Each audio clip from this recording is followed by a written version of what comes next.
now, so we're going to pick up where we left off in Project Zomboid. We are not playing on reasonable settings. We are not playing a reasonable character. We are not doing intelligent or well thought out or considerate things for ourselves. We are basically taking a knife and stabbing it into our own hand again and again and being like, this is fun, right? We are playing on 16 times population with our helicopter set to sometimes, which means the helicopter will come back again and again and again and again until we are dead. It will come by the soonest of between 10 days between, and I don't know what the actual max is. I think the max I've ever had in Build 41 was like 28, 29 days, which is a real far outlier, to the point I'm kind of wondering if I missed a helicopter. But we are... I actually don't remember if we're in the window of that. So let's pull up our map real fast. Oh, that's not the right button. Pull up our map real fast. But where we are at is kind of a cool little location. That this is the new town up here. I'm gonna actually put a note on this right now. This is Echo Creek spawn. But yeah, so we spawned up here at Echo Creek. We immediately went, oh god, it's 16 times population zombies. The zombies are everywhere. Oh god, why? And we found a road, and so it took 2 attempts. So this is our second attempt at 16 times pop that we've survived a bit over a month. The first time I went north, and I eventually dehydrated to death because I could not find water. So we decided we'd try south this time. The place is called Echo Creek. There's a creek south of it. At least water wouldn't be the problem. And I got to around here, and I was like, cool, we're by this. I got some farmhouses. This is the south end of town over here. We'll make our plan to try and build ourselves a home in the wilderness to try the new crafting, and we'll start clearing Echo Creek.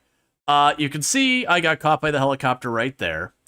So I didn't live there anymore because that wasn't a thing that was going to happen. So I decided, you know what, we'll just keep following the creek, and I'll just... you know, do that sigh, what are you doing without hydration? This saddens me. I got down around here somewhere and we killed a zombie, and I looted a key off of it, and it was a cultist key. That isn't me making up the name, it was literally called a cultist key. And I go, I don't know where the heck this goes, but we're gonna keep going and we're gonna find out. So we did find a cultist compound, and that is, again, not me making up a name or being like, I think it's a cultist compound. It is literally labeled that. And so we live there now, and you can see we've had 2 helicopters here. I've been bullied out of this place a bunch of times. We finally got the radio frequency, so now I go over there. And that's our home. And that's just a mark here to let me know if I ever lose my radio, what the emergency frequency is so I can get it back. But just to verify I'm not full of garbage, right here, key, IGUI, cultist's key. And that is where we live, because of course, the most intelligent thing when you find like an area where a bunch of violent cultists live is to move in. And it gets a little bit weird because we go upstairs here, and you got this chair that looks out over the compound, so that's not weird at all. I would show you the weirdest part of this whole place, but I can't. Because we don't have power, nor have I seen a flashlight of any kind yet. And the really spooky place is the basement. And if you want to see what the basement looks like right now... Yep. It's pretty much what you can see right now. Honestly, that's less awful than it was before it was dark. Also, there's no way I'm going down in there. The current things we're working on is I've got just about everything lined up that I can make fire. And I just need to get one more level, to get my 1 level in carving to be able to make a fishing pole. And then once I have that, I should be able to, turn around and get ourselves reliable food to gain weight on. Because right now we are managing to stave off physically starving to death. Unfortunately, we still have a problem. And that problem is that we are gradually getting to a point of malnutrition. So we're eating enough that hunger isn't killing us, but what we're eating isn't good enough to keep us from dying. Let's go drop the broken stick here. So I can use it for fuel later. So let's keep using these stakes. Oh, I have a wooden spear, don't I? But yeah, so weapons, I am carrying weight. What am I carrying that's so heavy? Don't do that. So let's grab our radio, because we got to keep our eye on everything. They take the faster, slow metabolism. I took whichever one. I think it's slow metabolism that made us overweight.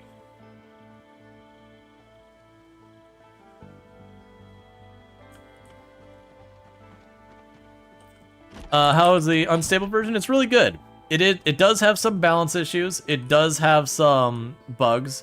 Nothing dire, but if you do have a low tolerance for bugs and for balance issues, you know, just be aware.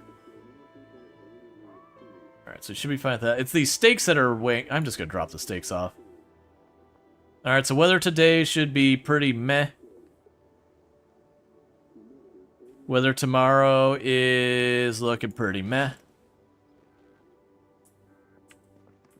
And we don't have any immediate crises either. So that's good. So turn that off to save its battery. Yeah, let's stop worrying about these stakes. The stakes are pretty terrible. We're mostly just crafting them for the purpose of having weapons. Put our knife on us. Cool, so I just need to drop off a whole lot of weight because we were carrying too much crap on us.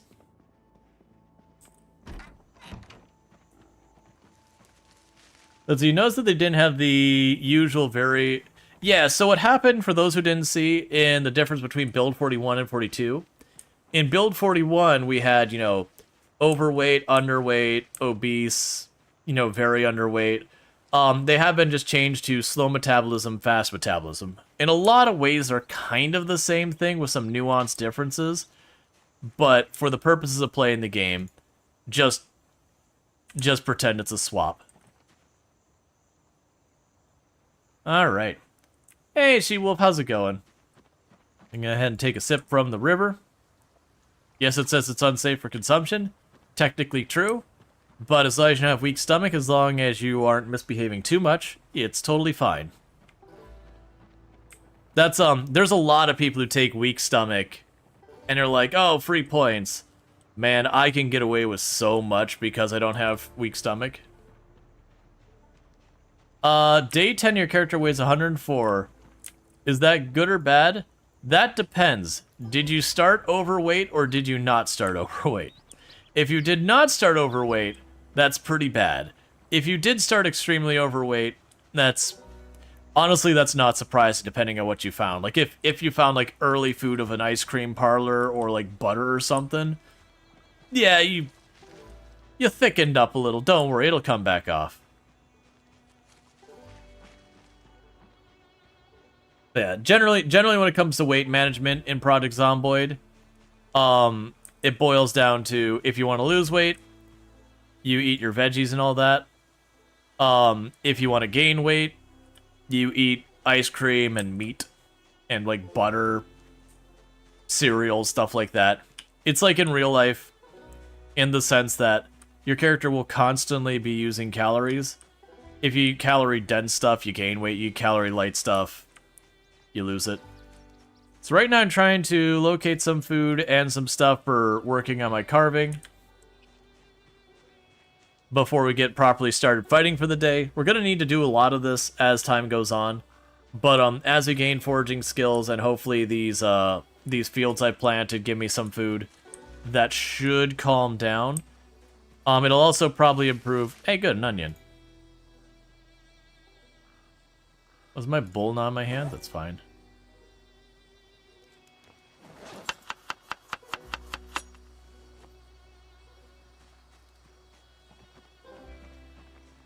Alright. Yeah, no, vegetable, like the olive oil, vegetable oil, those are really good for weight in the game as well.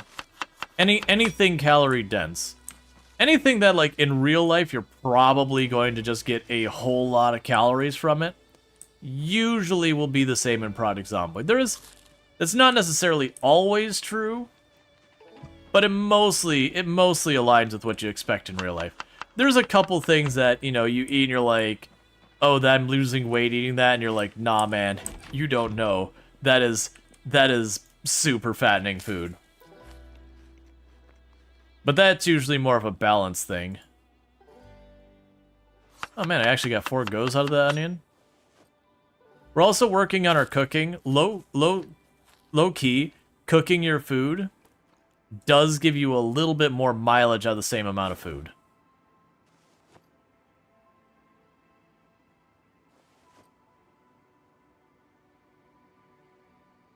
So it is worth doing it. It's also a thing, I think it's around like 7 or 8 cooking.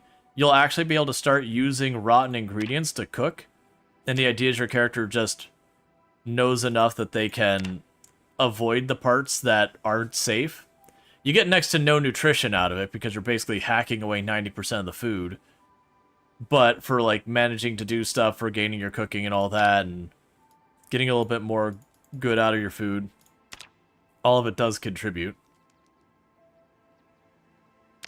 Alright, how's my carving skill coming along, by the way?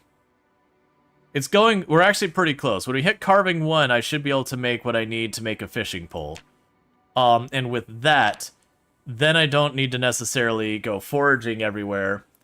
There is a pretty good chance I will be able to simply go to the water, go throw the line in, get some fishing. I'm assuming the fishing poles will break pretty quickly.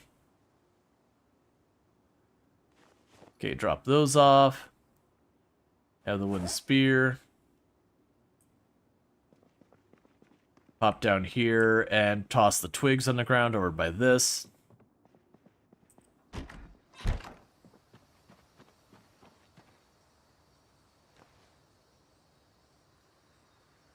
Yeah, so I think they add a maximum of what the grill can hold so far as burnable stuff now. Which I think was fair. It used to be a meme that you could sit there and just pile more and more junk into the grills and all that, to the point you could have literally hundreds and hundreds of hours of fuel in there. But it looks like they have limited you to something like 8 or 10 hours worth of fuel, which is entirely reasonable, I think.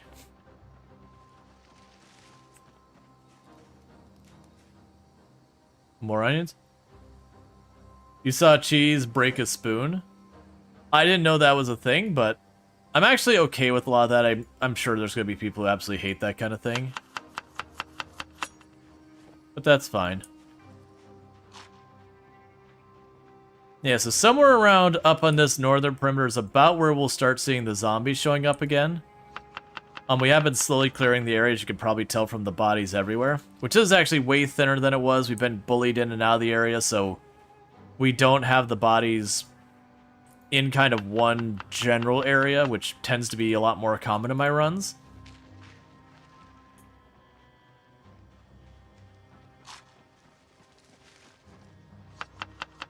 During making pancake mix recently?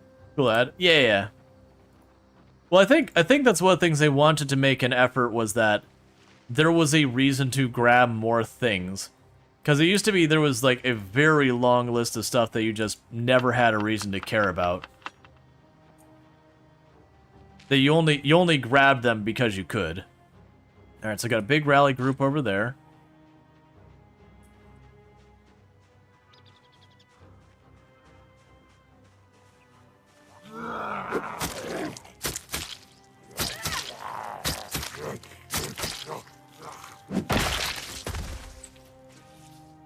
Oh, spears.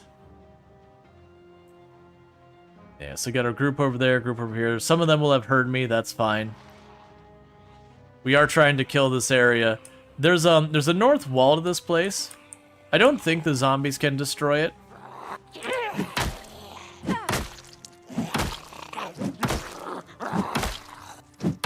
Alright.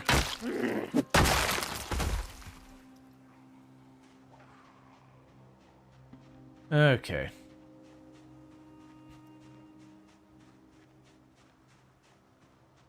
Rags always had their use, but it was really only if you're doing stuff like... What you used to want lots of rags for is you'd use them for fuel, if you weren't using electric stuff. You'd also use rags if you're building log walls. You'd use them to make the ropes that you need to tie the logs together.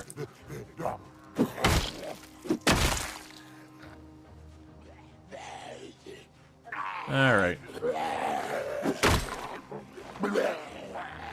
Cool.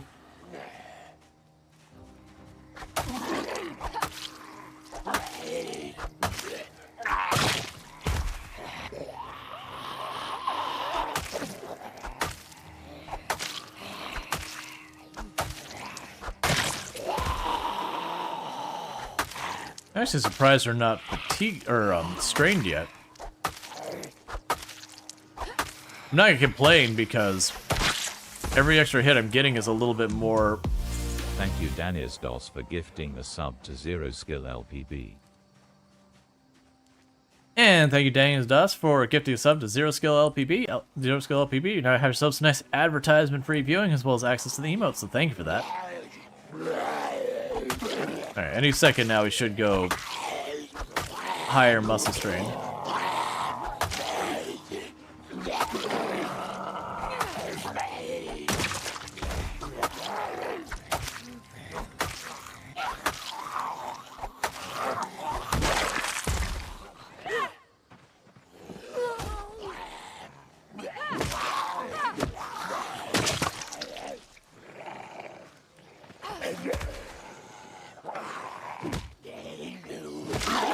That was not clean at all.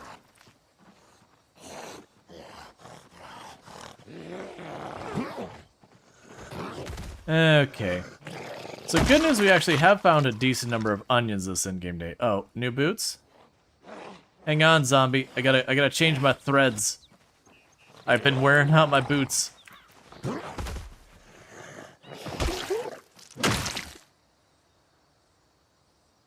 Controversial, but do you like the new noodles? I do like the new noodles. I get why people don't, and you know, fair, valid, and all that. But for me, I don't have a strong opinion about the art one way. I know people like the old pixely art style more, which is totally fine. I don't think the old ones are bad or anything. I think they were excellent. But I just like these ones because they are way bigger. So I don't have to like look over and be like, okay, which of the vaguely red-ish icons am I looking for? Ah, okay, so I'm a little exerted. You know, or just kind of having a feel for it type thing, which is not something you can do safely, because sometimes you have stuff you don't consider getting put in there. Also, it'll be bigger. Yep. Yeah, so honestly, these being bigger, very much out of the corner of my eye, I can see, like, the pink and red, okay, we're exerted. That one I don't pay much attention to, if we're being honest. Like, the blue and red were sad. Like, you can, the orange and red are in pain. Like, I can just not even look over there, and just out of the corner of my eye, it's like, oh, I see orange, we're in pain.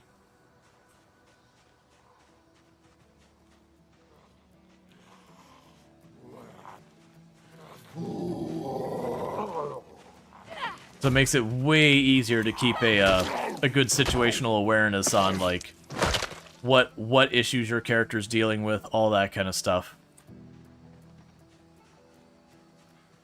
Yeah, I also feel like these ones mostly communicate what they actually represent better.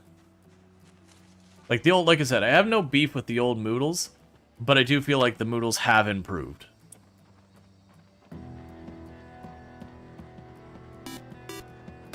Thank you, Allison_Adventures, for subscribing for 17 months. You are the best, Rual. Laughing face, may you complete all the objectives. And thank you, Allison Adventures, for the tier 3 sub, being heckin' generous, and I really do appreciate it.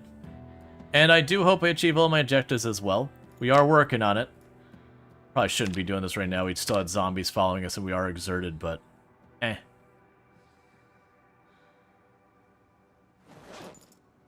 It's probably fine. We're just so close to carving one that I'm just trying to push through.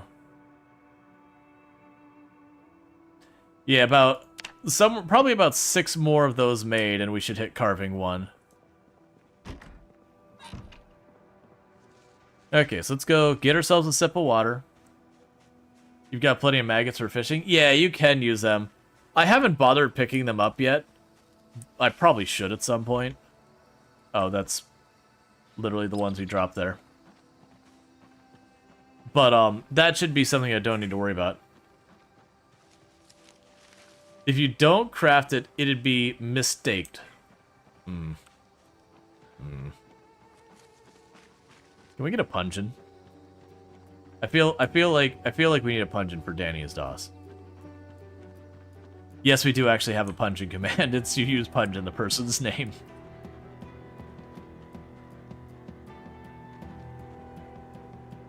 All right.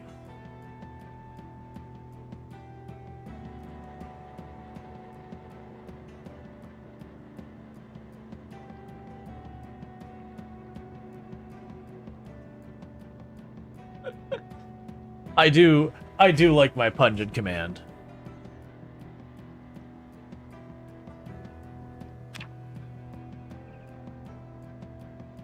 So many people have pungent commands, and they're all like wonderful.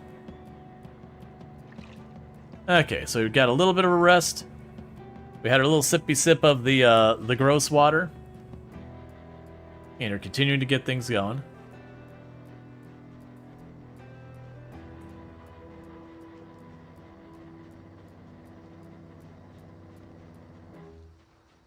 Oh, that song stresses me out.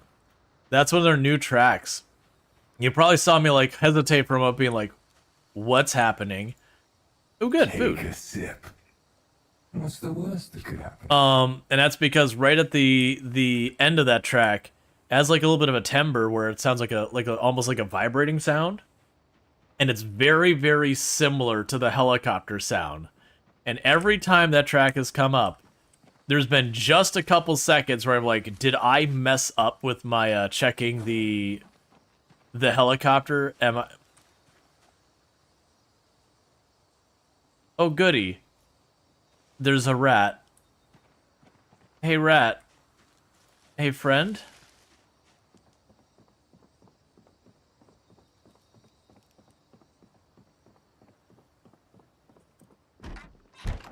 I feel I'm going to be eating that rat later.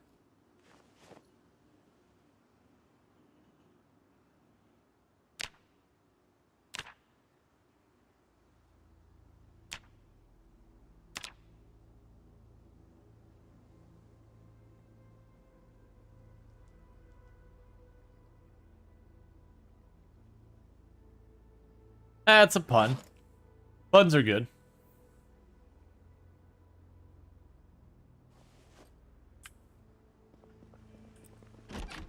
Like, don't get me wrong, puns can get too much.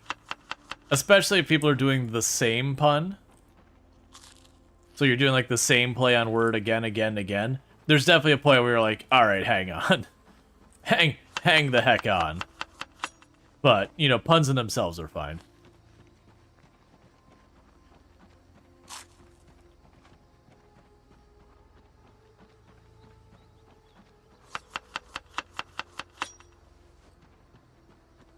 Oh yeah, so for those who don't know the helicopter event, basically what the helicopter does is it'll go to the player and it'll circle them. And there is stuff you can do to manipulate it. There is the idea that you can hide from the helicopter and it supposedly circles a little wider out. I actually don't remember. I think we tested, I just don't remember what the results were because it doesn't change how I play it. You know, you can hide and it'll circle a bit wider, and maybe not as long. Or you can just let it see you, and it circles a bit closer, maybe a little bit longer. But ultimately, all in all, it still circles you. And because it's loud, even though it's not at you, it kind of moves tons of zombies to the general area you're in, and around that general area. And so it's just a way to make these zombies both unpredictable, and to bring a bunch of them all to the same place. So it is just a thing. Hey, Axe 1. Well, there's your evidence for people who are questioning whether or not the meat cleaver is considered an axe now. I was like 99% sure to begin with once we start gaining some points in it. Got the frame stick from the zombie switching to a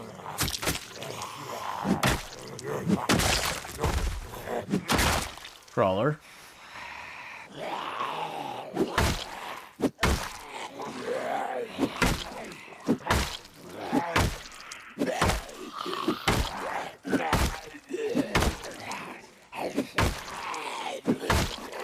It's nice to actually be able to use a weapon for more than 30 seconds, finally.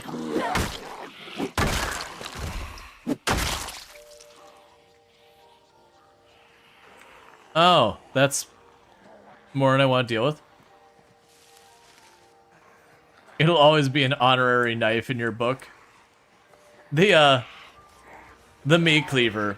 The meat cleaver was always in that weird place where it was a short blade that behaved like an axe. Like it had the stat bonuses you expect from an axe, but it was a short blade. And my stance is always like it had a utility use, and that it was the single most efficient weapon for breaking down doors, endurance-wise. But as far as like weapons goes, I kind of was of the stance it's actually a really bad weapon. Because it's a short blade without the efficiency of endurance of a short blade, and an axe without like the real benefits and damage that the axe has. So you kind of just scratch and like, you know, I kind of wish you were one or the other.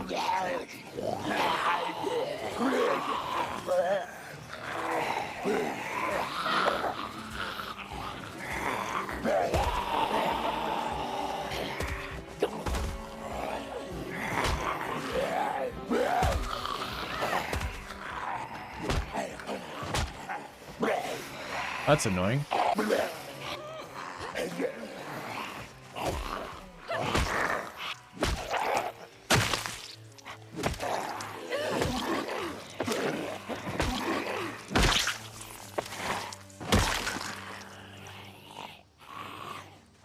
All right.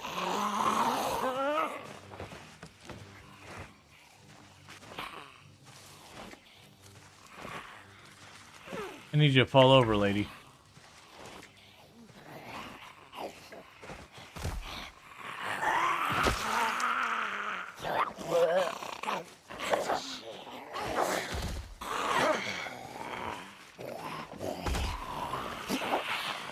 Oh, come on.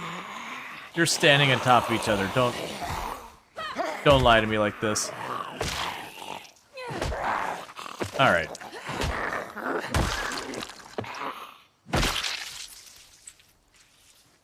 Cool, and you can have my broken weapons. Thank you. All right. And that's annoying. It says while standing on several zombies' chests, prevent them from getting up and biting him. Yep. We need to rename Bare Hands Defeat. Yeah.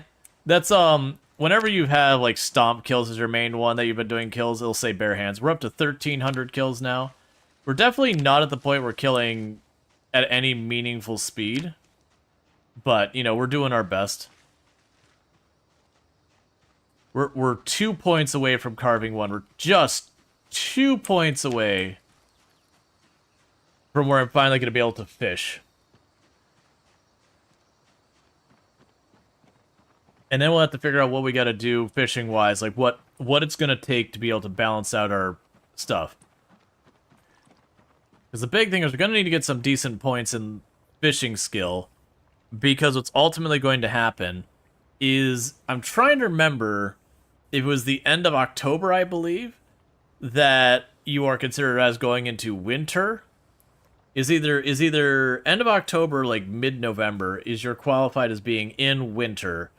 And once you get to that stage, the amount of fish you got, at least it used to be in Build 41, got heavily nerfed.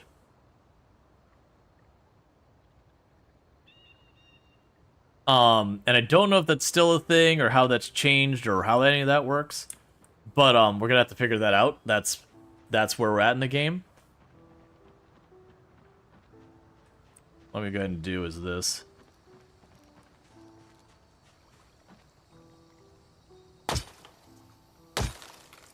We have been making a point to, every other day or so, at least get rid of one tree. To just slowly open up the area.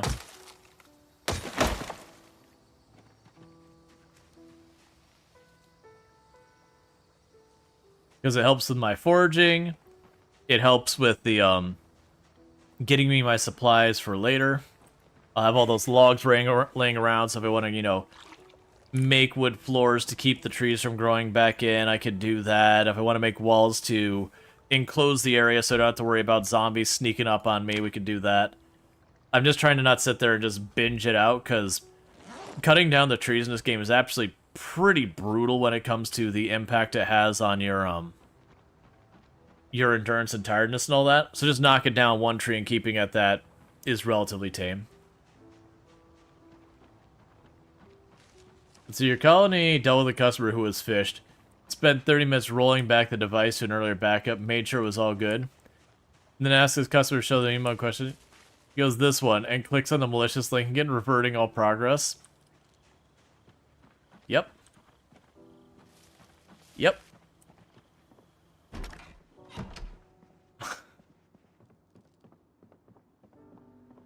I've not had one like that, but I've definitely had one where someone, I can't remember, it was like a toolbar or something they went to, which, you know, already dates how far back this had happened. But it was one of those things that, you know, they got okie doked by a toolbar with malware in it. And it was like, hey, yeah, this toolbar, like, it's got malware in it, don't download it. And they went to just download it again. I was like, no, I thought you were wrong, so I downloaded it again. It's like, yeah, you got that malware again, don't you? Does you love to your CTO click the phishing link with your company after complete a company-wide program to tell people to avoid scams and phishing? Oh, yeah.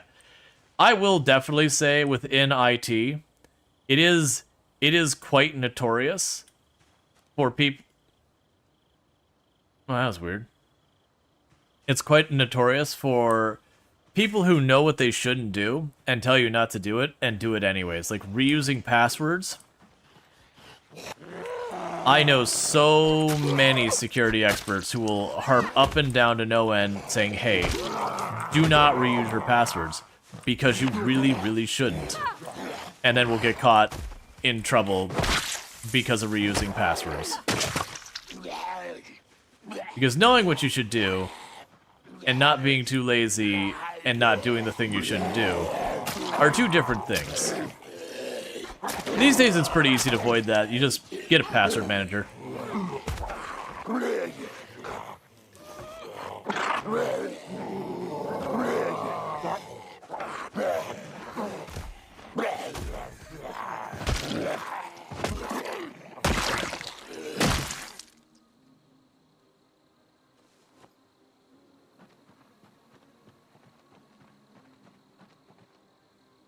You need to reset your path. Isn't it? It isn't accepting my name plus this year. Yeah, that isn't good. Oh man, the number of passwords you have, they're like the common passwords that you just add as you're like, that is not an acceptable password, i.e. the password of password or password 1 or the many other variations like that. And a person's like, I'm trying to use my password and it's not allowing me. Yeah, the message explicitly said that's a commonly used password, and so you're not allowed to use it because it's super easy to guess. Maybe read that prompt. It's not your security you're considering. It's your, like, employers or whatever. Hunter 2? I have no idea. I wouldn't be surprised if that was on the list. I mean, it's also, that's a fairly short password with only a number as the only variance.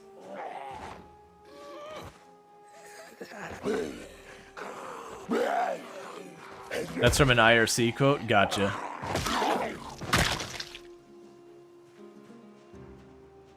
Alright, so they all heard it. So we're gonna back up a little. Gonna do this little tug-of-war. If I had a little bit better ability to handle the muscle fatigue, or muscle strain, and some decent weapons, we could go a little bit harder, but right now, we gotta work with what we got, which is not a whole lot.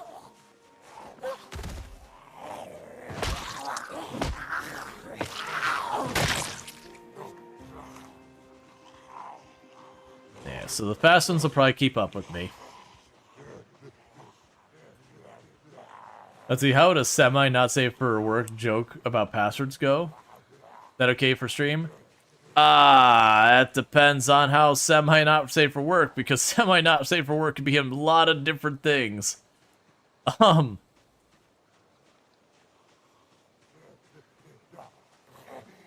Like, there's a lot of stuff I would be okay with, but then there's also some stuff I know some people be like, it's not that bad, and then they'd say, be like, you know what? Maybe to you it wasn't that bad, but that's pretty cursed, actually.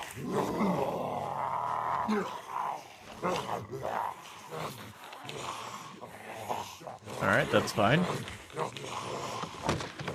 Had two others like here.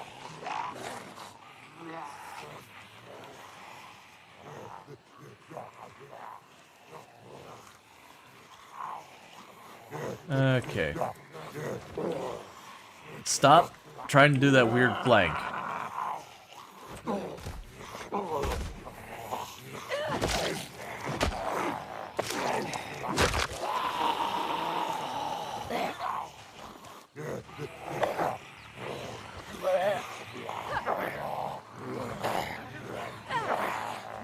Come on.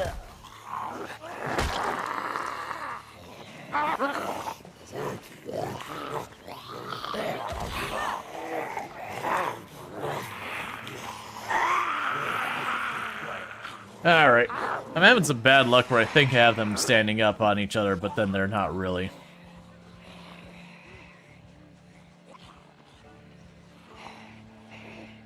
Don't you flank into my crops. I'm deliberately trying to steer you not through my farm. Yeah, so you're a faster zombie than the other ones. So I can probably pull you aside and kill you as long as you actually fall down. Because we're having some bad luck on the knockdowns. We're having some bad luck so far as me thinking I've got one standing on the other and then they're not really. Don't cut through my crops! That was not me spending time pushing you. Because if they do walk through the crops, they will kill them sometimes. It's not every time.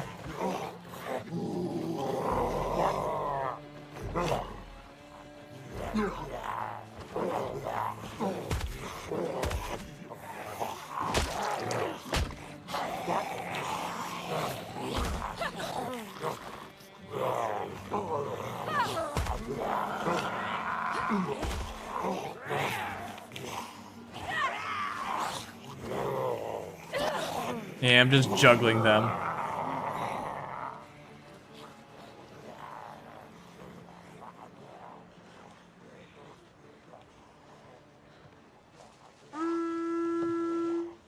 Hey, Molly Berry, thank you so much for the raid. Bear with me just one moment, and let's get you a shout out and all that stuff. I didn't ditch a single one of them there. That's fine. But welcome in, raiders and all that. Thank you again so much for that raid. Just trying to deal with a little bit of an annoyance where we're a little bit low on energy. So plan is to try and drag at least one or two of them across through the window there, because they'll go much slower than the ones going around the outside. So it should give me a little bit of time to separate them out so I can dispatch one or two. Can you plant in those raised beds? Yeah, you know, you just gotta dig the things like you normally would. But for those who don't know, Molly Berry, absolutely fantastic content creator. Someone else I highly recommend check it out. Also been playing some Project Zomboid, if I'm not mistaken, as well. So definitely good times over there.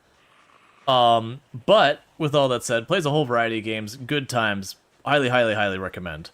Everyone popping in, I am Rual Storge. I am playing a variety of games here on Twitch. Right now we're playing some Project Zomboid itself as well. It is a game I have a long history with, and I'm well known in the community for Project Zomboid and all that. Yep, that's fine. Keep coming. Alright. I used to be a world record holder in the game. You know, emphasis on the past tense. But right now we're playing some sweaty try-hard settings, so we are at 16 times the normal zombie population for, I keep saying that, and I keep forgetting that Apocalypse is no longer 1 times. I probably should figure out what the actual math is, because it's 0.65 is what the Apocalypse setting is, and I'm at 16 times. Thank you for the follow. welcome to the stream. I need you to die because it is getting very dark and I'm getting very exerted. And it's making dealing with you a real problem. They reduced Apox population? Yes. Yes, they did. It starts at 0.65, and then I believe it goes up to, I don't remember what the amount goes up to, because there's a whole thing where it's like starting population, peak population, all that. Oh man, it's gonna be so dark when you get in here.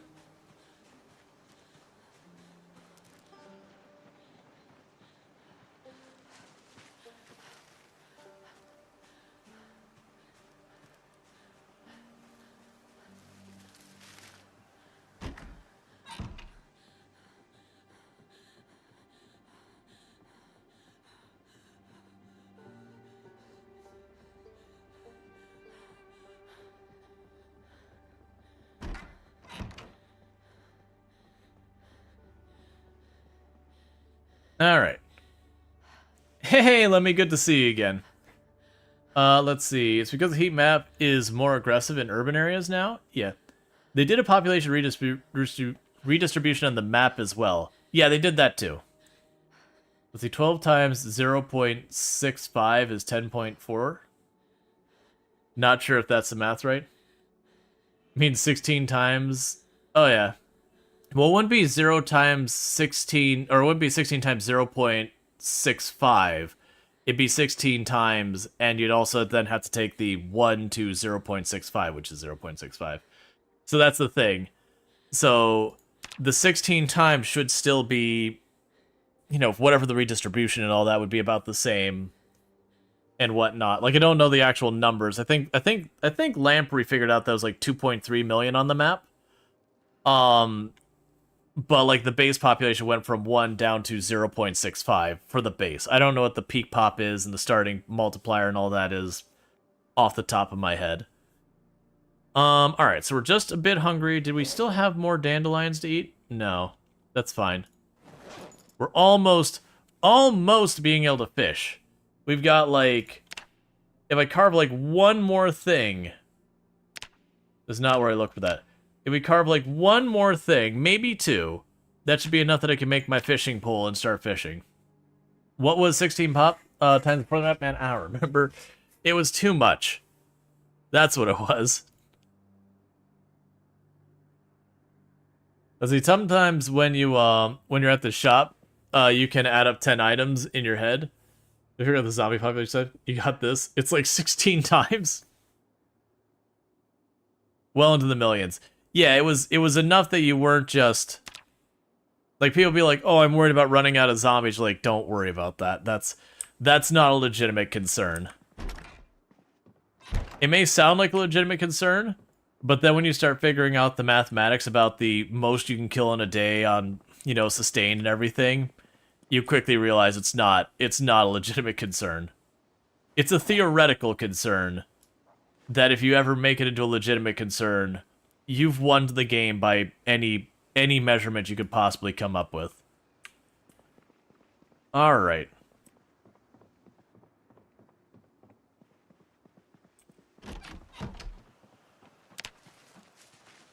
Ah, it's just those sticks again.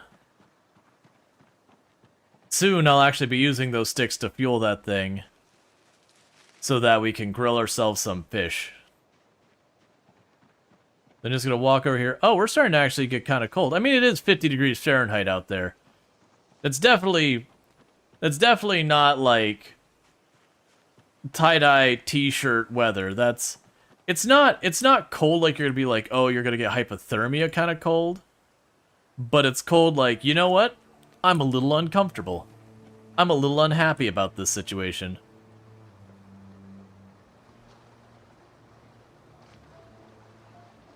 I think that goes over this shirt, right?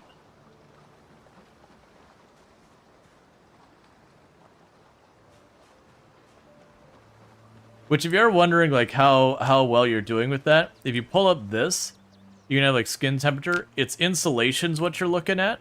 That's showing that for like the main part of my body, I have decent insulation here. I have good insulation on my shoes, but my head, neck, and arms are mostly exposed. Why do I have like one glove is insulated? Do I have torn gloves? I mean, that must be what's going on. Do we even have gloves?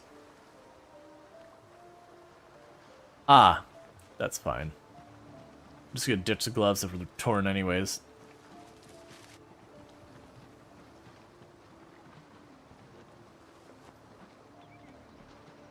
Okay, so we probably need a little bit more. Well, we're not cold again. The big thing is I'm watching that we don't want to be gradually cooling down just walking around. Eventually that's a thing. If you're ever wondering what you should be wearing on your character, generally speaking, I would say the highest priority is just that when you're not fighting, when you're just walking around and all that, you don't want to see overheating or getting cold here. You want it somewhere in between. When you fight, you'll get a little overheating. That's fine. You're going to get a little bit. If you're eating stuff you shouldn't and getting sick from it, all that, you're going to overheat from that too. Don't worry about that with consideration of your clothing. But, you don't want, like, you'll have a lot of people that'll see, like, this hat gives you protection, this whatever gives you protection, this, that gives you protection. Not realizing that overheating in the game can actually be pretty awful. And so it is a thing that can get you in trouble, where you'll be like, let me put on the big heavy leather jacket on top of my sweater, on top of my shirt, on top of, like, these underclothes. I've patched them all with leather strips, so, like, let's go. I'm like 100% protected from scratches on most of my body. And then you almost always get grabbed because your poor character is about throwing up. They're just so overheated all the time.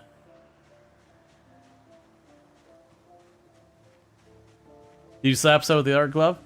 I'm wondering what happened is, like, did I tear the glove digging at some point? Or was that, we took 1 or 2 injuries just, you know, tinkering and figuring things out, whatever. Does anyone know what you could do with dung? Probably compost it.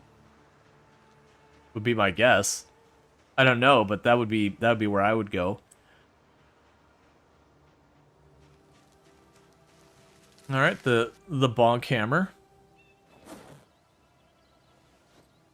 which I will not be carrying because the thing weighs too dang much.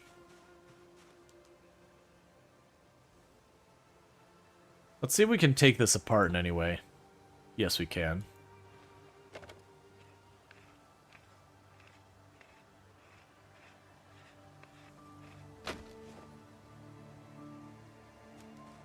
Cool.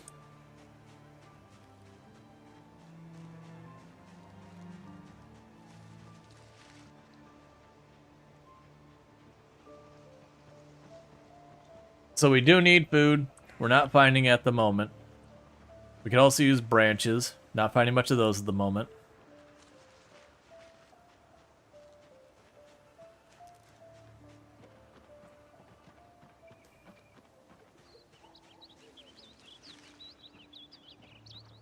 We're getting pretty close to being able to actually make a move on that field.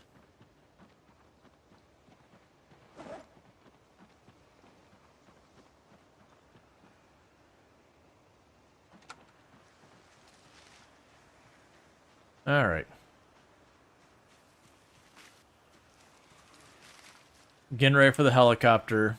We shouldn't be able to have it for a while longer. We just had one a couple of game days ago, and I believe this, like, unless something's changed, I believe it's 10 days apart is the earliest it can happen at sometimes.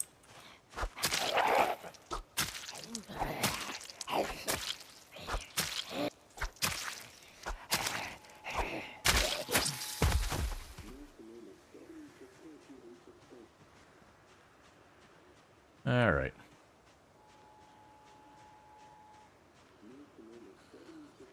I don't know, you keep switching back and forth like you hear me, but then not committing.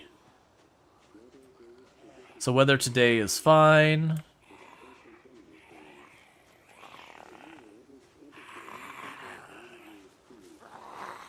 Light fog tomorrow.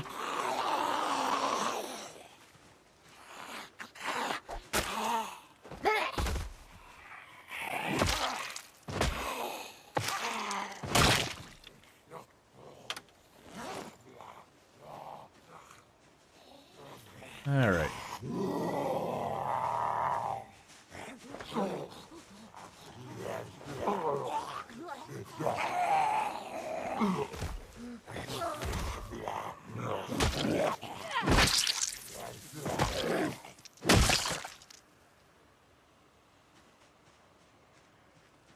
And just keep working it till the property's cleared.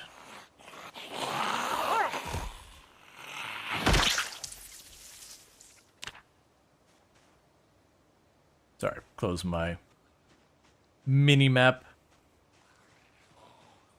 But you're wondering where the mini-map is. If you play in just Apocalypse settings, it won't show. I usually keep the mini-map. That kind of stuff is usually pretty helpful for me as a content creator because you'll have people be like, where are you on the map? This, like, when I got into the point where I've been playing Build 41 for a long time, and most people at that point were pretty familiar with the map who were brand new players, at that point I started, like, pre-populating the map because there wasn't really that many places I hadn't explored yet. So it wasn't exactly holding me back to not have it. But with all the new stuff on the map, I definitely don't want to... Alright, target that one, please. There we go.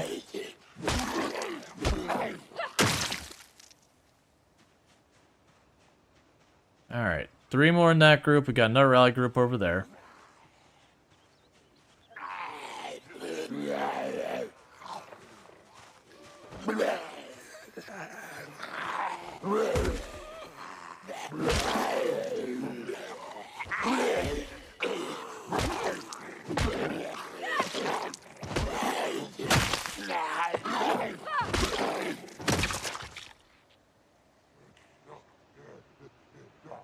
Yeah, so pull that one, we'll back off, we'll rest up for a minute. We'll also forage a little bit on the way. Cool. Alright, so let's walk down here, see if we can't get a little bit more. We'll rest up here in a minute.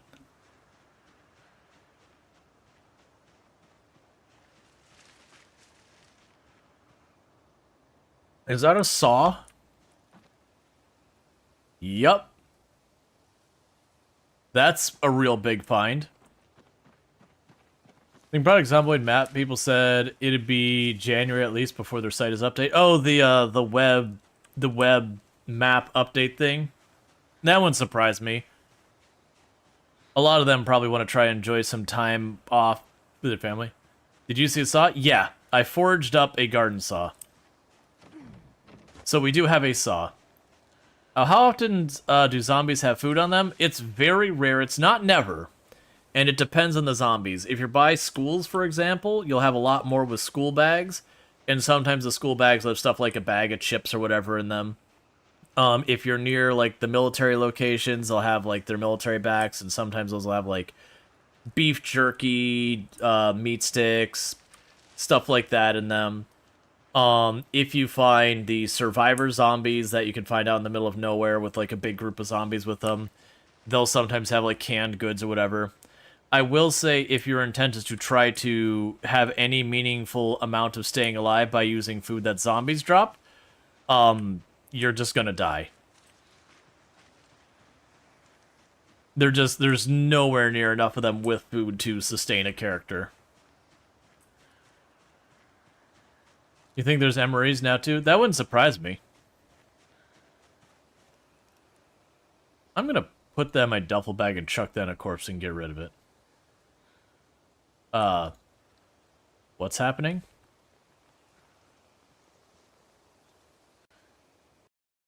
Oh. Maybe I won't be picking up that duffel bag. Well, alright, so the game crashed. Give me just a moment.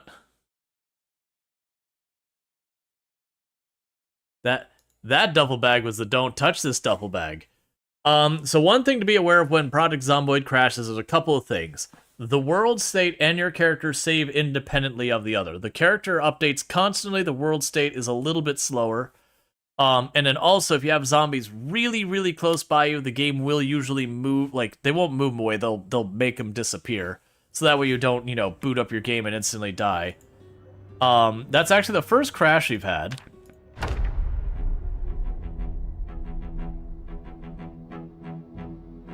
The trailer park north of Muldrow had a lot of dehydrated meat sticks on the zombies. Yeah, the thing though is like even a full dehydrated meat stick, you know, is what, like 10 hunger for a full one or something like that? Which isn't bad, but fighting the zombies to try and use that to sustain your hunger, it'll help.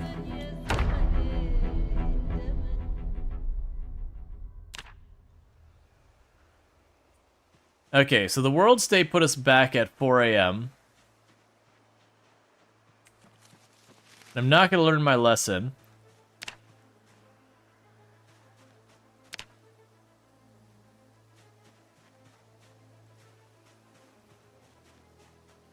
Did we actually get the bag, or... No, we didn't get the bag. There it is. So again, we're gonna experiment because we did find what might be a bug. So let's go ahead. Let's grab and drop that in there and see. Okay, so that time we didn't crash. So don't know what that was about. But yeah, so as you can see, our current status is the same as when we left off, but the world state is behind a couple of in-game hours. That is normal when you have a crash. But that's why it's suddenly dark again.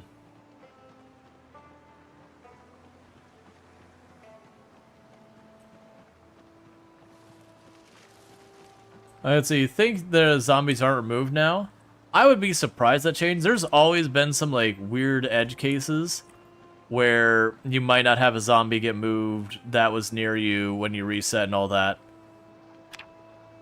Like, it does a relatively good job, but that's kind of one of those places where we all has run into some weird stuff. I personally haven't been grabbed right out of a crash. And also, anything I'm saying is referring to single player. Multiplayer, your experience will be entirely different. Obviously, with Build 42, you won't be multiplayer because it's not available yet.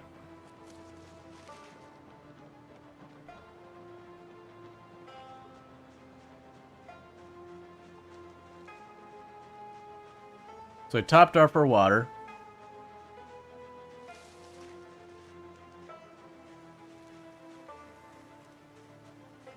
Could be a bug. Yeah.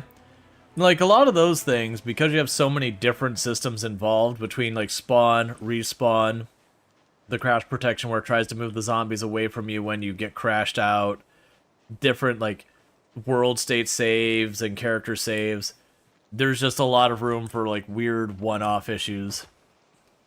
I imagine those are probably also heck for the devs to troubleshoot, because unless you can get someone to give you the save file and be like, here, I can demonstrate this or whatever, it'd be really hard.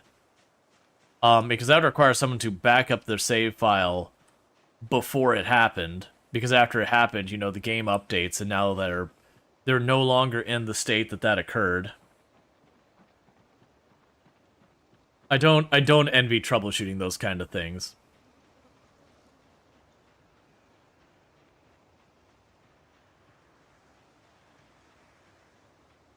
Yeah, so it looks like... Can't tell if some of the zombies were... No, it looks like we have to re-kill the group.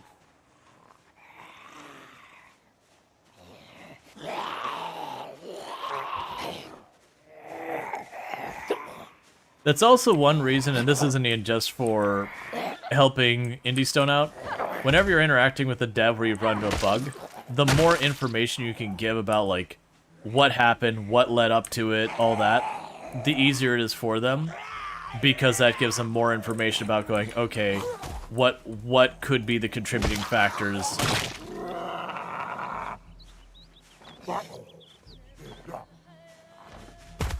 So this does mean we will probably get sleepy way earlier than normal in this in-game day, just by the fact that effectively our character has done half a day twice, or will have done half a day twice.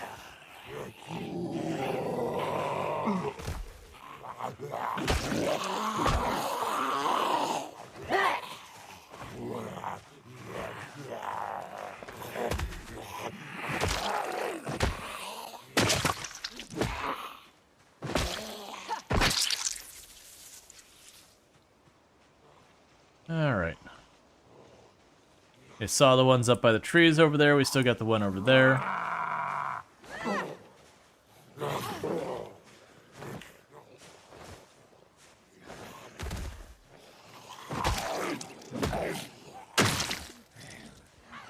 Okay.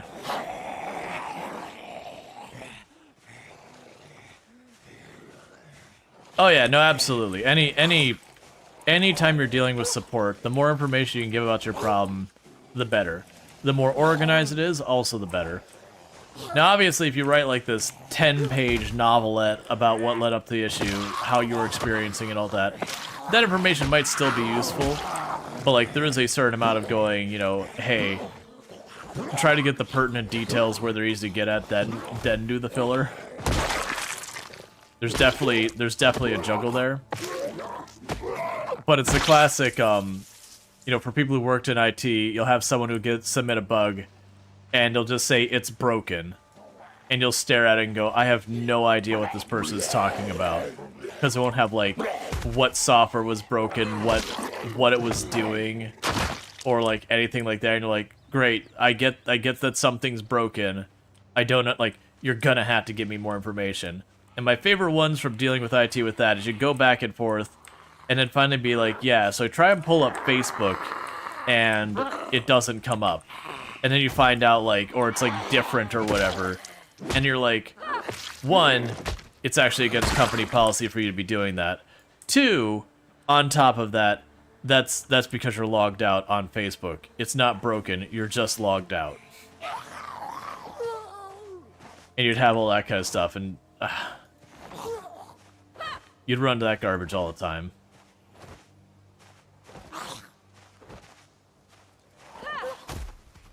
Then, people's computers got unplugged.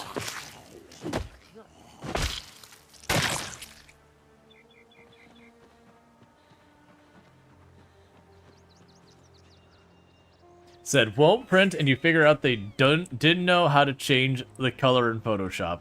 Yeah, no, it's one of those things that, like, you just get nowhere near enough information, and you kind of stare and go, I want to help you? I don't even know what your problem is. You're just saying broken. I'm gonna need a little bit more details than that.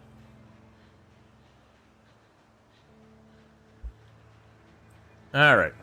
So basically, repeating yesterday, or the day's morning. Just we killed a couple more zombies than the last time. And I went down here. I already grabbed the bag and chucked into a body so I get deleted. There you are. Anything good? I mean, it's a stick. It's not bad. I believe it's a stick it can make into a spear, too. And that might be enough to get us our carving 1. And with carving 1, we can make our wooden rod. And with our wooden rod, we can make our twine. And with our twine, we can make our fishing pole. And with our fishing pole, we can, in theory, catch fish. Which is something I did only, like, once or twice testing. And I'm not very confident at all that I fully understand the mechanic. I wish I had so much more time to do a lot more stuff. But see, I had a customer who said their Ethernet, their Ethernet was broken. We politely asked it was plugged to the port. They said yes. We asked to try another cable, same issue. Trying our laptop with that port, same issue. We asked for a picture. It turns out the port wasn't even terminated in the wall. They were plugging it into a loose wall port. You've had a picture of going into the wall and sitting in someone's... Yeah. I mean, that's at least one. If it wasn't terminated, you'd be like, okay, I can understand why the person didn't realize it. They weren't the IT person. They're like, I plugged it into the wall and it's not working. Oh, the person just didn't terminate the cable.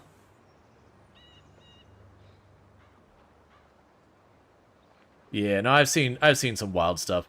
The number of times it's just been computers unplugged or the power switch is turned off. And a lot of people think nothing of it. They'll move their chair will catch just right that it yanks the cable out, you know, when they're not on their computer. Like, they'll shut down, they'll be going to bed today, they'll pull the chair, it'll yank the cable out of the wall. Or, you know, they got a cat or something, and the cat will be fussing around on the desk and step on the power switch when no one's on the computer. And then you go to, you know, turn on the computer later, and you're like, oh, computer's busted. This sucks. It's not booting at all. This is a big problem. So even someone as much as me, I have to sit there when my computer's not going. You start like going through the list of things in your mind, like, okay, well, this could be this wrong. You know, you start getting into like the really down in the weeds stuff, and you're like, you know what? You know, get behind the computer, unplug the back cable, plug it back in, go to the wall, unplug the cable, plug it back in, take a peek at the power strip. You know, all that stuff first. And even for someone like me, that ends up being the problem more times than not. It's amazing how often you can accidentally just nudge things just right to loosen something up. Alright. Just maggots. Oh, let's see if I go ahead and cut this wood stick.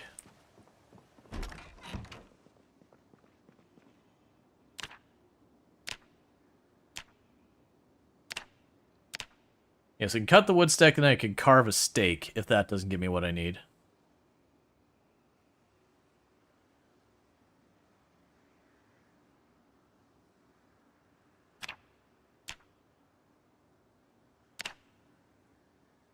And that should be enough to get us carving 1.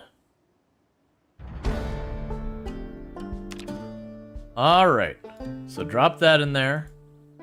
We'll equip that. And I probably carve 8 small handles. Okay, hang on. Saw a log. Right, we have logs laying here. I totally forgot we got the saw.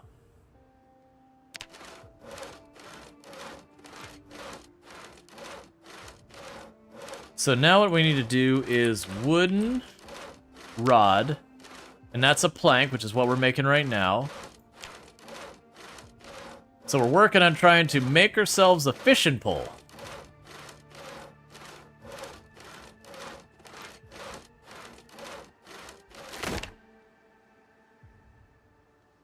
Okay, so wooden rod. We can make a shingle mold. We can make a bunch of different molds.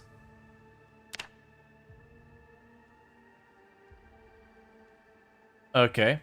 Let's sit that down for a moment. Because now what I can do is with the wooden rod, I should be able to make twine.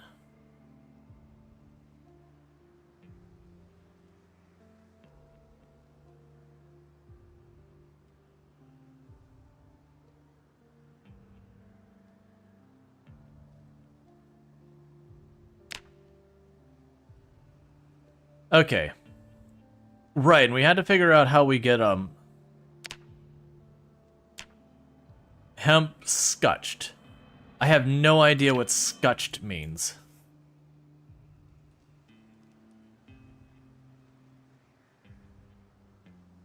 Yeah, so we can make rope. And rope says the same thing where it says hemp scutched. Do we not have more than that? I might actually be out of the... No, I've got 24. And we can make rope with it. And I've got the wood rod.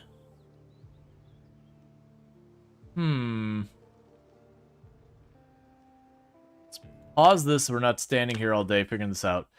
That's what I'm trying to figure out. So we have... Let's go through our process. We have the fishing pole. Make a fishing pole.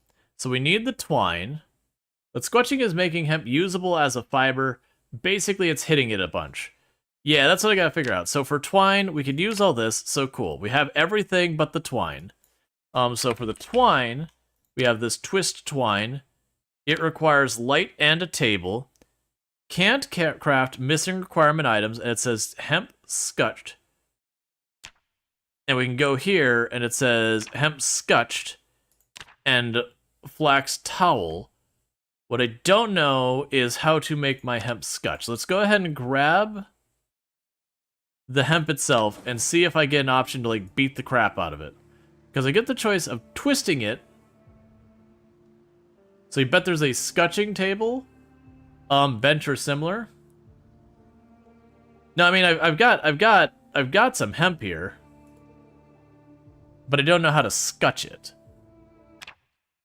Well, flax would be a different thing. So let's try checking under here.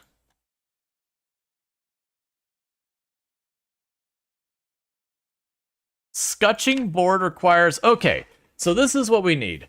So, While we have made progress, we cannot yet make our fishing pole.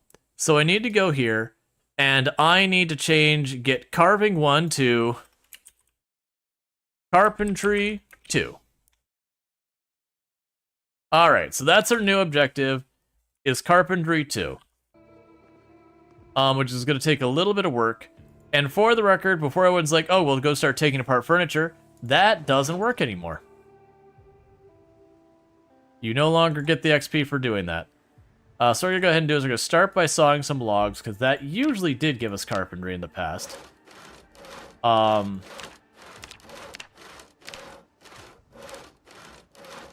Yes, it's about 1, almost 2. Do we have nails? Like 7. I think I have just enough nails to make it. If not, I might be able to tear apart some furniture for those nails.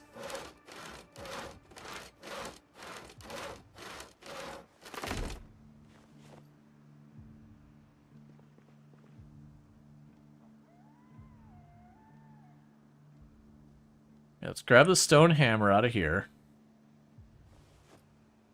Because this table, I've already said, is going to get me killed someday, so I'm going to take apart that table.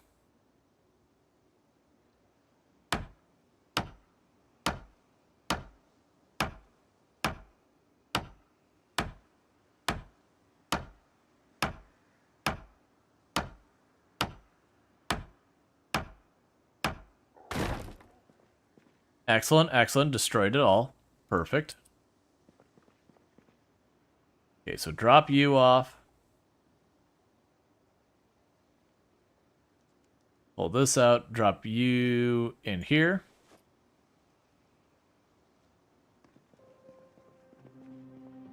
All right.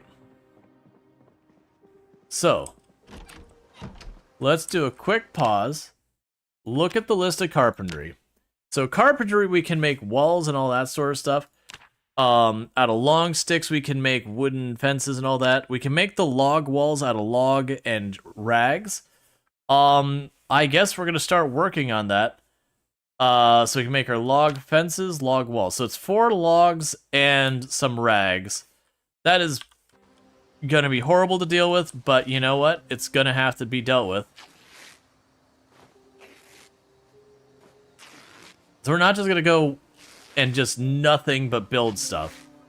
I don't think we're quite there. What I am going to do is I do think I'm going to take a little bit of time real fast. I'm going to rip a bit of clothes. And I'm going to grab some logs. And I'm going to take one section of wall up. And so we're going to work on this gradually. I'm not going to sit here and try and just binge out build the entire thing.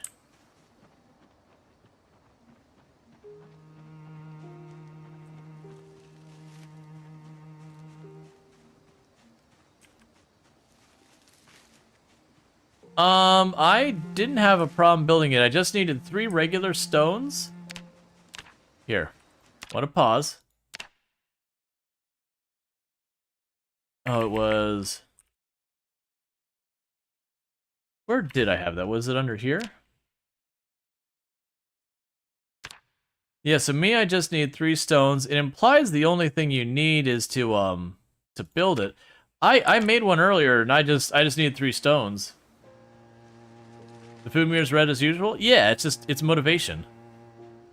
Everyone knows slowly starving to death is really motivating to keeping people working hard.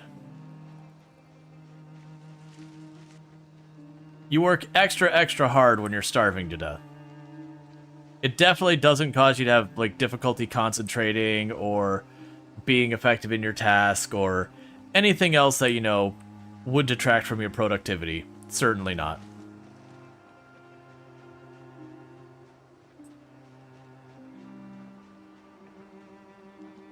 Okay, so we've got the hole in this fence down here.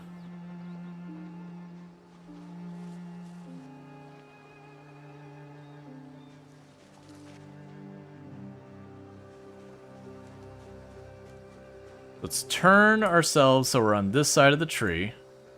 So the zombies are most likely to come from this side.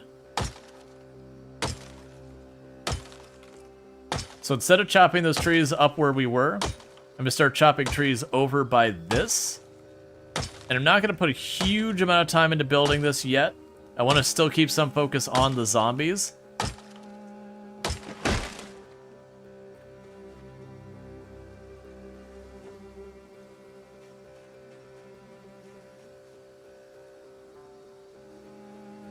So we'll cut down these 2 trees to get our 4 logs. And we're going to slap up one section of log wall over there. Then we can go fight some zombies, get some more rags. Now make it a point to put up a couple of wall sections a day or something like that.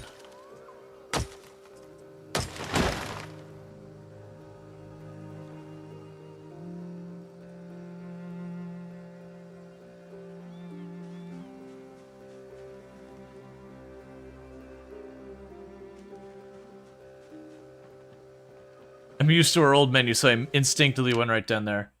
Okay.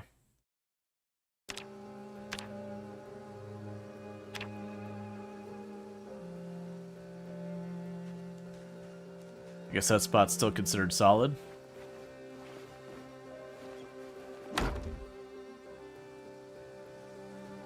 Alright. We're honestly not exerted yet, so let's go a little bit longer. There's that exertion.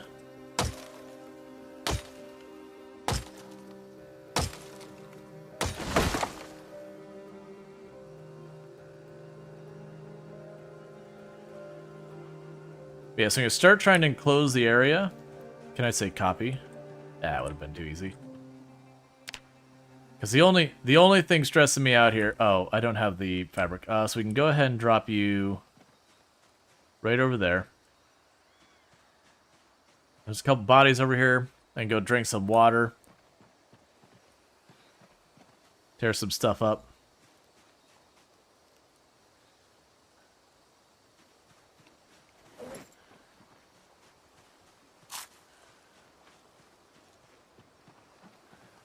All right.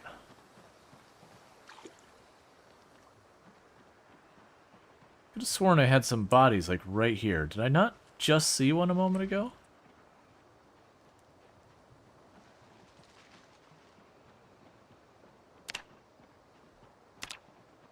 You are going pretty all over. Oh, we're only weepy? Well, that's weird.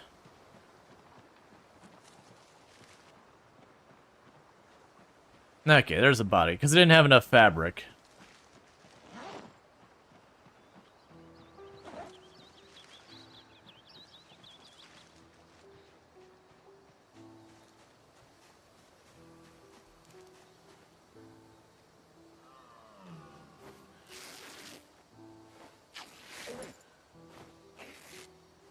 I guess it has to be either all dirty or all clean rags, or some combination of.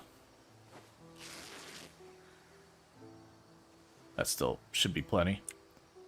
Okay. Yeah, so we're just trying to do a little bit of work trying to get this enclosed. The more I enclose this, the safer we'll be. We definitely want to make sure we have a door down here somewhere, though. Or some other way in out, just in case. But if I can enclose this a little bit, what ends up happening is, as long as I don't get too close to it, the zombies won't aggro it. And if the zombies can't aggro it, then I don't have to worry about them breaking it.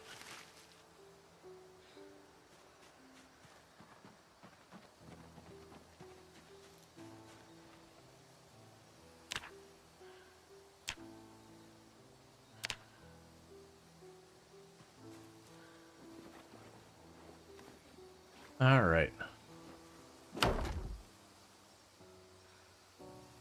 The real question is, did that give me any meaningful amount of building?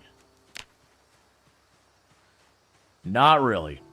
Okay, so I think we're going to be better served cutting those all into planks for like the one or so XP per plank we're getting, and figure out something else to do with them instead.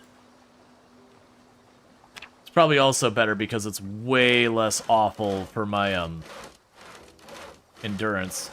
The downside is our saws now have wear to them, so our garden saw will eventually break due to wear and tear.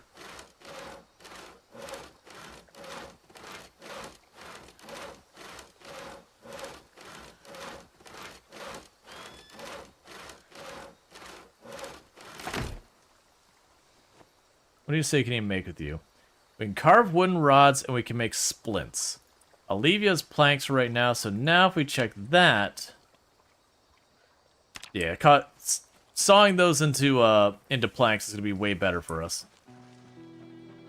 So I'm going to go back up here, we'll rest. I'll take any logs we see, and we're going to go ahead and make them into planks. The downside is I won't be able to make plank walls because I need nails, and I don't have a good way of getting nails yet.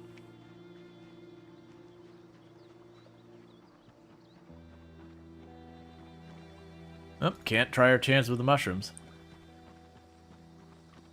Yeah, no, most of your tools can now wear and tear, but the thing is, where before you just had to find them more, like that was the only option, we now have ways to make most of the tools.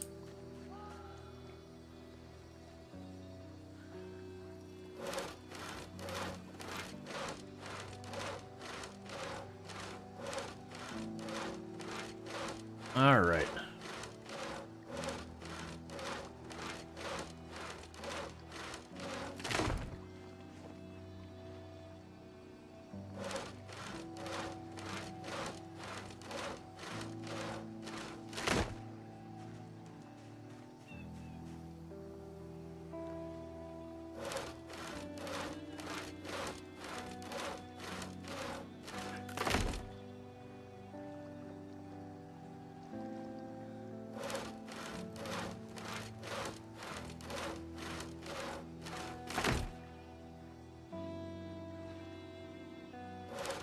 Yeah, so we're not going to worry about fighting more, because we're already drowsy, and this is because this is the day we had the crash.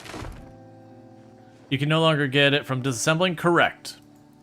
But, like, you can turn it back on, but by default you can no longer get XP from disassembling thing, with the exception of, I believe, electrical still can.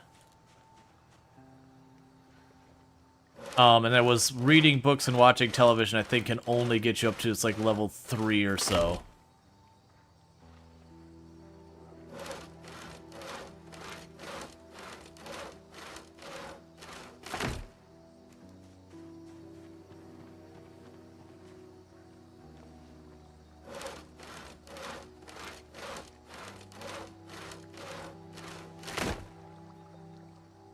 Oh yeah, and that was definitely a thing before, is you get your one saw and you were just set.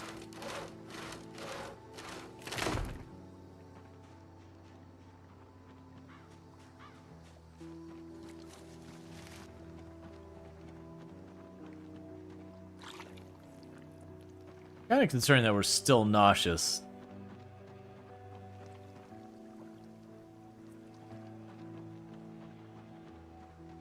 Oh yeah, we'll have a couple logs up here as well.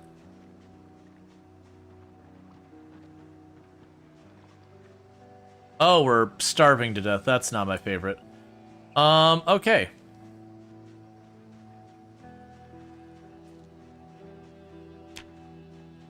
I've been starving to death for a little while. So we need to not be worrying about this right now. I'm gonna go ahead and, we have a soda inside. We're gonna slam that whole soda. It'll give me a bit more energy to offset this a little bit. It'll give us a little bit of hunger, which should have a little bit of help for our starvation. Needs to be opened first. Okay.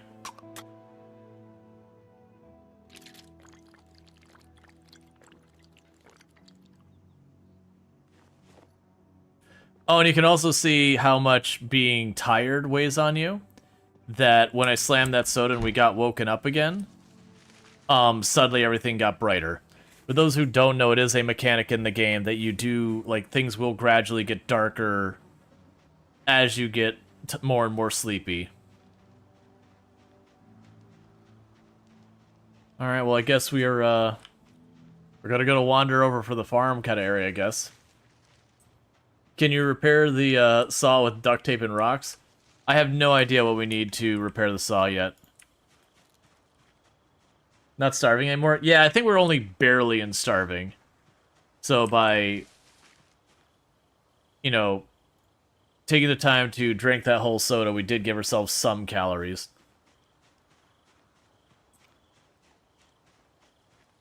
But I don't want to do any more sawing, because that's actually a way to get yourself killed. You see how I'm missing a bunch of health? That was probably from dragging all those logs down here. You lose health when you're carrying way, way, way too much.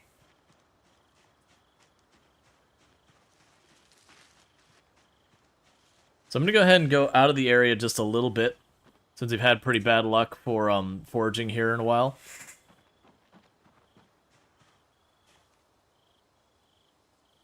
Oh, those are from that. I want to leave it on just anything right now.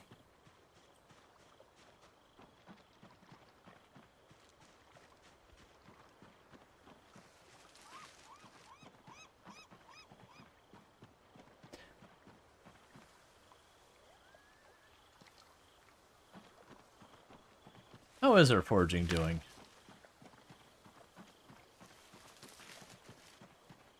Getting really close to level 5. Which is good, because every level is a bit more radius. You can specialize a little bit better. You find stuff a little bit easier.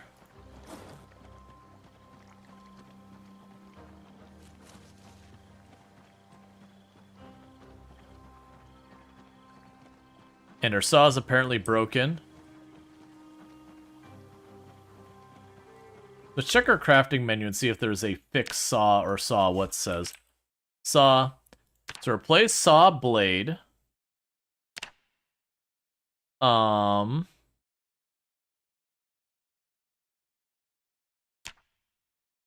Make plank with saw. Make saw blade cudgel. Okay. Yeah, so I do see we can replace the blade on a small saw and a hacksaw. Not seeing anything that looks like I might be able to do with a wood saw, though. Right now, I'm going to just drop them in the ground right here. And I'll come back for it on the way back. So I am not overburdened and not for any good reason. So one big problem we have now is I am going this way while it's starting to get towards dark. Wait. Oh, wait, when you said I'm not even hungry anymore, you weren't talking about I wasn't starving. I didn't notice how much that filled us up. We are literally not hungry at all anymore. Never mind.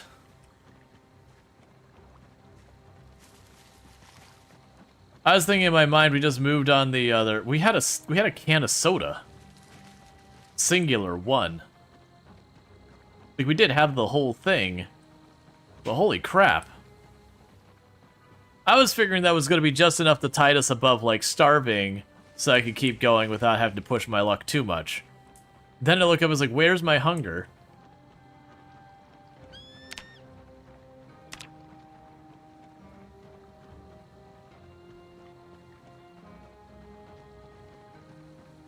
Yeah, no, it's pretty strong for a can of soda. If I realized it was gonna, well, I mean, we didn't go to the point of being overfilled, so we didn't fully max out. Yeah, so needless to say, the saw didn't last us super long, but that's okay. We did find it mostly broken on the ground in a field. The big question is, can it be repaired? And how costly is that? I didn't play along sticks. Yeah, soda seems a bit much. Yeah, like, don't get me wrong, in real life, for volume, soda's got a lot of calories. You know, barring it being some diet soda or whatever. And if we're assuming hunger here is strictly a caloric thing, then sure. I could see going and getting like a proper like bottle of soda where it's like 300-400 calories. Yeah, you'd be like, okay, as far as filling, that's a lot of calories. But you definitely, like, nutritionally speaking, they're pretty devoid.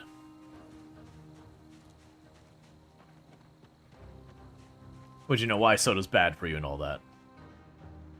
They're quote-unquote empty calories.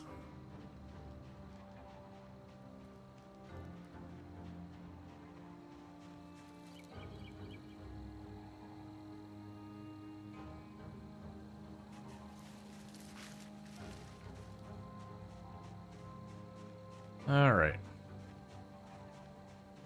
It also woke us up a lot.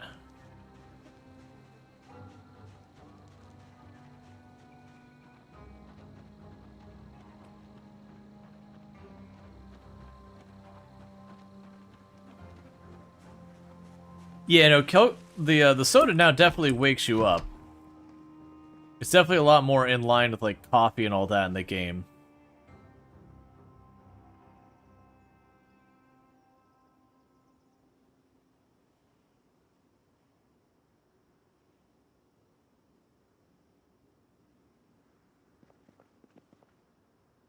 Okay, so you take the empty glass.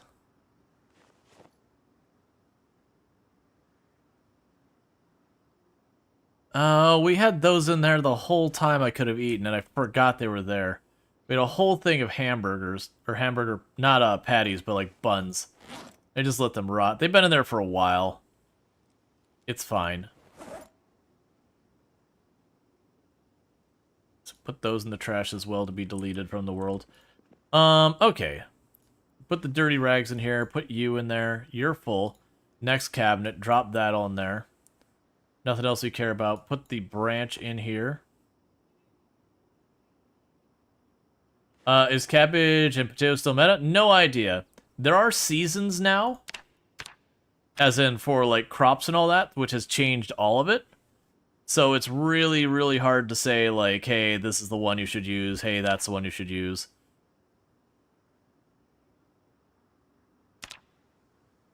All right. And go ahead and make ourselves a crude axe.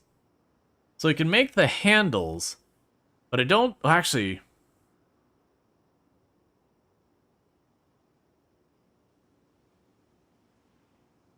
If we make a small handle,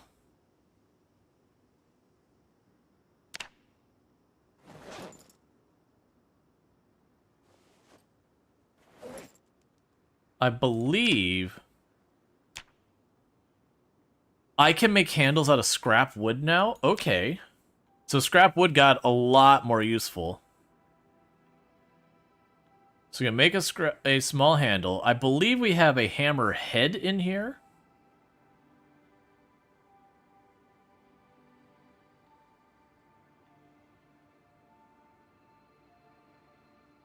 Do I not? So I have a claw hammer head.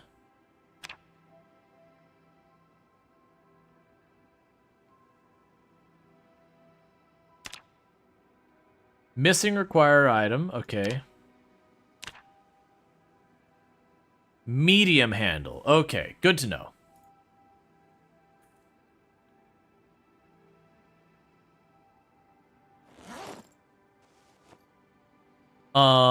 So what does it take to make a medium handle? Carving 2. That's actually not going to be that hard to hit that. Yeah, so we can make all the small handles out of that. We're not wasting that. We already have a drill plank. I don't need a splint.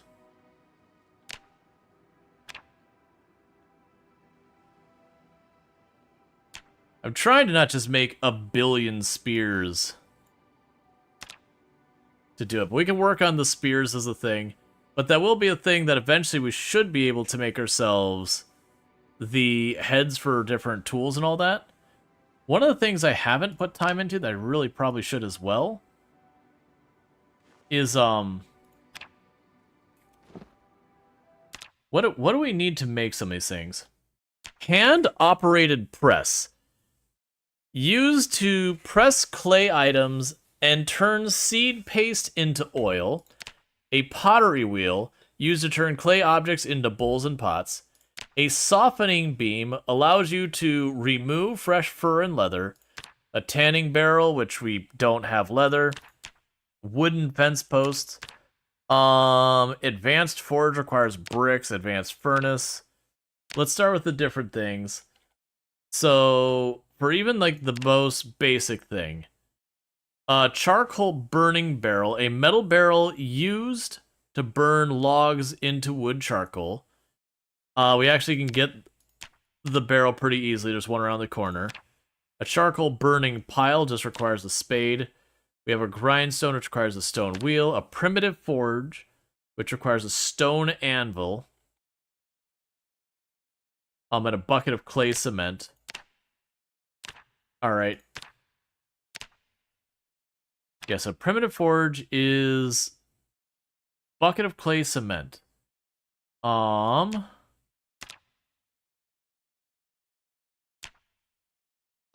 a kiln for firing clay items is 20 clay. There is a lot to do here.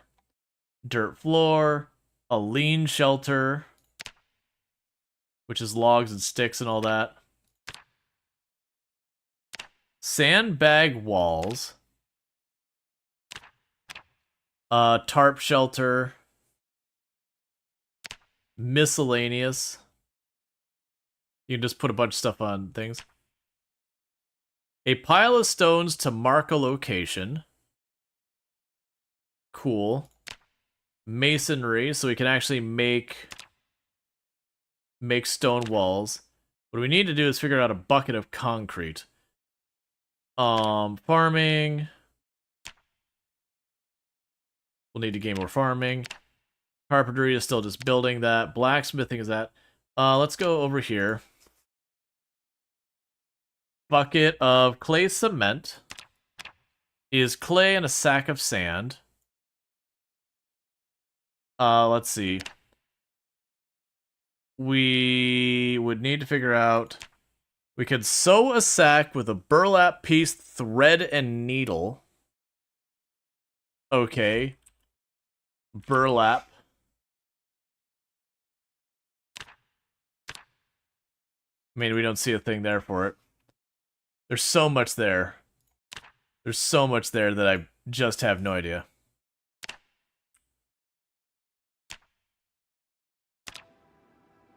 Wait, I have no negative moodles. I have no negative moodles at all. We are generally complacent with existence. Existence is tolerable. I don't understand. How is existence not pain and misery?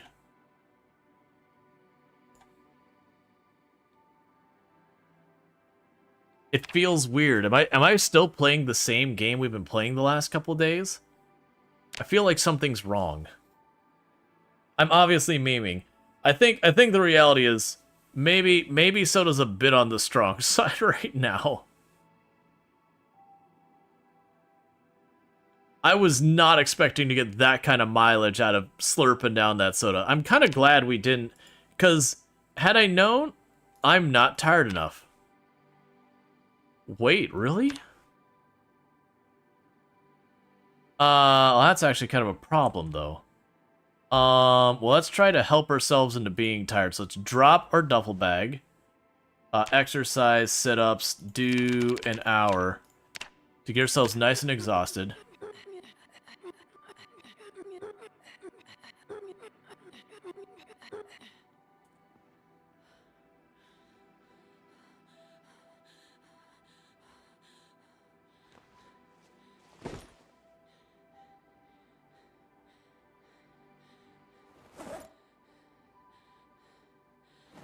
Okay.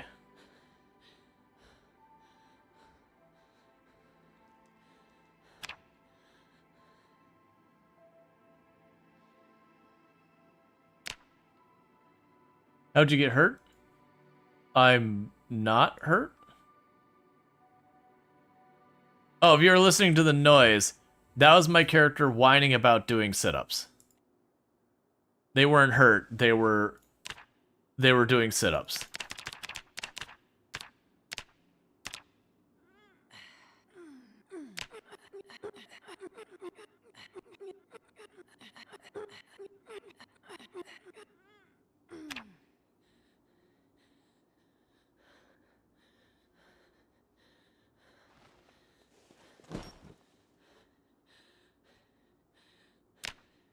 This is not good timing.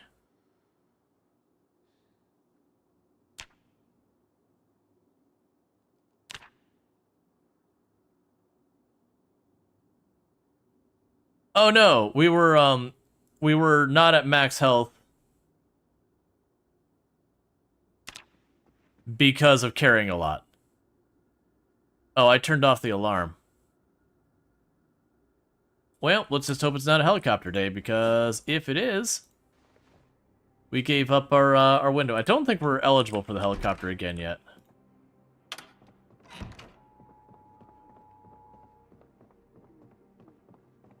All right.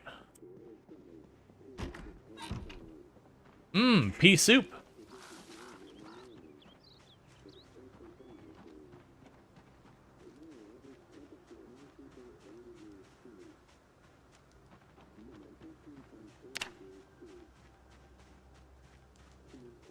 So light fog today, light fog tomorrow.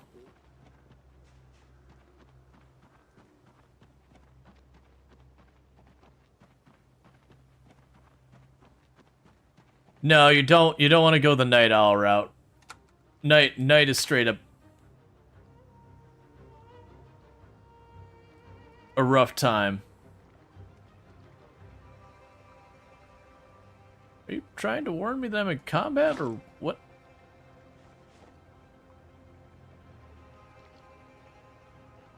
You're not thirsty either.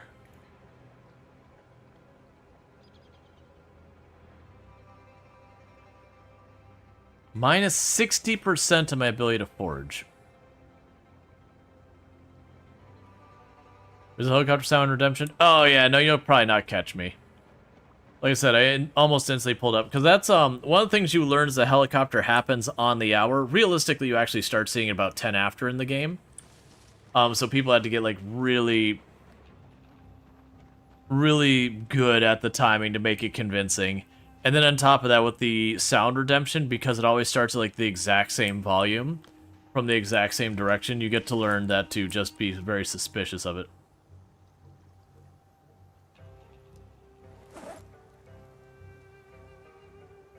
Sure. I'll read a magazine on welding we just found, Welding Monthly.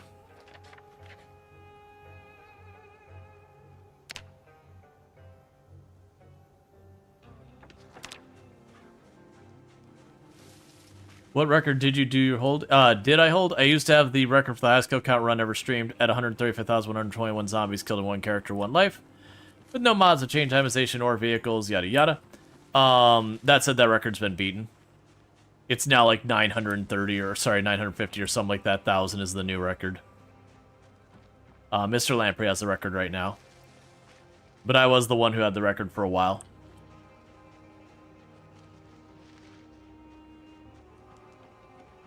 Yeah, no, and that record I very much doubt is ever getting beaten again. I don't think, as much as Lamprey can do the marathon runs, putting that much into a drawer?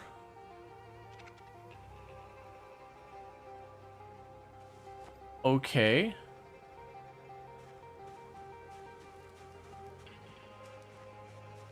You thought you got 200k? Oh no, I have a character who's alive that's at like 180,000, but when I set the record, it was 135. And when my record got beaten, you know, I was still catching up on the other character.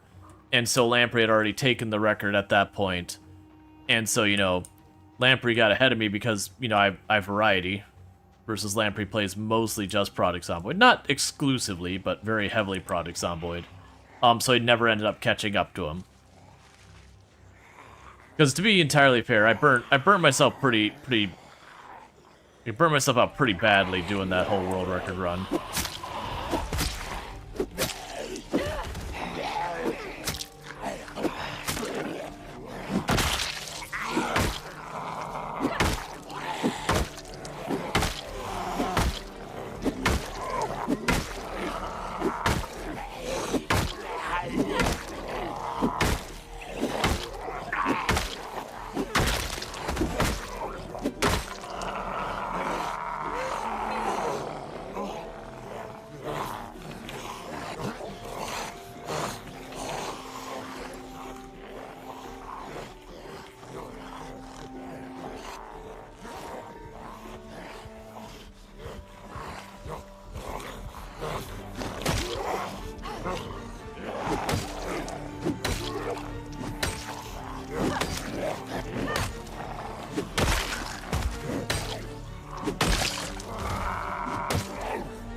Okay.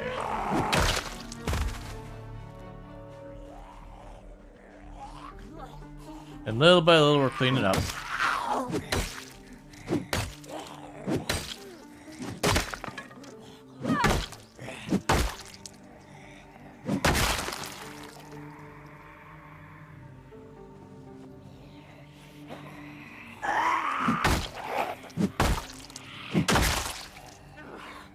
It'll be cool when it can make, like, real weapons not. How long would it take you to beat Lamprey's record? About 1.5 years. If I stopped everything I was doing, went back to build 41 to have the higher kill rates that we get in build 41, and basically played every single stream, every hour of every single stream, just Project Zomboid and Zomboid exclusively, it would take me somewhere in the ballpark to 1 year, 1.5 years. Which is the reason I have absolutely zero interest in trying. It's not me being like, no, if I put in the time, I can do it. It's nothing of the sort. I'm simply saying, I personally do not have that in me. So, therefore, it is not possible for me to take that record back. As much as I love Project Zomboid, that is an amount of commitment I have zero interest in putting into the game. I've already got like 4,000 hours into it. I suspect probably put another 1,000 in build 42 or something over like the next 1.5 years or whatever. But the days of me putting in that kind of time, that's like marriage level commitment. Yeah, and there's a reason why we jokingly say that's the forever record. The time commitment that would take to take that record back, like very genuinely, I don't even think Lamprey would do it. Like, after you've done that kind of commitment once, I don't think you have it in you to keep doing it. Because it's not like you're playing even the best parts of Project Zomboid. It's the early game of Project Zomboid that's the place that it really, really shines. That's really the most enjoyable part. Once you get towards that end where you kind of have everything sorted out, and you kind of look around, I can collect stuff just because collect stuff, or kill zombie. That's kind of what you got left. You know, there's just... It does get to the point where it's just a slog of killing zombie. 1 year and up is just a mind game at this point. Yeah, no, very, very genuinely, if you can survive more than like 3-4 months regularly, you've got everything you need to set a world record. All you gotta do is keep repeating what you did to get there, and not get bored. Because you have to be careful and methodical and slow. And this isn't like a criticism negative about Project Zomboid. I think the cost of having a game have good progression is quite often. It means the late game ends up being less satisfying at some point because you start running out of things to progress to. You know, unless you keep, you know, yes and, but that also becomes a problem where you get to, you know, games that have, you know, power creep and all that, where eventually they just get silly, and that in its own begins to ruin the game. So Project Zomboid does an extremely good job of giving it progression. That's actually one of the big things I'd say is an advantage with Build 42, is it gives a lot more things to chase after. A lot more skills to build up to consider, a lot more ways to play the game. Like, you're still gonna have the same, if you were to survive forever, problem of you'll eventually run out of new things to do. You know, barring making weird challenges and all that. But in a playthrough, once you got all the things... Yeah, and that's exactly it. Patos in there saying, you know, blacksmithing does seem like a good endgame goal. That's something I think generally will become a big thing in the game.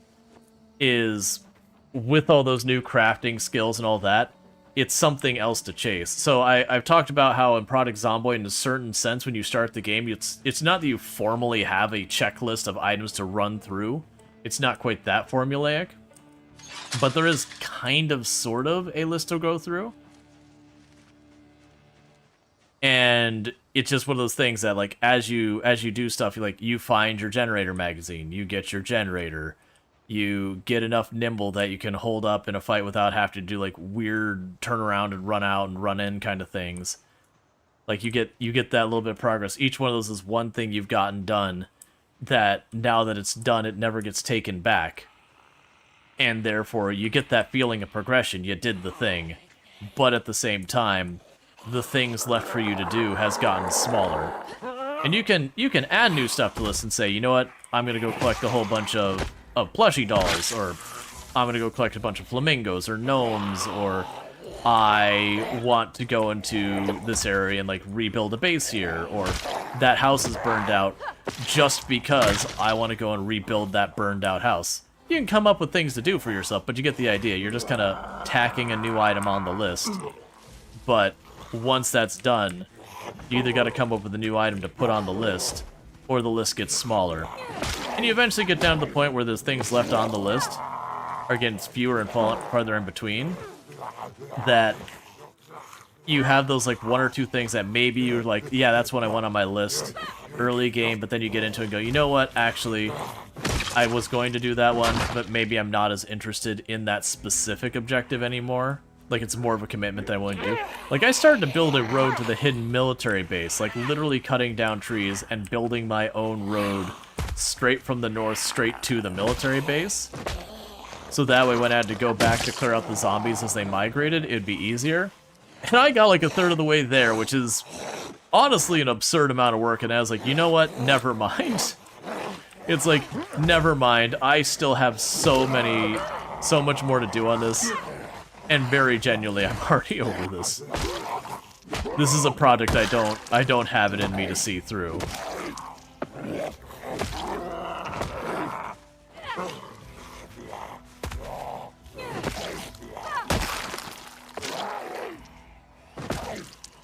Oop, that's go time. That's, haha, that's big go time right there. Looking up and you see 10 zombies coming at your high exertion, it's like, nope, full reverse. Time to leave. Yeah, no, that's always a thing. I've made that comment a lot of times for open world survival style games like Project Zomboid is. That there is, some of them will have like a main story that you do the main story and you tick that box and it's gone. But otherwise, usually it's on, you know, a lot of them will have like a formal research tree or whatever, that one of the things is to unlock all the things. Project Zomboid doesn't work that way. It's a more skill-based thing, that you unlock all the skills to do all the things and yada yada. But still the point is, you reach a point where you tick off those boxes and you get through it, and then you're kind of like, all right, but now what? And you have to come up with your own objectives. It's one of the reasons why I actually don't feel open world is great for everything. Open world is wonderful game style, and I'm definitely glad there is lots of options. But for a lot of people, they need something that's a little bit more, you've got a direction you're nudged into. You know, you've got your main story quest, or you've got, you know, some relationship thing to deal with the NPCs, or you've got whatever. Like, you've got some structure there that's like, hey, it's time to go build your boat, or time to go do this. So like Valheim, you kill all the bosses. That's kind of the nudge in that direction. The Forest, there's like that whole main story to deal with. So you got a whole direction. Raft has its whole structure you go through. But then you run to games like Project Zomboid where it's open-ended, and there's a lot there because you can kind of create your own story, which is very good in its own right. But there is the drawback of it, that there are some people who coming up with things for their characters to do is way, way more difficult. You put another 100 hours in Raft after the story? I couldn't. I really, really enjoyed Raft, but kind of once I finished the story, it was just mostly floating around the world and, you know, making my raft bigger. I very quickly lost direction and interest. Thank you for the follow. Welcome to the stream. Which isn't a criticism negative of Raft. I think Raft is excellent. But it was one of those things that I went from having a, this is the direction I should be going to, kind of meandering around. I do enjoy achievement hunting. Raft was one of the ones I never really got into the weeds of the achievements. Versus I've been working on I Am Future. I've been enjoying doing the achievement hunting and that. I've got Coral Island. I'm down to like 2 or 3 achievements. I definitely love achievement hunting. But for whatever reason, For whatever reason, survival crafters, I've never been particularly good about achievement hunting. That said, I'd absolutely love Project Zomboid to have Steam achievements, but it is one of those things that about the best achievements I could think for is, you know, fairly straightforward stuff. Survived 30 days, you know, successfully grew a plant, kill 1,000 zombies, you know, kind of just your generic you did things. Built, you know, quote unquote built a building, which would just be qualified as you have slapped up four walls and a ceiling.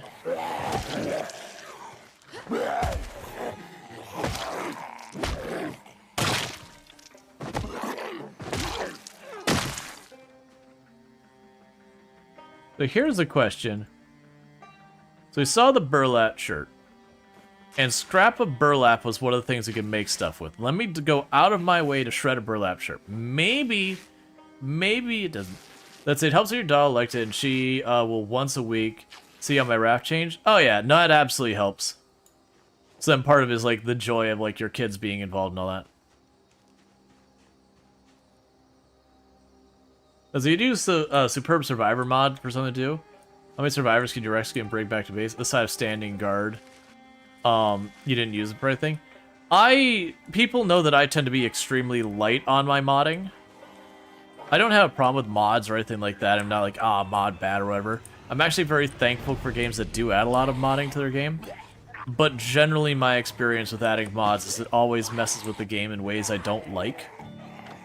Very specifically stuff like non-documented changes kind of thing. So like I'll play a game and I want it to be challenging and they'll be like, don't worry, you know, RimWorld, we've added all these weapons, it's nice and balanced with vanilla, you should check it out. And then you get into there and they will have a gun that fires as fast as the minigun with the accuracy of the sniper rifle, and that their quote-unquote balance was it costs an additional component to make. And you stare at that and go, this is not balanced no matter how you define balance. And I've run into that kind of stuff with almost every single mod I've put into any game ever that has had any type of, like, you know, significant changes. Not that I've never done that. I did that with Terraria. I did, oh, what is it? Calamity mod and the Thorium mod. And I really enjoyed those. And then Stardew Valley, I also did, like, major overhaul things, and that was fine. But most of the time I grab like the big mods that they'll be like, yeah, it's balanced, and you're like, this isn't even real. It's the same thing that happens in pharmacies. Like, we added this new tractor, it's perfectly balanced to be in line with everything else, and you look at it, the tractor just has a higher horsepower than any other tractor in the game, and it costs like half the price of the next weaker tractor, and you're like, what are you talking about? Balanced how? So it is well as ones, I tend to avoid them. I tend to grab, like, user interface mods and quality of life mods. So, like, for Project Zomboid, if we're going to use that for an example, one of the mods I grabbed a lot in Build 41 was there's a mod called Minimal Display Bars. And that partly is because it makes it easier for me when people ask questions about the Moodles. I can explain it a little bit better by showing you, like, the behind the scenes, what the actual numbers the game are keeping track of to make them appear. Because, like, you'll have people who they'll sit down, they'll see the exerted Moodle go away, and they'll get back up and they'll go and fight, and a half a second later they'll be exerted again. They're going, what the crap? What is this garbage? And you kind of have to explain, it was like, no, when you see that Moodle there, you're already at like 40, 50, 60 missing exertion, like missing stamina. Your character's very tired when they see that. So to get yourself back to actual zero where you have to build up again, you know, you do have to sit down for quite a while longer after you stop showing the Moodle. So loving the new strain mechanic? Yeah, no, I think it's good. A stupid giant pen being added to the original writing on the map mod? Wait, what? The stupid giant pen being added to the original writing on the map mod. PZ, piss you off. Giant two-handed blunt. That's the best way. Oh, so I had like a map mod that they gave you a weird large pen that was like a meta weapon. Yeah, no, that's the one that upset me the most was like Kenshi mods. The number of Kenshi mods where it'd be like, this is, it adds world dynamic stuff, and then you'd find this weapon like, wow, this is a really strong weapon. I guess I found this really rare weapon. And then you go around and realize it's just a regular weapon that the mod added, that suddenly you just have this like super cheesy meta weapon that you can just get everywhere. That makes all of the vanilla weapons completely obsolete. And you'd be like, oh yeah, well I won't use it. And fair. But the problem is, a lot of games, they don't do a good job of like, oh, that is a modded item versus a not modded item. I must have disappeared right at that moment. There we go. So it can be very, very difficult to know.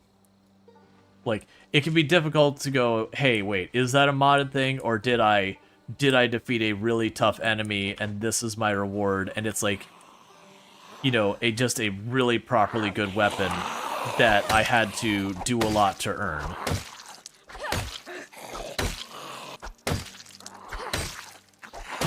But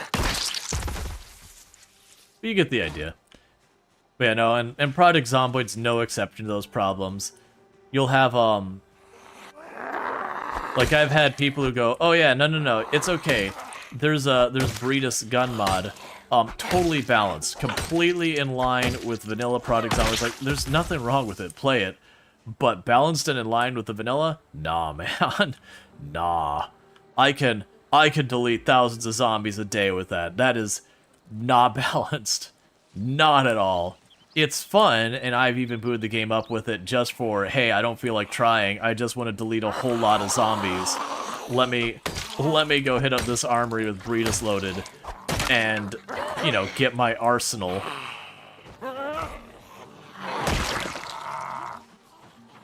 And again, no judgment if you run those mods. Very genuinely, there's a reason those mods exist. And I'm not saying it's like, no, you play easy game. I have games I literally boot up in easy difficulty settings because I want to just chill and have a good time.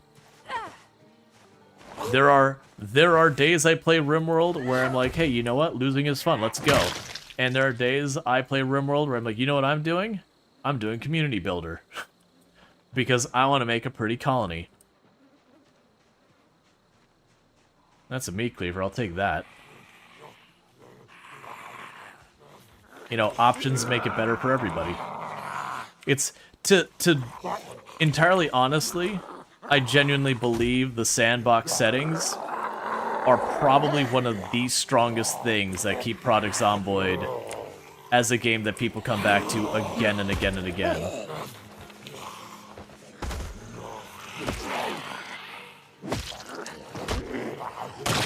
You know what? All bloodied up and scuzzed up, that spear looks way more intimidating.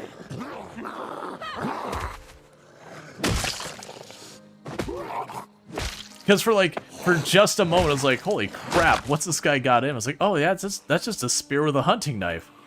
But for a hot minute, I'm like, wait, what is this? Like some type of like breachy or something going on here? What's this guy rocking?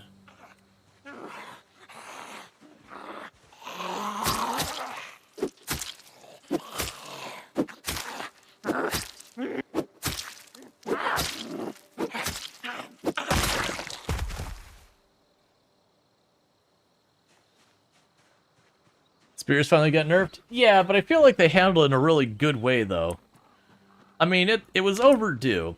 I think the only if spears were harder to get, it would be fine for them to be particularly juiced. That's one reasons why I liked the balance on the long blades in Build 41. Build 41, finding a katana or a machete was like finding quad damage in, your old first-person shooters.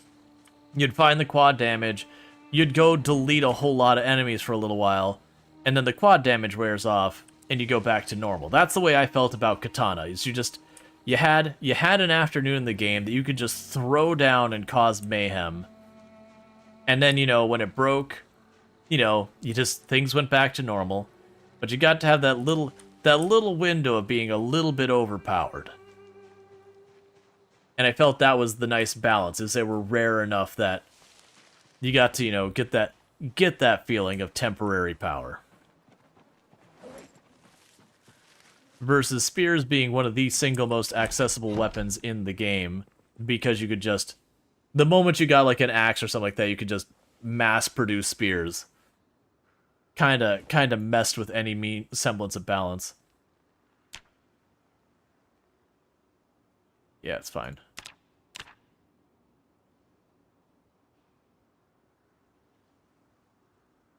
I wonder if you gain any levels in stuff from, oh, it's nighttime. I wonder if you gain any meaningful levels and stuff if I were to just take the head off a hammer, put it back on, take it off, put it back on. Like, if it's one of those kind of things like we used to do with tailoring, where you would sit there and tailor, where all you do is you take the patches off clothes, sew them back on, take them back off, sew them back on, take them back off, sew them back on. Which is something I did like 2 times. I'm like, I am never doing this again. Not like that. Like, I would do where I'd fix my clothes gradually and improve them gradually. You know, just as a thing, and I'd tear stuff once in a while. That is actually something I'll discourage new players from doing. You'll have the temptation to go to a skill and be like, I would like my glassworking skill to be high. And just grind hard on glassworking till you hit like 6, 7, 8, 9, 10. You can do it. Don't let me ruin it for you. Generally speaking, it's a good way to burn out. Especially if it's a skill that levels really slowly. Like, I've known people who literally will just spend, like, in-games week just taking apart and reassembling a bunch of cars again and again to grind up their mechanic. I found for myself, to get the most enjoyment out of the game, the way I liked to do it, is I would get just enough mechanics so I had to grind a tiny bit to get where I could hotwire a car. But then once I got to that point, instead of doing any of, like, that grinding and all that, I would just maintain my car. As my car took damage, I would just go out, find parts, put the new ones on, knowing I was gonna flub the repair a good couple of times. That's fine. Let's see, you got electrical 10 one time just to say you did it, and even though there was no real advantage to doing it. Yeah. So I'm a little disappointed. I kept putting off. I have a character that's still alive in build 41, Venus Orozco, who is currently, I think, 10 strength, 9 fitness. And this is from 0 in all stats. And has 10 in every single weapon skill and combat skill except spears and nimble. And nimble, I have no desire to, you know, grind nimble up to 10. Because out of skills, nimble is one of the slowest leveling in the game. Like, there's not many levers you can pull to make that skill go any faster. You know how you level nimble? You do that. Do you need to have zombies near you? Nope. People claim that? You do not. You just gotta keep walking in combat stance. To such a degree that when I was foraging, I need to reset it up. I had it so I could toggle combat stance instead of click and hold. There's probably still a setting for it, but I haven't found it. Error 1 in the bottom right.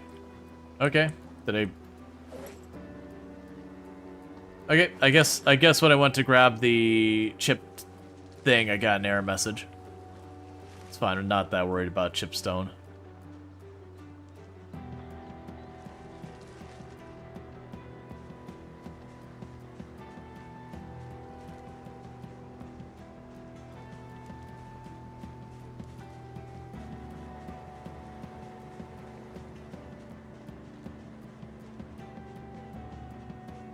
And basically, I'm just trying to take a different route walking around foraging.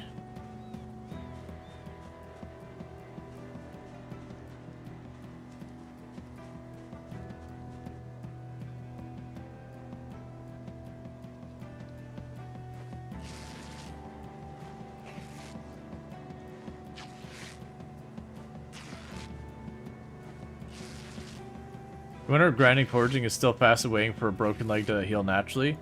I have no idea.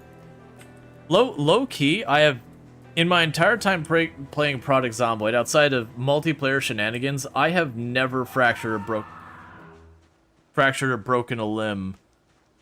Because just as a marathon player, you have to always play with a certain level of caution.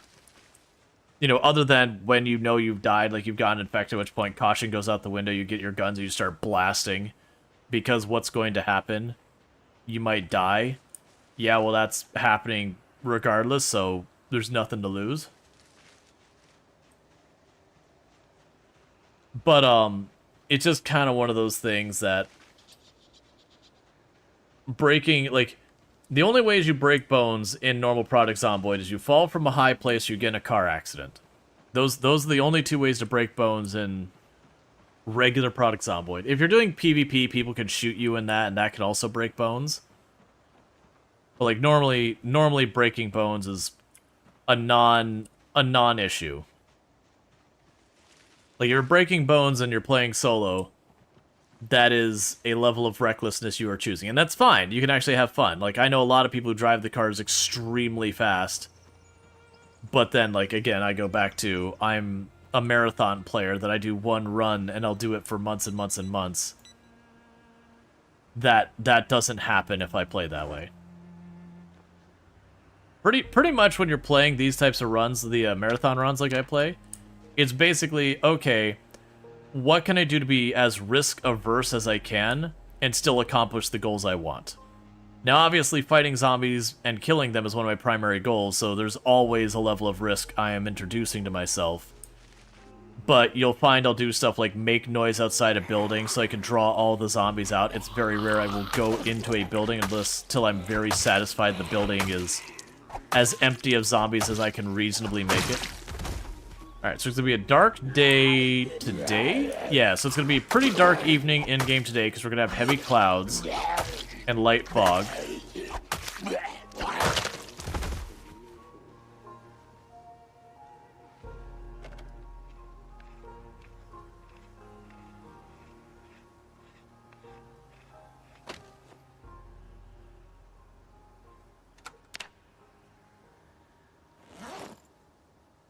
Yeah, so driving real fast is just begging to shorten a run.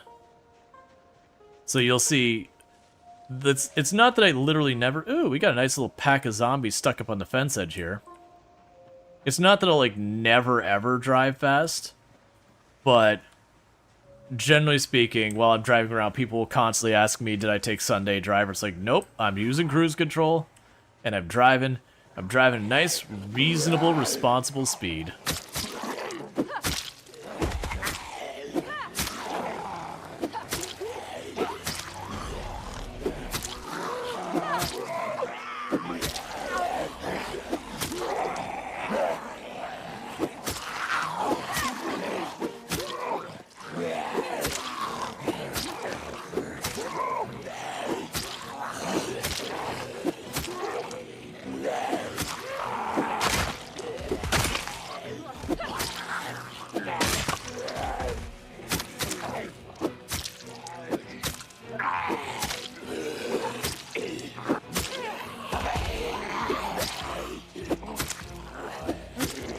Okay, that muscle strain's getting too bad already.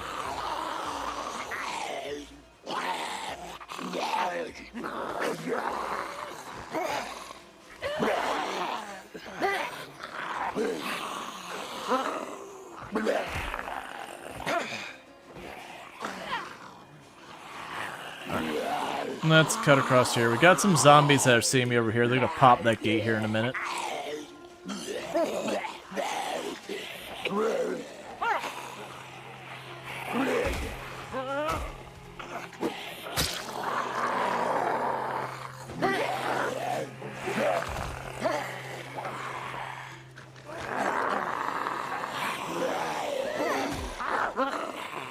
Alright, we gotta back off.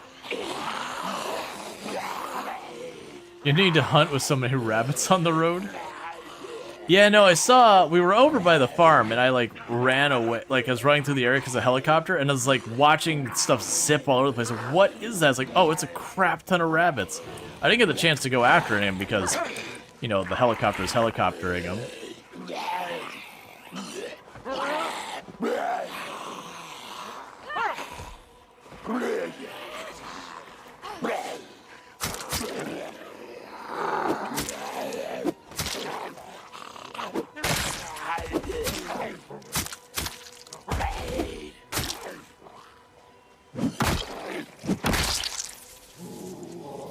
Okay.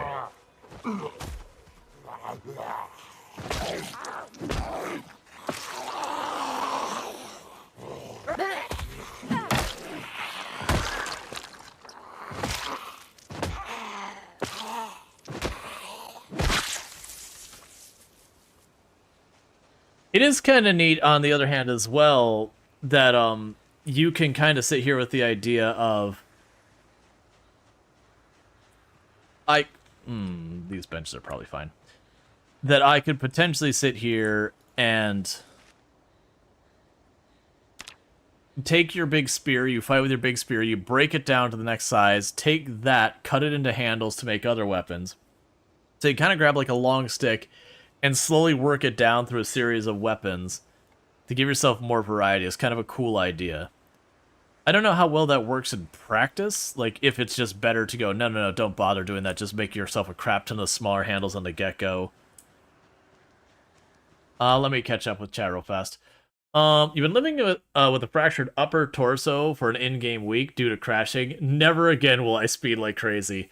Yeah, no, it's those fractures stick with you for so long, and your character's like, the whole time everywhere. You're like, if you just pull more than like 2 or 3 zombies, you're like, well, guess I die. When you get high enough medical, you could use the splint and you'll move fast enough, but that's once your medical's up.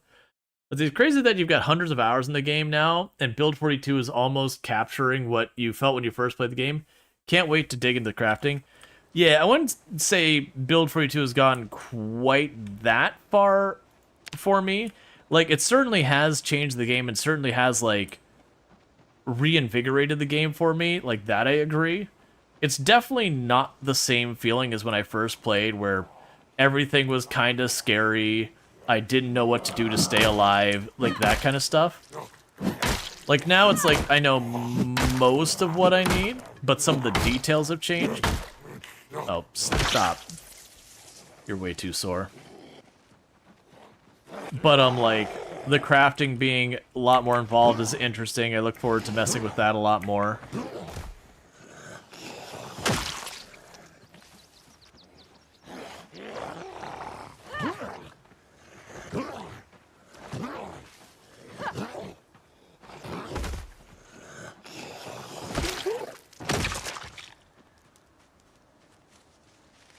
Okay, so let's shut this again. And most of the reason I'm shutting this is if you don't get too close, the zombies won't open doors and all that, even with the smarter cognition. What are your thoughts on shooting now? It's fine. Like, shooting in Project Zomboid Build 41 was good. A lot of people said terrible things about it. Like, it was good. You did have to actually level it up, though. You know, you should just go by the assumption your character is the first time they've ever grabbed a firearm in their life. And they have to manage. And so they're getting a lot of stuff wrong, and they're not going to be precise at it. And yeah, it can be silly how bad their accuracy was sometimes in Build 41. But still. Build 42, where you actually, like, put the crosshair on it. Mechanically, it works very similar to before, but it's got a lot of, like, nuance that makes it a little bit nicer. It's still a thing. But yeah, no, very genuine when it comes to maximum kill counts. Just rocking the shotgun in Build 41 was the highest kill count you get in a day. Normally. Not counting mods, because mods aren't... Like, anytime I give a comment, so I was like, well, there's a mod that's cool. You know, I appreciate that, but that's a mod. I could say there's a mod that puts up a roll credits that I've won the game screen. It doesn't make it behavior of the game that you would necessarily advertise. Other than that, mods are supported. But yeah. So, generally speaking, the guns are very usable in Build 41. They were just... One, a lot of people didn't know how they worked. And the other is a lot of people go like downtown West Point and start popping off and be like, oh, guns are just a trap that gets you killed. Well, yeah, you're popping off in downtown West Point. You know, go someplace that you've cleared a direction behind you and you'll be able to use the gun just fine. Bonk. But yeah, so build 42, I felt the guns they're honestly in line usability for me for build 41, but I didn't particularly find the guns in build 41 to be anything less than perfectly usable. Did you turn around to do that? Yeah, so I think we got a bunch of zombies drug up to the north end here, and they're probably getting stuck on a fence or something, which is why we're getting a bunch just mashed up in that corner. I'm willing to bet that's the north fence for this property. And that they're all gonna stay bulked up.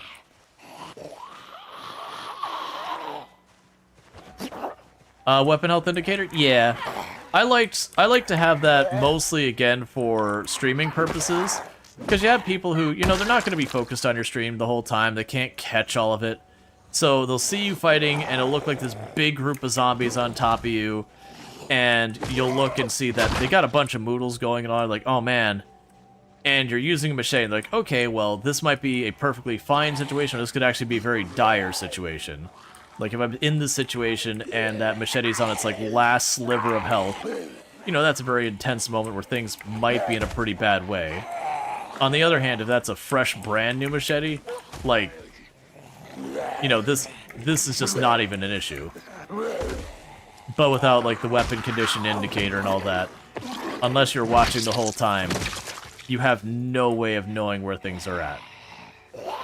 And it's the same with the minimal display bars.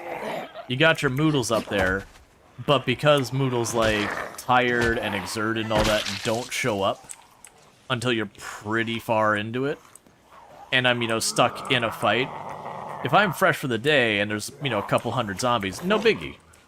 That's fine. I mean, on these settings where I'm at in this run, yeah, that'd kill me. But if we're talking mid to late game, yeah, you know, a couple hundred zombies, fresh start of the day, no problem. That's just being efficient.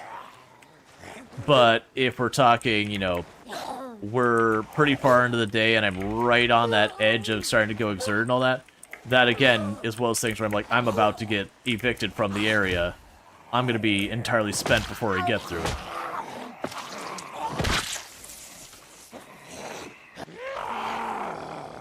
And I'll catch up with chat again once I'm not in the middle of the fight.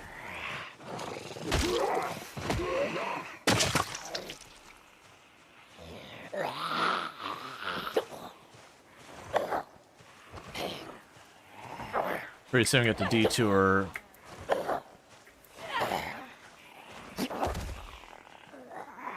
And get worrying about food again.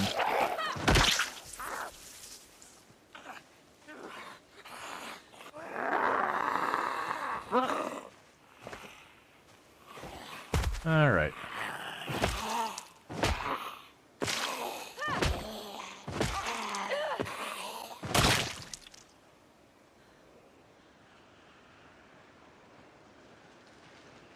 That's this walkway. Where do you spawn? Yeah, the new city. Yeah, there are new cities that did spawn new city. Let me catch up with chat, because, like I said, when I get focused on that, I can't really keep up with chat. But you're so afraid of updating to 42. 41 has been perfect for years, and you're scared the game might change too much. How do you feel about so far? Is the same game mechanics? What's your change you'd say the best or the worst? Hello? Oh, well, I guess the bot didn't see that command. Oh, good. A wine class. So I will say build 42 has definitely changed the feel of the game quite a bit. Not in a bad way, but you know, it is a little bit of a scarier world. You can't really go in and just throw down with all the zombies and just kind of go, meh, I'm fine. There's a lot of concern there. But the major change of the game has had is they've been a massive overhaul to crafting. There's just so much there. Like we've got like blacksmithing. I can't keep that up while walking around. We've got like blacksmithing now. We've got animal husbandry now. You know, all that kind of good stuff going on. and whatnot. And so that's a massive change. They have made a massive change, like, and I agree with Bentley. I would say the lighting is the one that's kind of the biggest change as far as I'm concerned. And the reason for that is in build 41, going into a building during the daytime, even if the power's out, no biggie. Whatever. Get that out of my inventory. That's just a large branch that's not even a cudgel.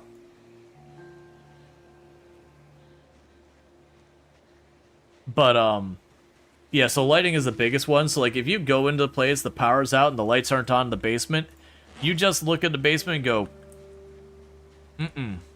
There's been buildings where I don't have a flashlight, and I'll open the door, and you just look into blackness and go, no. No, no. No. Nope, nope, nope, nope, nope, and you'll turn around and walk away. Because it's just pitch black inside there. You're like, no. Nope, no flashlight.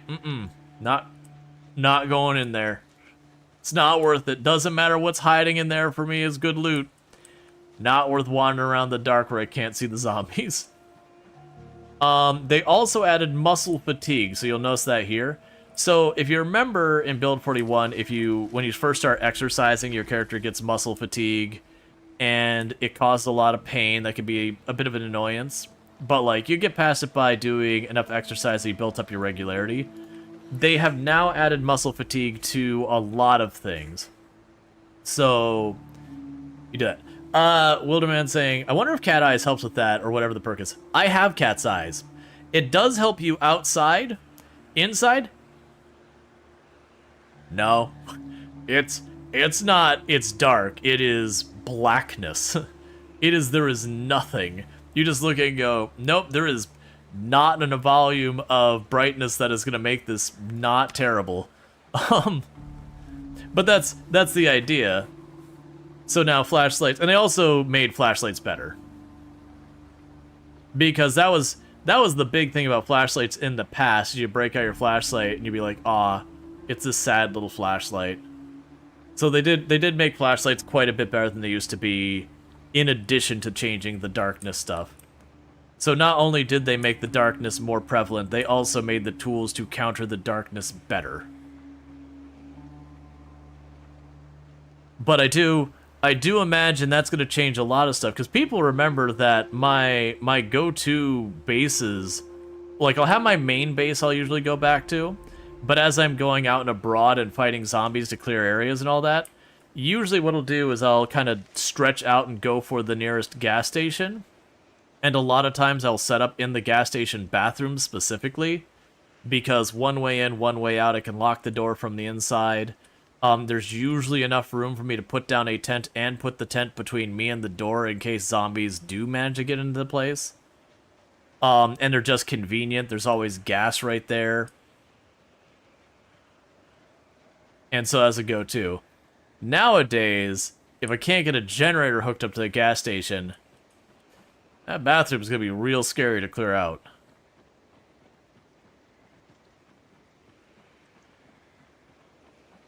Or, like, for example, one of the things you would always do when you got a base is one of the first things you do is you'd either put up curtains or board up windows, that kind of thing, to make sure zombies couldn't see you.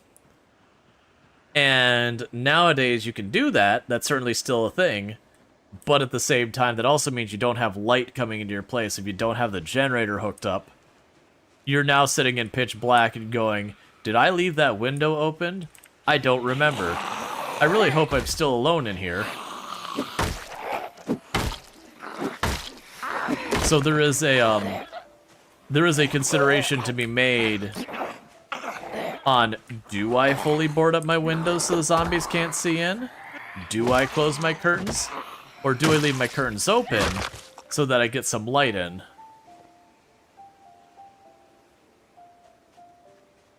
Fire solution? Well, my understanding is, I don't know, because I haven't tested because I don't like burns. But I understand they have and are reworking fire, which I think is good. I've actually never been the fan of you drop the campfire, you drag the zombies through, and then you just walk in circles until they all die while half the town around you burns down. it's fine that that exists, and I'm sure you'll have settings that allow you to accomplish that same experience, whether it's settings or mods. But that was always the nature of gameplay I didn't enjoy. It's also one of the other things that fire as a player was terrifying. You cook your campfire, like you set up your campfire, and you just stand the heck back from it. The number of people I know who have had really long runs that have died because they just got a little bit too close to the campfire is not a short list. It's one of those things most people who've played a number of hours have eventually done to set themselves on fire using a campfire. It's just so easy to be considered in the same tile as it without realizing it until your character goes ablaze. And where the zombies take, you know, what feels like a short eternity to burn to death, the character is basically sawdust and kerosene. Just get the tiniest little spark, and they just engulfed in flames and dead in seconds.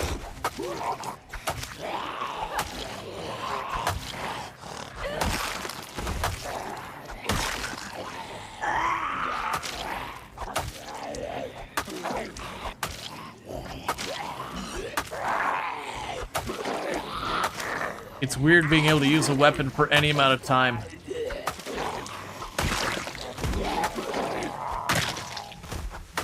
Yeah, so weapon stats do a lot.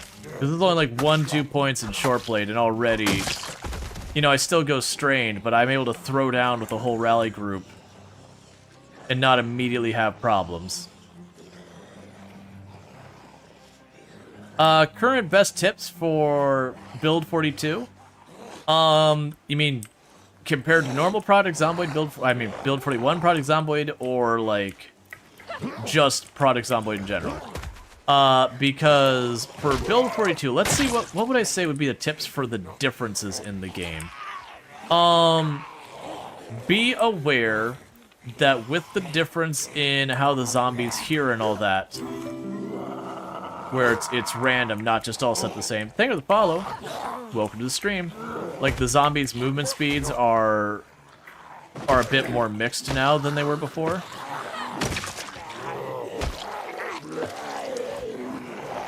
I was really hoping to finish you off too, but it's fine. Yeah, if you're gonna be exploring when the power's out, you need a flashlight. Flashlight's important.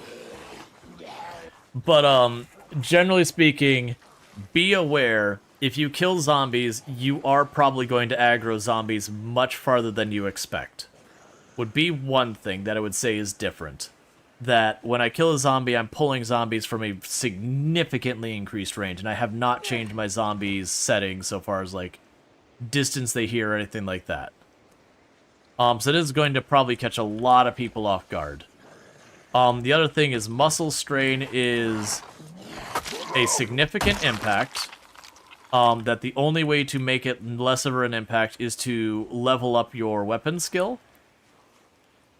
And just be aware, if you're at lower level weapon skills and all that, the flow of combat has changed. Oh, come on.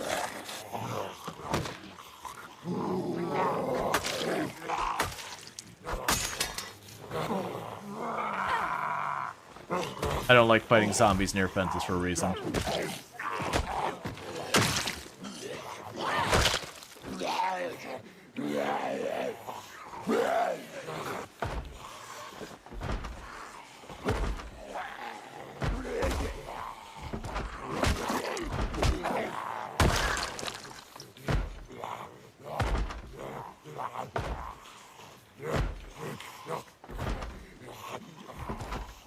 Alright, get over here. I'll get rid of you. Then we'll deal with the one that's slowly breaking that fence.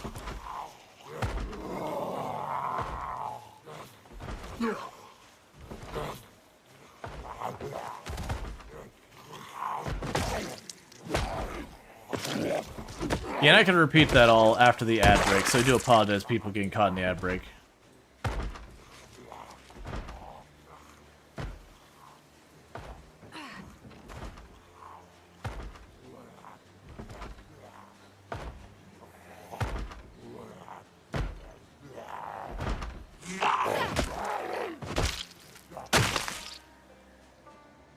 Okay.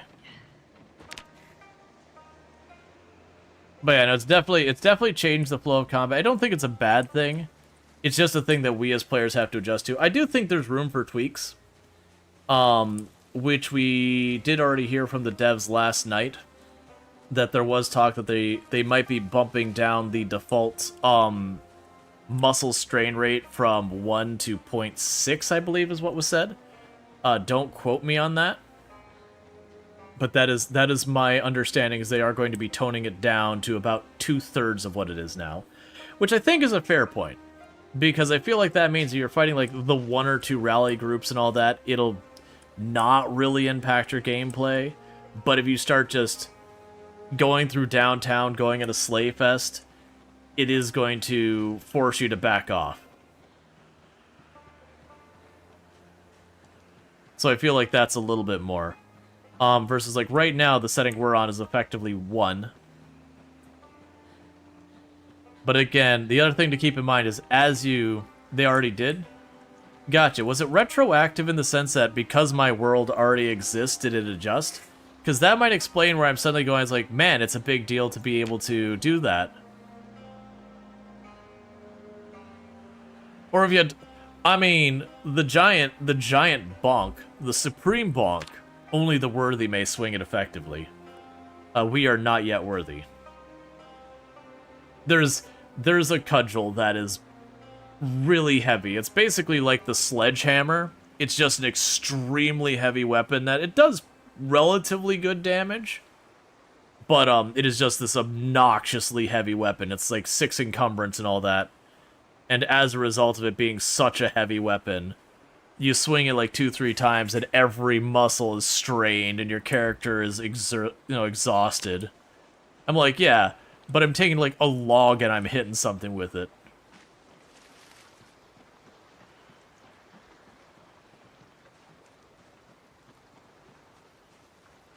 Gotcha. Okay, thank you for the heads up. Cross Cobra saying the reduced melee muscle strain is now 60% of its previous amount. Other sources of muscle strain are unaffected. The sandbox value hasn't changed, and the reduced amount is now baseline. Okay, so literally by being at 1 times from today to yesterday I was at about 40% faster strain than I am today. Honestly, that's fair. I'm also not unhappy about that, because that'd be one of those ones I'd be waffling with, going, okay, do I edit my game settings through tools or whatever to put myself down to what the current one is? But that means I just don't even have to worry about it.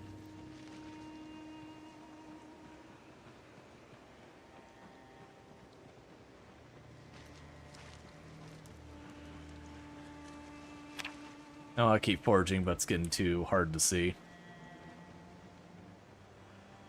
Alright, we're probably getting pretty close to another day where I have to just focus on foraging. I keep hyper-focusing on killing zombies, which is fine. The zombies aren't going to get rid of themselves.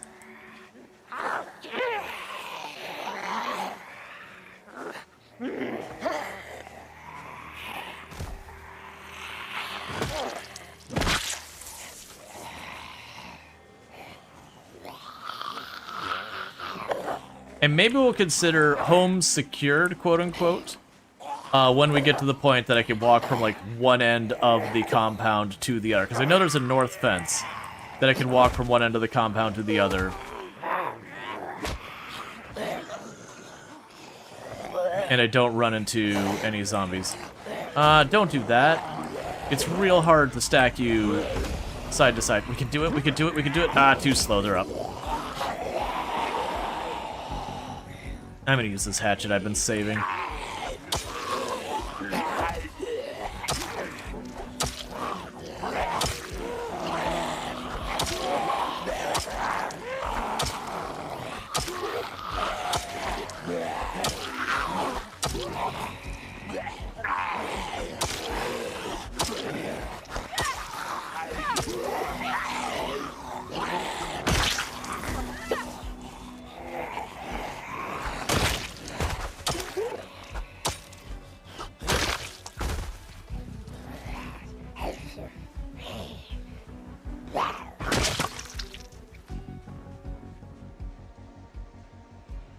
Alright, so it's almost time for us to go to sleep.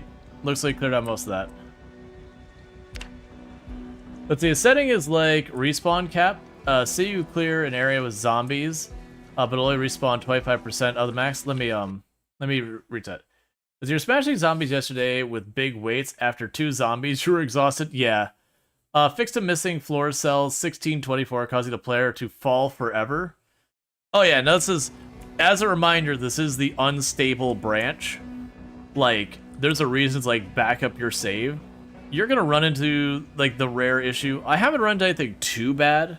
I know Lamprey had a problem where he had a zombie teleport on him because it glitched on a window.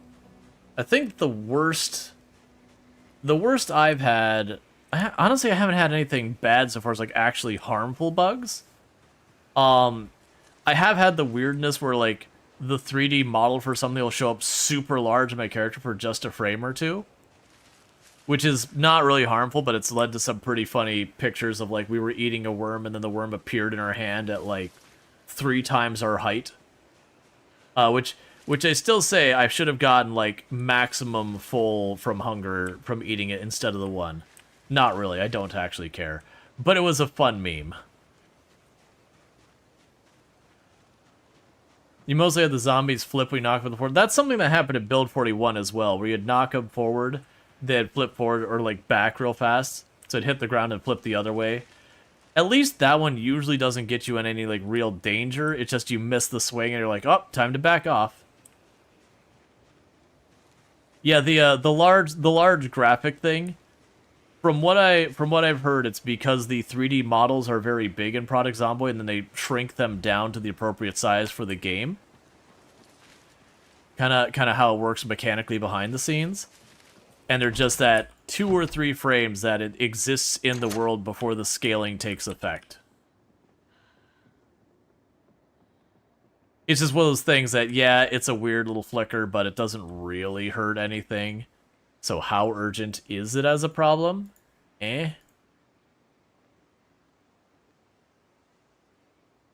Alright, so crafting, we can make more spears and all that. We also make a bunch of stuff in here.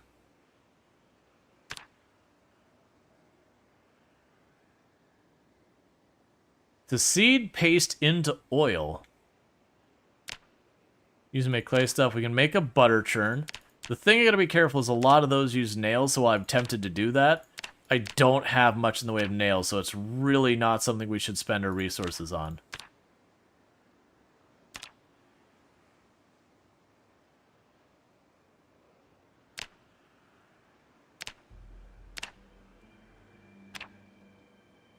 I'm gonna make handles instead of spears. Yeah, no one surprised me. There's gonna be one. Like, I already reported it. But the basement here, last I looked, was, it had a bugged tile that doesn't hurt anything. It's not like you fall through or anything like that. It's just you have grass inside the house because of it. Like, it just needs the tile switched or whatever.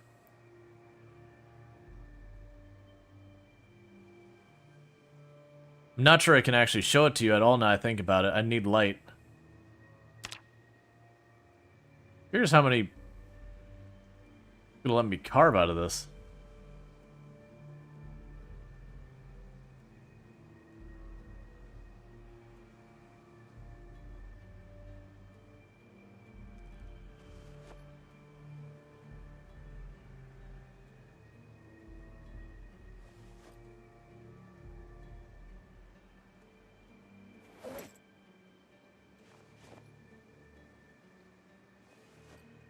I have no spear. But yeah, so there's a tile right here. Yeah, it's like right here above that door. There's one tile of grass. What's napping? It's taking like stone and, you know, chipping it. So if you take like a chunk of flint and you hit it with a hammer and you break it into a piece of sharpened flint, that's napping.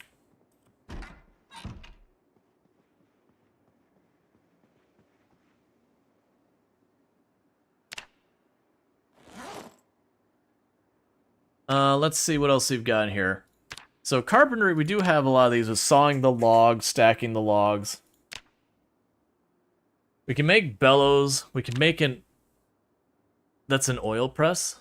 Okay. Blacksmith anvil mold. Oh! Weird. Okay. So I make the anvil mold out of wood.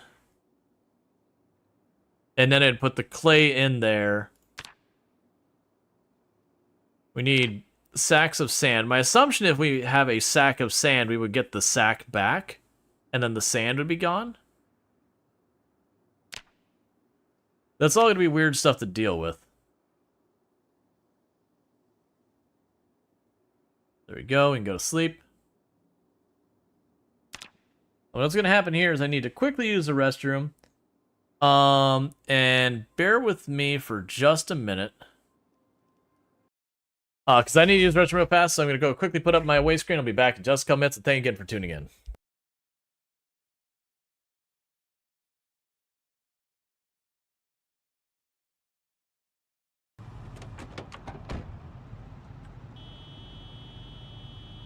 If at first you don't learn your lesson, honk the horn more. Thanks, everyone.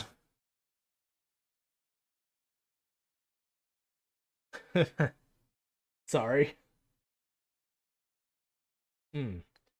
I did not expect that to do that. My apologies. Stop it, eyes. I need you to cut it out. Are you having an emotion? Yeah. Don't you hate it when that happens? Think we broke Strainer? Yeah. I think I've only gotten teary-eyed, what, 3 times on stream? Jesus, that one was tortured.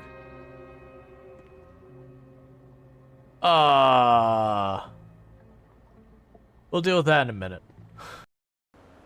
Yeah, you know, it'd be awfully... Alright, you know what?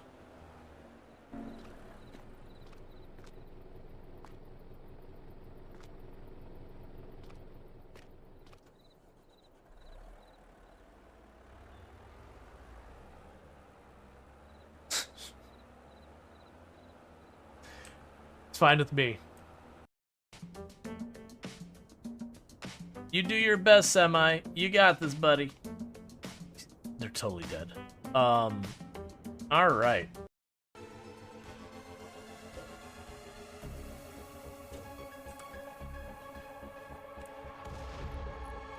First shot was a complete dud. Here goes the anti-grain.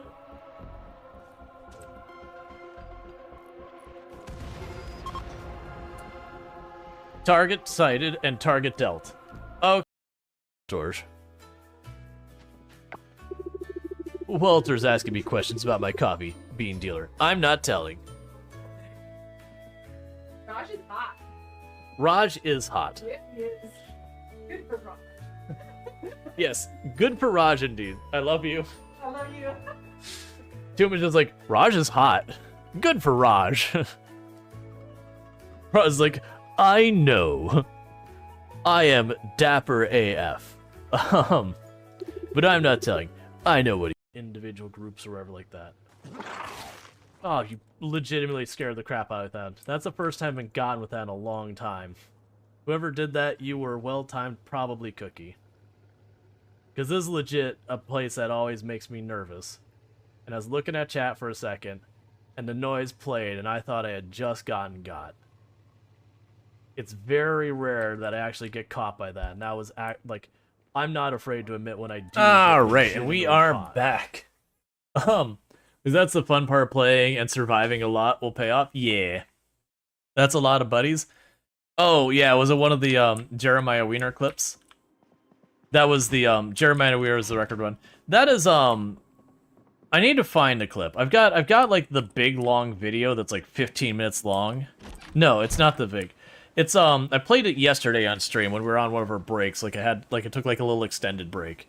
And I played a video I had edited when I got the record of like, you know, just a bunch of clips as the record, like as that record run went along, like There was one point I had to jump out of a window because I was being dumb.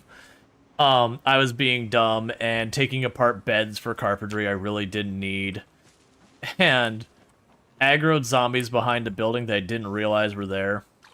And they kind of cornered me up there, so I ran and jumped out the window, and that was a stressful one.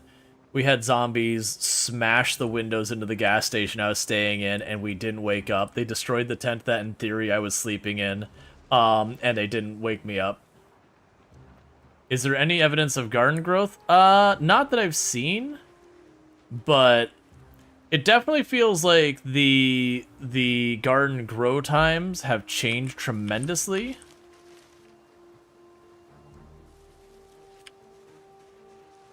And I also planted them their seasons now. Like, this one crop should be planted in April, this one should be planted in whatever. We only know 2 of them. Thank you for the follow. Welcome to the stream. So we go to our discovered recipes and all that. I think it's in here. Yeah, so potato growing season and parsley growing season we know, but none of the others.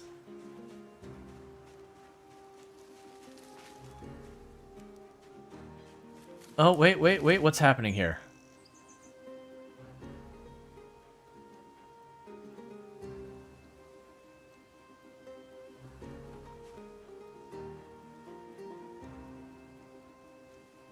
So that's a dead tomato vine.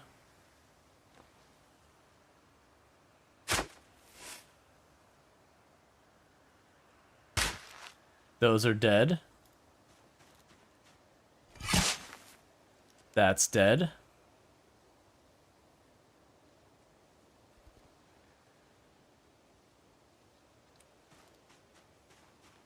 This is dead.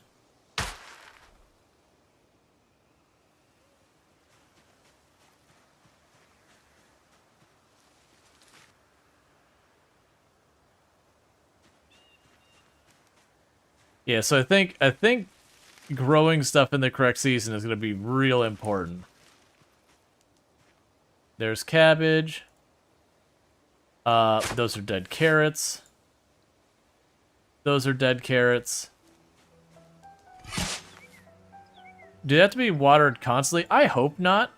Because it used to be you could water them, you only had to water them once every so often.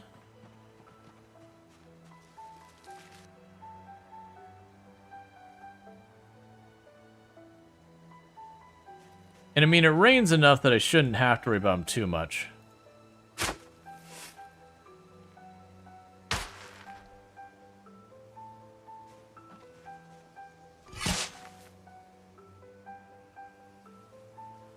Let's see, do they grow only once or twice per year, in-game year? That's what I don't know.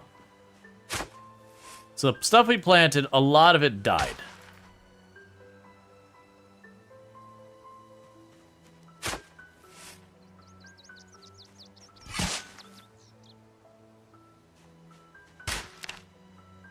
But that was what we were testing, is this like, I don't know how big the season's gonna be as an issue. The answer is the season is a critical consideration. So there's gonna be no more just easy peasy farming. Oh wait, don't, that's still good. Yeah, because if it shows info, that means I could check its info so it's not dead.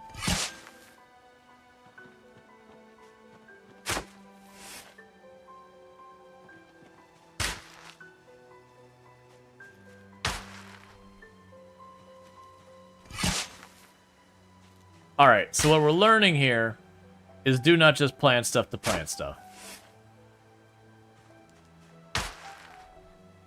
Because I'm pretty sure I gained literally no skill from planting stuff. It's only when I harvest.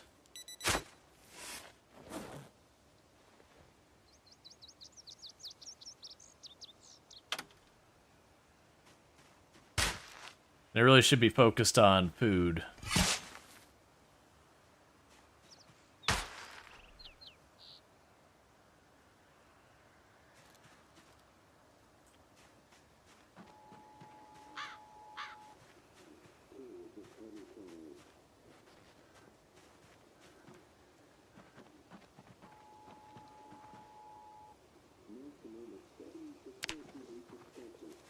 That's not what I wanted to do. Get that back in my hand right now.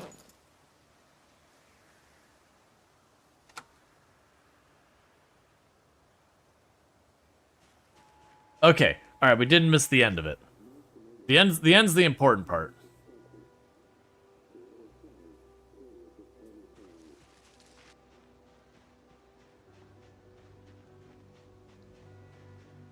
Okay, so it looks like we're good.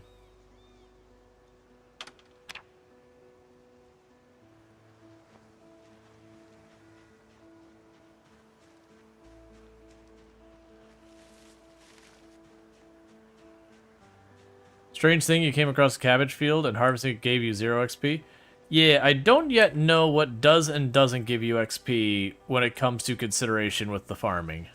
Now, it was just harvesting it, but it would not surprise me if that got reworked. So none of my stuff here got anything yet. Foraging's right about to level, which is really good to see. So yeah, so we don't yet have any, like, a single point in farming whatsoever. But I'm guessing that's a matter of, you know, I probably have to harvest my own stuff. Planted by yourself. Cool, cool. Makes sense. Alright, I'm worried I'm gonna need to make a jaunt out to the farm. But we did drag a helicopter over there not too long ago. So I'm also a little bit worried if I do go out towards the farm, I'm gonna also not find what we're looking for. Yeah, so I guess it's only if you succeed in growing your own stuff. That means I need to find more seed packs. We did find all of our seed packs killing zombies in a farm before, which isn't super shocking. But my hope is that once we clear the compound, there is a farm just northeast of us that we know there's zombies at. It would be to do that. And the reason I'm crouching is for the bonus to... I do dislike greatly that we're not gaining XP unless I pick up the item.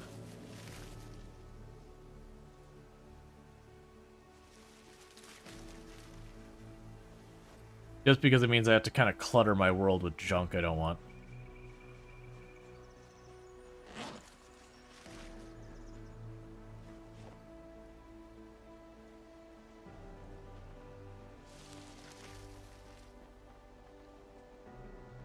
Yeah, that farm would probably be pretty good for us too when we get there. For foraging. But right now, I think literally the other side of that farm is the northern border of the perimeter. And I do think that when we had when I drew the helicopter to the north, it did put all of that right there. Oh hey, berries. Time to play the berry gamble. And is the berry poison?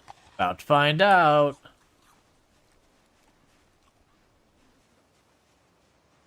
Well, we're not sick yet, so that's one promising thing. We got to give it a minute to like really kind of set itself in. See if we're in for a bad time or not.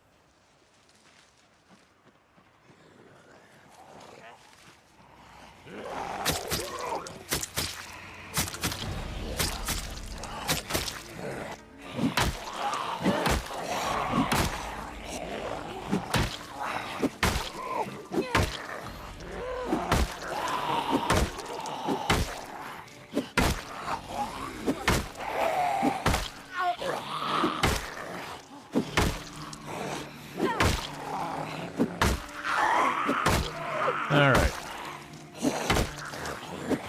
Kind of expecting this to be broken by now.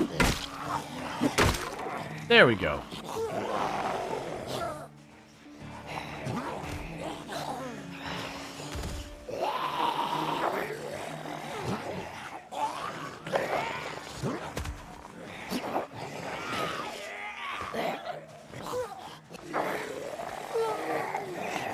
Oh, I almost didn't get that one off. I just stuttered for a moment there because I saw a zombie behind me and just about ran into the other one.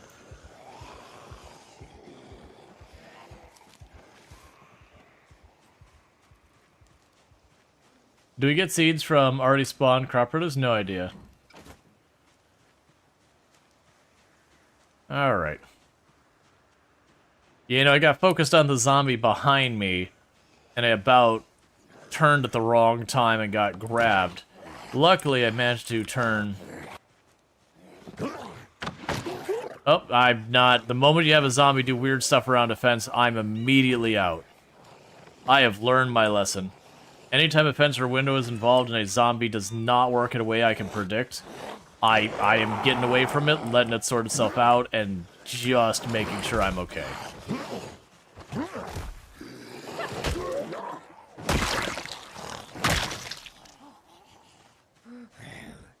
Alright.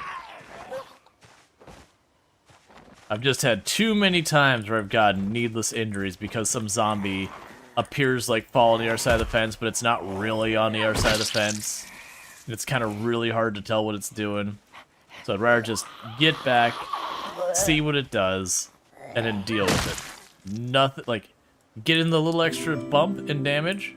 Thank you for the follow. Welcome to the stream. Getting that little teeny extra bump in damage is not actually that small, but getting a little extra bump in damage for hitting a zombie down to me is just not worth taking the chance. Alright.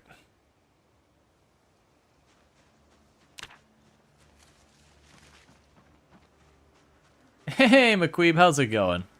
Can I get a shout out for McQueeb? Another fantastic content creator on the platform. Plays a lot of indie games, been playing some Stone Shard, among other things. So, you know, definitely worth checking out. Has done a bunch of sweaty challenge runs in different games in the past, like, you know, going back a good long while, did like No Hit Noita, all that kind of good stuff.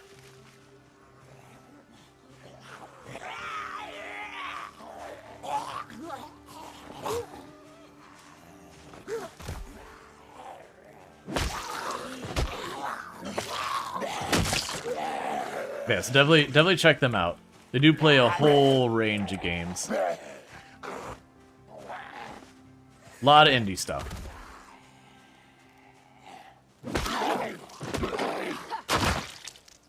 Let me check one thing. Yeah, so like right now they're doing Stone Shard, if I'm not mistaken. Are you hearting all the things in the fridge? Are they here? Oh, those are already there. Thank you for the follow. Welcome to the stream. We got 2 over here. We'll take them out. That's a mannequin. We got another group up there. Got some over here.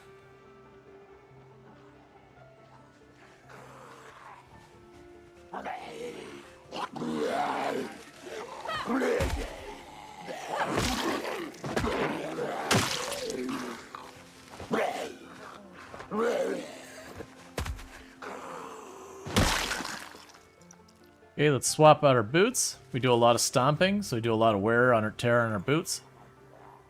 And you do not want your boots to break while you're fighting, because then you cut up your feet and all that. What's my thought on Build 42? I mean, very much enjoying it. I know, like, they adjusted the muscle fatigue to be a little bit toned down from what it was when it first dropped, which I think is the correct decision. Feels pretty good now where I can't really just go ham at things and expect to be able to stick with it for any length of time. Yeah, I don't want to mess with you. We'll back off, we'll rest, we'll come back out. Getting really concerned that I've got the detour for food. We're probably gonna start starving again.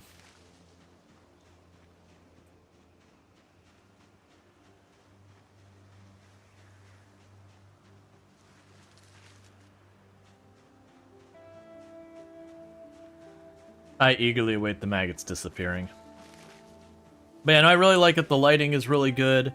The crafting has been a lot of fun to figure out because there's just so much more you can do with it than you used to, where crafting to the past for me was honestly, there's a handful of things I would make, and past that I would mostly ignore.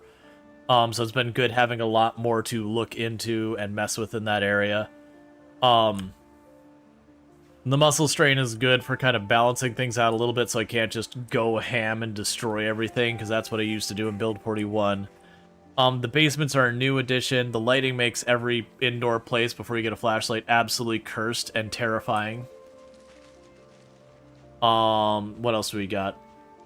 The zombies having more randomized traits to them, so far as like some are faster, some are slower, some will notice you easier and all that. I think it's good. I'm definitely very mixed adjusting to it. Oh good, a roach. Delicious roach. Hey, look, foraging 5. Don't interrupt me. I'm enjoying my roach.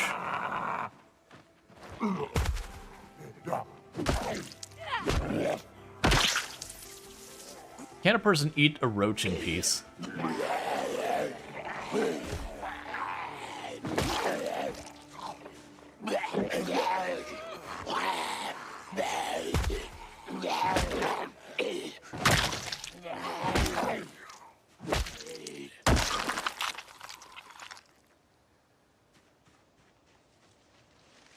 We got one down there, we got one up here.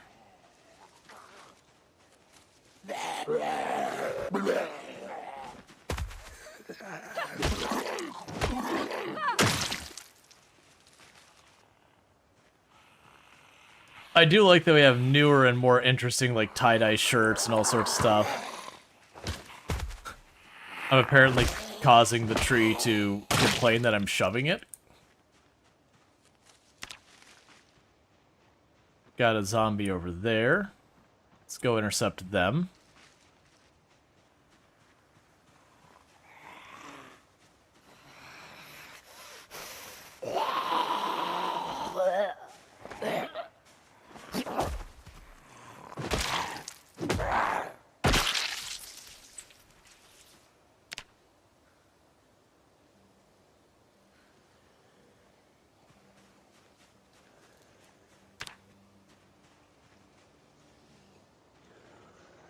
Okay, you're just a lone zombie again?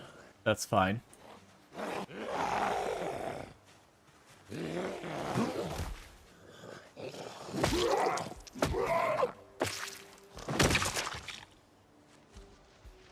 Yeah, that's the northern border of the place. I don't know where you came from. That kind of worries me.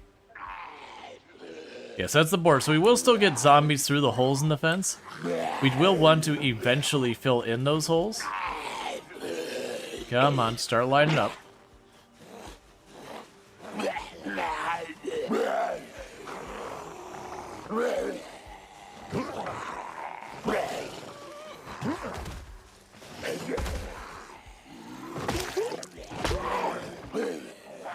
Oh, come on.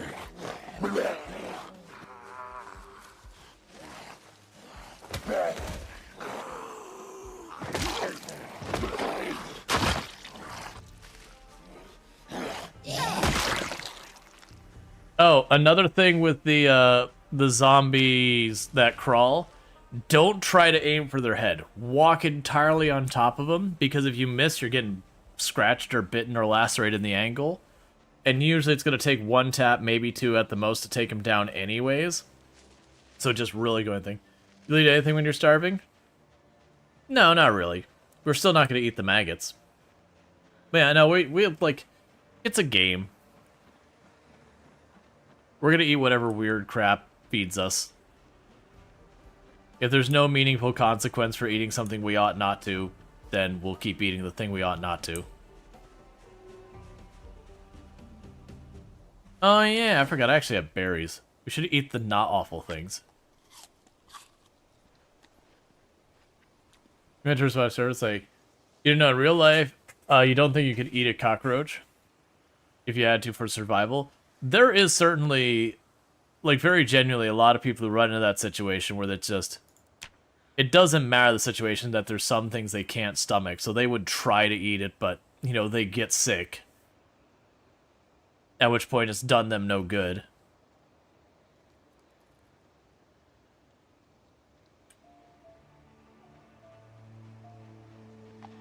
Yeah, clearly these ones aren't poison or we would have been getting nauseous by now. Especially with how many corpses were chilling around.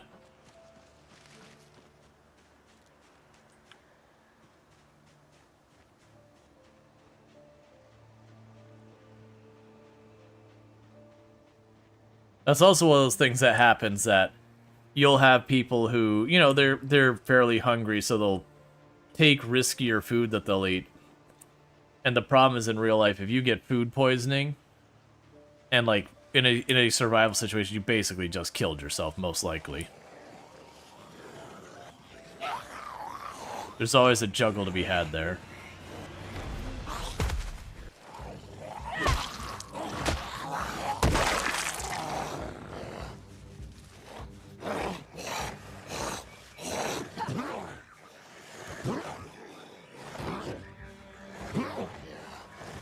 You are not cooperating.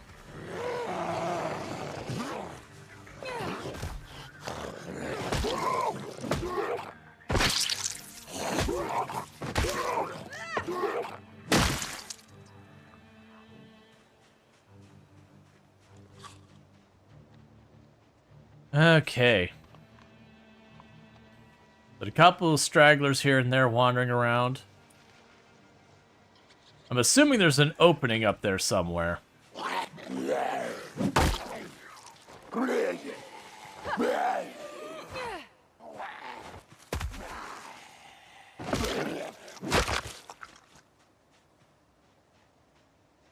got one there, two there moving, and two over here moving. We'll also have some zombies will be moving in and out because they'll be right by the edge. That happened a lot of times when we've done bases that had, like, especially really large perimeters. I think the worst one I ever had was the prison. I wound up really regretting building a base in the prison in one of my runs. Because all of the zombies would just chill at the front gate.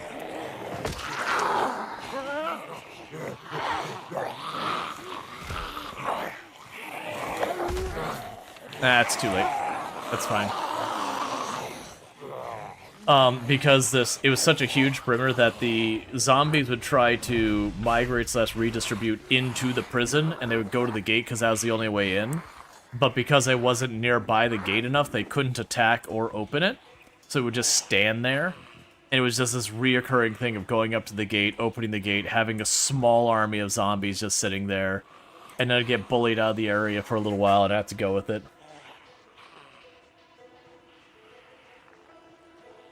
Does putting a car in front of a window door stop the zombies from getting past? Nope. The zombies will crawl under the car and then attack the window or door and climb in. There is no way without mods. I mean, I shouldn't say no way.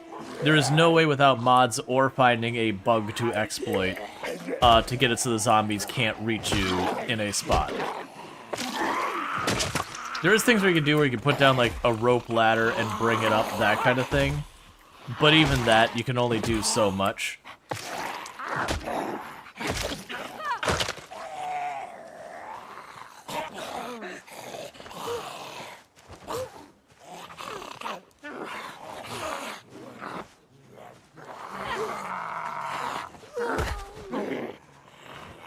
Getting so tired of getting to get the two of them, like, to go and push at the same time.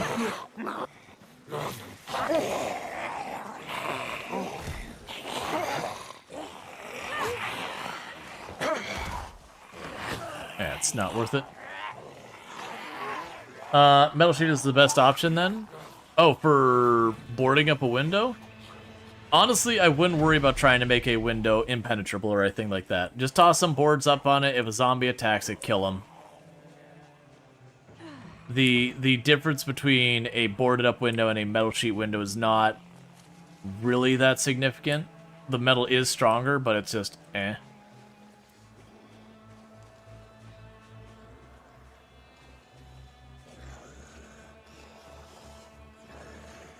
Is corpse the same?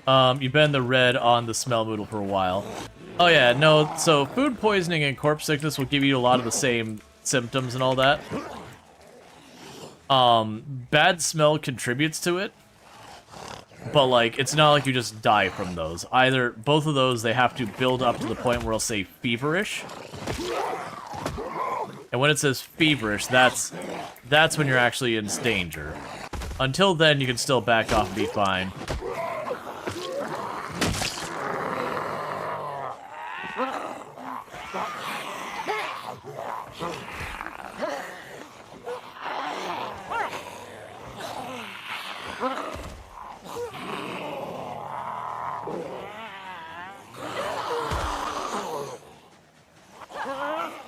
You're being really inconsistent on falling over, and it's pretty disappointing.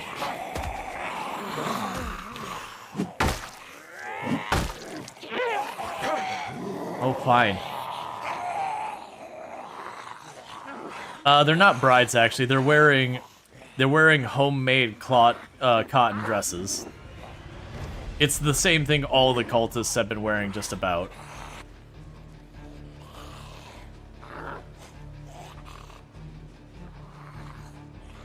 There are bride zombies in the game, but those just aren't them. They're a bit more fancy than these ones.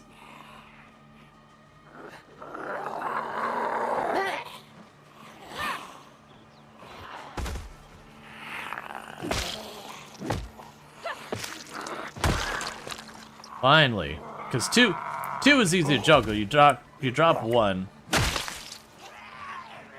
and then the moment you get the first one down, you just get the second one on there. It's easy. With 3, you can have it where if you don't manage to get the pushes to be consistent enough. Yeah, so crafted burlap dress, full length. Okay, this is a cultist compound, complete with a cultist key. And a nightmare basement.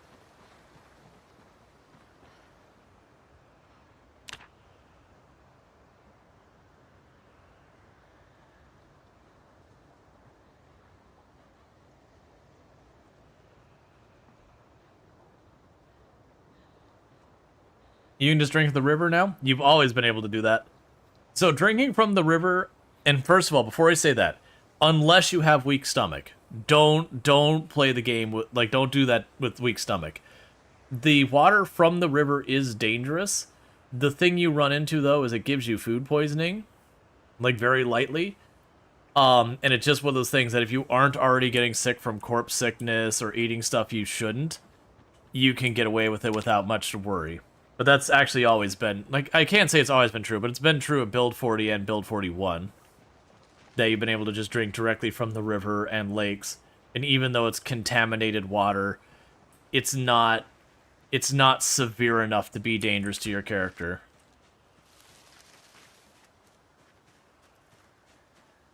Oh, boo. Is that really what I saw? That... Alright, whatever. That said, do not put the river water in a bottle, then drink from it, because it makes it worse for some reason. You only play with weak stomach, that's why you never did it. It needs to be fresh water. Yeah, I mean, like I said, you drink directly from the river or the lake. Don't bottle it, don't put it in a pitcher or anything like that. The moment you put it in a container, for whatever reason, it gets way, way more dangerous so far as poison goes.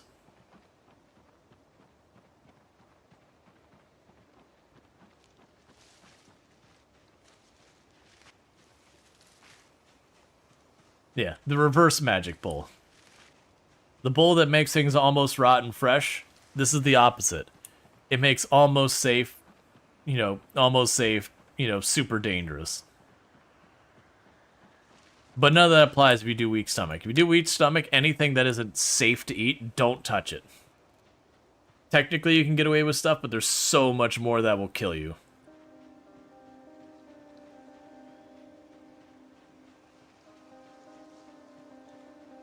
I mean, in real life, those filter straws actually don't last all that long. They're not meant for you to go years and years and years drinking water or something like that.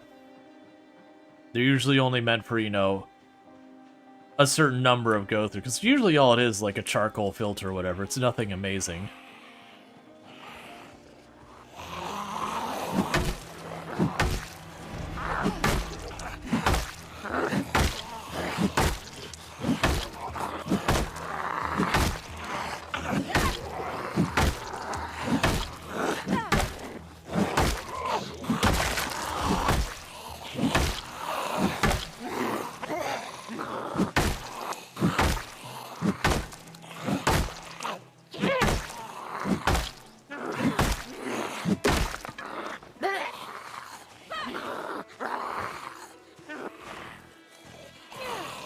Yeah, it's basically the point with those straws. It's just a straw with a built-in filter.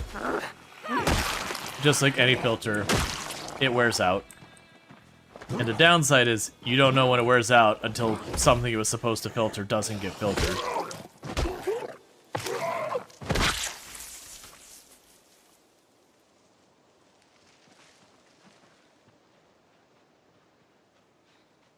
Let's see, with all the must strain, masseuse is going to be the new business? Yep.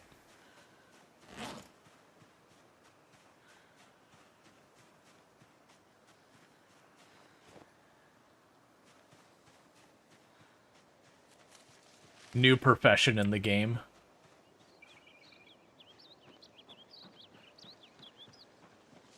Alright. Yeah, so almost certainly in-game tomorrow I'm gonna have to leave the area to go get food if we don't find another hit. Because we got some berries that helped a little bit today.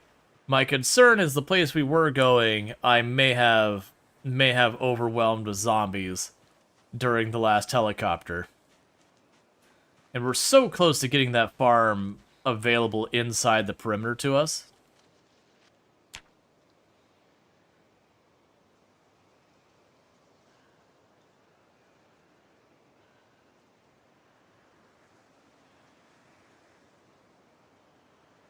Can you show the map? Yeah, sure.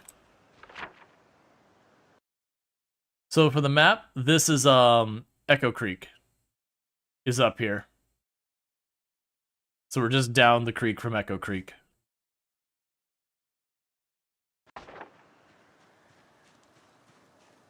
Niles Farm? I don't...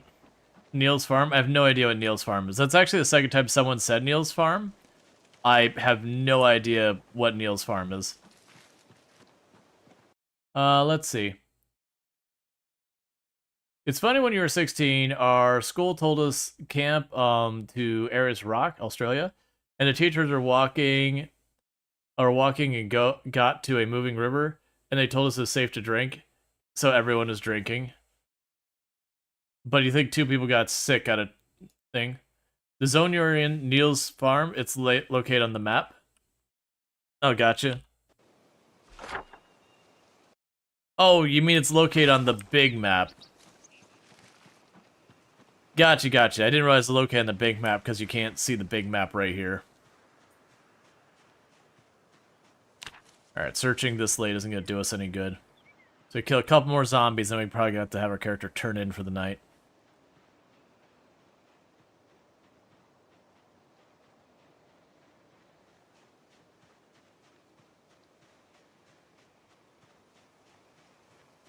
Yeah, I didn't realize it was labeled Neil's Farm or whatever, but yeah. I guess so. I was just like, what is this? You know, I was getting bullied down the river. I'm like, okay. Found the cultist key. I'm like, excuse me? And I just went to the area and found, like, the whole cult thing.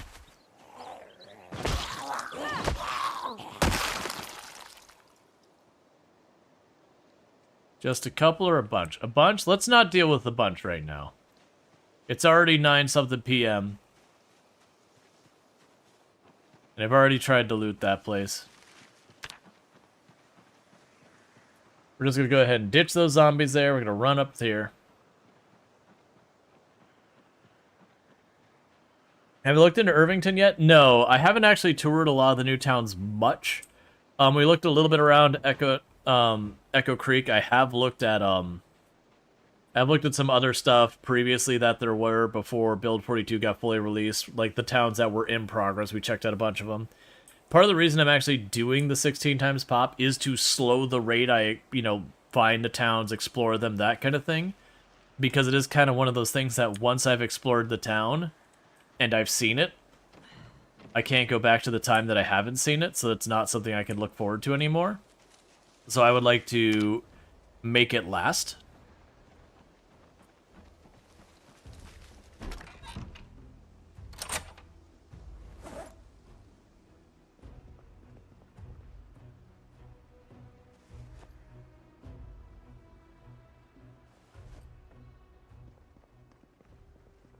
All right.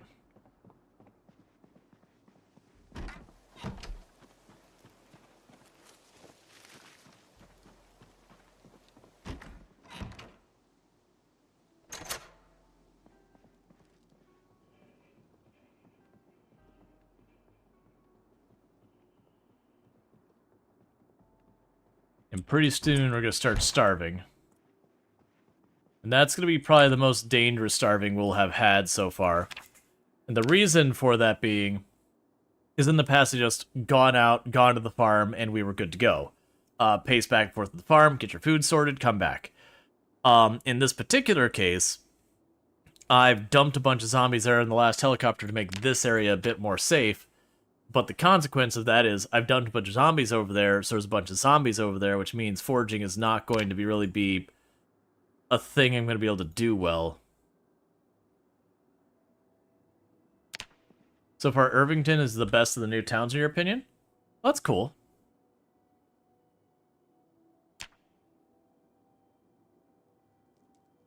Yeah, I don't care if you're getting bored.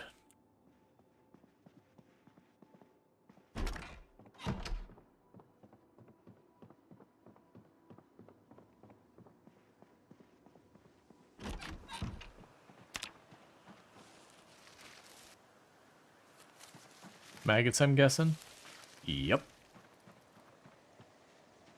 Alright, well, I think I am going to have our character start moving towards the farm, because we have been at very hungry for about half a day, which means we're probably pushing ourselves to the point of starvation again.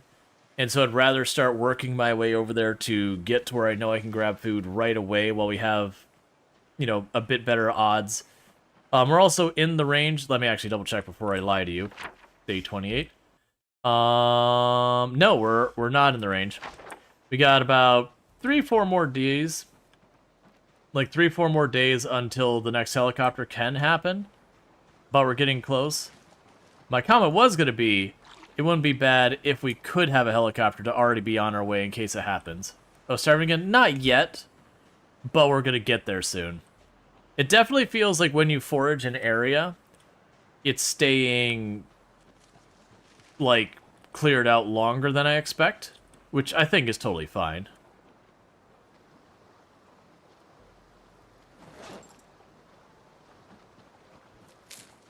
Yeah, so we just need to make some food happen. But this way at least could take some time to work our way up the road. How far away is the fishing rod? I thought we were there, and then I realized I need carpentry too, because I need to process the hemp to be able to make twine with it, and I need carpentry too to process the hemp. Which is actually kind of a big concern for us right now, just because we are burning weight. We're down to 65 kilograms. I think it's 35 kilograms that we start to actively die. Cricket? Yuck. Oh, we do worse than crickets. You picked up herbalists. It made a huge difference being able to eat mushrooms. Oh yeah, no, if we were able to eat mushrooms, it would have helped incredibly.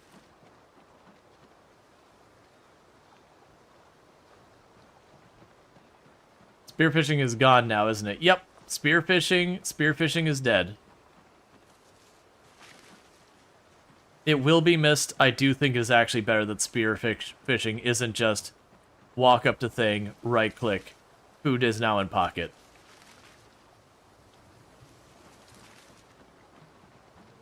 Having a little bit more to it. Yeah, so you take the hemp dogbane, and I can't remember what the name of the process was, but there is a process for breaking it down a little bit more, for making it a twine. And there's a special, like, workbench you need to make to do it. And have all the materials for the workbench. I just need carpentry too. And I'm unwilling to sit here and just grind out carpentry too, because it's going to be chopping down trees. And then using the logs to build walls and that kind of stuff. And very genuinely, we're looking at a very, very slow process. I don't want to be overweight. We're looking at a very slow process to do that. Because it looks like each time I do that, I'm only getting 1 or 2 XP. Which means building something like 25 plus wall segments. At 4 logs and 4 ripped cloth each.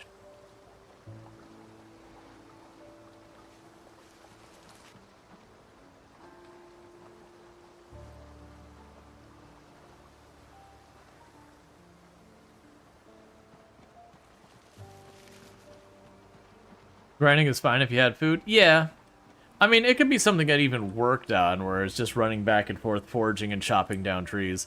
But the thing is, I also need to continue to work on the zombies, because it's only a matter of time before we have another meta event show up and bring the zombies back.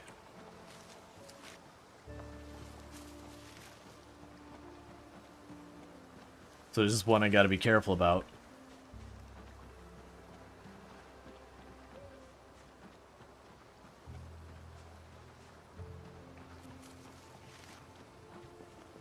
So far, no zombies. But it's up here that we drew the helicopter to. And it's also up here, which is where the field I expect to find goodies at.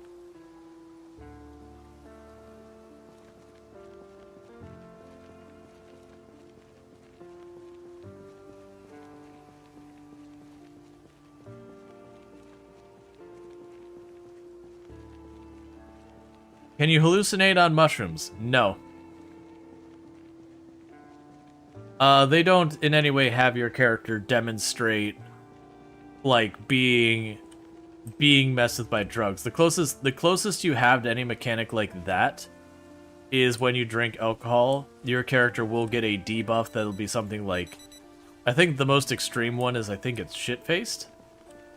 And it just basically messes with the character's ability to do stuff.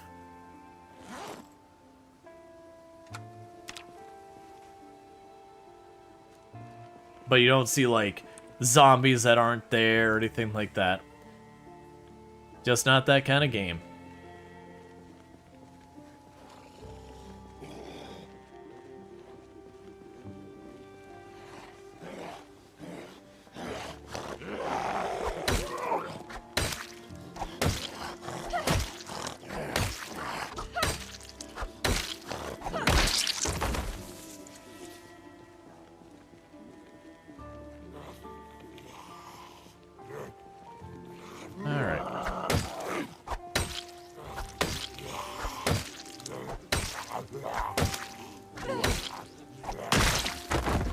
Alright, so we're expecting a rainstorm. I think that said tomorrow.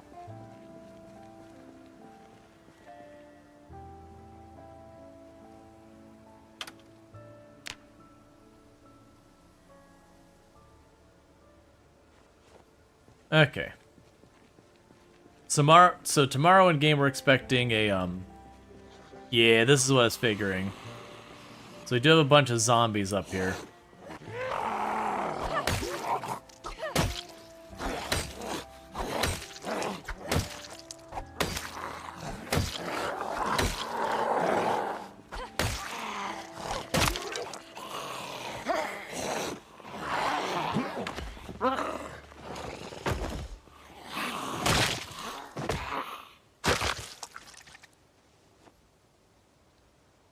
Alright.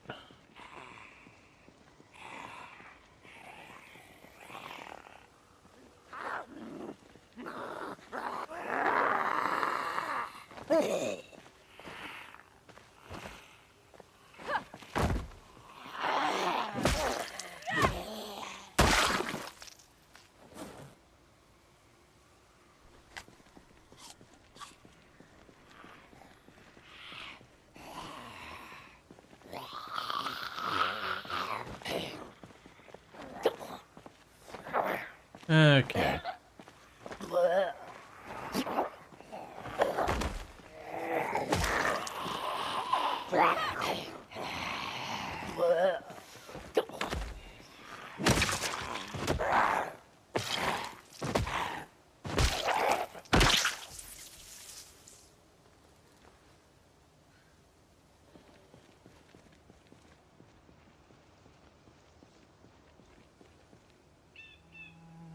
Yep, so we are gradually working on getting our way up here. This is about where the helicopter is. I'm a little concerned we're going to get up there and it'll just be clearly too many zombies to be worth my time. If that happens, that happens. I guess in that situation, I would probably try and check what's to the south of us. It might be even worth my time. All right, I think we have a change of strategy. I think I'm going to call that.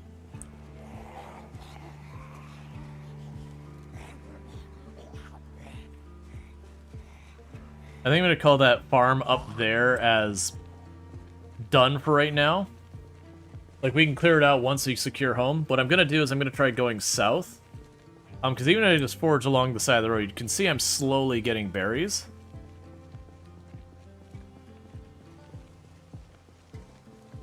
I guess you have the problem of where to take the next helicopter. I think we take it back up to that field again.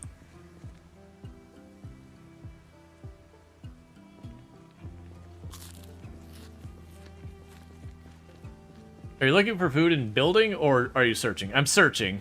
Realistically, if we hit an area that's got buildings, I'm probably not going to have... Like, there's going to be too much effort into fighting my way into the building to get the food. Unless it's something, like, weirdly quiet.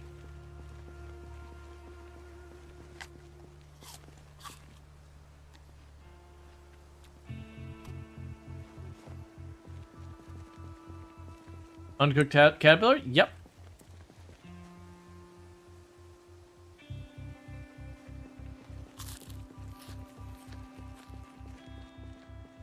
We're really hungry. You do what you gotta do. Yeah, because we haven't explored down here. There could be a town. There could be a bunch of different things. If we start seeing a bunch of zombies, we know not to bother pushing farther. Ooh, that is a really good berry so far as size. Yeah, so we are down to hungry right now.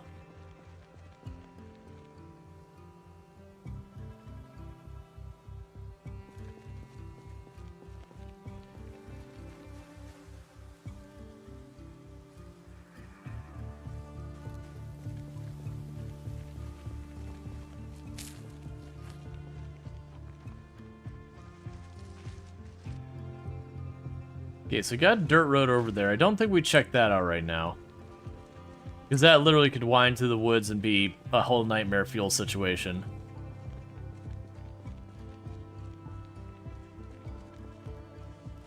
Drop the broken long stick.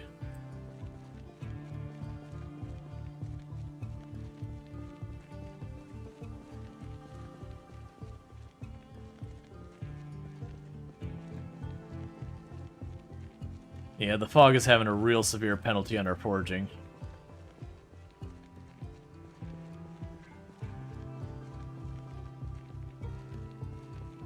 How goes the run? Run's going pretty good. We're dealing with a little bit of food problems again.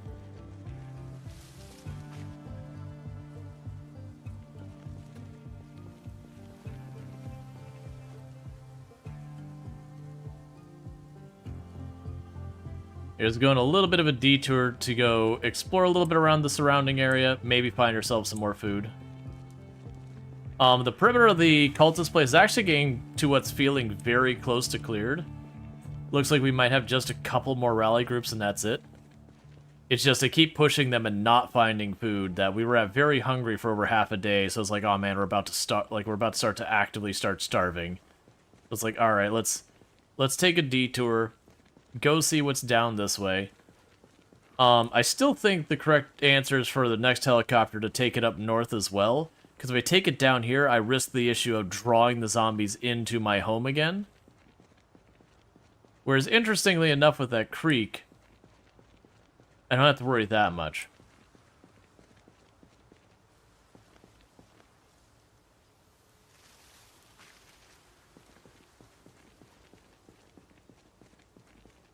Alright. Oh, looks like we have a farm over here.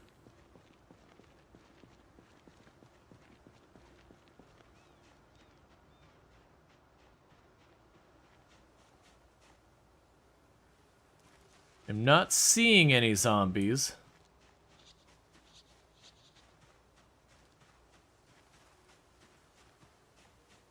Yeah, this road is peaceful because we haven't messed it up by having a whole bunch of helicopters roll through.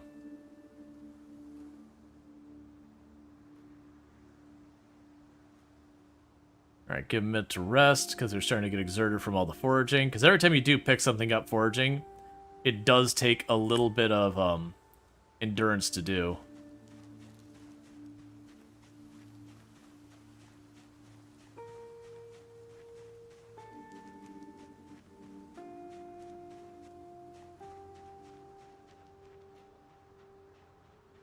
So yeah, honestly, with this radius, we can do every other lane.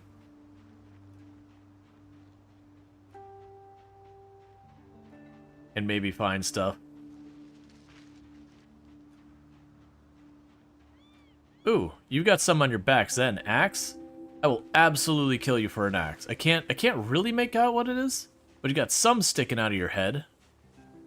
What are you? It's not an axe. It's like a sickle?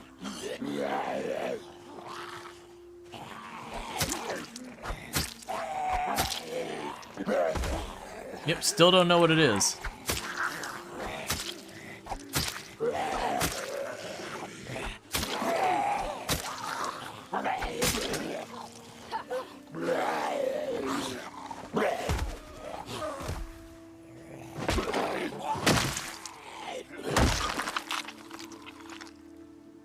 An ice axe. Alright, I'm down.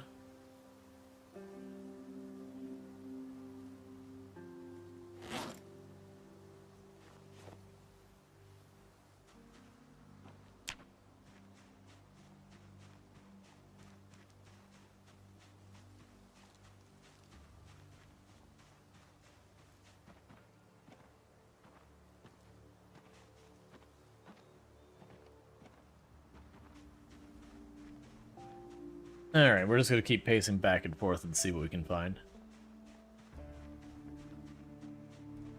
Because they're considered to be on a farm, so we should find a decent amount of plants. Right now, I'm not finding anything. How much of a difference does that make? I'm gonna have to pass to every other one anyways. Yeah, so I should have a bonus to find just about everything. Dirt road to the north side? Oh, that's pretty typical for almost all these kinds of fields. Oh, you mean the dirt road we walked by earlier that was like, yeah, I'm not following that? That very well could be a dirt road that goes to the north side of this field. It's very likely. What I need, though, is to forage something actually worthwhile.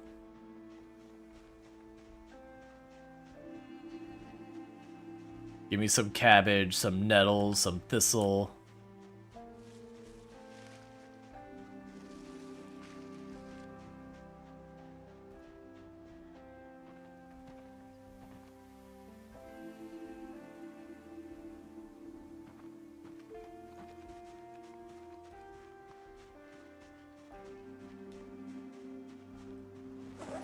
Keep the snacks coming.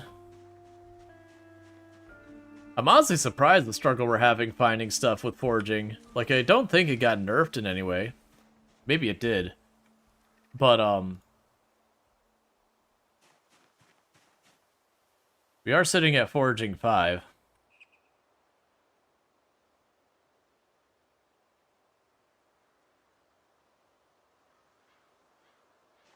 Farm Sim Zomboid Edition? Oh, yeah.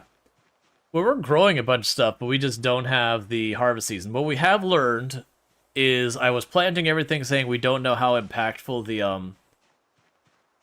the seasons are. Where it's like, hey, plant this in April, hey, plant this in this date. It does seem like if you plant it out of season, it just straight up dies, which makes sense.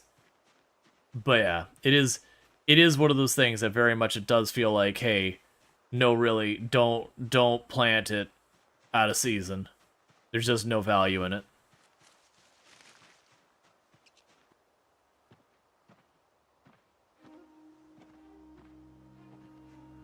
So we switch to crouching. It boosts it to 5.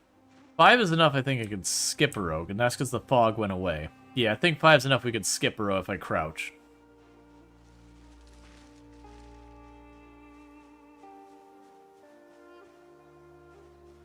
Alright. Welcome back, Luxray. Good to have you.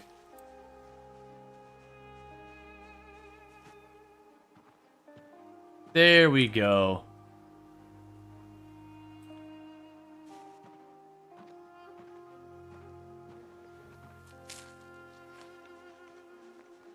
That'll probably go a long ways for us.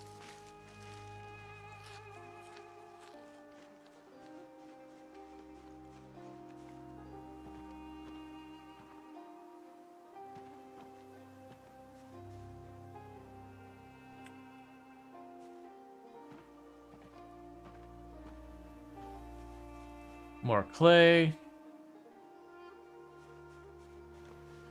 Scared a heck of a lot of nights today at D&D without even trying. Excellent. Because that'll probably equate to like 10, 12, 14 or so hunger. I can't use the violets in the bowl. You can do the dandelions, but not the violets. Oh, we got ourselves a heckin' potato.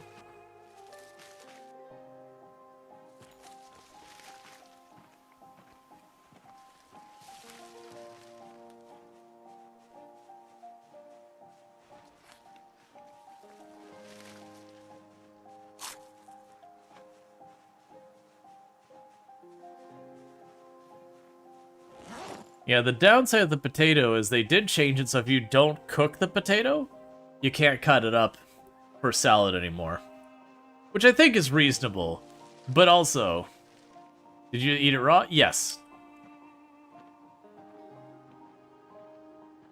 Oh, hello. What have we got up here?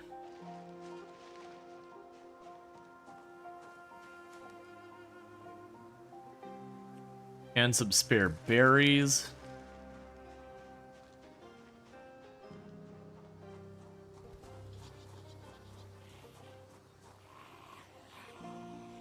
Where?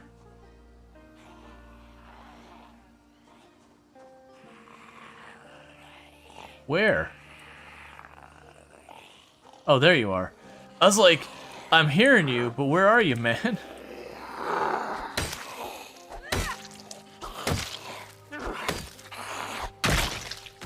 Can you make fire yet? I haven't even been putting the effort in. Like, I've got most of what I need to do it. Tire pump, suitcase. What are you? Yeah, so suitcases, they have, like, dress and all. We got toilet papers, plastic bags. Oh, wait, I can just... Ah, excellent. Oh, a golf cap. That's fine.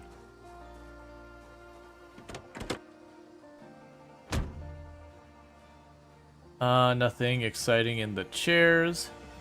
Grab the paper clip. That'll be a future hook for us.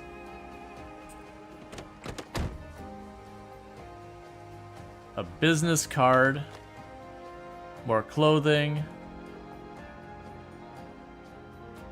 That's fine. Okay. So, we need to head back anyways. But the good news we got out of that is I did get ourselves our food taken care of temporarily. We're all topped off. We got a couple spare berries.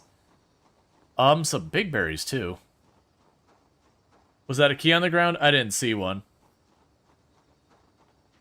I looked at a bunch of stuff that was on the ground, but I didn't see a key specifically.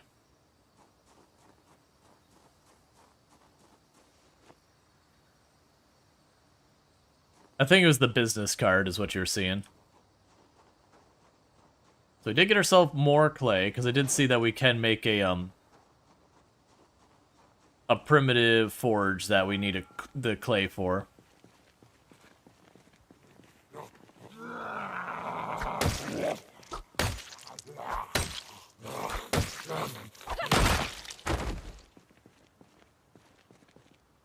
Alright, give me your watch.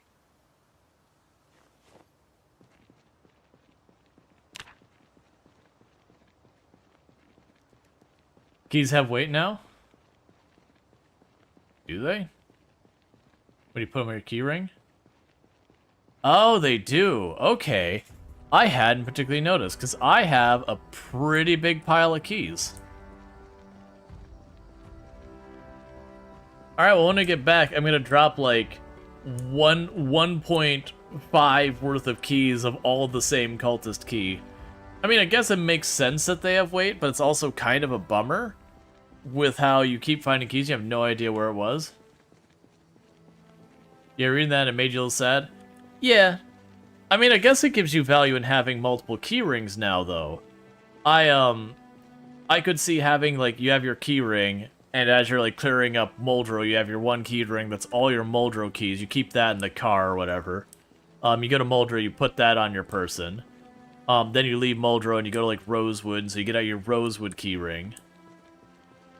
Honestly, I don't want to deal with it, so I probably won't care and just ignore the whole thing. But it should be workaroundable with a little bit of organization. The alternative is I'm going to smash a window open and I'm just not going to lock doors.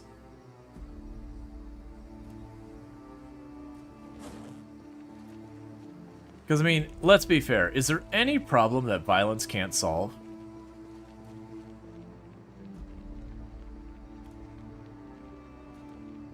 They're also decorative key fobs. Also makes sense. Oh wait, what'd you see? Rat droppings. A $1 winner scratch ticket. And lots of rat droppings. Okay. Oh, hey. Oh, that is so much trollier than they used to be. I love and hate it.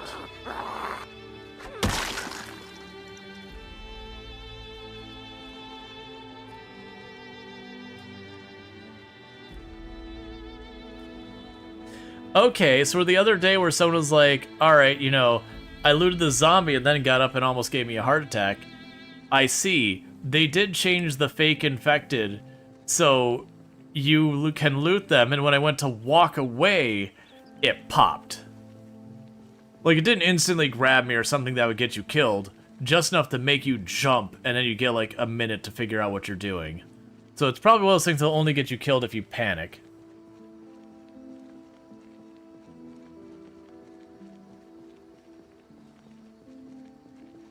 I'm not gonna check out the dirt road right now. I need to get back home.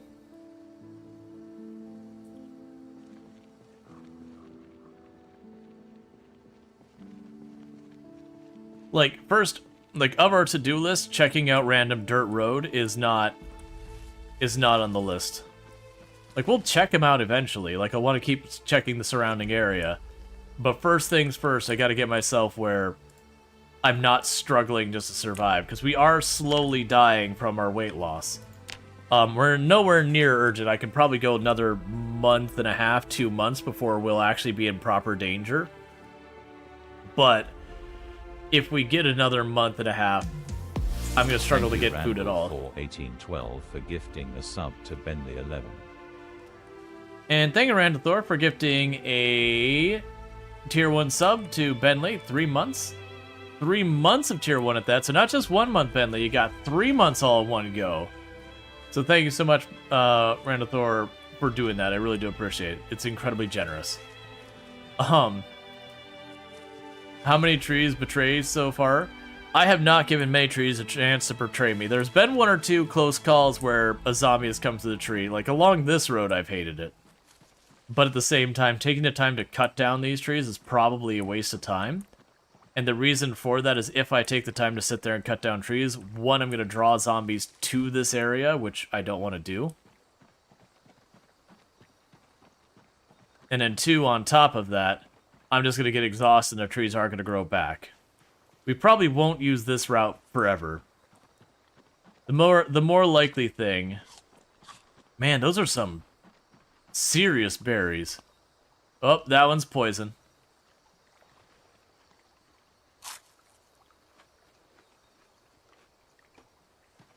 There. Alright, so we need to not eat another berry for a while. They're poison, but they're pretty big berries, so... That is one where you probably want to be, like, a little bit more careful. Maybe we'll eat half a berry. Of those ones. Yeah, I'll take the flint.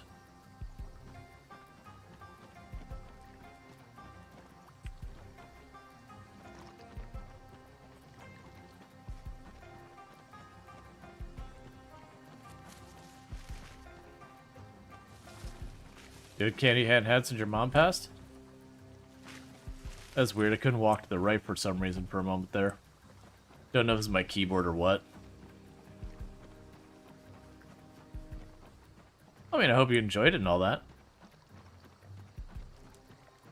Thank you for the follow. Welcome to the stream. What did you eat? We got a bunch of violets. We got... What else? We got violets, we got berries, we got a couple of other things. I don't remember what else. We pulled up a decent amount of stuff at the farm. And about the candy bean tank? No, I got you. I understood.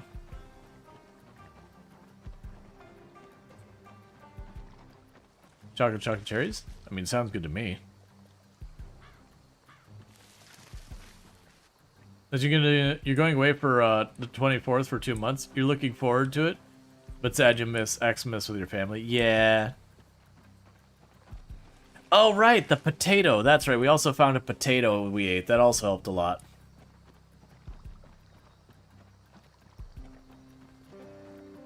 I keep weirdly having a problem where I'm walking up and then I go at an angle it doesn't. I'm hoping it's not my keyboard.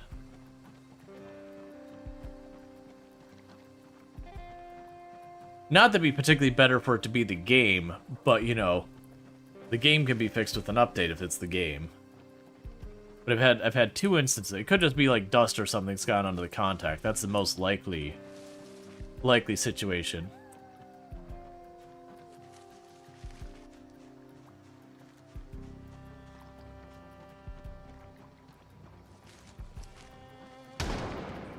Alright, we got a meta event.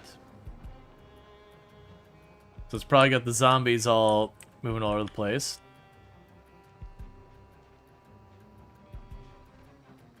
Now, we don't know what season we should be planting the potatoes in. So I'm going to just go chuck those in the ground and not worry about it.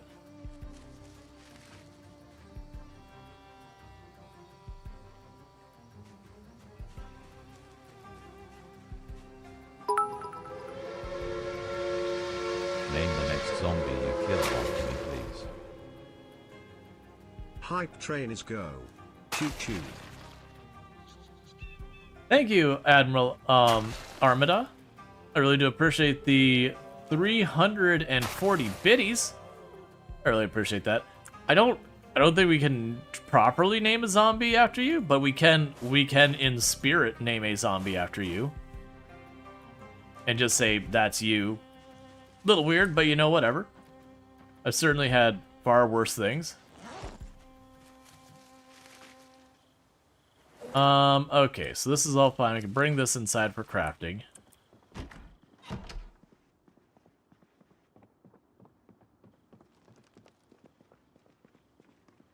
I definitely heard some rats running around in the other room. Certainly not anything I should really worry myself about.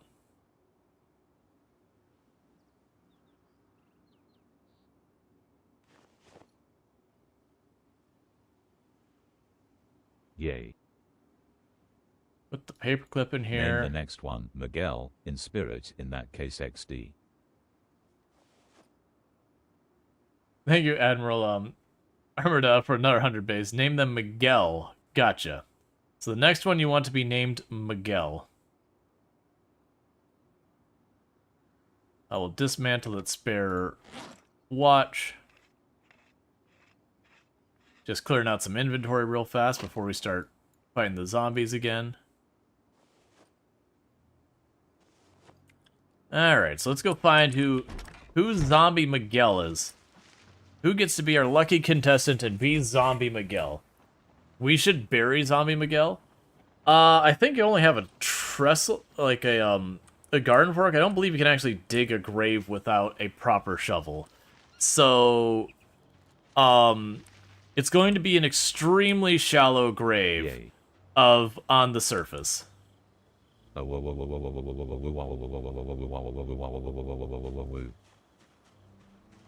thank you, Such a Cookie, for the 100 biddies. You know, the hype train going off again. I really do appreciate it. Let's see. What are the rats doing? Can you catch them and eat them? Unsanitary, disgusting, but you gotta do what you gotta do. Yes, so you can both catch rats. I think you can actually farm them, if I'm not mistaken. I could be wrong in that one. I haven't tried. I know you can catch rats because you could do that before. I'm willing to bet you could also run up and give the rats a whack with a weapon, and you probably get yourself a free meal out of it. You'd still have to cook it and all that. Alright, get over here. But yeah. That stuff we'll probably end up doing. Do they damage your clothes? No, so the animals in this game, as far as I'm aware, will not hurt you. With the exception of, I have hurt if you go and you run up and you whack a bull with a weapon. Maybe reconsider that. That apparently, when you mess with the bull, you get the horns. And thank you, Randall Thor, for the 100 biddies. Really do appreciate that as well. Thanks so much for that. Alright, so first thing I'm observing with the ice pick here. Ice pick, little greedy on the stamina. Not unreasonably so, but it does feel like somewhere in the area of not quite crowbar levels of greedy, but maybe like baseball bat, somewhere in that area. Or it's gonna tap your endurance a bit. But not a bad weapon. It seems to be doing relatively decent damage. Yeah, no, poor Miguel. Miguel was the first one. Don't worry about the others. They were just the fan club. A demonstration may be in order. I haven't found cows yet.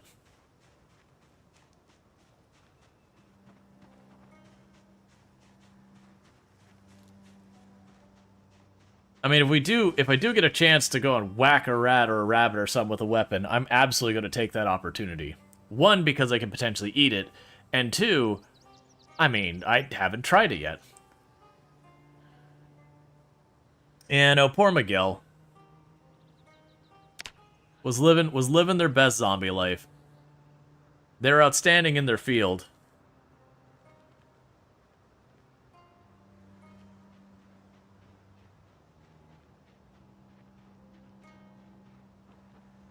They're always just a little bit outside the box.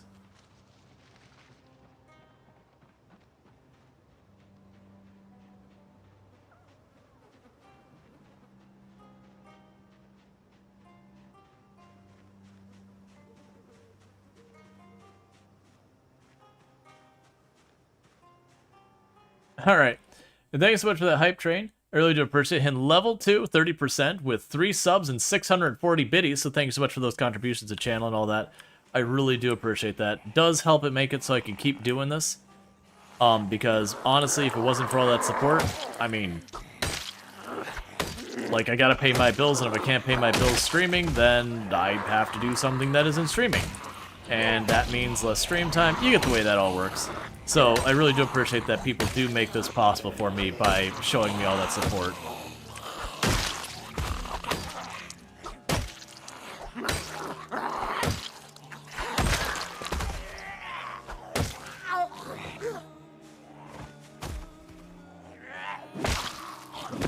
All right. Yeah, no, I'm definitely noticing that ice pick does use a pretty decent chunk of endurance. Because we did just rest, and I fought about 3 or 4, and already knocked down a bit. We are at 2 fitness, so we're still relatively low fitness.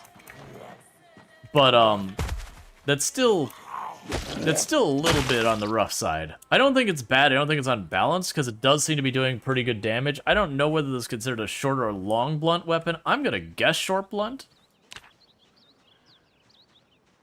The good news, we're about to hit short blunt too. And we just passed 1,500 zombies killed, so that's cool.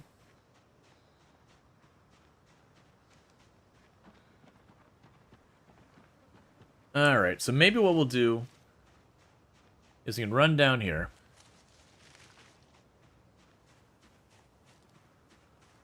How are you not getting corpse sickness, or is it more bearable than you thought?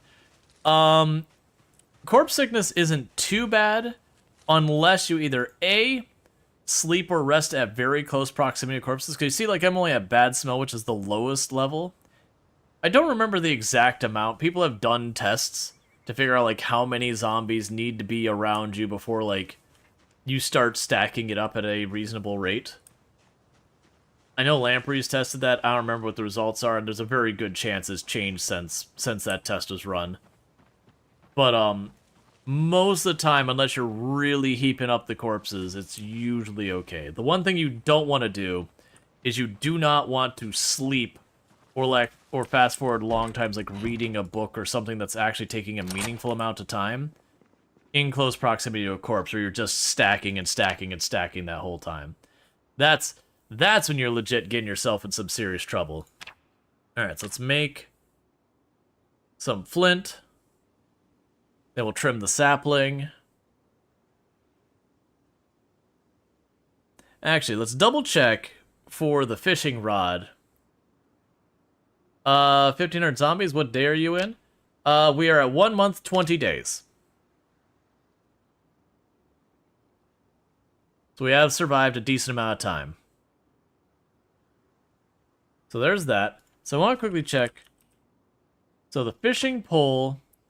Okay, so the wood rod will work. Yeah, so it's the wood rod. That's fine. That's all I wanted to check is, would there be a reason I would not want to trim the sapling?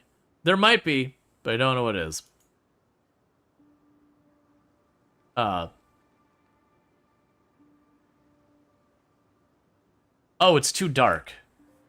Okay. So while we were working on that, it got too dark for us to keep crafting. I do also kind of like that the changes to lighting, that they've made it so you can't just, you know, read in the dark, craft in the dark, these things. Once it gets dark, your ability to do stuff is very limited. I do think that's a good change, because it does more and more, like, it used to be the generator was, like, really not a thing. Corpse sickness is not necessarily lethal, right? Not initially. Think of it like RimWorld, where, you know, if you stack up to 100%, you die. It's not quite a 100% thing. What happens is, as you get sick, this slowly gets higher and higher. Because I'm going to go ahead and eat one of these berries. It's another big berry, so we're going to eat half of it, because the last one was poison. Do zombies react to light? Yes, but not in the way you'd think. Leaving a light on does not attract zombies. At least it didn't historically. Turning on a light, it's almost like you have this pulse of sound immediately around that, you know, can attract zombies. It's not super long range or anything like that, but almost just think of it as like the zombies notice you've turned on the lights when you turn it on. They don't notice if a light has been left on. Because otherwise you could, like, turn on a light in a place and walk away, and it would just pull zombies to that location as they walked by. But they will notice you flicking on a light switch. It's not that big a deal. Like, very genuinely, think of, like, State of Decay. If you ever played State of Decay, it does make a whole big thing. It's like, hey, use your flashlights, use this stuff. You know, the zombies don't particularly notice that much. You're better off having the light than dying because you kept the light off out of fear of being noticed. Almost think of lights being turned on in buildings as the same kind of thing. Now, granted, they did change it so that they do have, like, if it's dark, they don't notice that as much. Tell us the story of the quickest you died in a PZ run. Quickest death, 16 times pop. Spawned in, instantly was seen through the window, and went, oh crap, tried to run to the other side of the building. It also had zombies already coming to the door, ran to the other window, and zombies came through and killed me. The entire run survival was less than, like, 13 seconds. It was basically as fast as the zombies could reach the house from spawn. I think I technically had one where I spawned on top of a zombie because I was using a random spawn mod. I think we did that before, where I literally spawned on top of zombies and got instantly killed. I believe that has occurred. Alright, well, we didn't seem... Oh, wait, there it is. I was right about to be, let's eat the other half of the berry. We didn't get sick yet. And it popped up. We probably wouldn't have died, but... probably gotten sick. But again, thank you so much for the 200 biddies. I really do appreciate it.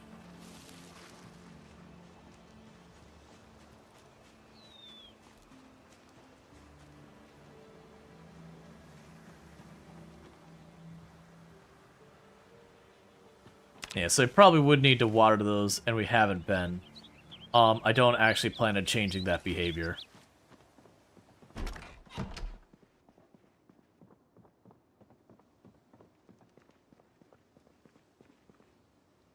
Alright, so I did notice I had another pole in here, so let's go ahead and drop the long stick in there.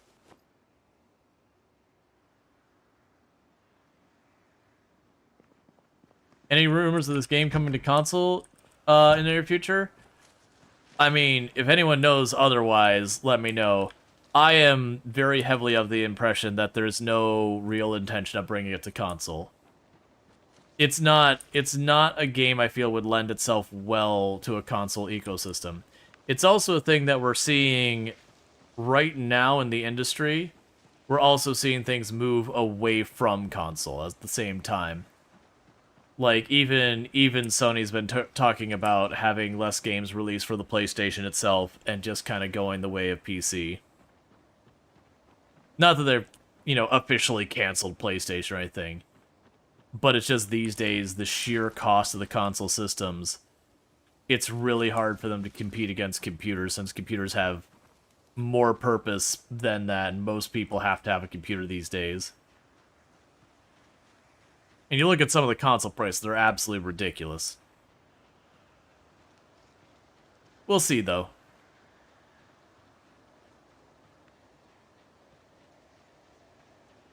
But yeah, no, I would, if someone were to say, you gotta guess correctly, live or die, is Project Zomboid coming to console?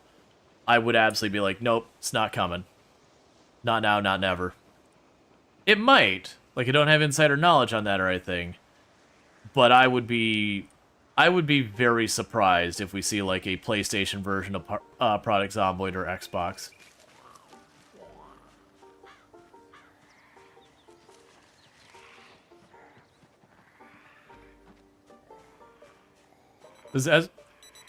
One moment.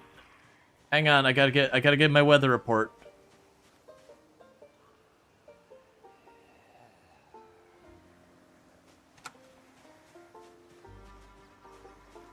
Oh wait, you're one-handed. Maybe build 50 we get a console? Well, this is one of the things. As they add more and more layers, the likelihood of going to console becomes less and less.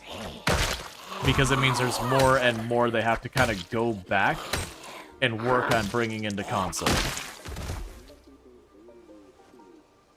I also don't know all the tech behind the scenes, but not all engines lend themselves to easy porting. It's one of the reasons why, languages like C# are so popular and Java are so popular these days for gaming. Just by the fact that you can write it once and you can put it on everything with not too much of a hassle. And that there's getting more and more abstraction that allows you to just interact with the hardware without caring what the hardware is. Alright, severest thunderstorm in 5 days. You can use C# with everything? Yep, pretty much. C# can be used with just about everything. Java can be used just about everything. C++ has historically been able to as well.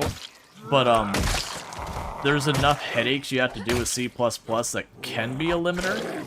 That even though it works on everything, you have to have multiple iterations of everything to deal with all the different hardware. And all of these do need some level of multiple iteration, to be clear.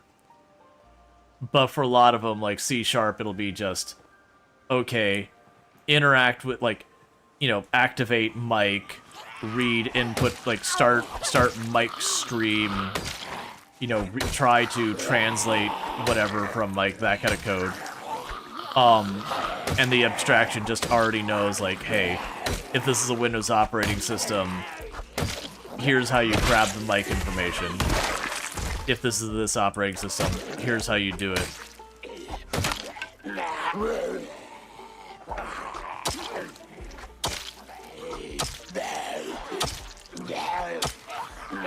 Restrained muscle.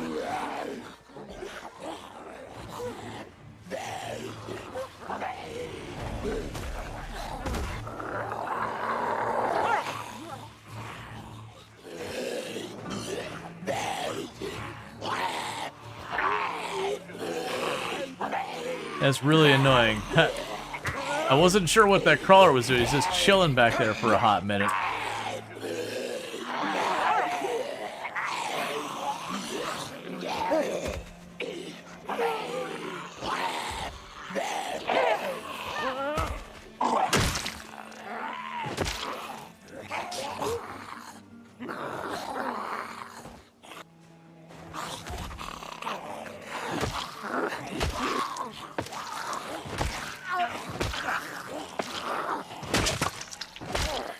Alright, give me just a minute to deal with all this, and then we'll catch up with chat real fast. Yeah, so we reached the north end of the compound. We just basically had some zombies aggro from outside the compound and wander in. That's totally fine. That's gonna happen.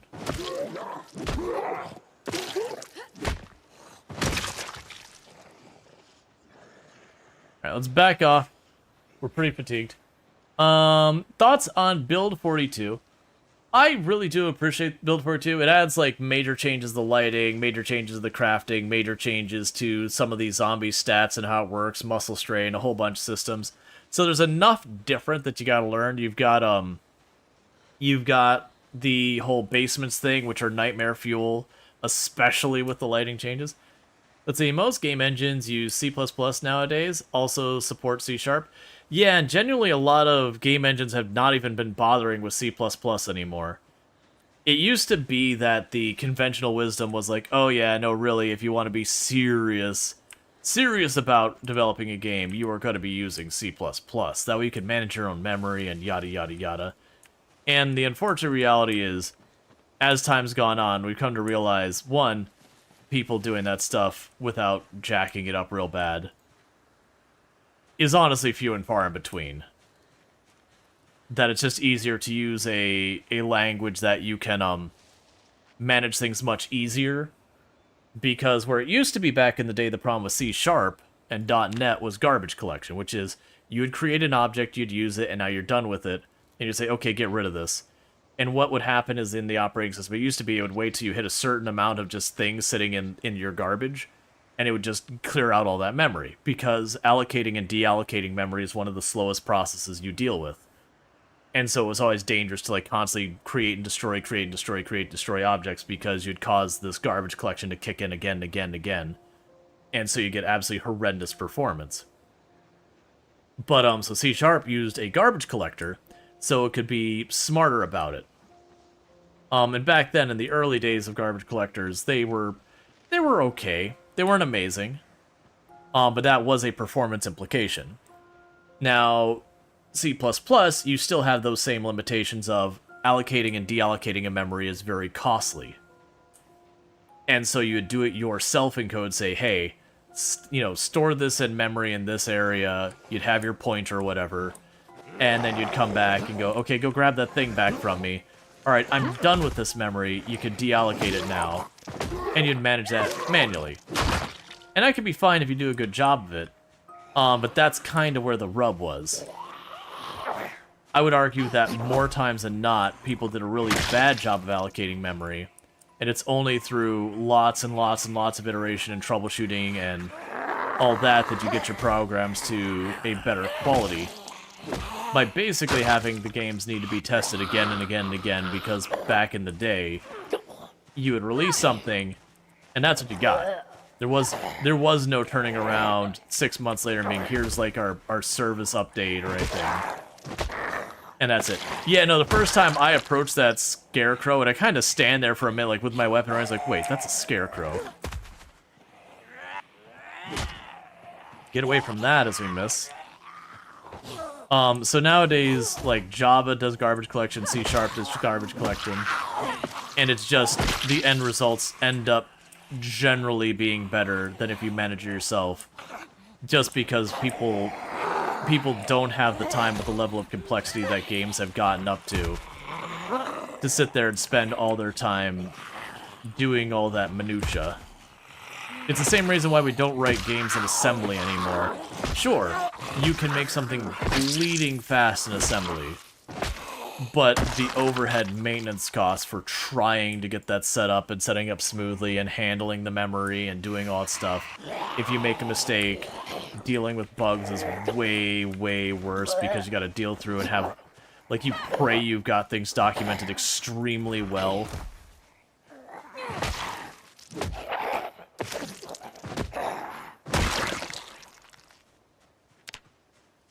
There's no food on the floor right now. Alright, let me check with chat because I'm falling behind. Alright. The controller portion feels like the Xbox. Yeah, no, I hear controller support for the game generally. I don't know about Build 42. I know they're not ready for the Steam Deck, they've said yet. But the controller portion, from what I recall, is really good for combat. It's dealing with, like, menus and inventory. That's kind of the weak spot. But that's honestly true of controllers almost everything. But the best thing about the Steam Deck is that you can dock it either your game console or full OS. Easy to dual boot Windows and literally do anything with it. Yeah. The cudgel is renamed Large Branch.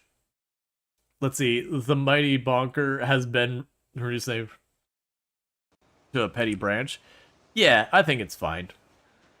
But it is just one of those things. But it used to be a thing that there was a legitimate argument to be made that, like, oh no, C++, if you're going to be running, like, a simulator or something that's going to really need to care about performance, you were going to use C++. Like, that was just the language you used. But these days, it's such a nuanced improvement if you do it right, it's just not even worth considering. It's become such a thing that even within, like, companies who deal with simulation as their primary stuff, C++ has kind of been slowly on the outs.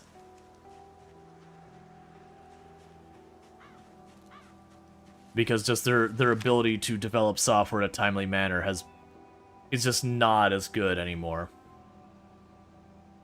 Which isn't even to say C++ bad language or anything like that, so much as C++ is just as good a language as it's always been. It's just other languages kind of gotten ahead of it, which is a good thing.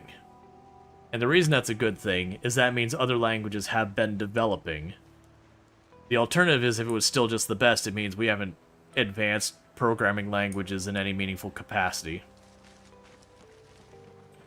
Google says it's using AI to write 25% of its code.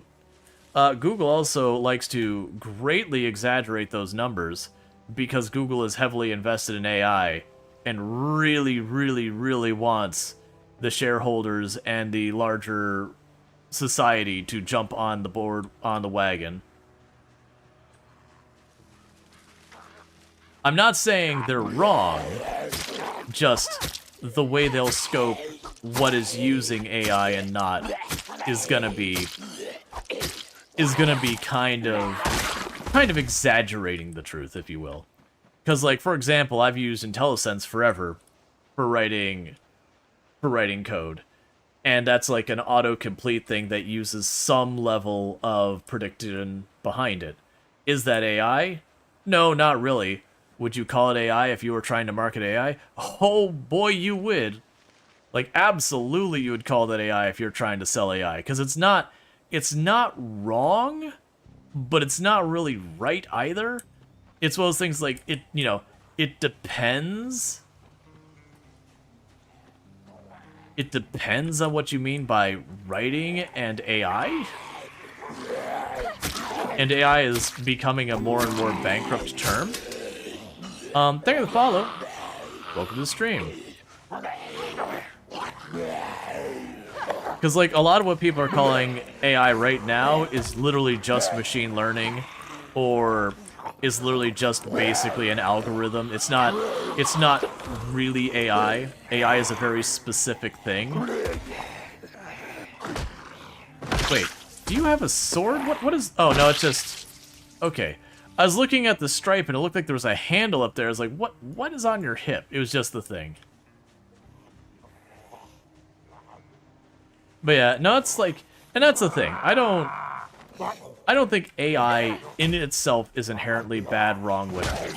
I think there are terrible things that AI is being used for.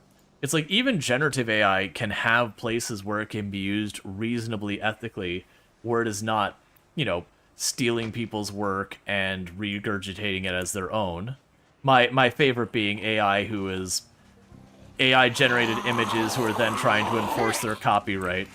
And there's a lot of irony in that.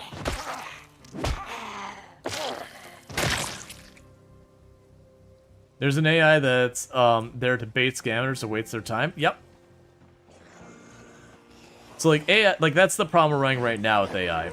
A lot of the stuff purporting for AI is just generative AI that again just takes people's works, mashes them together, and spits them out. And that can still even be done in an okay way.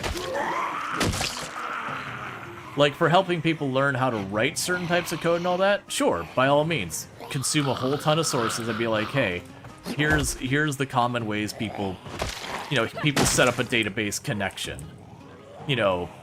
Here's options and all that, and whatnot. And there's nothing wrong with that. That's fine. Then there's the thing where it goes, I want a website that does this, and you push a button and it spits out a website. That isn't also intrinsically wrong. The problem is if you're sourcing people who are not being compensated or, getting recognition or any of those things. At that point, now you're just stealing people's work.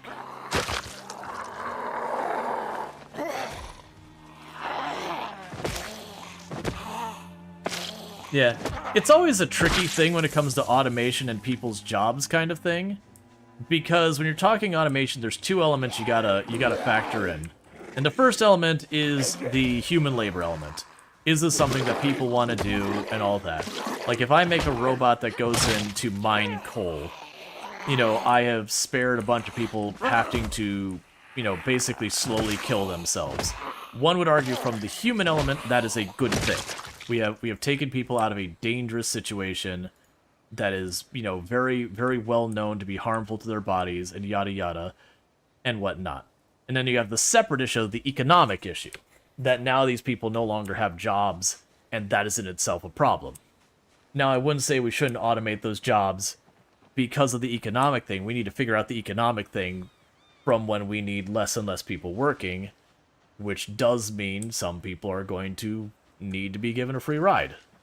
Because as we eliminate more jobs and less people need to be employed, you get where that goes. But at the same time, then there's the human side. People enjoy doing art. People want to do art. There needs to be room for people to be able to still do that. But the whole idea of using automation just to eliminate people's jobs, because that's a harmful thing.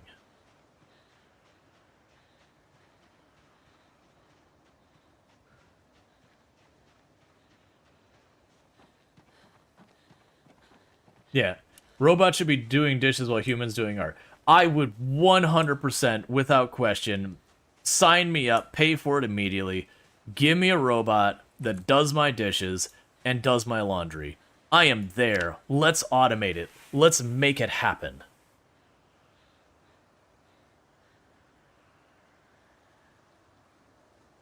Let's see, the only AI you found was upscaling old photos. Even when you deleted those ones and kept the originals, because that's the real information saved, the rest is imagination. Yeah. That's Detroit Become Human. I still haven't played that. And it is one of those things you've got to also consider when you're playing a game or watching a show or something where it's like, either the AI is abused but is fully sentient and sapient and, they're effectively an exploited class or whatever. There's certainly that kind of thing. I've done the talks before where people are like, oh yeah, AI is about to become self-aware, we're about to hit, and it's like, no, we're not. I'm sorry, someone who's worked on AI, no, we're not close. We're not 5 years from that, we're not 10 years from that. You'll be, like, if we're 20 years from that, I would be blown away. We can barely get AI to recognize word context without even understanding it, because AI doesn't understand the words it's saying, it just spits the words out. It just knows the pattern and all that. Yeah, no, we're nowhere near any type of Skynet being even remotely a possibility.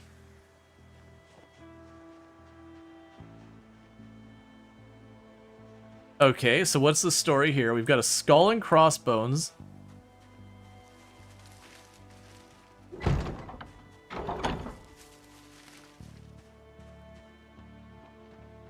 I mean, this to me looks like some type of chicken coop or something. Barn of some kind, pigs, cows, whatever. Clearly no animals here anymore.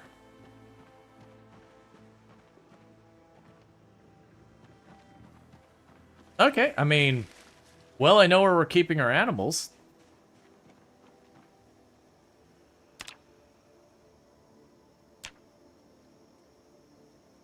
Ranch pigs. Okay. I mean, we have a place to keep pigs. I mean, we can rename the zone and change it, whatever.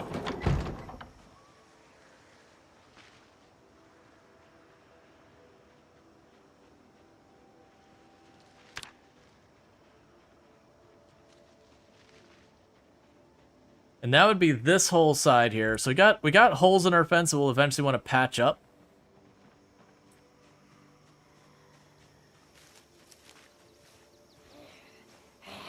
Are you gonna feed it zombies and pigs? No. Keep in mind a lot of that really edgy stuff like that. Vanilla product Zomboid will never have. Have we found out if animals respawn?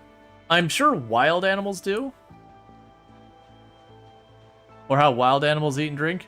I don't think they have, like, their own implemented hunger gauge and all that, because if they did, it would have to manage all those things and keep track of all those things. And that would mean a large volume of computation being dedicated to that. And so if we imagine, let's pretend at any time in the map there's 200 deer. That you have 200 deer running around, planning their routes, doing all their stuff, and then they also have to track their hunger, their exhaustion, their sleep, or whatever they decide to do. That is a lot of number crunching for literally just throwing in the trash. Versus where the animal is, XYZ, and going is a whole thing. I'm going to take a quick 2-minute break real fast while we're on this ad break to use the restroom and all that, and I'll be right back. So thank you again for tuning in. I'll be back here in just a minute.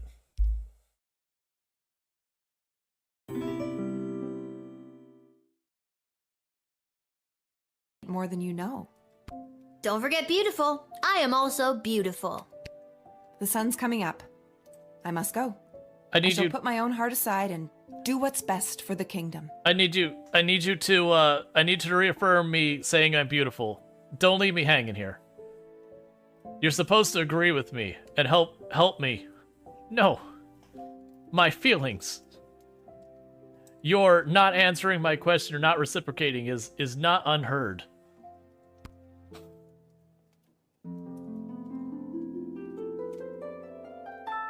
Also, give her tacos. I know, right? Is there something I don't care about I could just toss in front?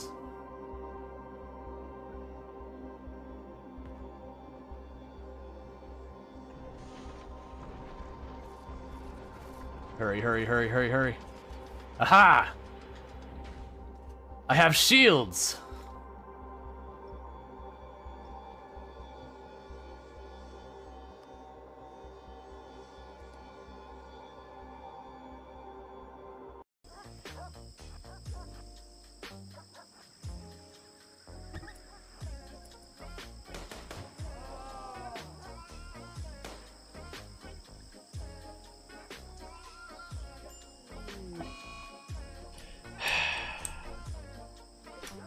Well, at least we did enough damage, it's gonna die. No! No, no, no! What have you done? Why would you punch a warhead?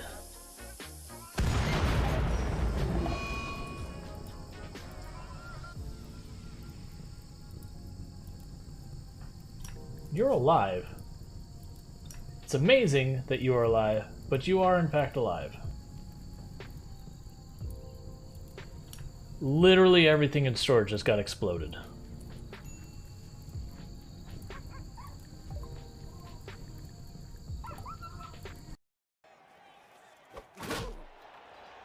Okay. Good job, man. So we got a bamboo. Okay. And the next thing we're going to do is we're going to declare a variable. And we're going to declare that variable of a type integer. And we're going to set its value to input 1. Don't forget your semicolon.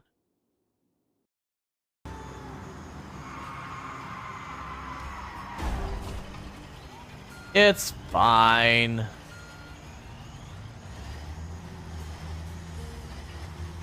The squealing tires mean that that we're making good time.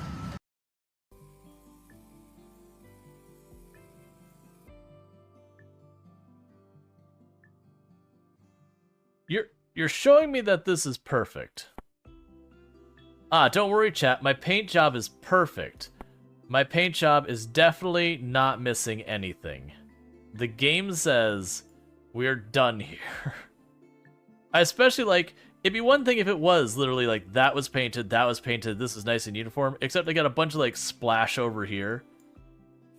Hey, I'm not gonna argue with the game logic. It's perfect. Alright, and we are back. You love that clip of punching the warhead? Oh, that one came up? Let's see. Was that, wait, Factories in Space? Oh, if you have not heard, there is a DLC, an actual DLC, not a mod, a DLC for Factorio now called Space Age. I recommend it. It is a little on the expensive side for DLC. It is like 40 bucks.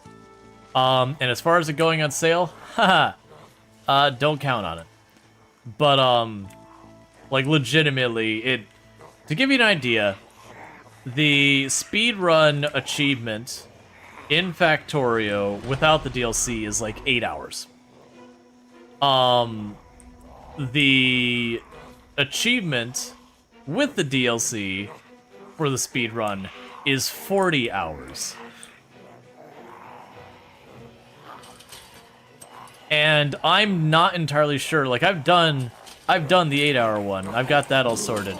I'm not exactly sure how I am going to pull off the 40-hour one. I'm sure it's doable. But I'm going to do a lot of research to do it. 40, yes, 40. And even then, like me playing, I'm like, man, I'm gonna have to do some figuring out to make that work.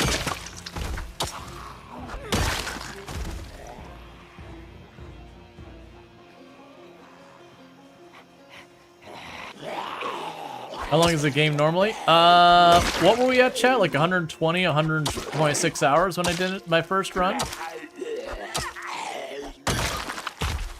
Yeah, like the sweatiest try-hard speedrunners, it took them, I think it was like 14, 15 hours to speedrun the whole DLC.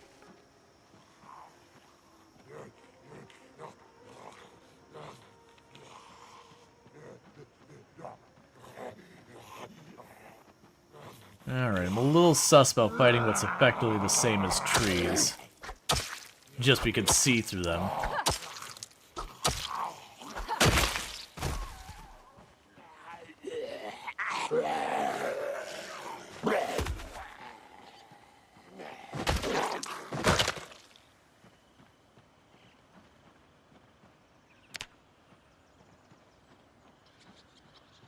Alright. Wow, you spotted that way farther away than that circle indicated I could see. I'm not complaining, I'm just surprised.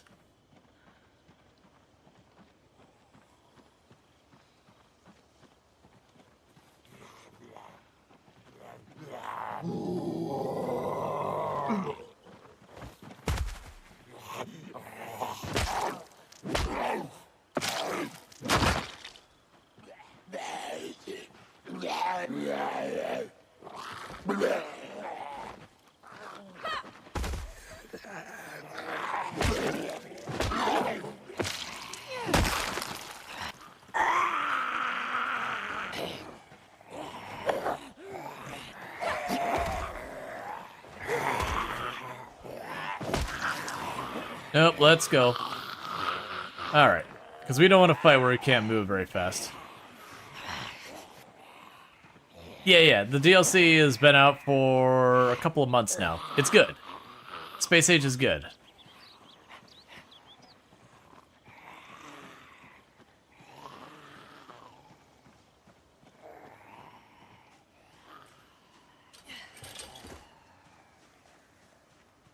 Yeah, no, it's 40 overall. Yeah, no, if you turn on the DLC, getting to the point of launching the rocket alone, that ends up cutting down to just a couple of hours to get the rocket launched. It brings the rocket to way earlier in like the tech tree, whatever you want to call it.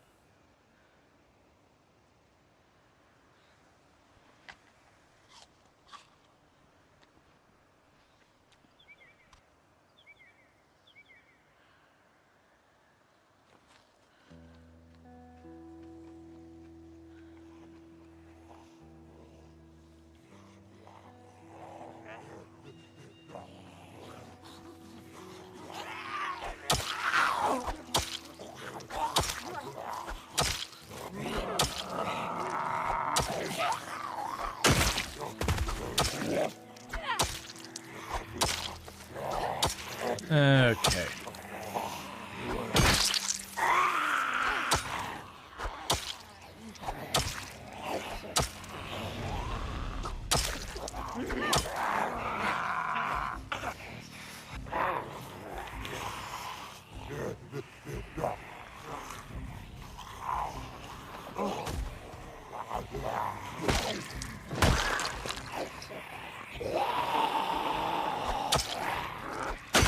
Let's see, you're the one that's already slapping with the axe. Let's finish the job there.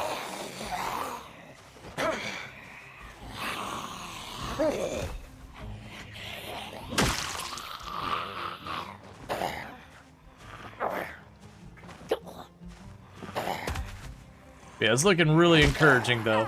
The thing I'm going to need to do next,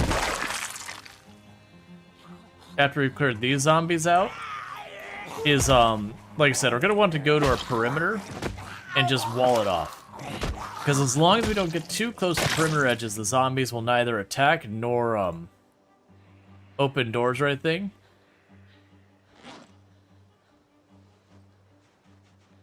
That's kind of a big part of how we actually secure the place, is we just kind of go through, we wall it all off, and then once we have it all walled off, you know, it'll be a thing I don't need to worry too much. The downside is once I wall it all off, it's going to be really difficult for me to see when stuff is coming and going.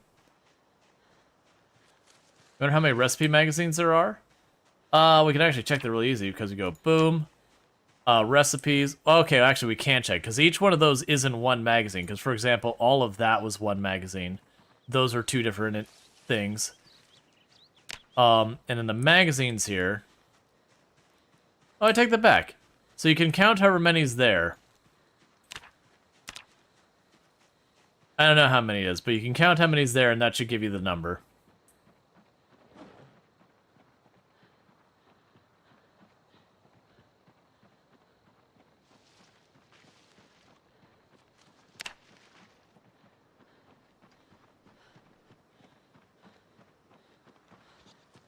Okay, so keep eating everything.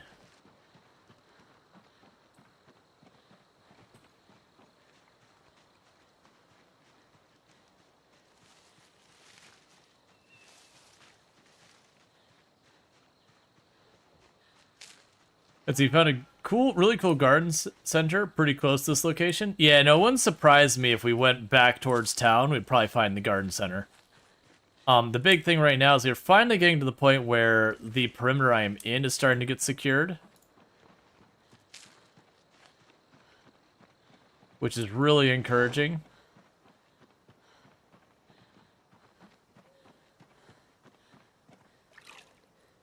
But I'm going to have to get more carpenters because it takes some work.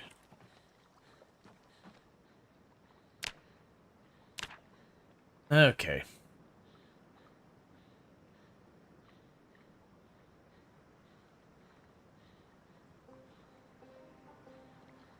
I mean, I think there's a difference between knowing what ingredients go in pizza and actually knowing how to cook a pizza.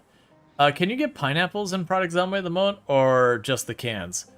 You can get pineapple themselves. You see them on shelves. You can't grow pineapple.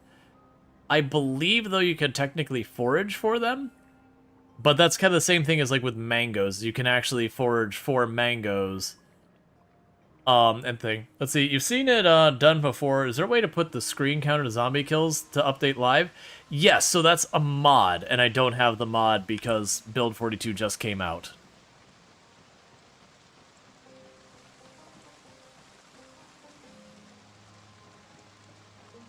So I'm not going to be able to put them on the screen particularly easily yet. Because what the mod did is it would, there are mods for Build 42? Yep, I wouldn't trust mods for Build 42 right now quite yet. Not that I think people are going to have, like, malware or anything. Just, Build 42 has only been out for, like, a blink of an eye. So very, there be demons.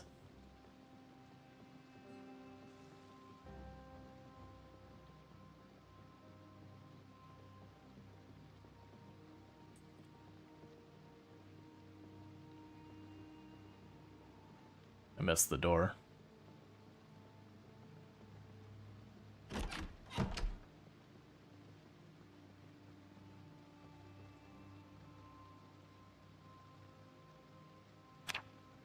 Alright. Like, day one, there was a mod to show your stats as in hunger, protein, and so on. Yeah, no, I get that. There's already mods. My point is, I'm going to wait to do any mods for a little bit. Also keep in mind, while the Steam Workshop and all these ones try to do a pretty good job of keeping malware down, we are seeing more and more cases, not in Project Zomboid specifically, of mods containing various types of malware. Whether it's just crypto miners or other stuff. And it doesn't mean don't mod, it's maybe don't be on the bleeding edge of mods and be the one who figures out something's actually a virus.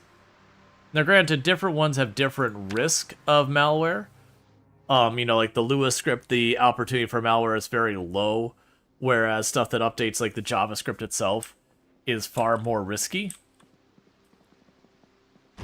So just, you know, be careful. It's cool to be able to get your giant hammer that goes bonk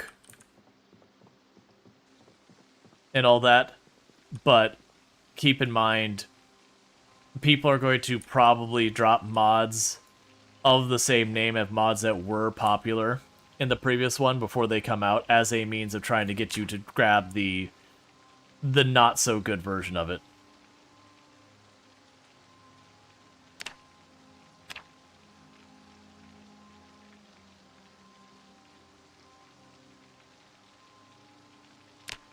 Now, obviously, if you had, like, a previous version of a mod, you know, a previous version of a mod, then if you got the same author, it's probably fine. You just be careful. Can't expect you to be dead by now? Yep.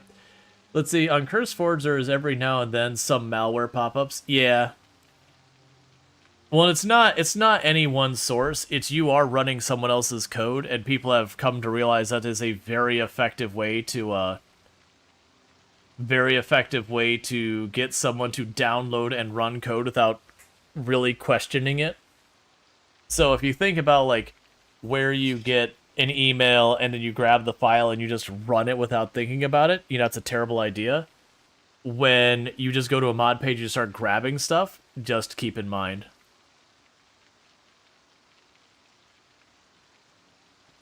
So there are mods that will co-opt your computer to mine crypto for someone? Yep. It's not often. It's not like a very constant problem. But it is a thing that we've been happening. And most of the time, it's, again, someone will come out, like, let's say Minimal Display Bars is a mod that is for Build 41. And for whatever reason, the person doesn't bring it forward. Someone will grab that mod, make it barely work, shove it into Build 42 ahead of that person, and just try and make their name convincing enough to look like the first one, and then drop it in. You also have ones that we've had mod devs, not in Project Zomboid, but in general, like, actually, I take that back, there was one in Project Zomboid, that they'll get upset about people, you know, being fairly entitled, mean-spirited, whatever, to the mod author, and then the mod author finally has enough of it and either sabotages their own mod or whatever. So in Project Zomboid, we had someone who literally bricked a map mod that people were using for a long time because, you know, they were upset and bricked everyone's saves. They eventually reverted it, but you get the idea. But outside Project Zomboid, we have had people who had, like, mods that were very popular. Even not even outside gaming, like, libraries that were very popular for a long time. That, again, they got a chip on their shoulder, decided, you know, they were owed more, and then turned around and took what was a completely legitimately good mod and then just shoved malware into it in the next version. Or just pulled down the library entirely, breaking a whole bunch of stuff. Carving is not boring, because boredom is just from being inside.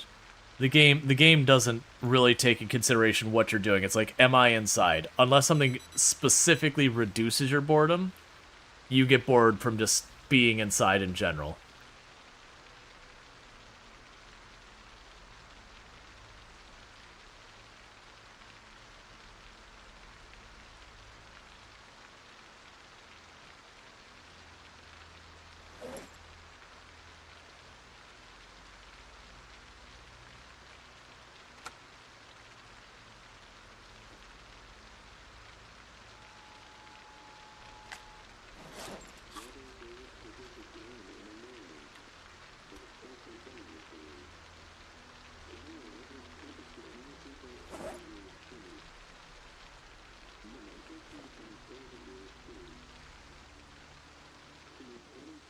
Okay.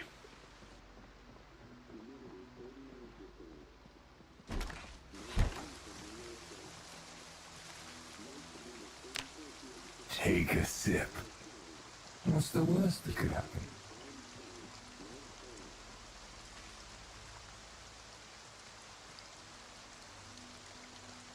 Yep, the saw broke. Okay. No activity detected today. Yeah, I know the saw broke. They have durability now.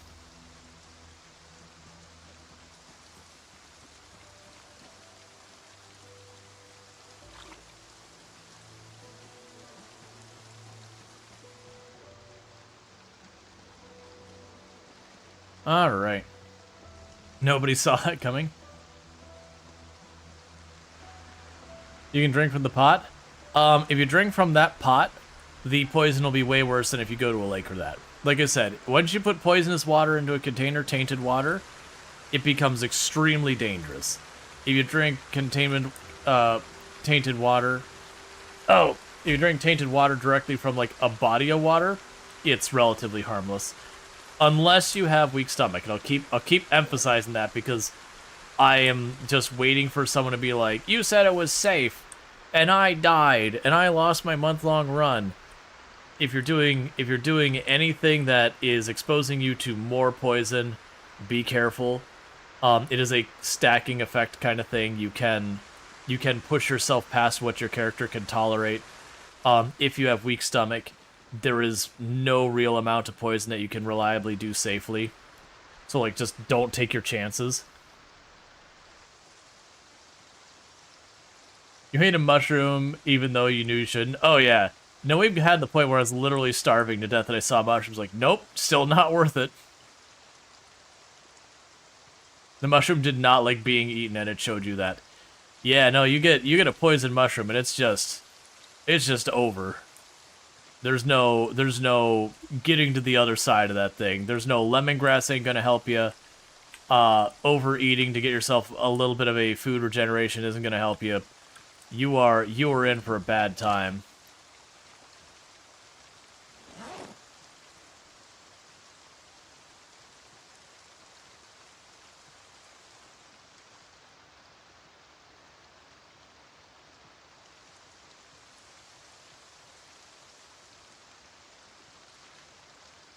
Alright.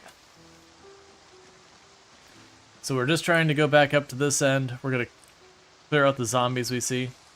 Put away that axe, I want to spare it. Yeah, the axe is already fully blunted anyways.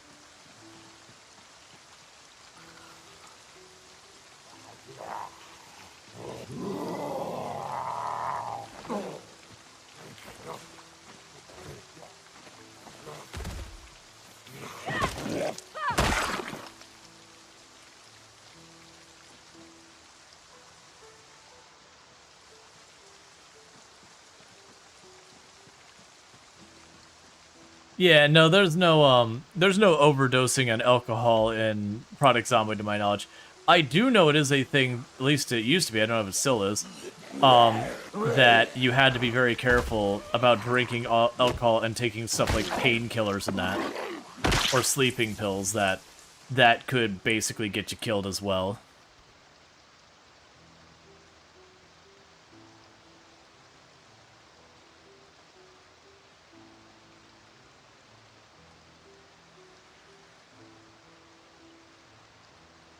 Alright, so the compound is looking pretty good zombies-wise. We're still gonna have stragglers over here, like there's one down there. I'm gonna go ahead and grab him and pull him in here, because he's just gonna wander in anyways. I mean, the massacre has been a very slow progress. It's just how it works.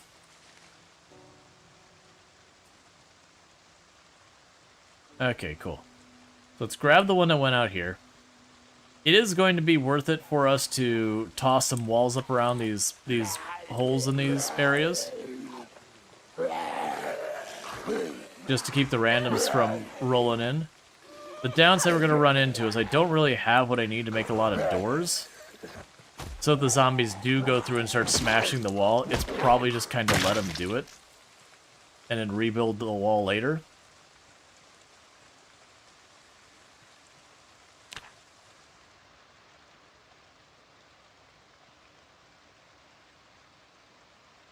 But it will be good when we can get some type of animal to put in the pen up there. Right now it's labeled for pigs. But I don't know what all animals we can keep as, farm animals. I know there's the cows, pigs, and chickens, certainly. But I don't know how exhaustive it gets. Like, I know there are rats. Can I keep the rats? I know there are rabbits. Can I keep the rabbits? Like, what is the limitations on the animals? You can farm rats, but they're still considered wild. Hey, if I can go in there and still kill them for food, that's what I care about. Is it a usable, dependable food source? Or even if it's not going to carry it on itself, is it a decent supplemental food source?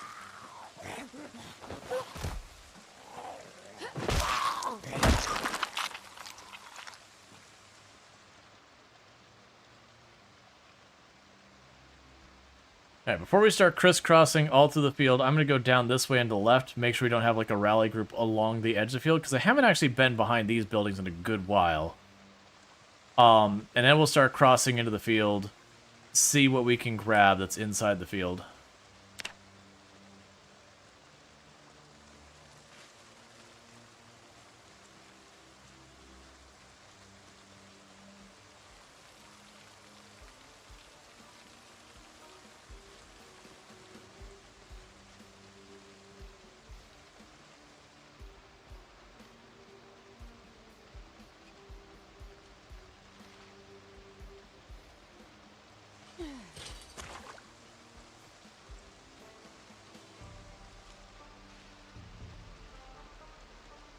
Yeah, so it looks like the only zombies I've got over here.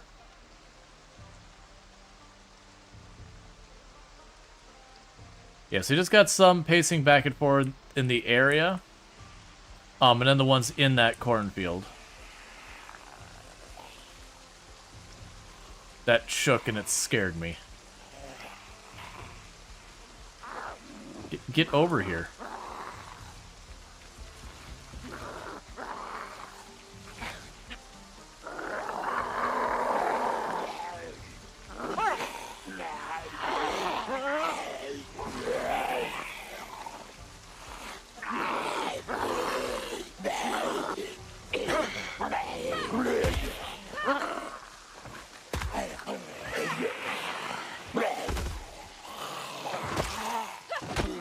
Alright.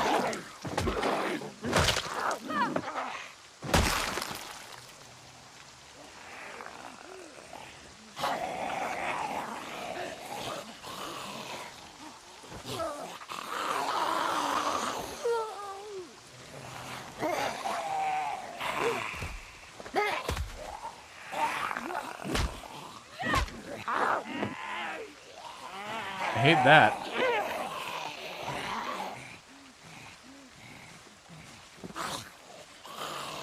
I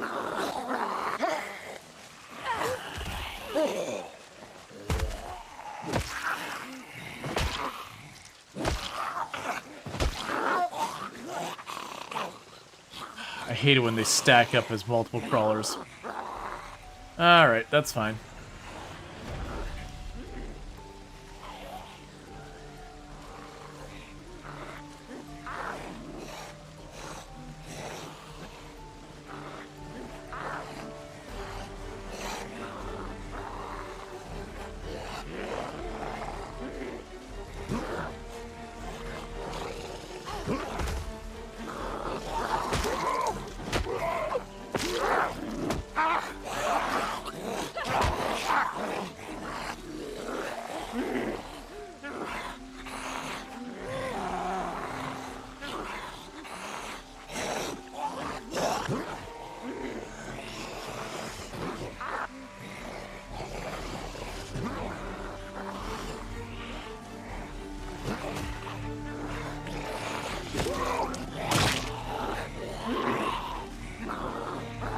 Those two crawlers stacked up on each other, they're literally staying merged in each other, is just the worst. Oh, come on. I am doing such whiffs on this. Alright. So I'd like to back up far enough that hopefully one of them lose track of me and they separate out so I can not have them both be standing in the same spot.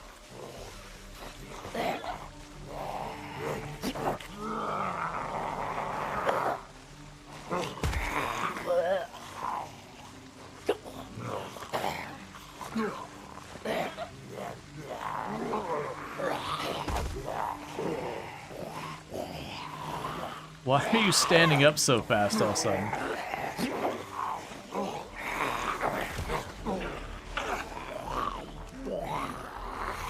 Alright, well I'm just having bad luck where they're just standing up almost instantly, so I'm getting no opportunity to try and make a move.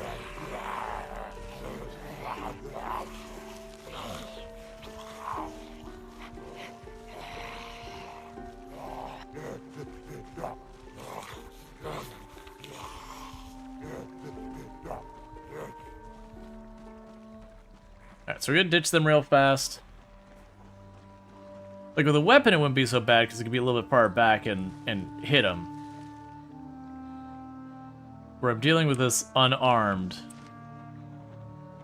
I have to stand directly on top of the crawlers, and I gotta peg the first one and peg the second one right after it.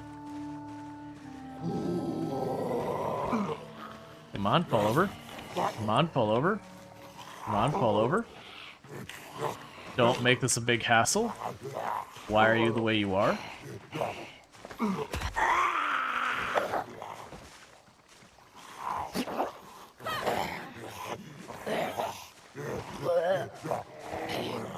Oh, go over before they get here.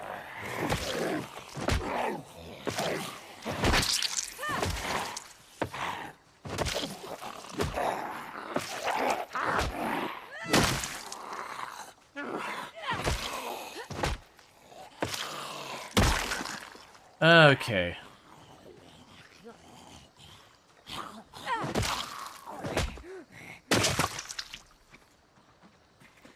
Why aren't you using stone in your hand? Forge stone, equip primary, profit. Wait, you could just smack people with the stone now? We actually haven't seen hardly any stones on that regard. But you used to not be able to just have a stone in your hand and smack stuff with a stone.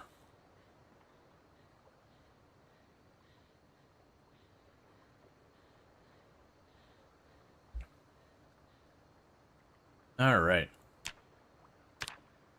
So if that is a thing, that's a new thing. But yeah, it's still, like, the big problem is we still haven't been finding any stones, really. What little we found, we've used. Alright, just giving it a hot minute. Oh, there's Very Hungry popping in.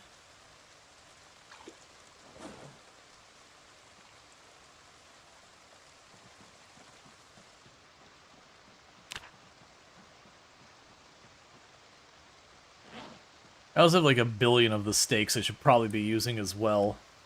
I keep carving them and all that to skill up, but they're such rubbish weapons.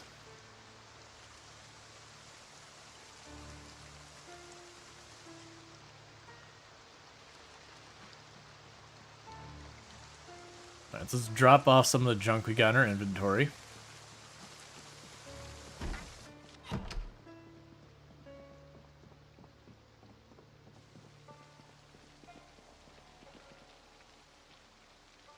All right.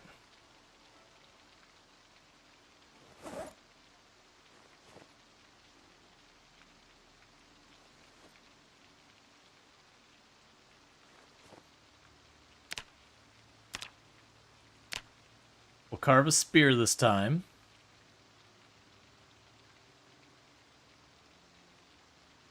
I could trim the sapling.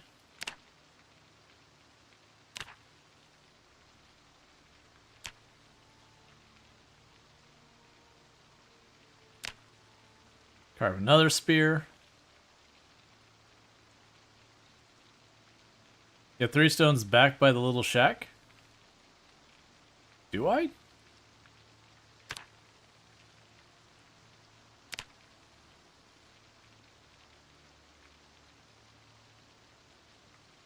Are spears still super undurable? Yeah, no, their durability is pretty terrible. I mean, you're taking a stick and you're making it pointy. The durability should be very terrible.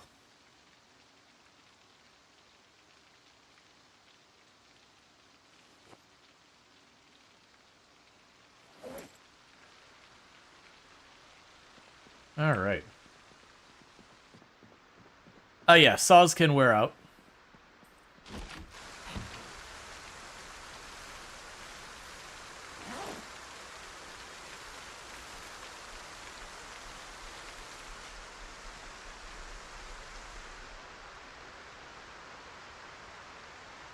So got ourselves a couple weapons. We're a little over encumbered just because we're getting really hungry again.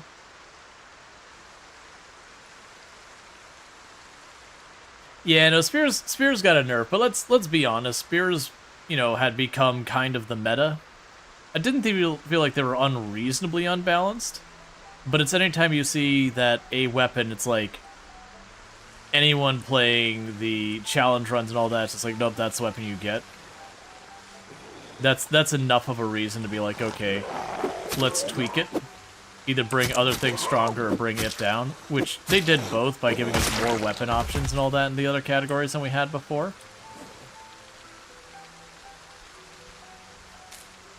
Exactly.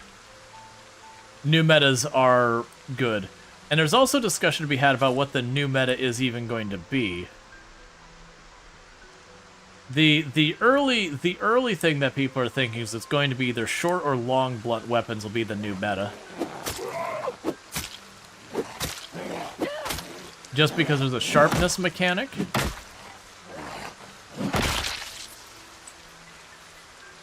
And that makes it so you have to do a bit more maintenance on your bladed weapons to keep them worth using. Can you pick up rocks on the ground? If you forage for them. That rock, I can't pick up. I need to find a loose rock to pick up.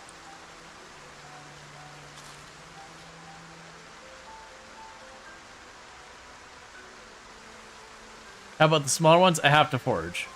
Like these any rocks like that, you can't. You have to find them. You can pick these up? Oh, like this style? No, I mean it's still not marking it.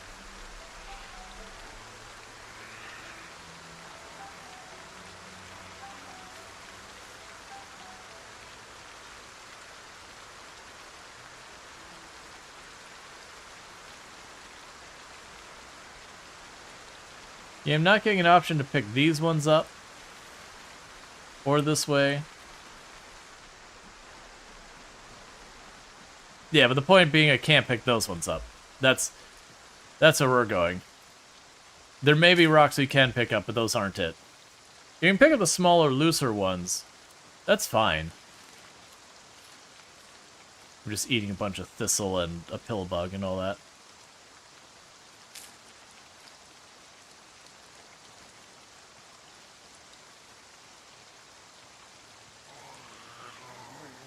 Do you got some stuck in your head? You look like you do. Is that an axe or is it a meat cleaver? I can't. Meat cleaver, I think? Yeah, meat cleaver.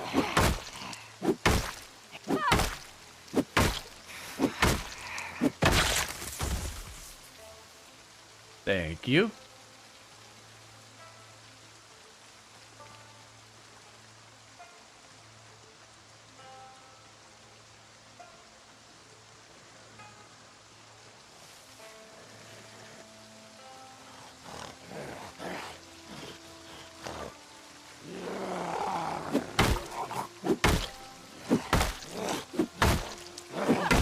Yeah, and it'll have new challenge options. I mean, heck, just the lighting does a lot for that.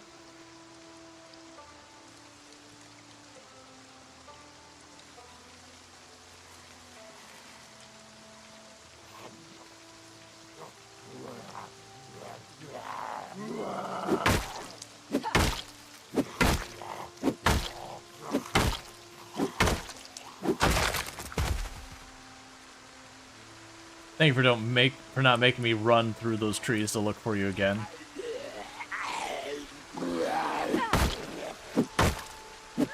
I'm honestly surprised this stick hasn't broken.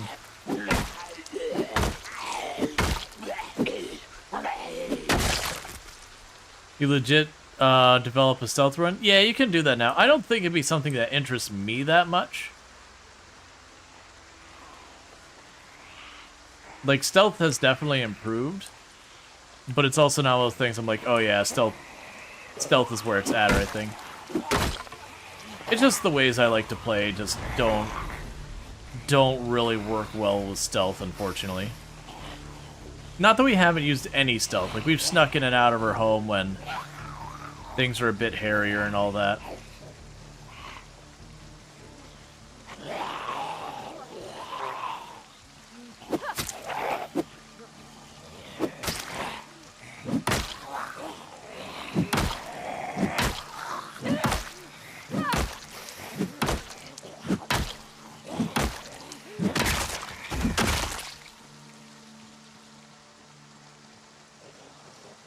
Yeah, my A key, I'm not sure if it's a Project Zomboid. I keep not being able to turn right, and I'm really starting to worry about that. It's not consistently either. It might be on my keyboard side. I'll probably have to, after stream, like, pull up the key, check the contacts, make sure nothing's gotten in there, do a keyboard clean.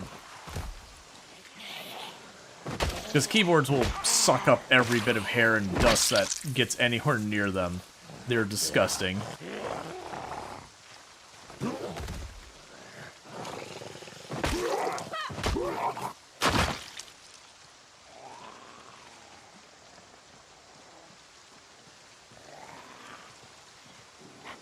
Come on, get over here.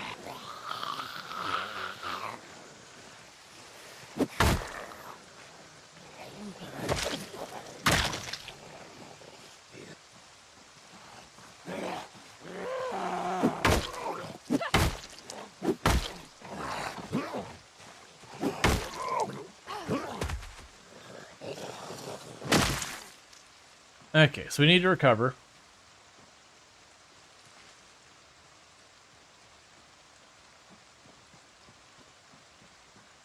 Yeah, no, I do agree you'll have people who try and do, like, stealth pacifist runs. Even in the old Project Zomboid builds, I had people ask me to, like, regularly do, like, pacifist runs. And I only kind of once demonstrated why I wouldn't do them. And that's because a lot of it was just running in circles, drawing the zombies away, running in circles, drawing the zombies away, because old stealth was honestly pretty unusable. Because with an RNG-based chance when you walk around something of being hurt or not like meaningfully reducing your radius, so you kind of just had to stay away from zombies entirely as your only means of dealing with that. You try picking up the smaller rocks? Yeah, that'll be the group there. So I can't right-click. Remove stone. Okay.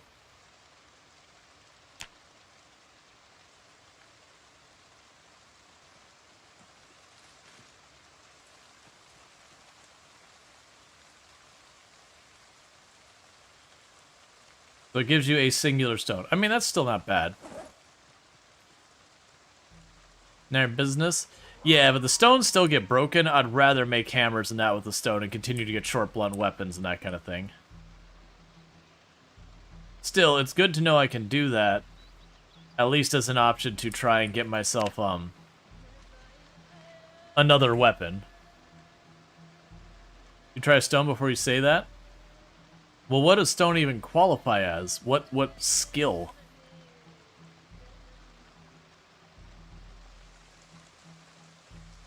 So let's check our skills here. Skill, short blunt, 128.36.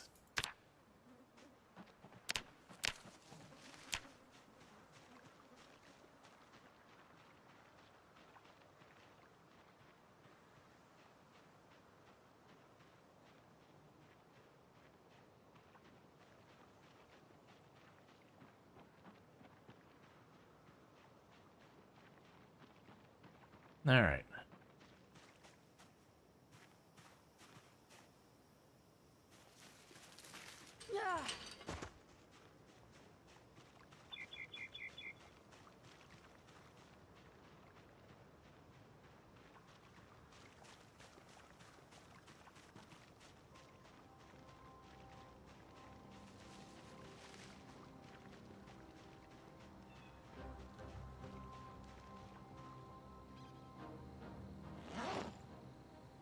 And your condition is full. Thank you for the follow. Welcome to stream. Okay, so we got ourselves a leak. That's pretty good find.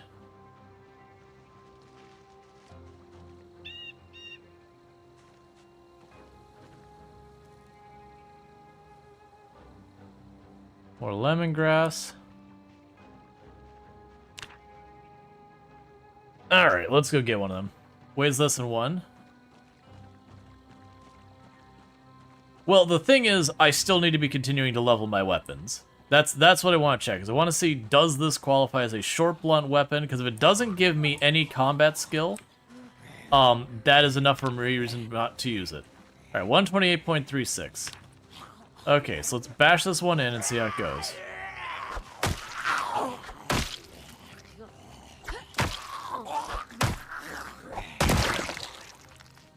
Skill. It's a short blunt weapon. Interesting.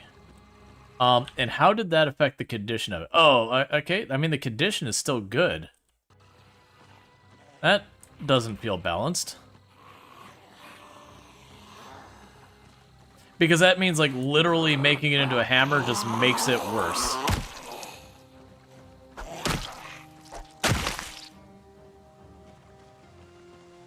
I'd be honestly pretty disappointed if the meta was literally just put a rock in your hand and start slapping things with it. As memey as it would be.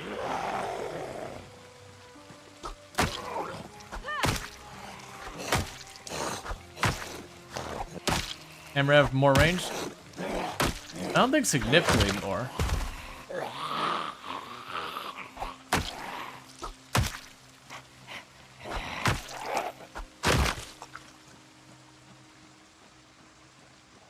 But yeah, no, if this keeps up the way it's looking like it is. You have an ice pick in you?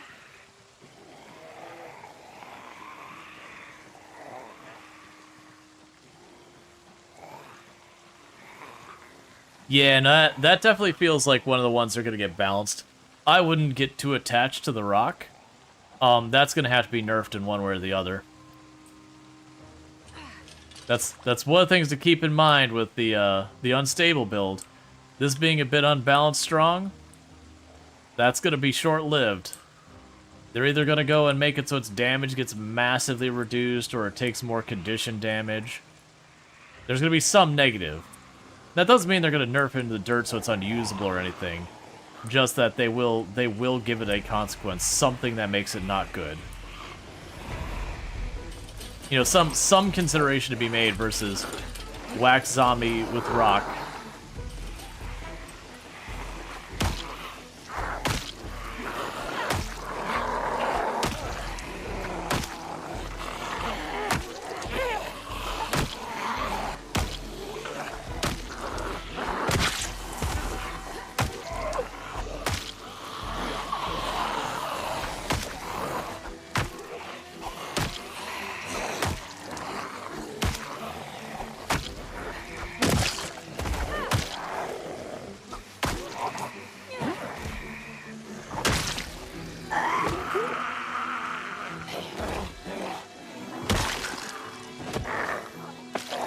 Now, don't get me wrong, its durability wasn't amazing or anything, but it was not bad.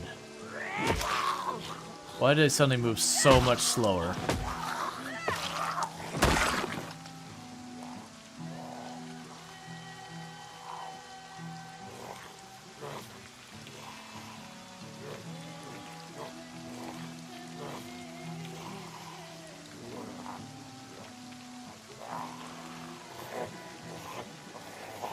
Did it break? Yes. It does take durability damage. But it had relatively good durability for all things considered.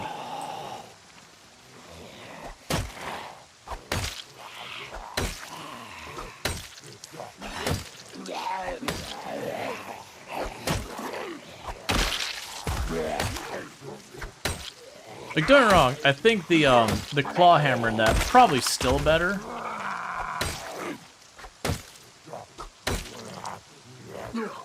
With some skill and all that. But that was pretty strong. It'd be cool if it broke into flip. That would just be even more power behind it. I'll have to catch up with Chad again here in a moment. The whole getting into a proper fight takes me a minute to work through it.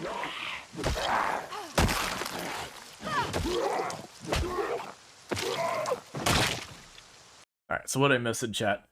Let's see. What anecdote does the weapon balance irrelevant? Modders will catch up and fix the imbalances so that you can customize your play just like before. Yeah, no, but that's the thing. You can make the experience whatever you want it to be with mods. Sure, I agree. You can also do that, honestly, with game settings most of the time. Sure, I agree. But there is a standpoint to also be said, but what is the base game balance?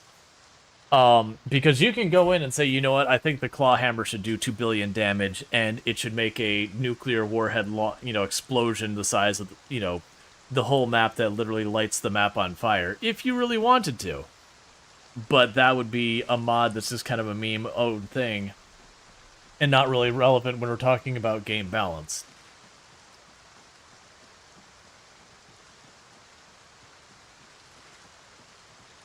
So my thought with game balance is that rock felt really strong. Weird take, but you really wish there's no sandbox balance settings? Oh, so you want an unsuccessful game. Because, like, very genuinely, that is the big draw to Product Zomboid, is all the mods and customization. Like, it's a good game without it, but very genuinely, that is the secret sauce. Is that you can make the experience whatever you'd like the experience to be. If you want games that, like, tell you you're gonna play the game the way they want you to play, and otherwise, here's the middle finger, get lost. There are those games out there too. They're always sweaty try-hard games, and then even then, usually people still mod them to add, like, easier difficulties and all that.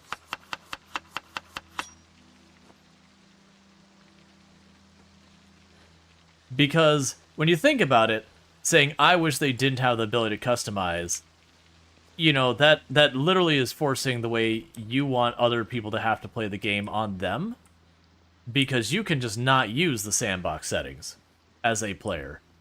And that is something you can opt into and out of. Versus when you say, no one should be allowed to have those choices because you're removing them settings, that's kind of thing. It's kind of the same attitude as, we shouldn't offer accessibility functions, or we shouldn't offer difficulty levels, or any of that kind of stuff in a game. That you're basically saying, only everyone should have to play the way I want, I want people to play. So yeah, no, I'm very in camp. I don't agree with that. You're not sure it wouldn't be successful? It would be extremely neat. Well, that's what the sandbox settings are, J-Bell. That's your difficulty settings. When it really boils down to it, yeah, we got survivor mode and all that, but it's still thing. But that's what lets you customize your experience. To me, that's the value of the game. Like, and I realize I'm putting words in your mouth a little bit by taking it a little bit farther than that, but it's kind of one of those things that you would be forcing everyone to play the game in the specific way that works with the default settings. So, for example, without sandbox settings, I can't do my challenging runs. I probably would have gotten bored of the game and stopped playing. like very genuinely. And you have people who want to do the sweaty try hard. You can't hardly find loot.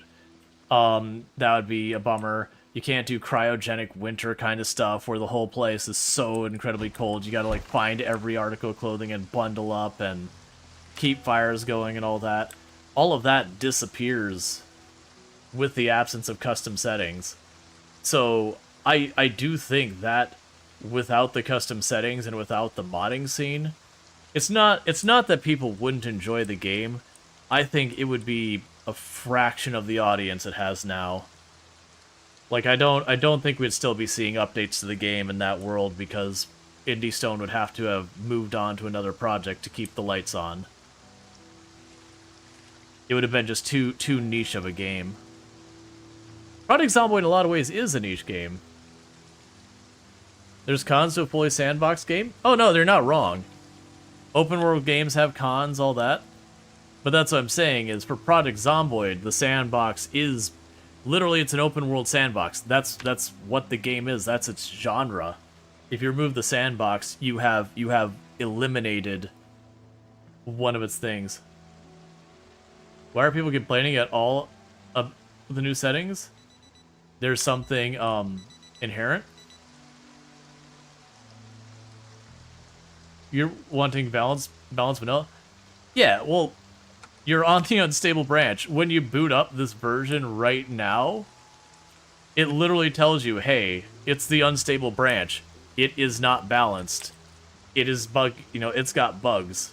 Like literally you are opting into this is the buggy, unbalanced version of the game. Build 41 is the balanced, not so buggy version of the game. Did my radio just... Okay. It's beta. Exactly. 41 isn't balanced?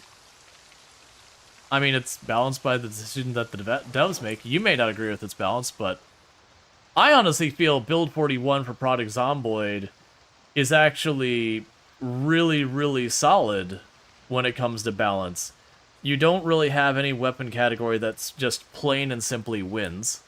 Like you have, sure, long blade can destroy zombies faster than anyone, but they're so rare, that is the balance. Sure, you've got spears that they are the meta in Build 41, but you have to grind up your maintenance and spear skill extremely high to get it to the thing. There's totally things are not balanced in 41. 50% of melee nerf is the first stage of drowsy. Yeah, no, that's a balance.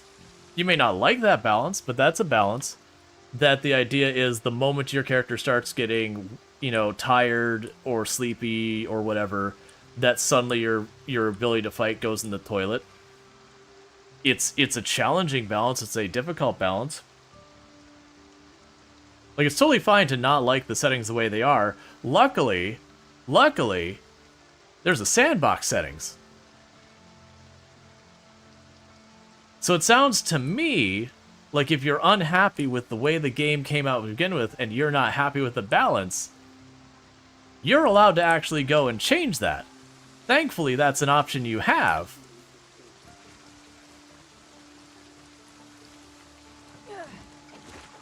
Because I actually don't expect that particular setting to ever change.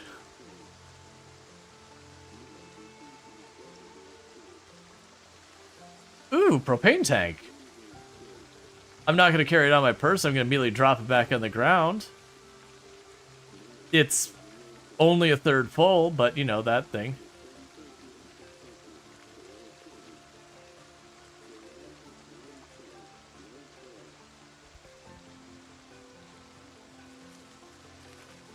Okay, no air activity detected. That's what I care about.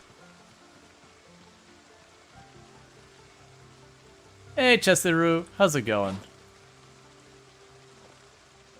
But yeah, no, I will always side in the favor of options are a good thing. Because the way you can look at it is if you're ever not happy with an option, you don't pick it. If you don't have that option, you're not happy, well, go fly a kite. You don't believe in that philosophy? Well, that's just too dang bad. You gotta understand the channel you're in here. I do advocate for people with disabilities, neurodivergent conditions, and accessibility basically is options. If you have a visual impairment, having a high contrast option is an option. And you'll have people like, no, but it ruins the immersion of the game. And it's like, all right, that's fine, don't turn it on. Because otherwise the default should be the more accessible version. Game balance isn't wheelchair ramps. Alright, well here's what I'm going to say, J-Bell. As I mentioned, I literally advocate for people with disabilities and neurodivergent conditions. I've done this for over 10 years, both professionally and all that. And it's just one of those things, because you gotta keep in mind when you're talking. 1 second, snooze. You gotta keep in mind when you're talking accessibility. Those options are the accessibility. Like, that's the thing. In the sandbox, you can have sounds that bother some people. Having the ability to say, I don't want that sound, that's an accessibility thing. Being able to go in and change the difficulty setting can be an accessibility thing. If I have limited motor function, being able to take the game and change the behavior of the game to be simpler or easier for me because of limitations I'm dealing with is an accessibility setting. Like, accessibility settings isn't just that tab. This is accessibility settings here. Like, your frame rate is accessibility settings. Being able to turn off your weather patterns is accessibility settings. Having the way your character gets tired is accessibility settings. Like, all of that does matter. The zoom is your accessibility settings for people who have, like, visual impairments. Like, everything in there is an accessibility setting. It's not a frame of reference, but your argument was to not allow there to be a sandbox mode that you basically, which would imply you can hit APOC, you can hit you can hit whatever difficulty you want, and that's just it. Because that's what getting rid of sandbox is.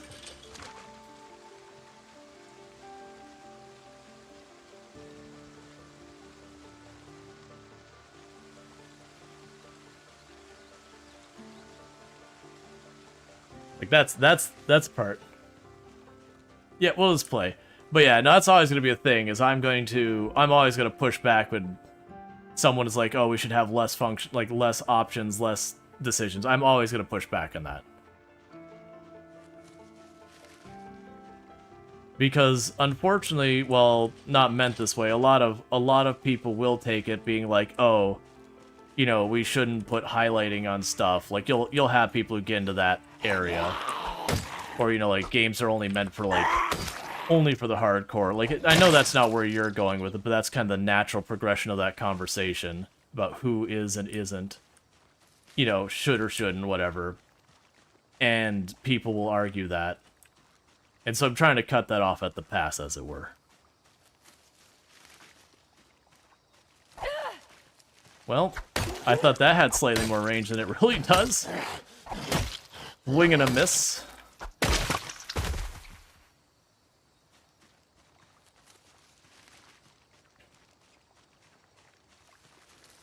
But I also think it is a discussion worth having. I also like having settings because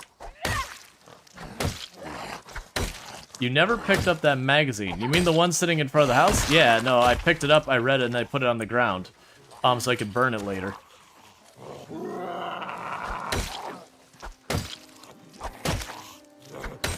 But Zomboid's doing pretty good. We're getting the area mostly clear, all that good stuff. Where's the other zombie? I hear him.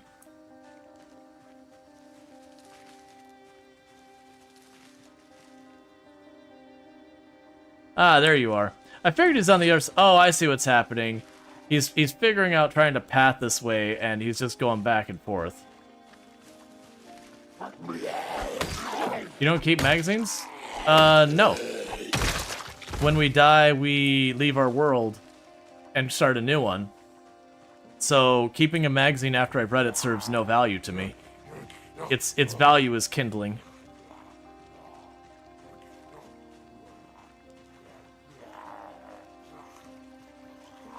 How's the fishing going? That part's not going great. We got our carving skill up, and then we realized we need our piece of equipment to make our twine. That requires 2 carpentry. So We technically are farther away in what I expected to need to do, but we are closer in that I did finish one of the things that I do actually need to do.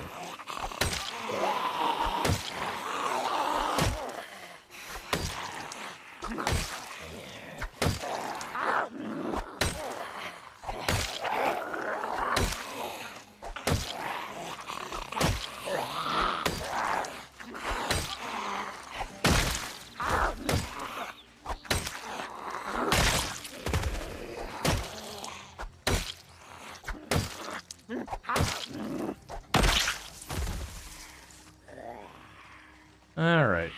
The character seems to be a lot of pain? Yes. Eternally.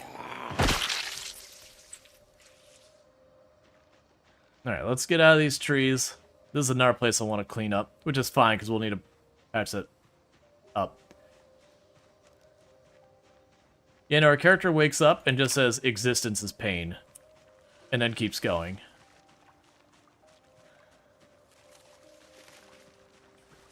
Yeah.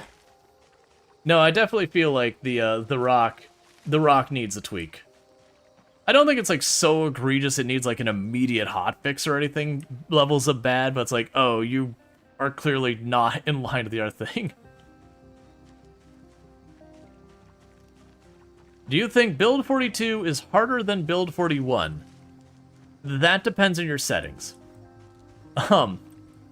I would say broadly speaking, yes, but also in a lot of ways, no. Bear with me, chat. We're hitting an ad break real fast, and I need to use the restroom, so I'm going to be right back. So thank you again for tuning in. I'll be right back.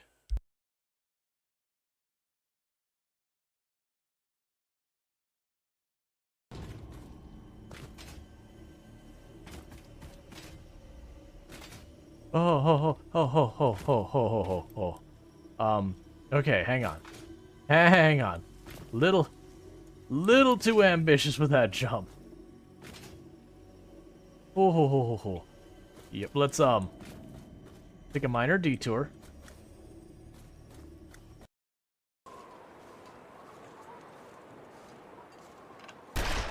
Oh.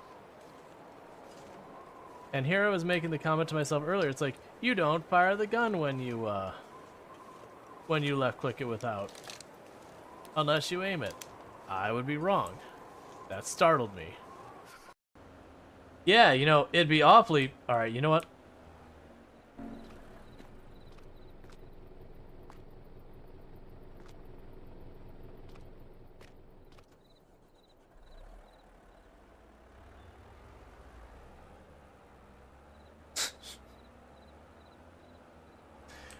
It's fine with me.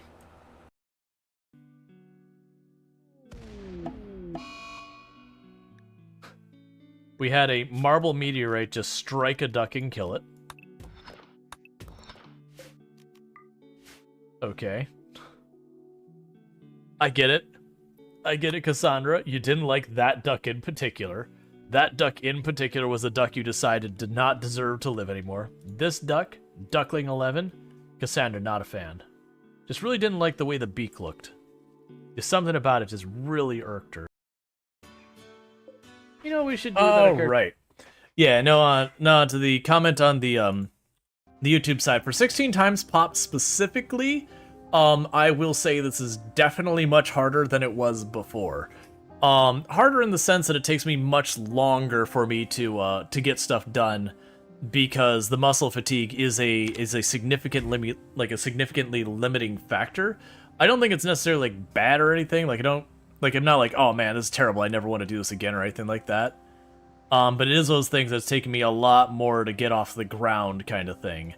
Just because while I do have to fight with fatigue, the muscle fatigue, or the muscle strain, is a little bit more aggressive than the endurance fatigue. You feel like the new allocation makes it easier to move around in a car where more zombies in general? So if you're talking outside urban areas, yes, just traveling the map. Yeah, no, the new distribution should help a great deal on traveling the map at 16 times pop. In the more urban areas, it should get worse. Because the density of zombies in those areas should be higher.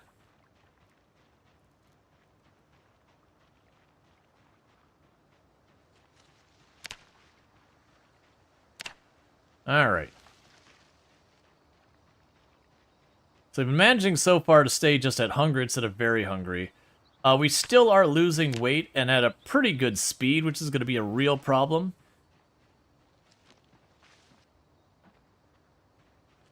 But with the way things have been going so far, I think we'll be okay in the long run.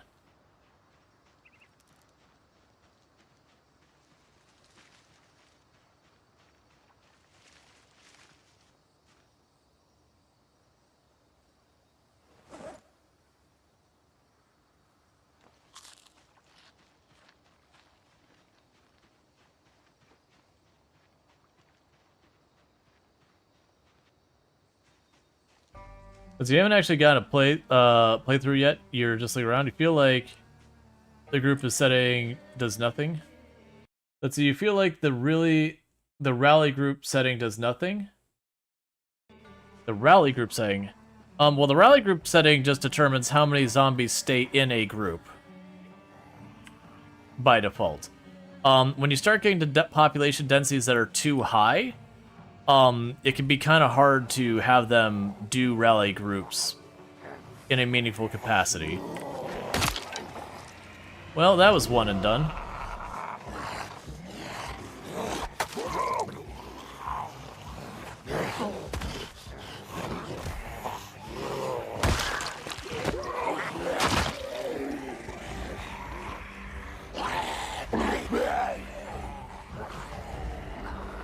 I am trying to draw him farther away from the others since he's faster.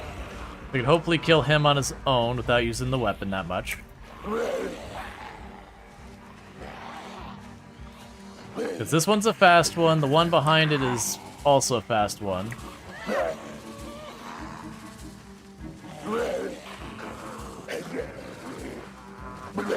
Do you fall over?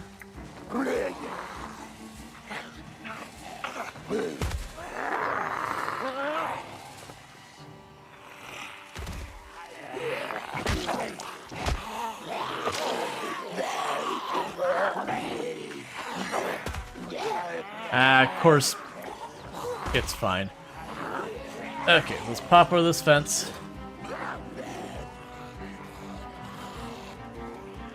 Yeah, let's cut through over here. Let's not try to fight them all bunched up. We're already really fatigued on our arms, so I can't just throw down with the blade and not have to worry about attack speed getting badly penalized. Oh, hey, friend. I don't know how you got down here, but I don't like it. That's okay. We'll just kill you and you won't be here anymore. Or you can just not fall down for like a full minute.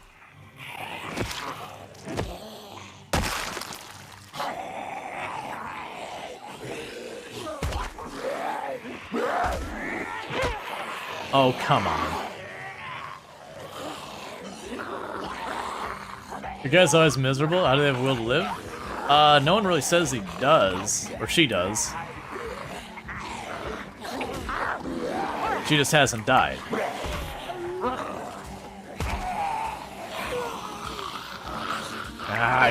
Alright, well that's 4. You don't want to juggle 4.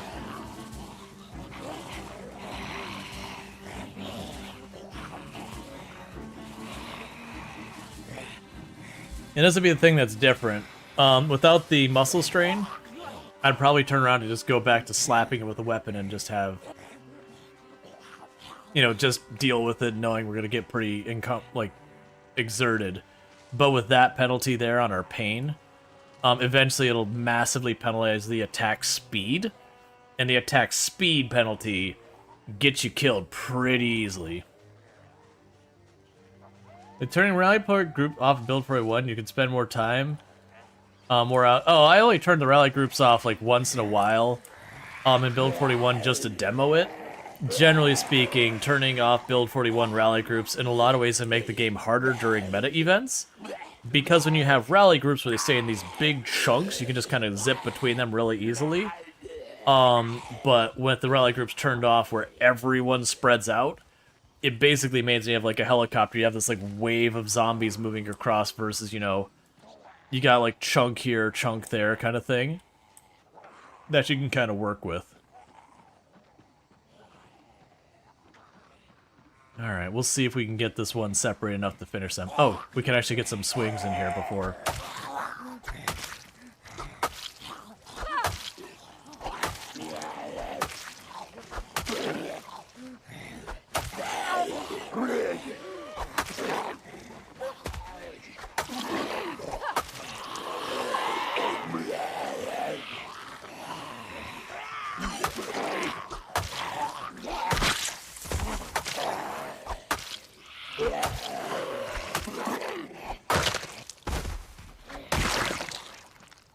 Okay.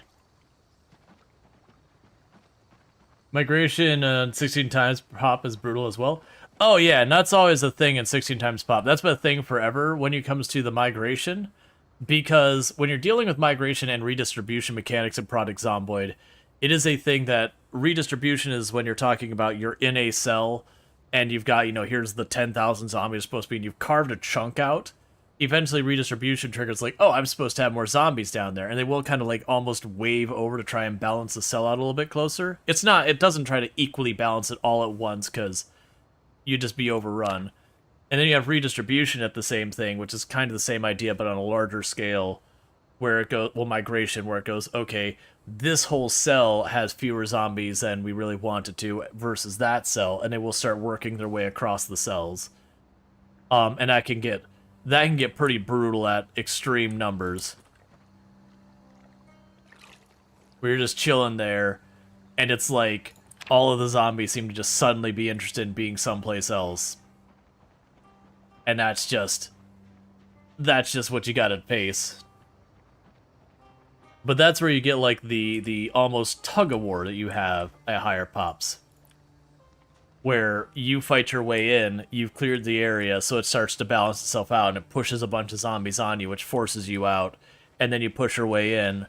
But, like, the next time it balances out, because there's less zombies cumulatively in the area to be migrated to redistribute, the next time you may not get back, you know, pushed out as badly or as far, and you kind of keep going back and forth with that until redistribution triggers, and, you know, just a couple zombies show up, and you're like, alright, well, this is fine. It's go time. Alright, so we got a couple more over here that we grabbed. We're probably down to our last zombies inside the fence, not counting the ones, like, again, straggling in and out little by little. But we'll clear those up. The big thing is when we have our next helicopter. Would you aggro and get over here? Thank you. The big thing is when you have our next helicopter, that we don't accidentally, like, miss it and bring the zombies right back in. Even if we do, on the bright side, we have killed... We're probably getting pretty close to 2,000 zombies now. So that should mean that whatever comes back in, it'll be that many fewer zombies because we've killed that many zombies.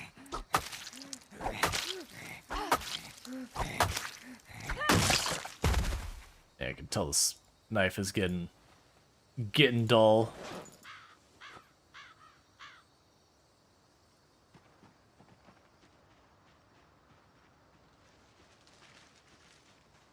Alright.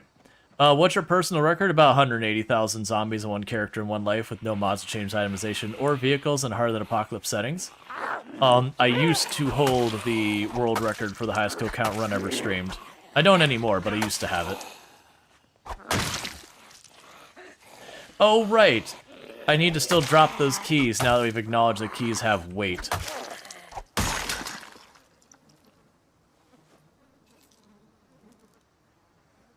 I want to grab just one key. Just one key. Just one key.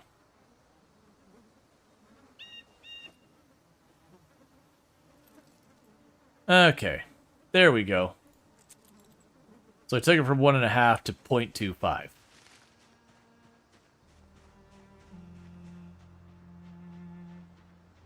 Yes, got no one straggling in and out. Got one over here.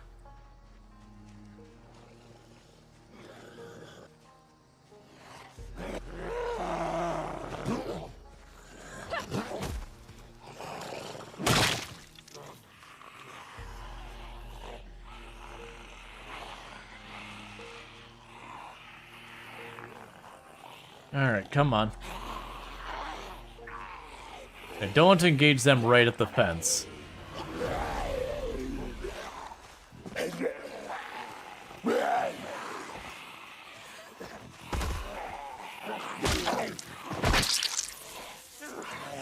Hop over that fence, please. There you go. Have a good time.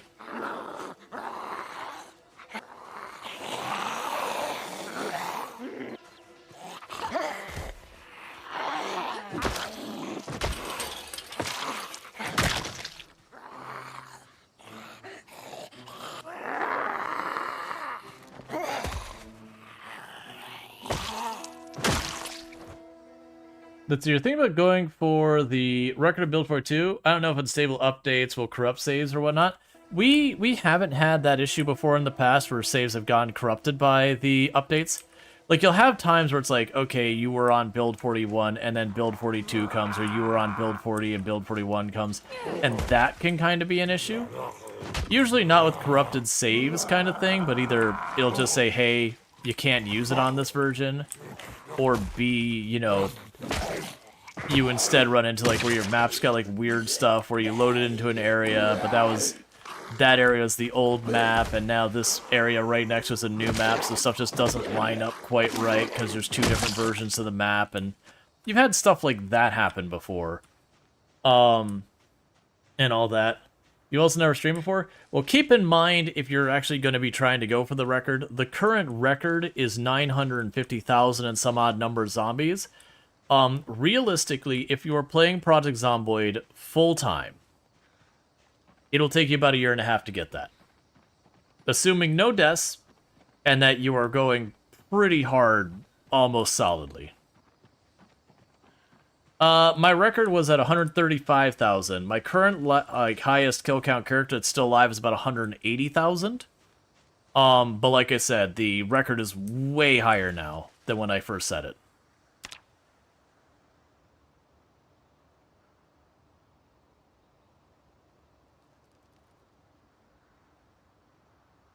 But yeah, generally with those records, once you're getting to that stage of the game, the zombies are like not like, the joke is that the zombies are no longer a threat. The only threat is your own making mistakes.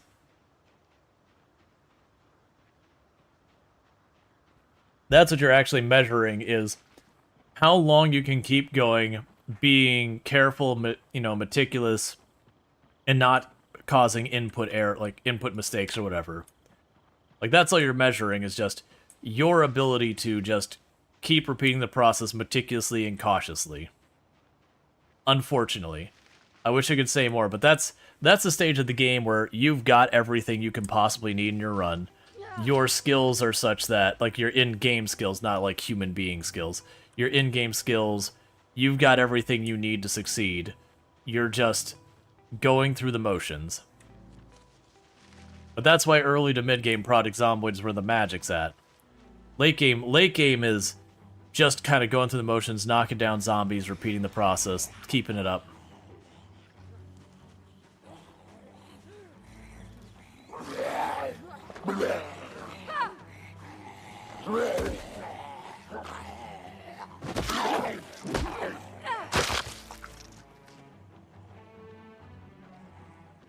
Okay, so another hole in the fence up there. Good to know. I don't know where they're going cutting around. That must not have been aggroed to us. Your personal record is 80k. You stopped because build 42 is around the corner. Hey, I mean, if you made it to that far, like, once you pass 30k, you can do literally as many zombies as you have the patience to do. Like, it's no, like, that's the point where player skill is just not even a thing to be worried about. You definitely got it. It's just a matter of, can you just keep doing that, and for how long before you just can't stand it anymore and you make a mistake? Or, you know, you end up playing too tired and you do something dumb. Because it's a very fun game, but, like, there's a certain point of just kill zombie that's really hard to keep focused.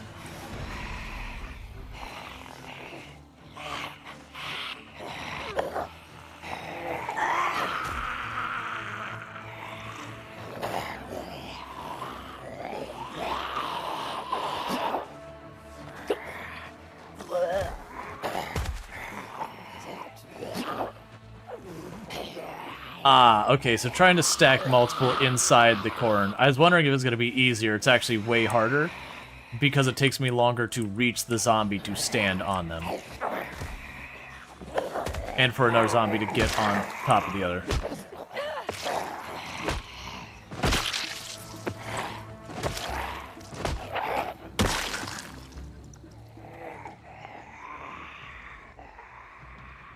Yeah, let's back off. Yeah, so that gap in the fence is going to be a little tricky. Yeah, that's the end of the fence there, so it's mostly just the zombies spilling in from that hole that's my big worry. The ones that got over in these woods and spilling in here. That seems to be all we got left. Because we've seen the other end of that north fence by where the pig pen is. Next, we can go down here, get away from these trees so we don't end up with some sneaky zombie coming up behind me.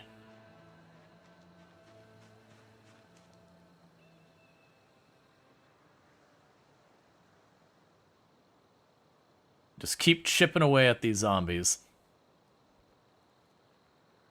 But yeah, so the most part we've got the compound just about clear. We're just dealing with these stragglers in this back corner here. And that'll be good.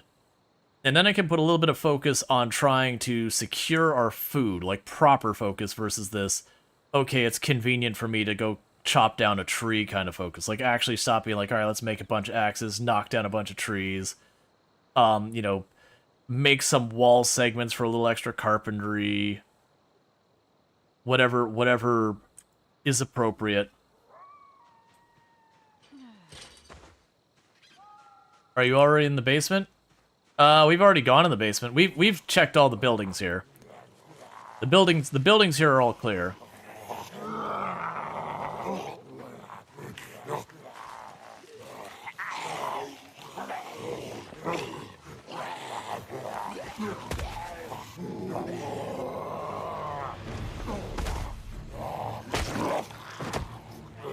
Oh, come on, I was standing close enough.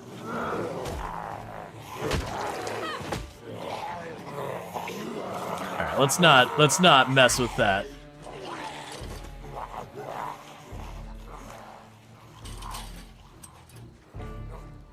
Let's see. Rual killed about 100,000. Let's see. Lamprey killed over 900,000. Yeah, it's about 135,000 is what I killed. Lamprey killed about 950. Is that a cornfield? Okay, you get some corn in there? Nope. And then drove into a pile of them. It laughed the whole time. Was a good sport. Oh yeah, no, like genuinely when you start getting over those 100,000 kill runs, and you start like kind of getting to the point where you're clearing entire cities and all that, you definitely get to the point where you're ready for the run to end. You're not going to throw it, because, you know, you want to make big number bigger, but you do start getting to the point where it's like when your character dies, like, you know, okay, we're there. Like, it's finally happened.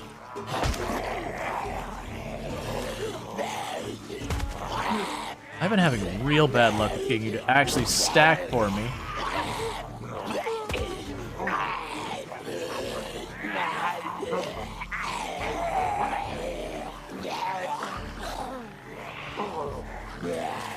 Alright.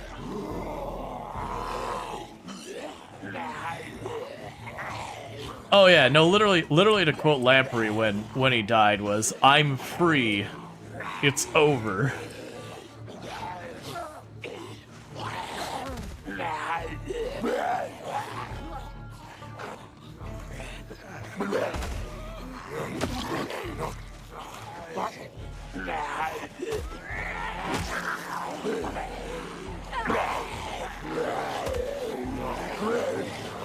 No, that's too many.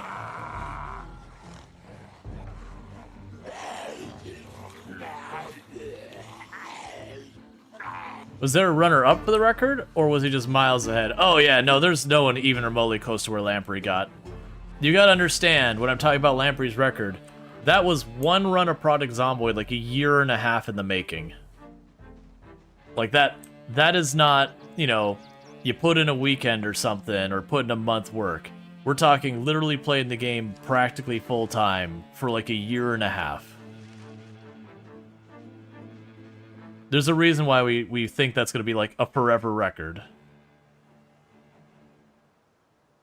Like, someone else was going to have to commit at least 1.5 years to catch up. One run with no mistakes.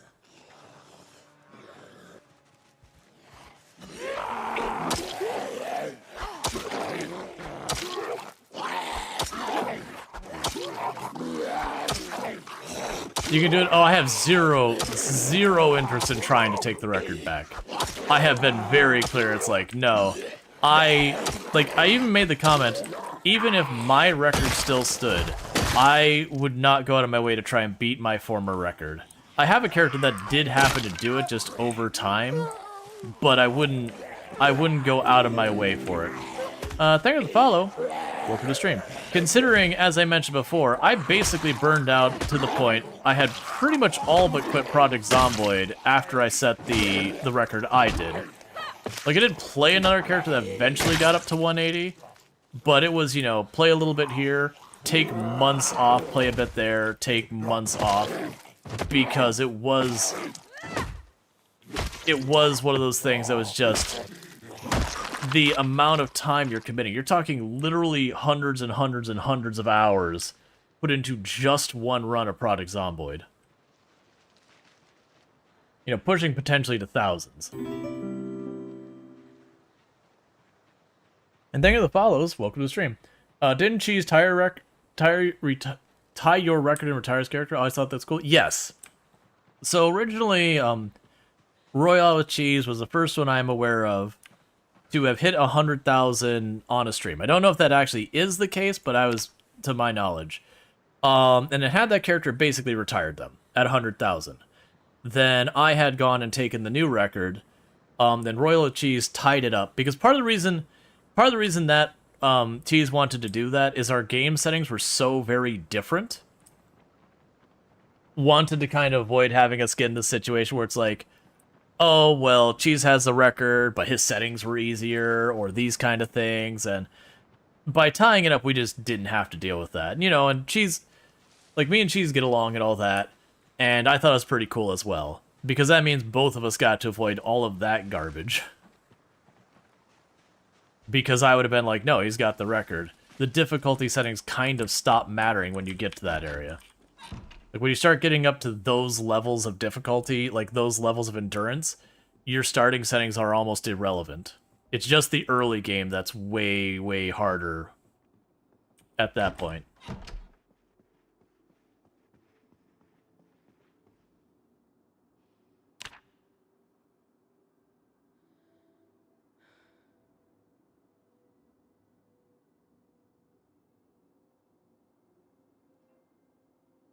Wouldn't be going for it with health straight? No. So I did a test where I gave a character like 10 strength, 10 fitness, max out the weapon skill, that kind of thing. And honestly, at that point, muscle strain almost doesn't exist as a meaningful mechanic. Which I think is fine. Like, you can hit it, but like for the amount of zombies I could kill sustain in a day, it wasn't that significant of an impact. But you're talking very end game. But that's getting very end game. Like, we're still, like, basically what the muscle strain does is it takes the early game part of the run, and it just makes it longer. Which isn't a bad thing. I think that's actually a really good thing, because as I've mentioned a number of times, the early game is kind of where the game shines. Yeah, exactly. It just makes the early to mid game harder. Yep. And the how much harder it is gradually tapers off to be less and less as you survive longer and longer.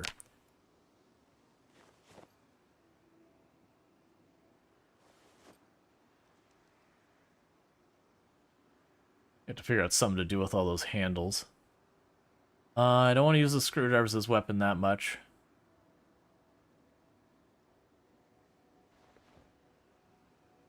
Wait, did I break the axe? I did, didn't I? That's fine. It's gonna happen sooner or later. We've been using that same thing for a long time, so...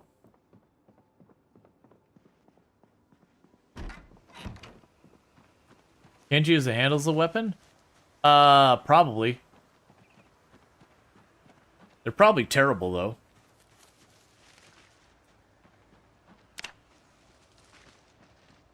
It'd be nice to not have fog for more than a couple days. Let's see, sorry to ask, but how does the sea of zombies on the outskirts of the map work, and how is he pulling them from so far away? I'm not sure which one you're... Okay. You're gonna have to... Are you talking about, like, for where we are, how we're getting the zombies from the outer edges? Because we're actually... No, did I hear a zombie already? Because we're actually not... Oh, from Lamprey's run? So Lamprey was playing with pinpoint hearing, which means the zombies could hear you from as far as possible. And he was also playing with multiple helicopters. So if Lamprey is anywhere near the edge of the map, when a helicopter shows up, basically everybody, you know, within earshot, which is very, very far away, can hear and get pulled in.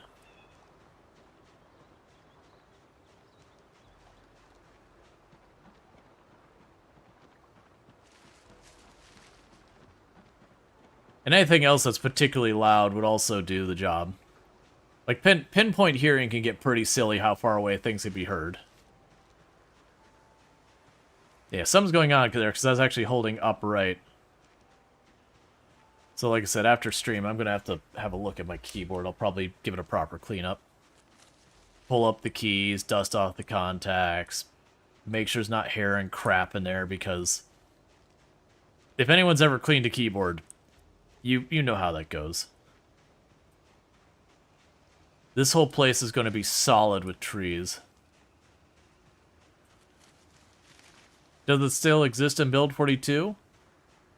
Well, most of the areas that were the edge of the map that were full of zombies is where Build 42's new stuff got added.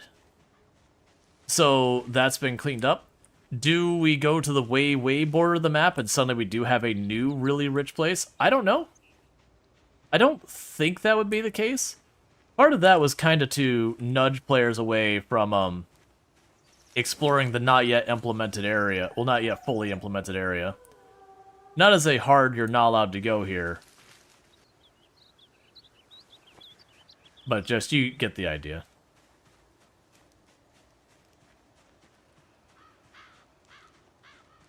Alright.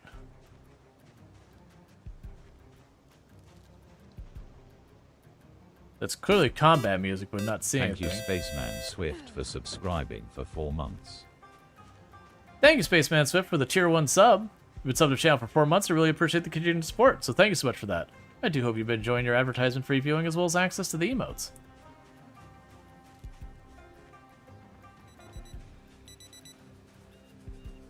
Lamprey made a spreadsheet of where the zombies are distributed in Build 42.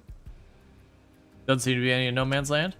Yeah, I'm getting a little worried that we're actually burning through about 1 to 2% of our battery every single day, which doesn't sound that bad, but I have not seen a single zombie drop a flashlight or a radio or anything, which is probably just where I'm at in the map. I'm willing to bet the cultists don't have it on their loot table. Hair gel?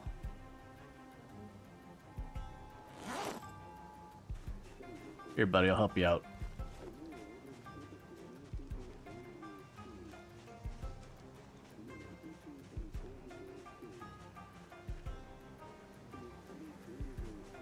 Yeah, a keyboard looks nice and clean from the outside, then you take out the keys and it looks like an animal exploded inside. Pretty much. Pretty much. It's just hair and bits of anything that's been ever... Alright, you scared me with that double buzz. Because it double buzzes... Oh, that's not what I want.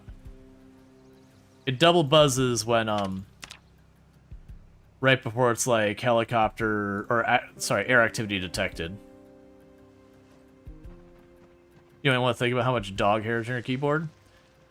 However much you think there might be in there, it's probably more than that. I swear they're like vacuum cleaners. Working in IT, I've had to clean a very large number of keyboards in my time, and there's never been a time where I've been like, nope, I expected more.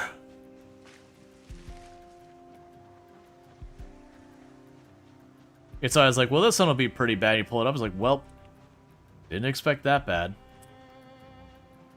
Getting a little worried about the utter lack of finding anything porting. Part of it is we're having a 52% penalty because of the fog. That's been one thing that's been hurting our foraging the last, like, in-game week is fog every morning. I'm also starting to get a little worried about that because I had hoped to be able to do a little bit of fishing before we hit winter. And, it's not looking very promising on the fishing front. Because still gotta get carpentry too and all that, and then actually do some said fishing. Which does mean we're gonna have to deal with, is the fog seasonal thing? There is, I don't know the exact metrics and all that, but there are influences like how much rain you get, that kind of stuff based on the season, like the month of the year and all that. So you can get like tropical rainstorms and all that as well. You get more storms certain part of the year than others. Fog itself, I would assume so. But yeah, so like for example, we're now finding the pine cones.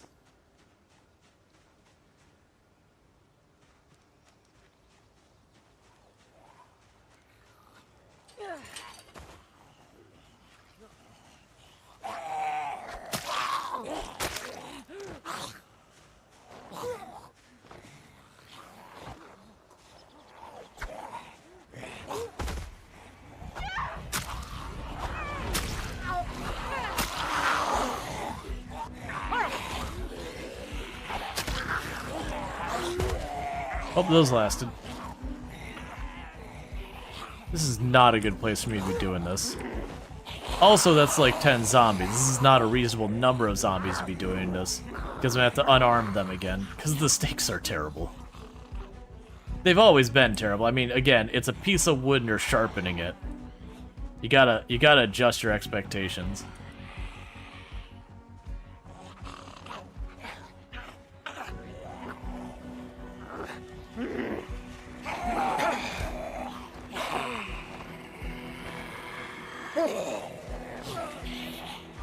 Let's just go down here.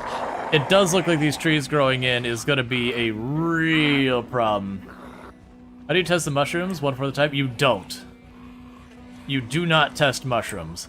Testing mushrooms will kill you.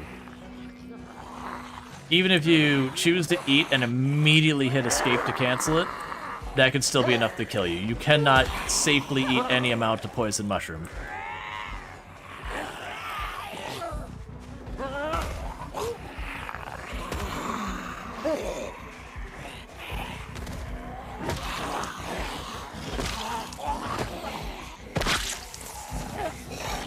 Well, that's one.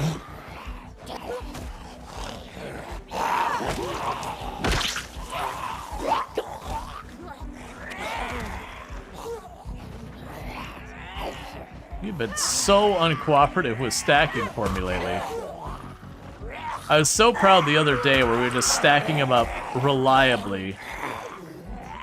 And it's like, almost like they've gone out of their way to be like, no, we're gonna stand up the exact same time on you just so you can never stack us again. Doesn't lemongrass save you? No, so lemongrass will help with minor, very, very small amounts of food poisoning. The mushroom is like DEFCON 1000, you just put a grenade in your mouth and pulled the pin out levels of food poisoning.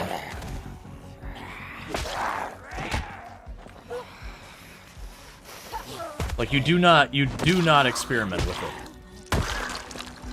Like, you can use like, if I eat a poison berry and then I follow it up with another poison berry, even with the lemongrass, I'm still playing a very dangerous game that I'm very likely to die.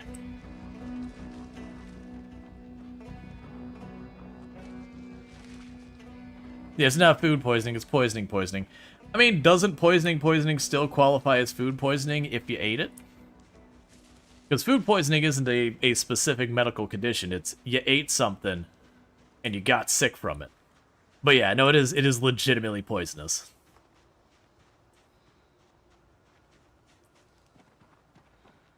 How do you deal with your character pushing the wrong zombie? It happens like 100 times more than build 41. I've only had it maybe twice. Just like the weird thing where one's slightly behind the other and you push the one behind and you have that panic moment going, oh no. And I'm not eating that because food poisoning. I'm just getting concerned about food, so even one hunger is still something.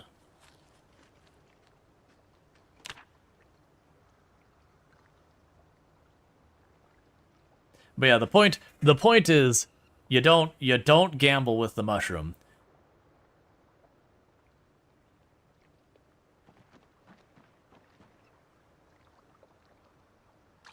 It happens almost every time you're not at absolute max range. Been having to constantly build for it too, but trying to shove at your max range. Gotcha. No, I haven't had too much of a problem. To be fair, I am split pulling a lot, so I'm not running into many cases where I have multiple zombies stacked in the same place. Because generally you also don't want to be pushing zombies with like 2-3 zombies all bunched up on you anyways. That still ends up being really dangerous where you push, and instead of the zombie getting pushed back into the arc, it pushes them to the side. And then suddenly you have a zombie on top of you, you're like, oh crap. I wanted search to be on, and I forgot to do it. Because we're probably getting very close to where we'll see that hit starving. It'll be the same thing as last time. If we do hit starving, I'll just back off, find food. Oh, it's a duffel bag? No, it's a handbag. It's in terrible condition with nothing in it. That's fine. We'll just drop it on a body.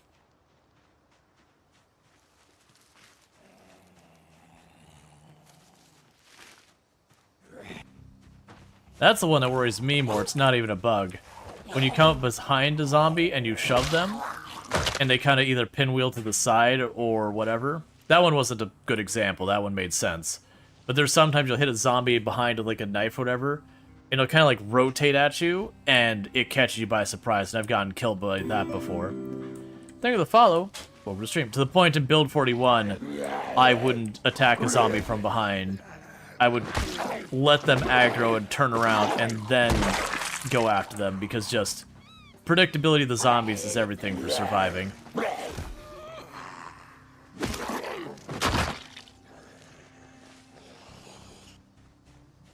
Okay.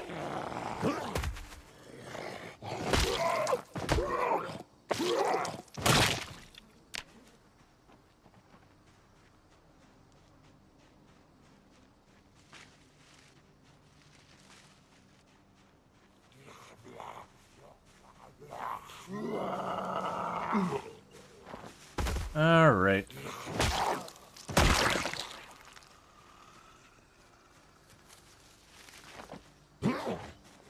Yeah, so that was a better example. So you saw I shoved him, he went backwards, but backwards was towards me. Sort of. I was still plenty safe from it, but you get the idea of where that can go wrong. Just a little bit different angle. And now he's pinwheeling at me. Oh, I didn't want to go 3 times. Okay, that was potentially a bad move. The beam would have picked up speed, but it can be dangerous to fast forward that much. I notice people who do it consistently all the time who are like veteran players as well. I don't like to use the full fast forward unless I am in an enclosed space where I do not have to worry about a zombie being able to reach me without at least breaking through a window or a door first.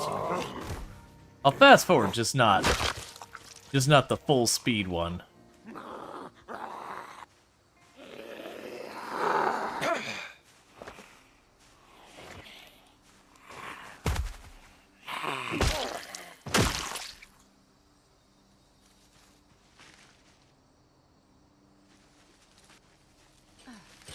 Alright. Back to foraging near the farm.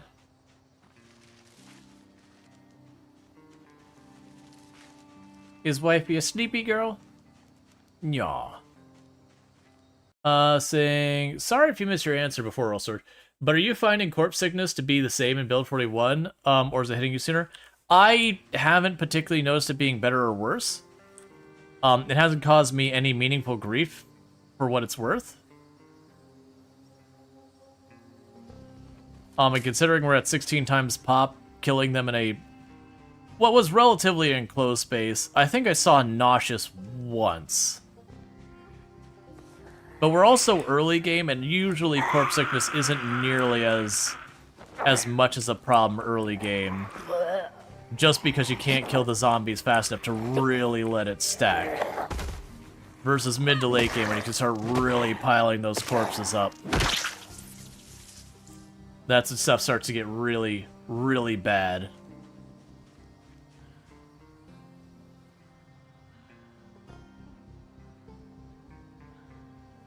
Hypothetically, if you were to go for the record, what's your tip you'd give me?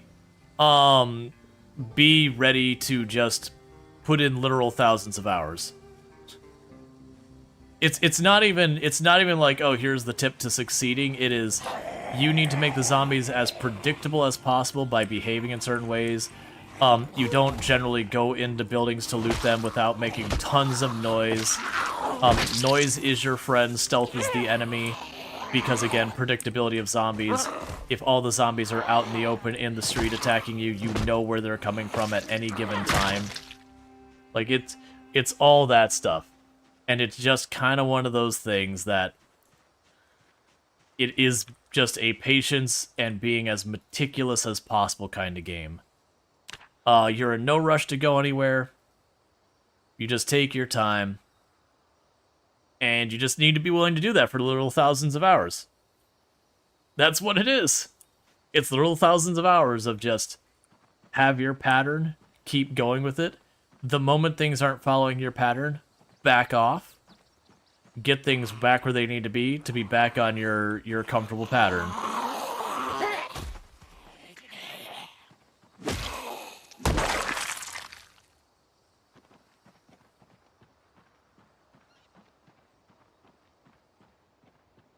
Yeah, so no zombies over there. It's just a handful up here.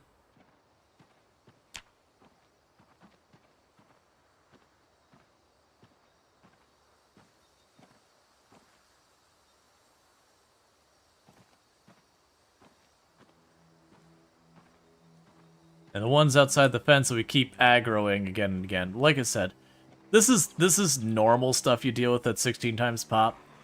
Honestly, not even just 16 times pop. It's a normal thing when you're clearing an area with no respawns. You will do this thing where you keep aggroing the same zombies again and again. Or not the same zombies. You'll keep aggroing zombies from an area until eventually there's no more zombies left in that area. Then it'll be wherever, like, the border to the next cell is. Because zombies will try to stay in their cell unless the player draws them across or redistribution triggers and draws them across and that kind of stuff. So it is one of those things that as you slowly clear a cell, it'll get a lot easier to maneuver around until eventually you deplete the population enough that you can just kind of stay in your cell and mostly be fine.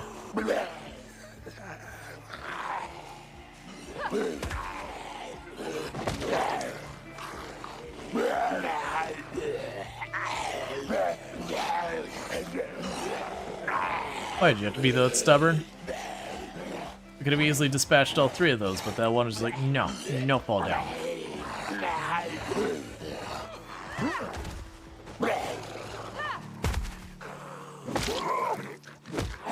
I'm standing on you, sir.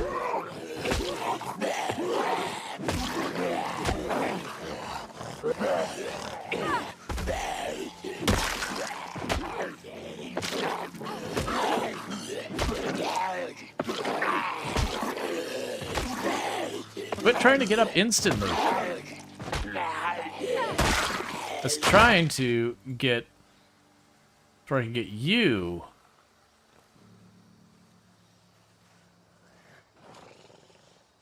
Was it just you left? Okay, so it's just you left who's got attention on me right now. If I am truly aggroed to just him, we should be able to execution hit him. Maybe. It's an RNG thing. You can do stuff to set it up. Nope, we pushed. That means I have aggro at least on one more zombie.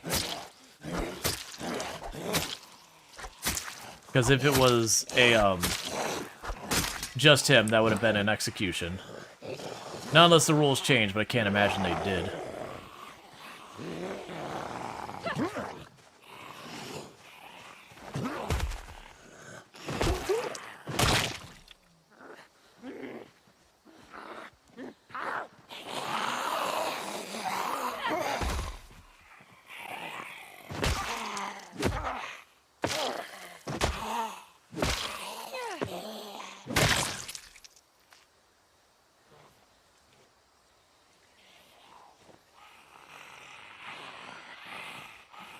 Two more fairly high, high exertion is fine. Not great. Oh, you were not a great time pushover. That's a better one.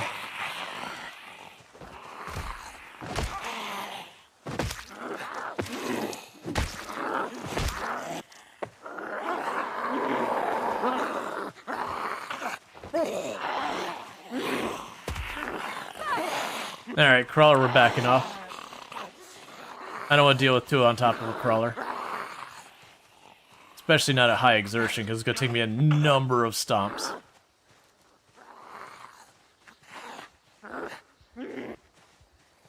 Yeah, no, a lot of people do. Oh, you can play at any settings you like. For the world record runs and all that, there isn't any strong rules like, oh, you need to play this way, because as I mentioned before, really the difficulty settings stop mattering pretty early on. So where people are like, oh, you gotta play on no, like, almost no loot, it's like, it doesn't matter. It doesn't matter. It's not the type of challenge that is like, you know, instant finesse, hairpin, like, being able to pull off, like, super fancy maneuvers and being, like, S-tier fighter. It's nothing like that. It is 100% an endurance challenge. That it's just, can you stick to doing the thing and doing it carefully and doing it meticulously for very long hours so far as the cumulative time? That's a generally most people going for it do 16 times population. Just because, you know, more zombies. Yeah, then hearing from you long distance. Oh, yeah, absolutely. Making the zombies as predictable as possible. Oh, you're right there. Making the zombies as predictable as possible. You know, pinpoint hearing, taking conspicuous. Those are all good things. Like, those are all things you absolutely want. Conspicuous, in my opinion, for long-term survival, is a good skill, not a penalty. Because it makes the zombies extremely predictable. We are starving to death, and we are fully exhausted, so we have to bail from the fighting.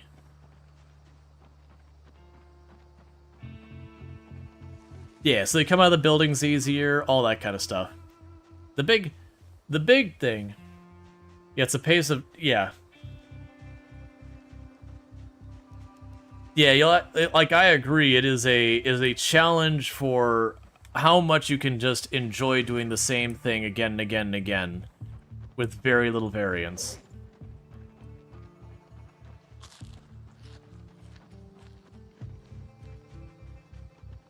You know, if you've made it to 80k, you already know what you're getting into.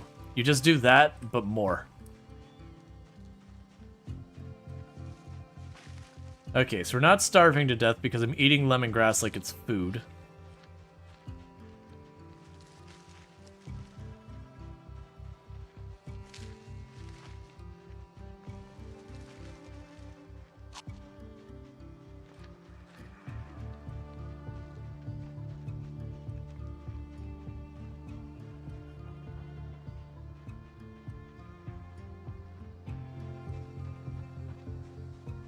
So I'm gonna rest real fast, because I'm not doing anything while exhausted. And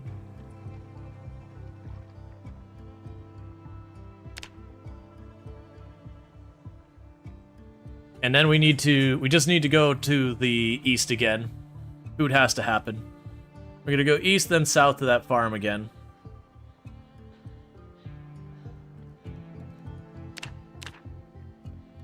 Our weight's getting way too low.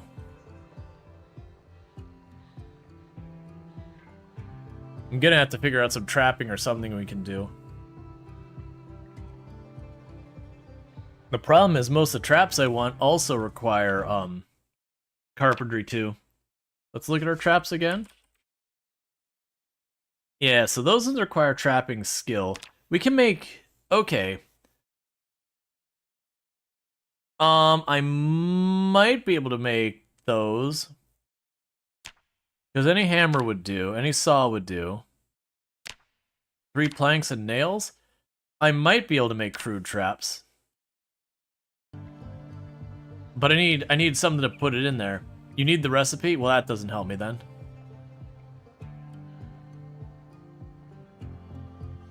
Do we have a spare saw? Nope.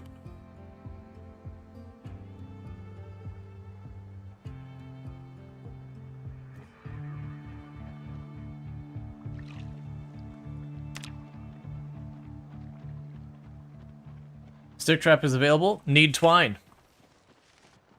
That's the problem. Need twine. For twine, I need 2 carpentry. I haven't had a chance to grind that up. Because so far I can make the log walls. It's Echo? Yeah. No, this is the main, like, this is the normal map. It is south of Echo Creek, which is the new part of the map, a part of the new part of the map, for build 42. But yeah, so building these is only worth about 1 or 2 XP. So that is a lot of those I gotta build, like 35, 40 of them. And that's for level 1 carpentry, so level 2 go by the process. I'm probably gonna have to build an entire area. Not that I'm against doing that, but it's just the wait is gonna become more urgent sooner. We haven't really seen much in the way for hunting.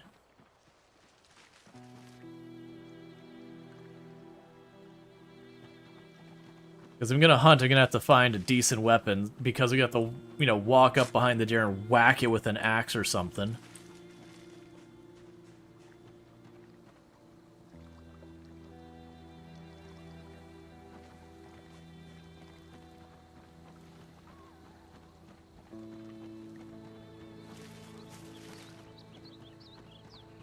Did we have twine in the attic? I wouldn't be against checking. The problem is one bird trap is not going to be enough food. Let's check that now. If we do think that is the case... Well, no, that's not going to help with... Alright, so end of this in-game day, we're checking that so that way I can go fish. Right now I need to deal with the immediate thing, because for that to be worthwhile, I need to fish up enough that we can start gaining weight. Yeah, no, twine... If we get twine, I'm making the fishing pole. Because of the fishing pole, I can catch a bunch of fish. At least I assume I can. With the bird trap, I can only get 1 bird per rotation, all that.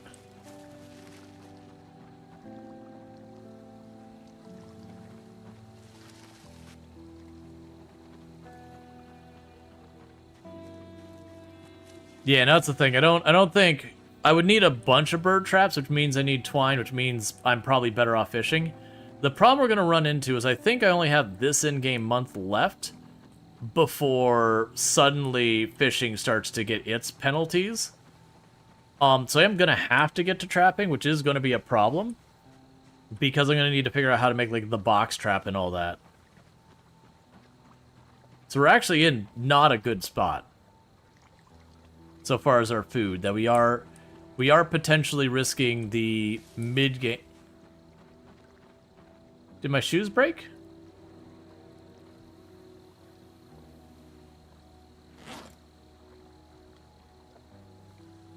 Oh, I have a hole in my shoe. Well, that's not my favorite. So let's go deal with that.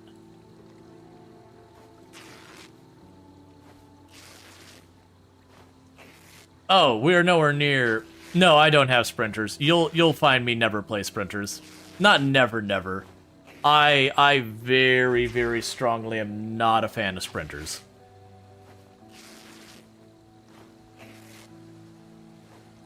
To me, mechanically, the way they work messes with a lot of stuff in the game. Yeah, so I guess I just caught myself on a tree. Because we got a hole in our shoe, we got cut.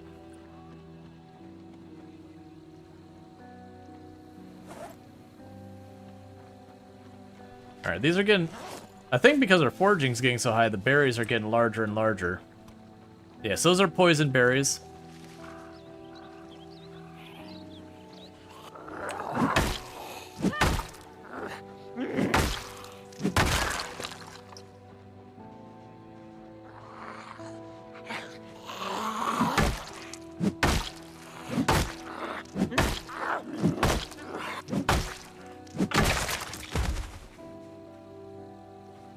Alright, Astrocath, you have a good one. You sleep well, what's up? So if you have no sprinters, then you just walk to the garden center you found, and herd the zombies off to the east. I think you're underestimating how many zombies are typically in 16 times pop. Usually, when you get to an area, there's so many zombies that by the time you shout to draw the zombies away and you start circling, because of the density of zombies in the area, with their desire to like fill in the gaps, they'll just backfill it in, and you just run out of things to do. It is one of those things that when you talk about like just popping into a place on 16 times pop, there's no such thing. Like we've demoed that. Like people have watched me do blocks and circles around, because I used to try to do a challenge where I would have to stay in the center of the city and try and do that, and we'd do the thing where you just kite it around in circles and kite it around in circles and kite it around in circles, and literally the zombies would just replace whatever was missing faster than you could draw them away.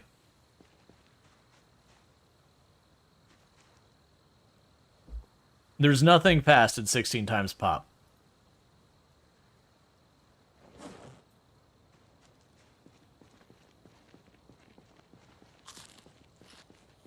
And aren't you finding fewer zombies than normal 16 times pop in build 41? They changed population distribution quite a bit. Yep. I mean, population distribution has been done, but we went to the town, it was very busy.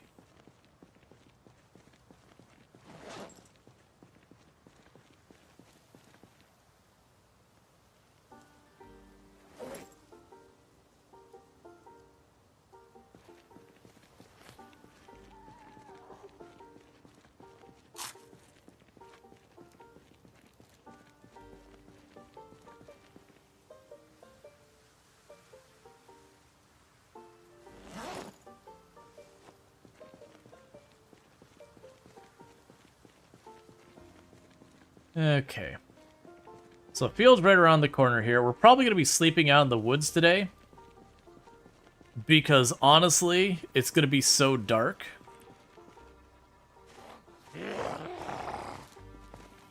Alright, note to self, when you're picking something up, you get locked in place.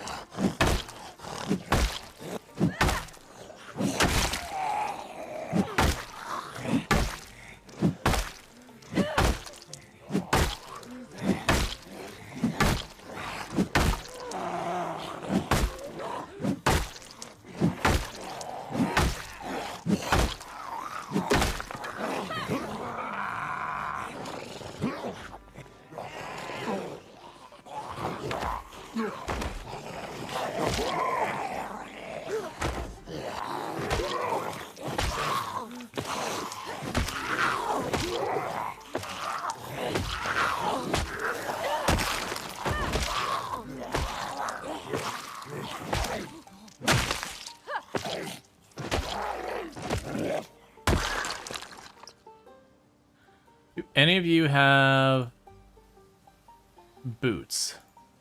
It would be lovely if you did. I'm willing to accept other shoes right now. Honestly, you don't have holes. Mine do.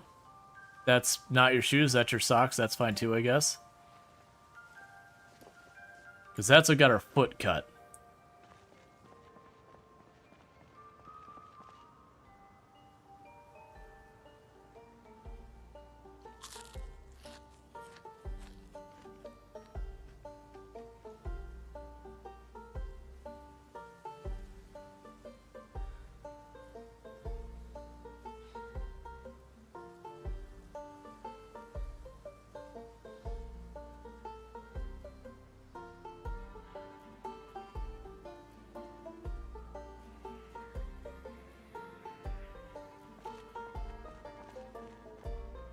Where?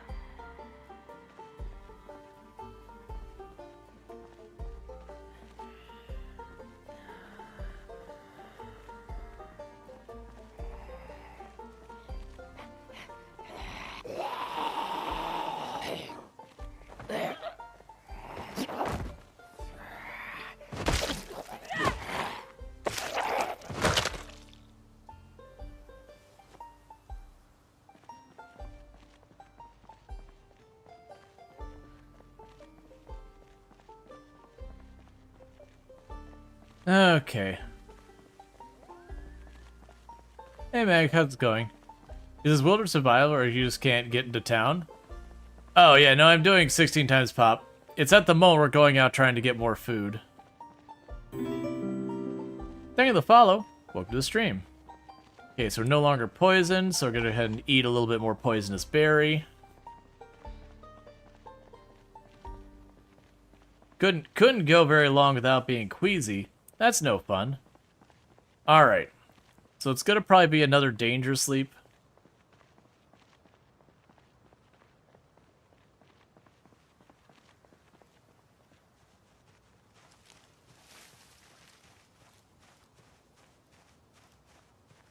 Oh yeah, those are some nice dense trees.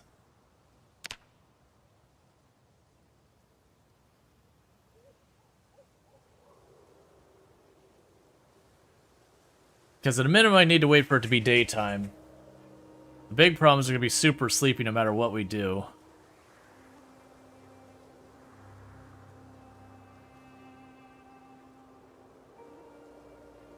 Because we can't really forage the field with any success with the penalty. If we look here, it's a minus 60% penalty because of how dark it is.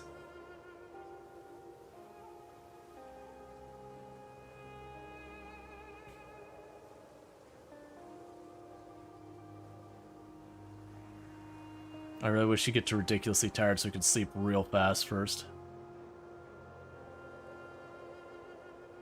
Very tired.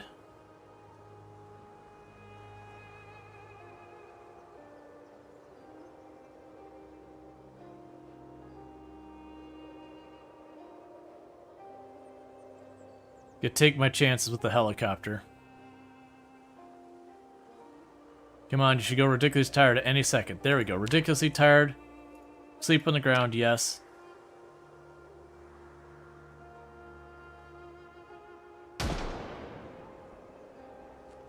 That's fine. Meta event.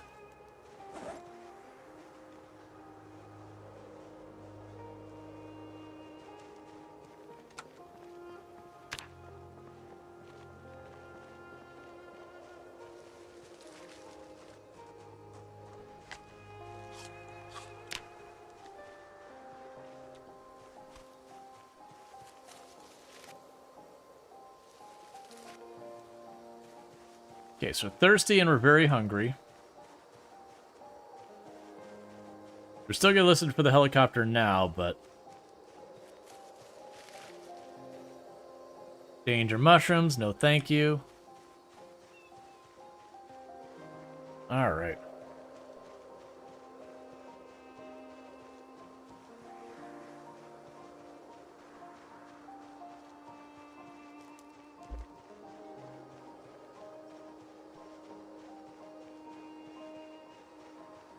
Yeah, so what we need to do here...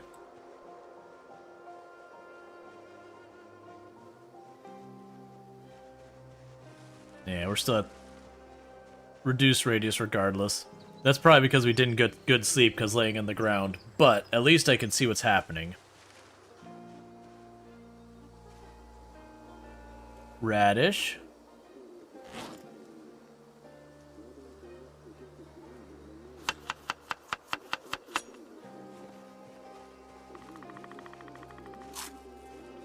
Weather today is fine.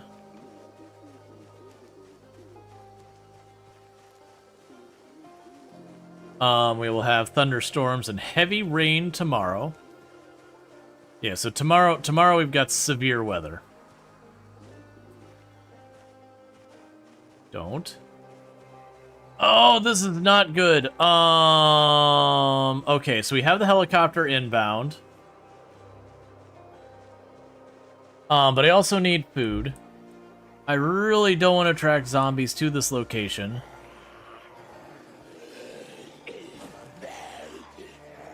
We've already spent more than half our day wandering. How'd you find the emergency frequency? We checked the Jeep in the area. Well, tomorrow's the helicopter. Tomorrow's the rain. Today's the helicopter. So what we're gonna need to do is, one, I'm gonna ditch this spot. We're just gonna start walking down the road south.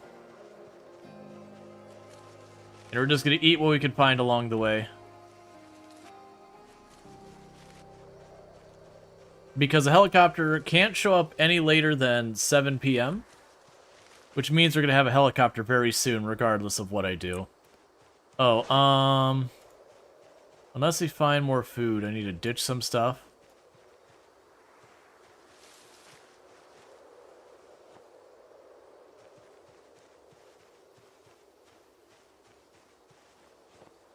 I needed to not be overweight for this.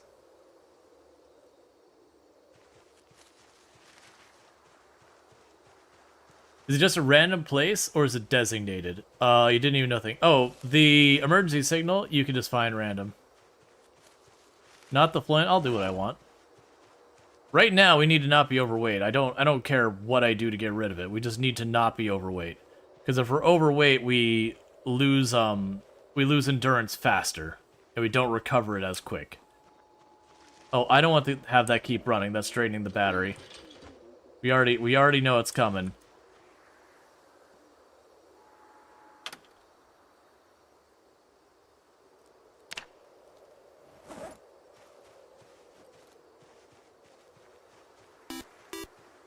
Thank you Pankraru for subscribing for 29 months. Coming in for a late night sub.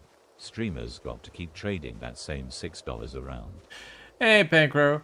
Thanks so much for the tier 1 sub. I really do appreciate it. That's 29 Munchie Bit sub to channel. I really do appreciate the kid support. It means a whole heck of a lot. So I do hope you've been enjoying the stream and the advertising previewing and all that. And the reason I'm picking these up, putting them in the bag, and then chucking them back on the ground is because I don't get the foraging XP unless I do. Don't need pine cones anymore? You can't just eat them raw, no.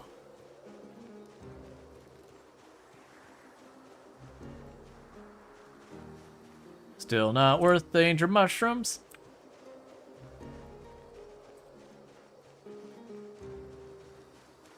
Ah, here we go.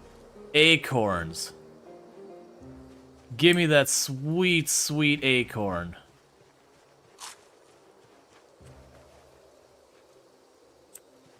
And I'll go ahead and take a poison berry to go with it, because everyone knows when you eat an acorn, you gotta follow it up with a little bit of poison.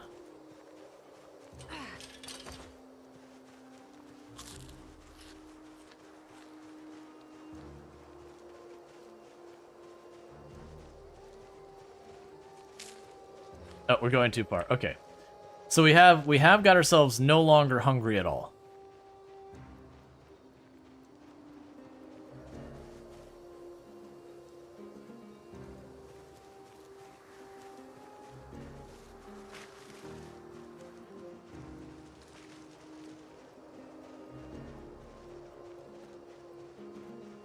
There we go, mildly hungry. Did I? Yeah, cancel out of eating that one, so let's go ahead and do this. And there's a good possibility there could be animals on this farm. We're not going to take our chances looking for them because we're about to have a helicopter. And the last thing I'm going to do is find animals and then immediately drag all the zombies to them so I can't get back to the animals again later.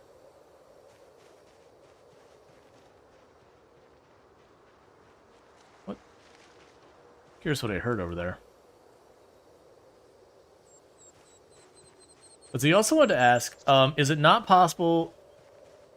possible to not get infected by a wound? Not talking zombification. Particularly if you change the band, will always get infected, seems. You'll very often get infected. They do have a setting to make infection more dangerous if you want. Generally speaking, though, infection is a pretty mechanic, like regular not zombie infection.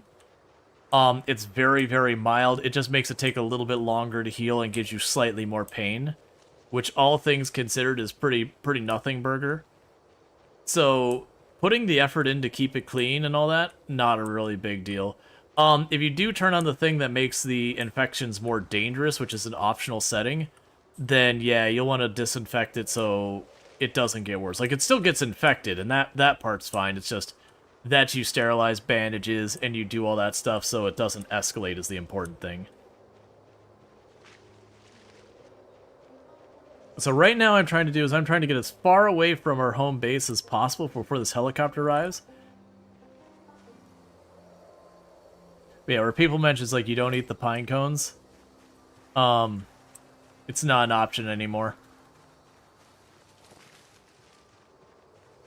I can't remember if you had to cook them or what it was. Or if they're just not edible in the game. Because I used to find them so rarely I didn't really care.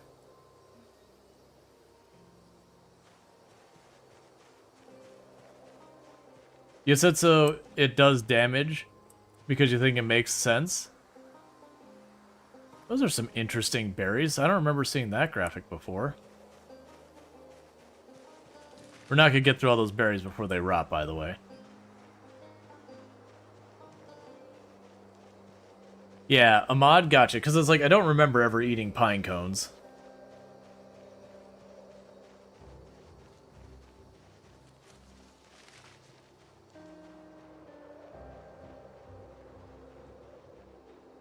Yeah, so with all that being hay, it would be worth it when we're not running away from the helicopter. It would be worth checking to see if there are any animals. Because genuinely, if we could get ourselves like a chicken or a pig or something like that. I did see a zombie, I'm choosing to ignore it. Are you kidding me? Okay, we had 1 hour before the latest the helicopter could show up is when it arrived. So it was just 1 singular hour less than the worst case scenario.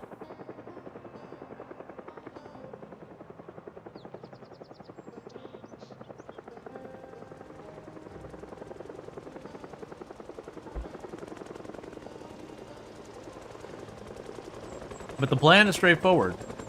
I'm walking south. We are on sometimes. Honestly, the difference between sometimes and often is not very much. Often, I believe it can happen 2 days, or is either 2 or 3 days more often. But otherwise, after that, they're the same.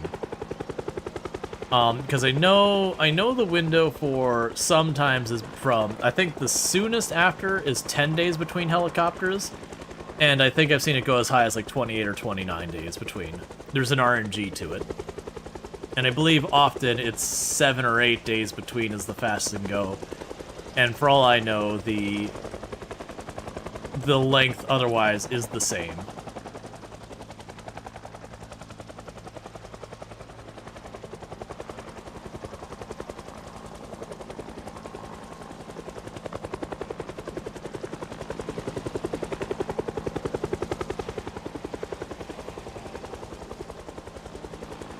This KL 5K from the Eye in the Sky News, man walking down the road in an isolated town.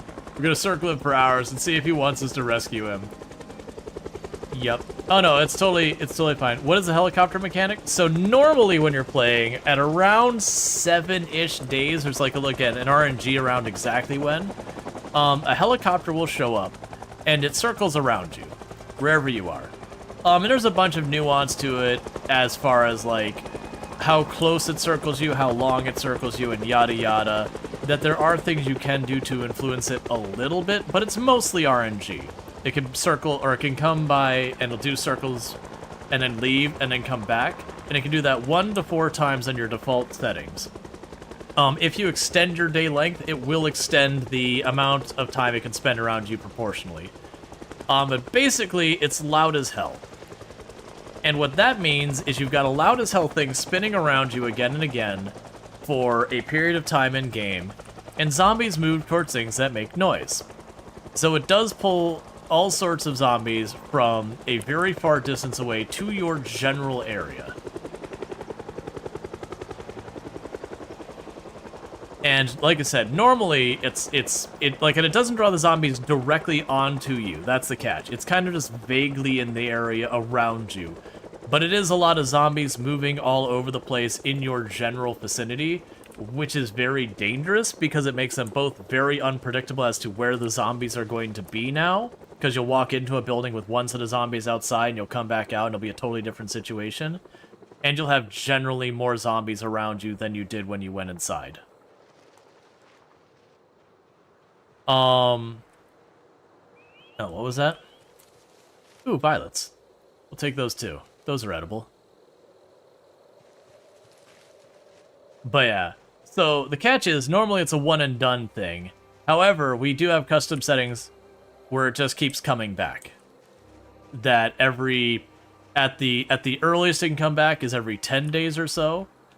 I'm just gonna start discarding the pine cones. And longer. So we've had one pass so far. Oh, one thing before I forget. Is we are down here. The helicopter probably showed up around there, I'm gonna say. So let's see. So it is the second. So it's 0902. So we'll say it was around here. That's probably close enough to write. Helicopter 5th 0902/93.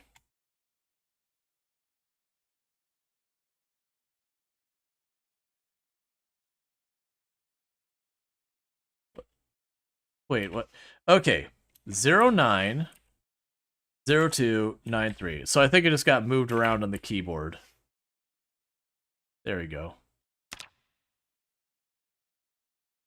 Yeah, I think I just got my hand slightly off to the right in the keyboard and everything is just wrong.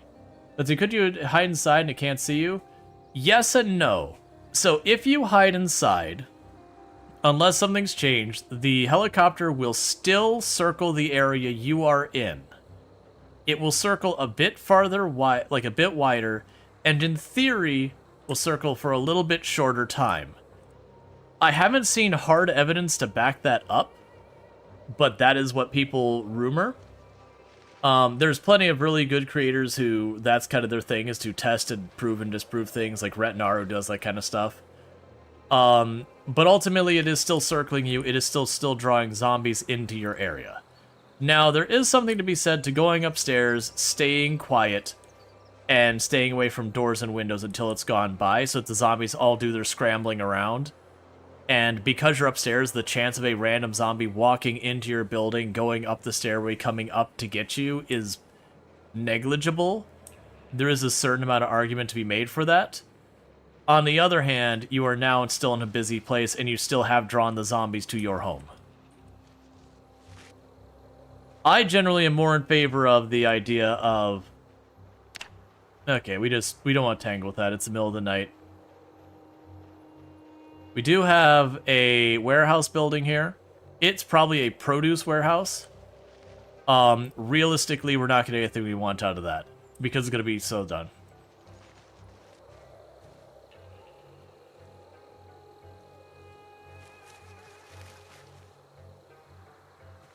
You do that so often, you're just one key to left or right. Yeah, and then it's just, everything is gibberish from there. I appreciate all of the foraging you're getting. I do have zombies chasing me, guy. Not chasing you, but moving in my general direction. Alright, so we're still sick. We have an unknown berry, so we'll eat the safe stuff first.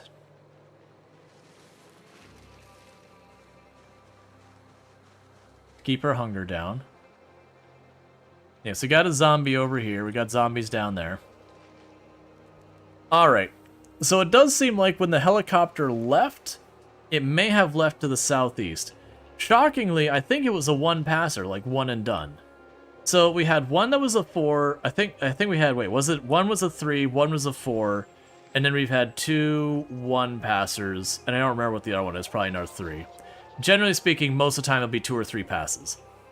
Just statistically speaking, it'll almost, like, 70-80% of the time it'll be 2-3 passes. The 1 and 4 outliers. You saw me. I'm down to kill you.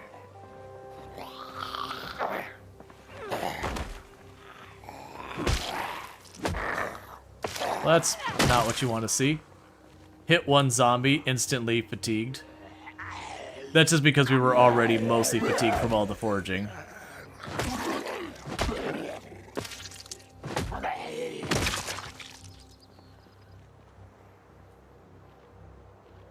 Okay, so still moving south. Well, yeah. Still moving like east, southeast, that kind of. Well, actually, this is south, so that's east. They're still moving almost directly east. East is honestly really good for us for the helicopter to leave. When we get back to base, that'll be a good spot for it to be. So I'm saying trying to recover a little bit of endurance just in case things get kind of messy when we get up towards... We're not going to be able to make it all the way to the house. I'm just trying to get a little bit of exertion off of us real fast before we start going. Alright, so we're going to be done foraging because it's going to start getting dark. I do want to get to where at least the tree line gets busy. Yep, it still works. Hey, I mean, you paid, what was it, 100,000 points for it? I'm sure as heck letting you keep it.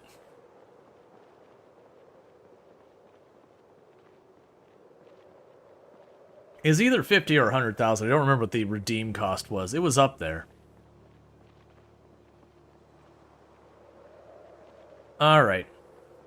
So I'd at least like to get far enough up the road to where we find, like, the denser trees, so we can hide in the denser trees and get another sleep. And then we can return home. We've got food. We can survive a little while like that.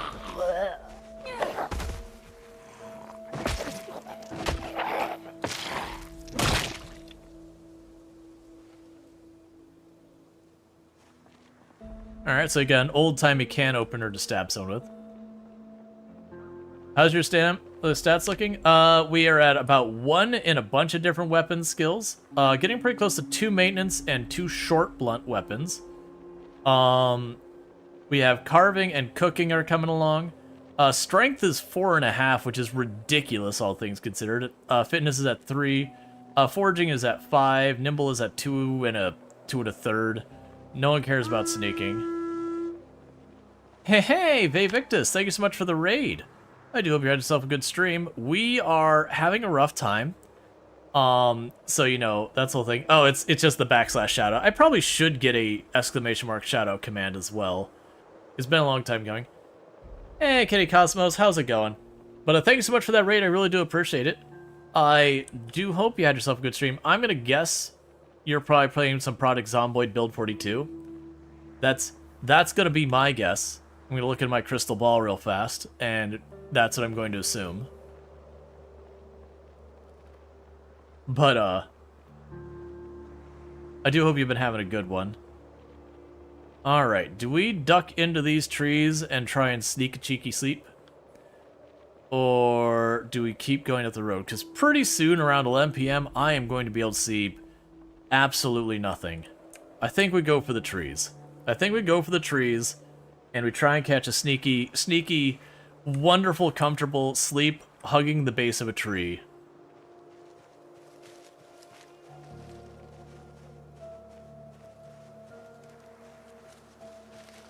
Oh yeah, that's some thick trees there. There we go.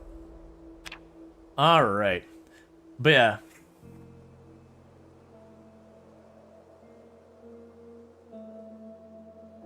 Yeah, no, I'm on my way back to my cultist base. Don't worry about it.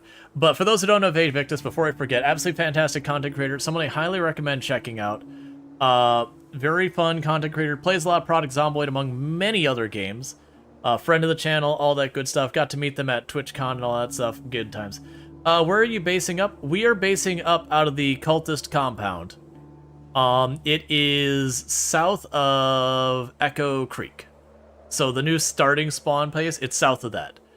But when I say it's a Cultist compound, it's not, hey, it looks like a Cultist compound. This is literally the key to get in here. The Cultist's key. So it is literally described as the Cultist compound in the game mechanic. Okay, so we're tired. We need to get to ridiculously tired to sleep on the ground. Oh, right. It's supposed to pour rain today. Excellent. Hopefully you don't catch a cold.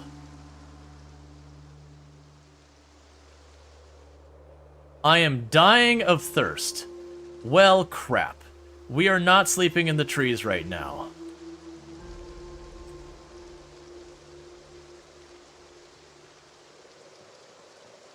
Hey, what am I doing? Don't I have a water bottle in here? Well, we're no longer dying of thirst because I have a water bottle that's been sitting in my bag full of water this whole time. So that was an easy problem to solve. Back to the trees.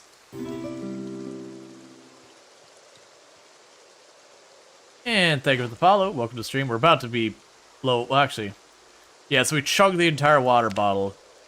It's fine. Groundwater looking real nice. And thank you for the follow. Welcome to the stream. For those who don't know me, I am Rual Storge. I am a variety streamer. I do play a variety of games here on Twitch. I'm most known for my exploits at Project Zomboid, where I used to hold the world record for the highest kill count run ever streamed at 135,121 zombies killed in one character in one life with no mods to change itemization or vehicles. That said, that record has been beaten. I am not trying to take that record back. I am enjoying Build 42. And by enjoying, I mean I immediately was like, you know what sounds like a good idea? What if we played Build 42 at 16 times population with zombies and just did that? Alright, so we're supposed to have heavy rain today and storms. We are dealing with this. So we got a stale berry, probably poison, gonna eat it.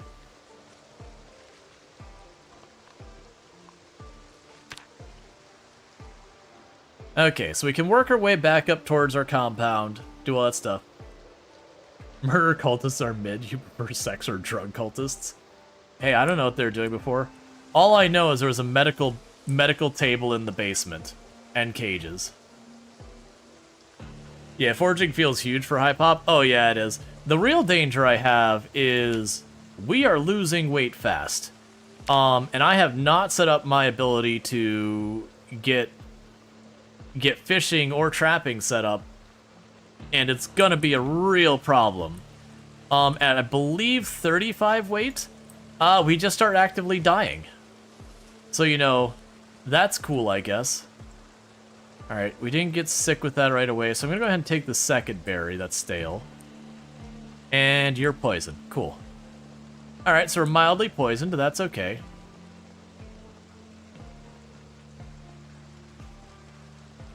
Just need a cow and your problems disappear. Oh, right, you know what we were gonna do? These are farms over here. I was gonna go wide to the left on the way back, just to see if when we're over here, there were any animals. We'll go ahead and eat the violets in the meantime. Keep ourselves from getting too hungry.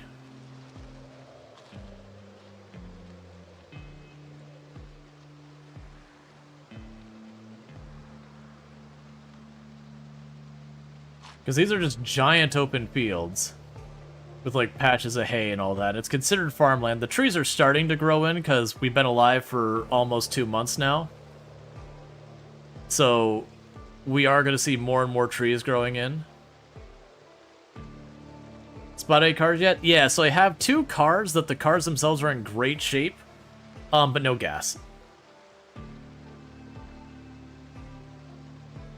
Alright, so this is a really big field. It's good to know.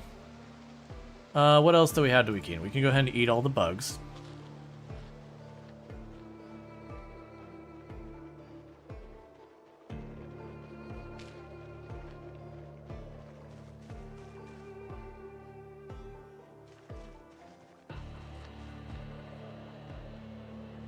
Got a group of zombies up here. Kind of on their lonesome. We have a paint bucket. I'm just going to leave that there. Those things are super heavy. I thought I saw a building over this way.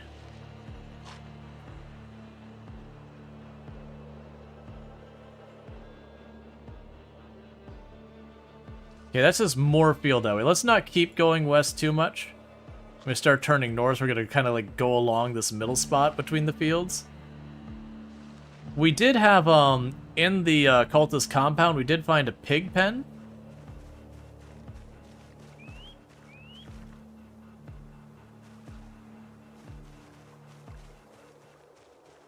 Rat droppings all around that corpse. Love to see it.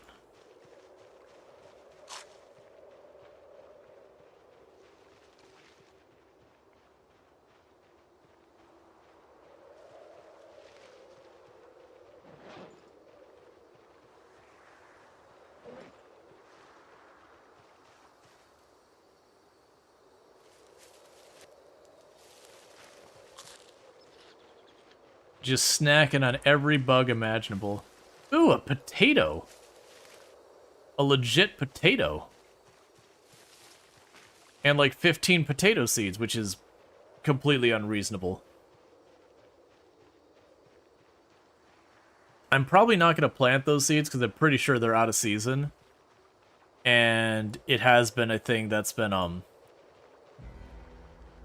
not really working out great for us.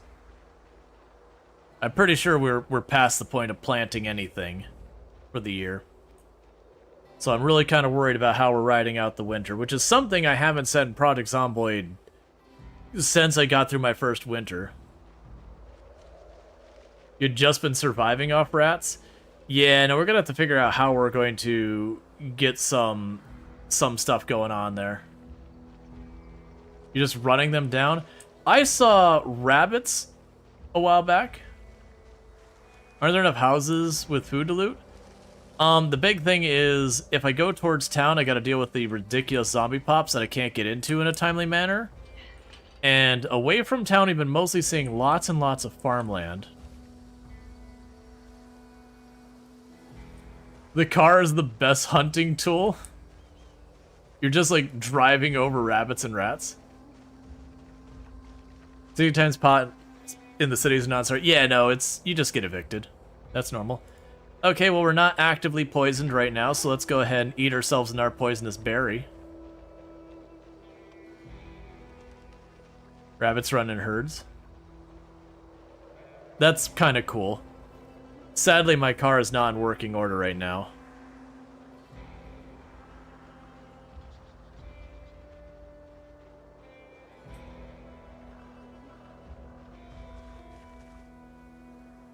More berries.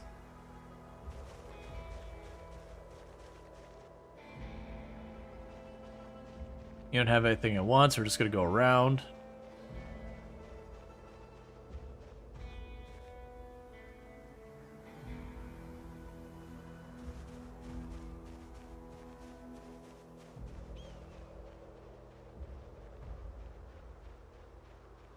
Unfortunately, no livestock in these fields. We are finding a pretty absurd amount of bugs.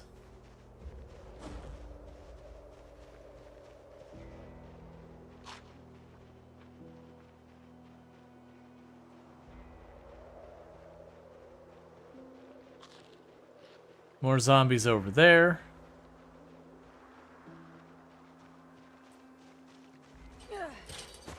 You're making Bill Gates proud. Finding all the bugs.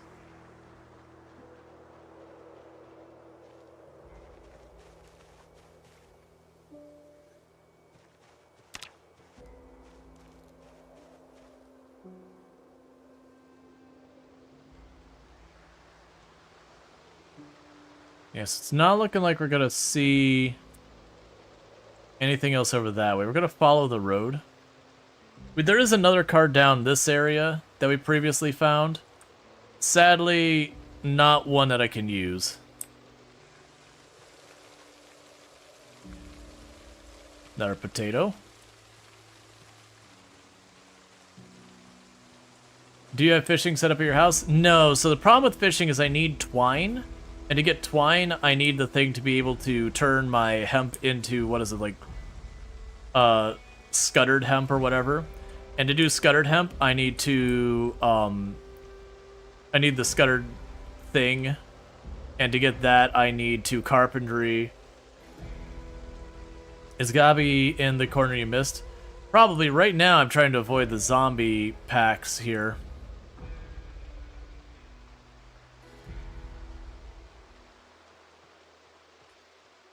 So I wasn't intending to cut across this whole field. I was intending to go down. Take a sip. What's the worst that could happen? Alright, one moment.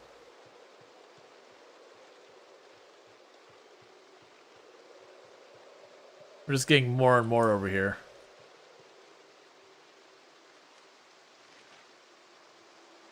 So good news is it's raining and all that. And we can sneak. The bad news, I don't think we're going to make it the whole way before something notices me.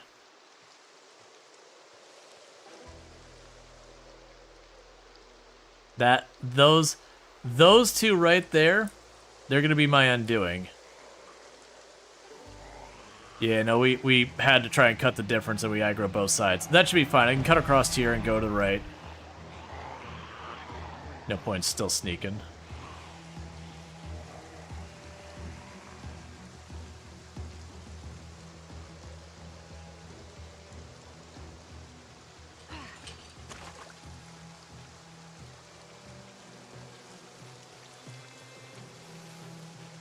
That rock can stay right where it is right now.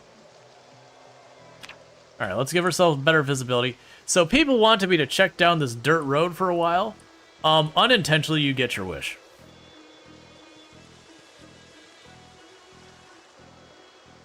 Okay, we've got a log cabin, and it's got a skull and crossbones on it.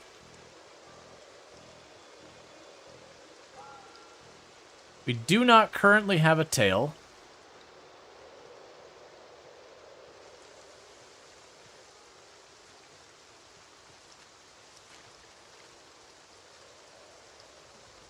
Okay, you definitely see me, that's fine.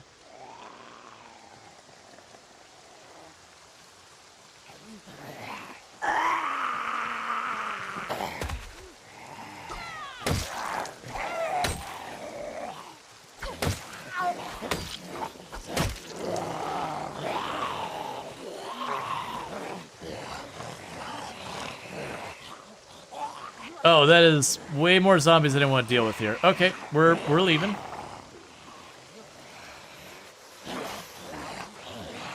Yeah, so there is a log cabin there. It looks like it's pretty trashed. I don't expect I will find much in there, considering the windows are half boarded up, the door's missing. It doesn't look like zombies destroyed it. It looks like the idea is the log cabin that was kind of in progress during the zombie apocalypse and got abandoned.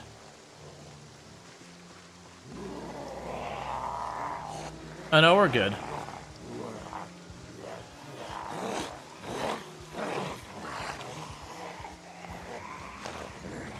Because I'm also pretty thirsty in the game. And we're gonna get tired early today because we did sleep on the ground. But yeah, no one who got there is like, oh, there's a good 3 rally groups there at least. Do it for the Vine? Wait, the TikTok? No, but TikTok's not going to be around much longer. It's not worth it. The bigger problem is inside the buildings with the lighting changes. I don't know how well the boards are going to block the light. We might look in that building and it'll be literally pitch black. So we're going to have to figure that out. But right now, doing that with, 30 zombies on our tail while we're dehydrating, it's not going to do me any favors. Nope, no flashlight yet. No zombies have had it.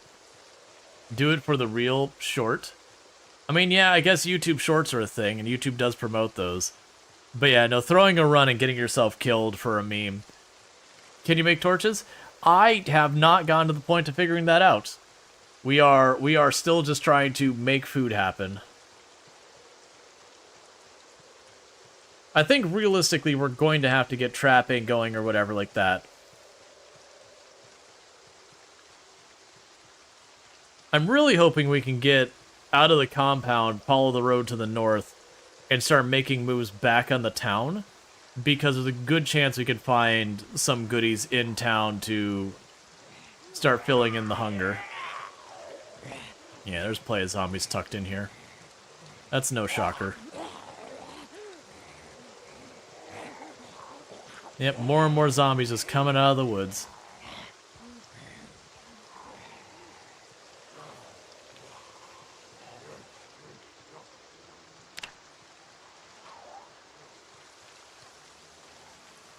I'm gonna leave the limestone there. Let's not. Let's just keep going. Need a redeem for like 50 or 100k points where you're allowed to save to try some crazy thing and reload if you die. Project Zomboid auto-save, so it's not... Like, I could do something like that with RimWorld if we turned off commitment mode, but Project Zomboid saves as you go.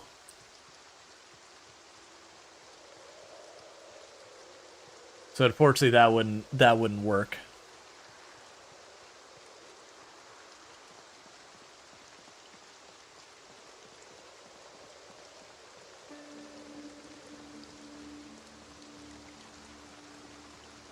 Yeah, if I can get fishing, we've been seeing that everywhere. Like I said, I did see rabbits up here at one point zipping around, but they bolted before I could do anything. Like, I was dealing with another helicopter when that happened.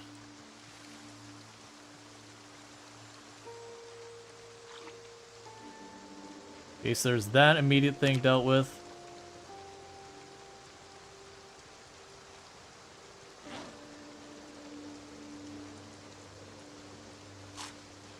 I could probably just eat the rest of that. Yeah, no, I could take the save and then back it up and then, you know, do the thing. I don't think I'd want to do that. I feel like that'd be way too... Except when did Build 42 come out in Unstable? 3 days ago, I believe. Because this will be our third stream, like third or fourth stream doing it. And I played the first stream like immediately after it came out. Like it came out, I updated, and then like within a couple of minutes and all that, I was live.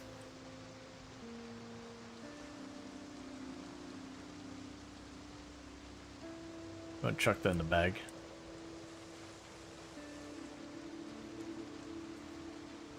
Yeah, so I think what we can do is we still probably can go and with the compound clear, focus on building up our carpentry to make twine, to get fishing online, and hopefully be able to get enough fish to build up our weight going into the winter to then maybe make some other play. Because I don't think we're going to be trapping nearly enough birds to survive the winter. How do you get hemp? You just forage for it. That's the thing. The hemp has been easy to get a hold of. I got a stack of like 50 hemp back home. I just don't have the tool to turn the hemp into twine. What's the recipe? It's, you have a building you make. And I can't remember, it's like hemp scutter or whatever like that. Scuttered hemp.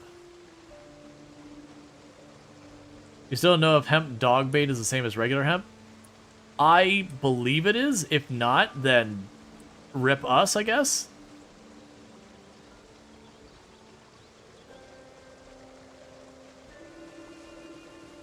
You think you can only make rope with dog bait? Well, that would be bad.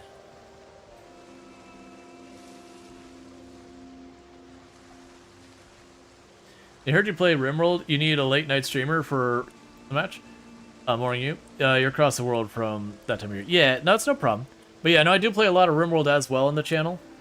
Generally speaking, my primary audience is on Twitch. I do stream on all platforms. Watch on whatever platform you prefer.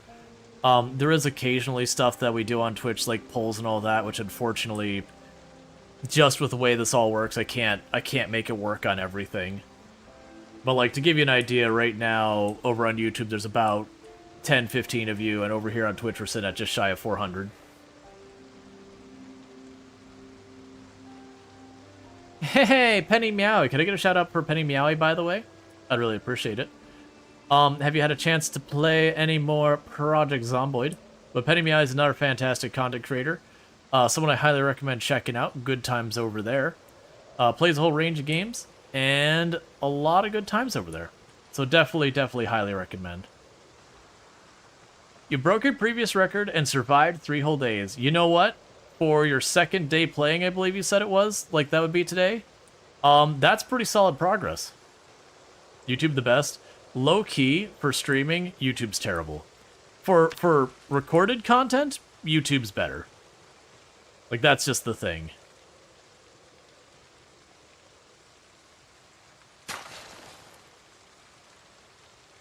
Yeah, YouTube is better for, like, VODs and all that. I can't. I want to, Pank, but I can't. Because it's pitch black. Like, it's not like I can turn up the gamma super high. I look in the basement and go, yep, that's almost as bad as what it looks like when you actually can see. But the game decided you had to experience... Well, if you experience the helicopter... that's usually day 6 or 7. Thank you for the follow. Welcome to the stream. Like, I don't think I can actually show up in 3 days. Not unless something very big changed. You're setting up a house for the permanent base for all your characters in the area? Oh, you're playing in the same world. I gotcha. Yeah. Okay, that makes sense. A lot of people start a new world every time they die.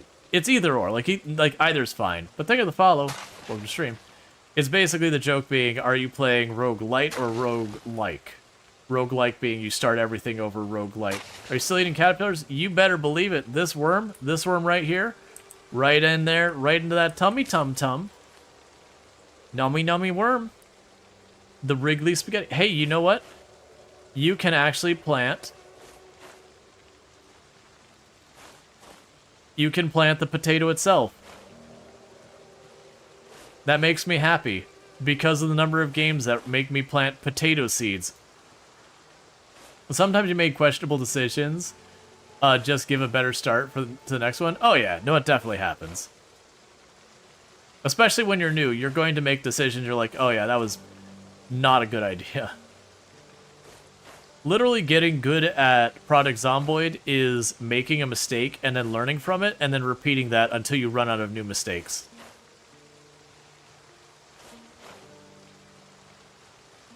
I'm pretty sure it is intended for 1 seed per plot, because you also get way fewer seeds a lot of times.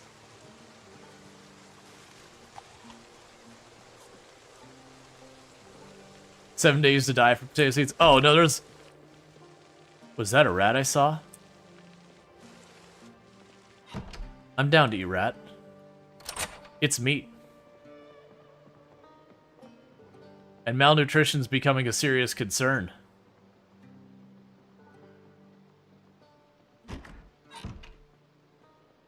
Curiosity killed the cat? Oh, yeah.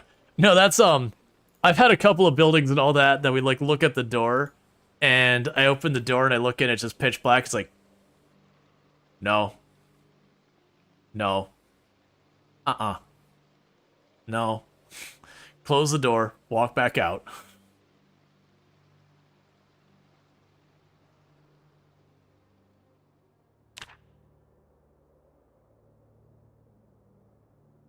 It was the school basement. You're seriously hunting for a backpack? Oh man, you didn't find one at the school? Usually the school's a very reliable source for backpacks. They're just the school backpack, which is, you know, it's an okay backpack. It's not a bad backpack. It's certainly for an early game, I'm happy to get a school backpack. Late to mid game, I'm pretty salty if I'm still running around with a school backpack or smaller. It's certainly usable still, even at that stage of the game. Alright, so with that, chat, bear with me, because I have seriously got to use the restroom.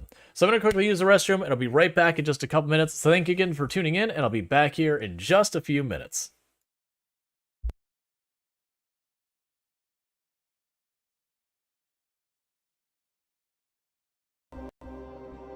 Is there something I don't care about I could just toss in front?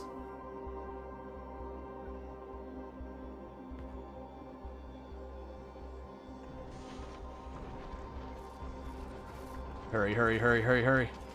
Aha! I have shields!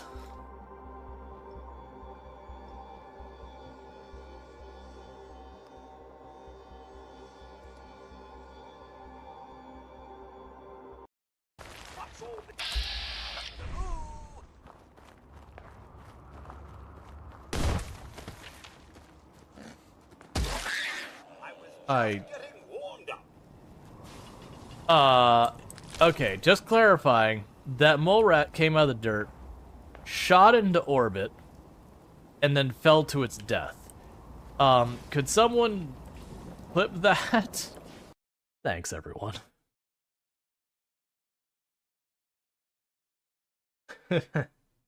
Sorry. I did not expect that to do that.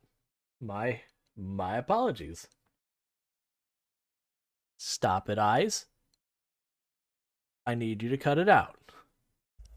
I probably need to actually get rid of that clip. Yeah. The one where it's like, you know, basically I had a day of like really bad news, like family health kind of thing. It was just, you know, and I hadn't mentioned anything to chat, but I was just having a rough day, and then people blew up and were like super generous for no discernible reason. And it just, you know, it had been an emotional roller coaster of a day. But like having that clip coming up that much, being like, oh, you know, you're all wonderful, feels weird, man. Let's see, the moment you heard a zombie in the garage, you're scared to enter to open the door. You can see zombie was outside. Yep. Alright, so we should be good that I don't need to worry about anything like that.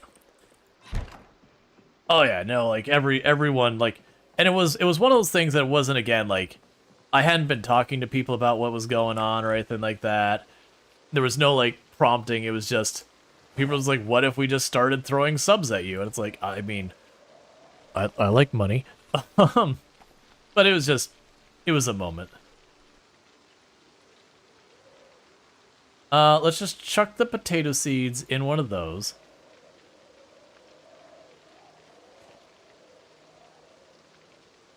Put all those in here. Let's go ahead and start.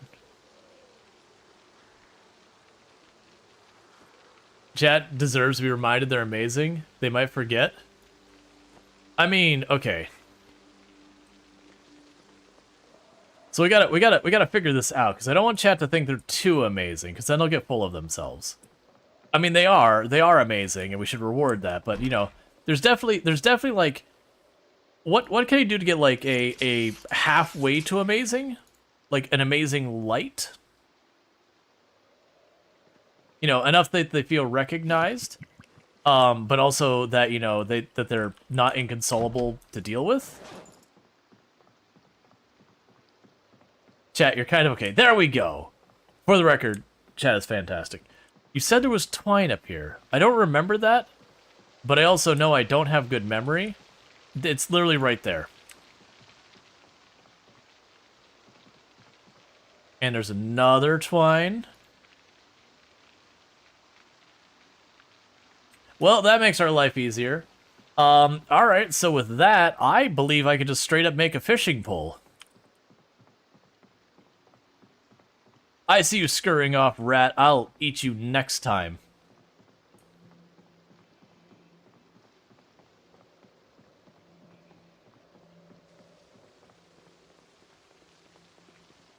Alright, so craft. I should have everything. What are we missing for the fishing pole? Fishing pole. Wooden rod.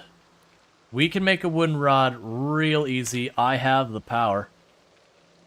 So we trim the sapling. I believe I could turn the trimmed, like the long stick, into a wooden rod.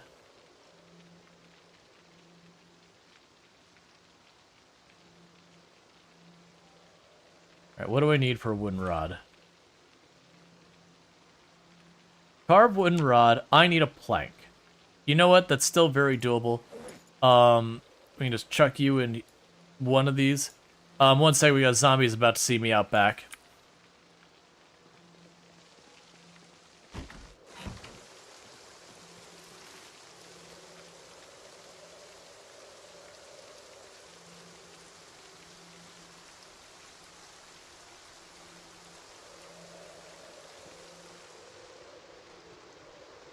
Ma'am, this is private property. There's a big restricted sign over by one of the walls that doesn't have it. There are planks upstairs. Yeah, I know I got planks all around the place.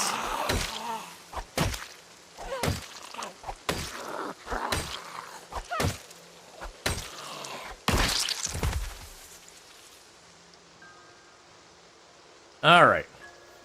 So let's go ahead and get back inside. Oh, let's turn back on our alarm. We don't need it today. Let's go back upstairs and make the wooden rod. That is the basement. Yeah, so where I was talking about... Oh, I showed off here. Yeah, this is the tile I was saying is probably a mistake. There's a grass tile right there. But yeah, I would show you the nightmare basement, but, you know, that's what we can see right now.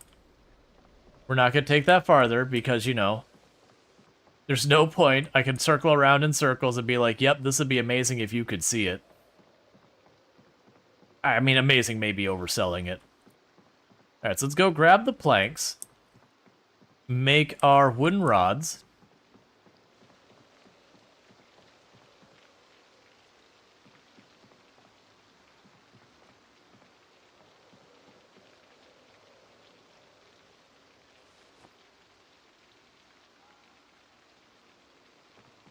Alright, so basically tapped out the stuff I care about up here.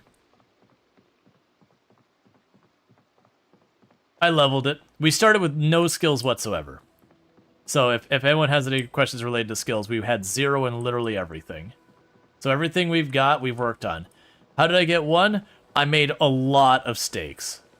I'm talking a lot of steaks. So wooden rod, I'm going to make 2 of those. because I should have enough for 2 fishing poles, and I suspect I'm going to want 2 fishing poles. How do you start with nothing? You do not take any traits. There's a light switch down there, little orange dot. Yes, but my power's turned off. The power turned off. We were down there checking it out, but then the power died. And now we can't see anything.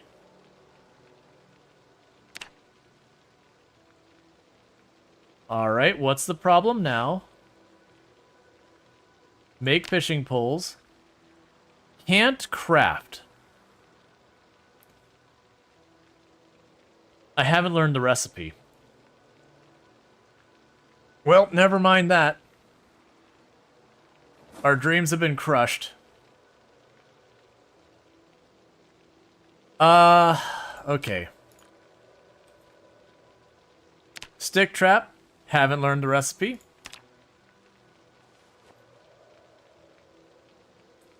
Well,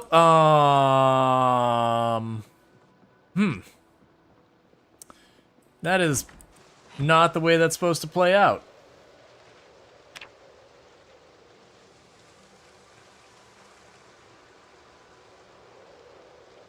So I saw a rat scurry out over this way.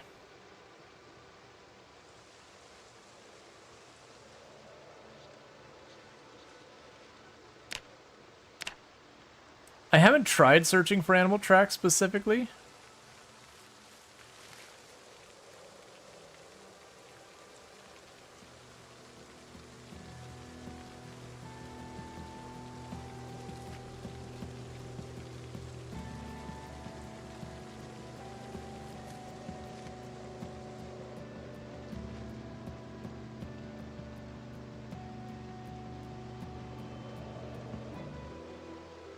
Alright, that does mean I'm kind of pressured into figuring out some alternative.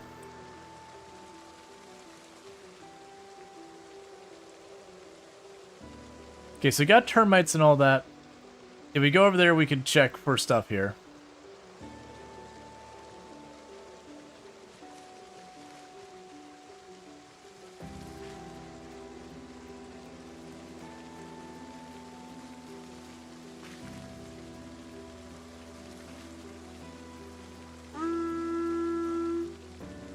Hey, Italics, thank you so much for the raid. I do hope you had yourself a good stream. Words are getting combined into other words, and thank you for the follow. Welcome to the stream.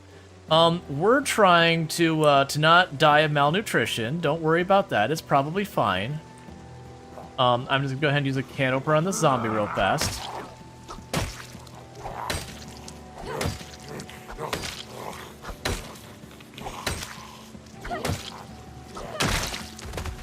Alright, so let me go ahead. Alright, so we got a shout out. For those that don't know, Italics, absolutely fantastic content creator. Also been playing some Project Zomboid lately and all that good stuff. So definitely check them out. They're very entertaining, very fun. 100% recommend. Let's see. You can double click on stuff to find it and it will put it in your inventory back. Yeah. No, I'm aware of the double click, but thank you. Raider Horde converging on your position. Starvation is just a mindset. So we're not starving of hunger. We are currently at 60 kilograms and dropping in weight. And I don't remember the exact cutoff. I think it's 35 kilograms that you're no longer just a little severely, horrifically underweight. So much as you are actively dying. So I'm desperately trying to figure out some way to get ourselves some food. Let's change that back to no search focus. Malnutrition, you mean eating just potato chips and popsicles is enough for you to survive? You're in trouble? So, weirdly enough, actually, that might work out for you. Because both of those are very fatty. And it doesn't care, like, vitamin A and C and all that. I got scared by that. That new music track always throws me. I think the helicopters here. But, so weirdly, they're very fatty foods. And that's my problem, is I need something fattier. That I'm running into a problem that we're living the veggie life, not by deliberate intention, but because my food is me picking up bugs and berries and stuff like that, because it's what I've got available. But yeah, so welcome in everybody. We're gonna go ahead and grab this. We'll grab ourselves a caterpillar.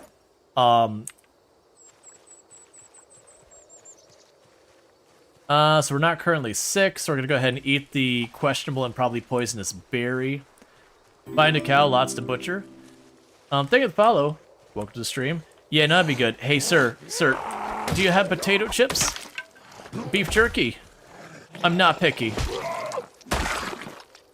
I need a little fatty food.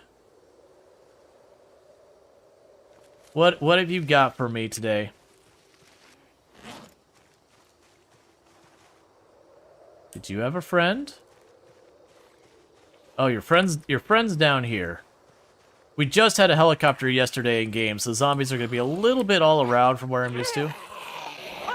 Okay, I was like, wait. Right, it's you can't push, you have backpacks in both hands. You can have my can opener. What did you have? An oatmeal cookie? I'm gonna eat that right now. You want a little hit for some weapons? You found one by accident. Is it the rock? Because the rock is honestly probably going to need to be nerfed. The rock is pretty awesome. All right, so what's the stats in the backpack now? It should be not as good as the other one. Encumbrance 70 reduction.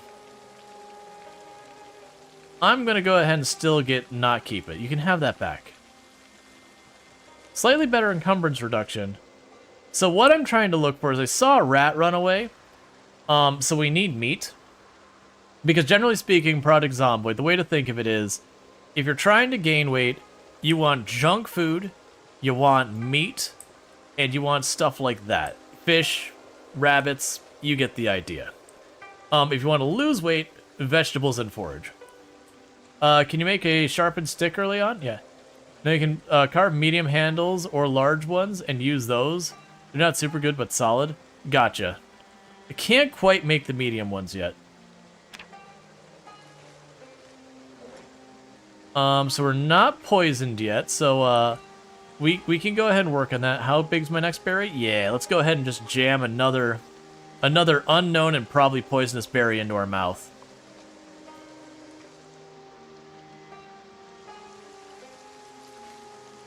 Can't eat a centipede. Let's actually look for animal tracks. I'm not excited about trying to hunt because I don't really have the tools I probably need to do it. But I'm also in the situation where I'm getting really hungry. I'm also realizing I don't have a weapon on me, so actually that's not true. I have a really terrible weapon on me.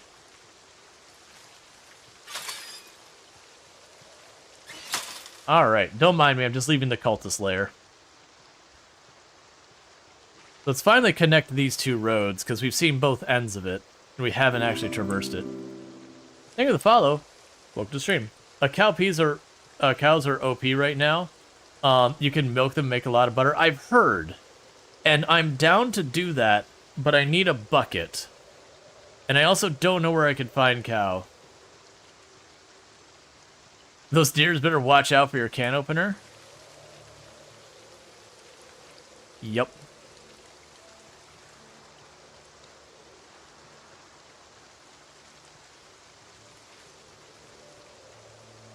You have a bottle that's good enough? Okay, I do have a bottle, actually. What are you? I'll take lemongrass. Alright, so we're still not poisoned yet. That tells me well, actually, we're not hungry.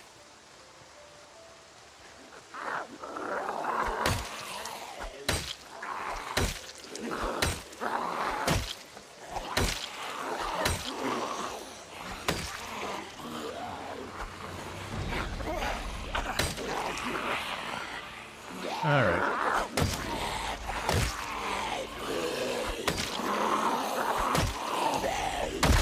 Spicy woods.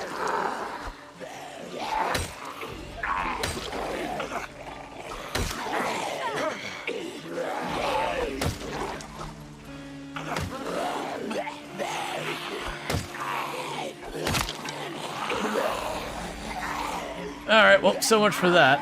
Okay. What was the rock you were talking about? Literally just a rock. Just stone, hand, punch.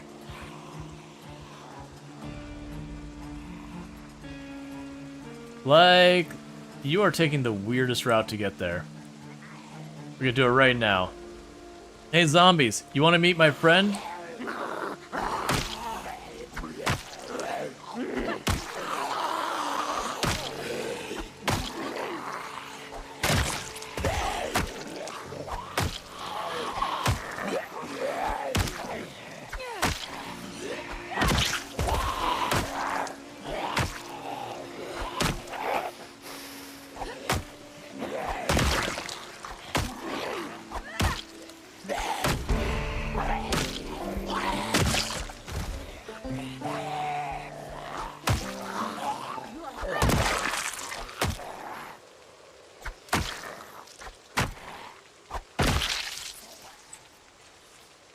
It really needs to be adjusted.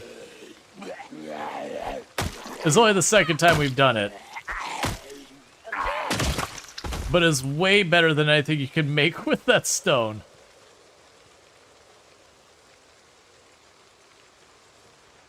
Alright, well, I wasn't expecting that kind of a fight going over there.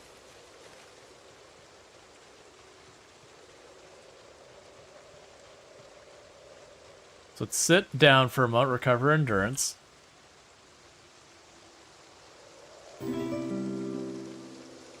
And yeah, it's considered a short blunt weapon.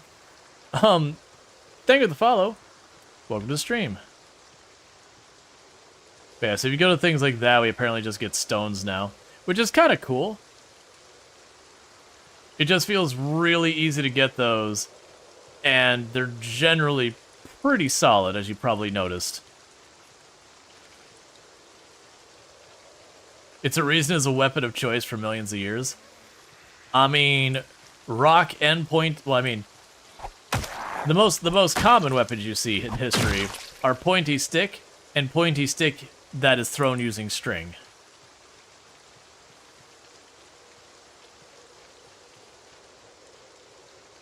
All right. So the good news is we're almost clear of this thing. The bad news is the farm I'm heading up towards, where we saw the rabbits at one point, that I was just like, what on earth is going on? Because rabbits were scattering everywhere. Because it's in the middle of a helicopter, so I couldn't like stop and hunt them. Is we had a helicopter over there, so you know, that's a whole thing.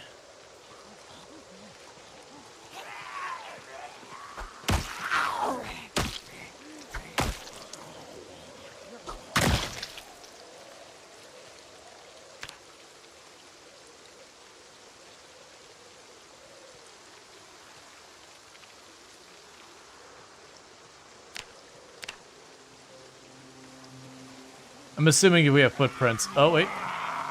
I'm assuming if we have footprints, we'll just see them.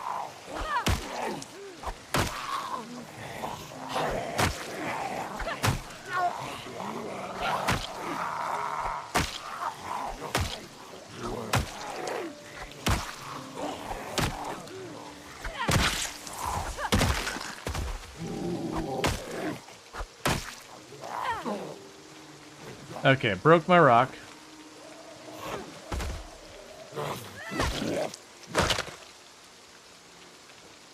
But that's okay, because rocks are easy to find, so I have another rock. We're not poisoned yet, so I'm gonna go ahead and eat the stale berry.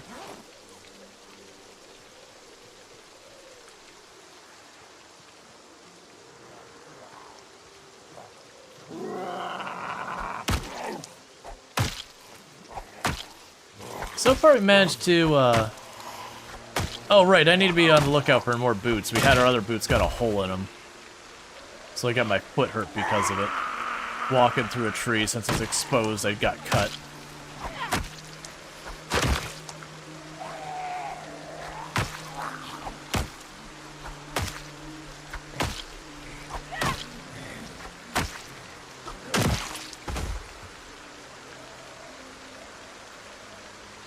I mean, they already have a hole in them, so it won't help me.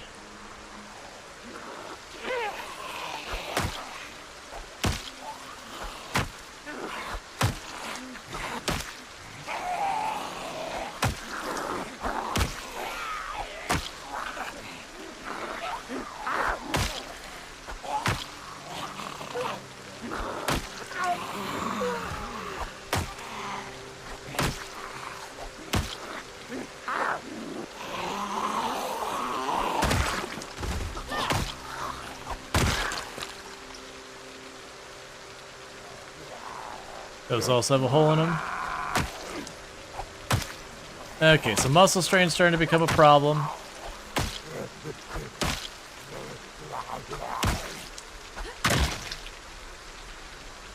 Okay, so let's back off, recover ourselves from the muscle strain a little bit, and the encumbrance.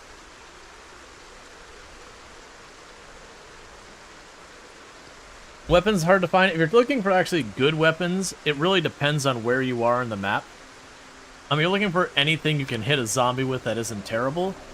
With foraging, you can actually find stuff basically everywhere. As you can see, this rock is actually relatively a good weapon. Muscle pain still after 2 months? Yeah, that's not gonna go away. So, the muscle pain is based on your weapon skill. And so, for example, if I work on short blunt weapons, and then I grab an axe, I'm gonna go right back to square one with the axe specifically.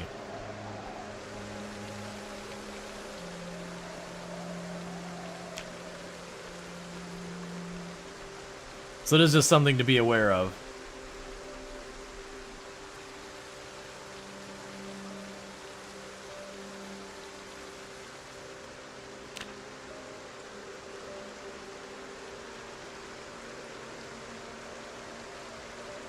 But the pain is honestly relatively manageable.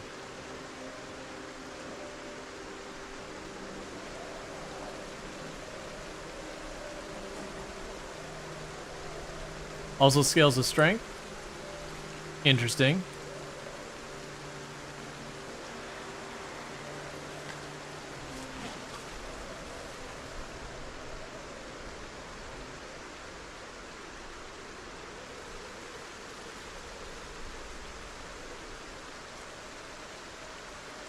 Yeah, there's no punching things, but yeah, no, we've been stomping on that. Like, we look at our weapon of choice. Our weapon of choice is considered bare hands. It's 1,700 zombie kills. And that's just because in our settings, weapons have been very problematic. Can I see enough to make this? Yeah, this is fine.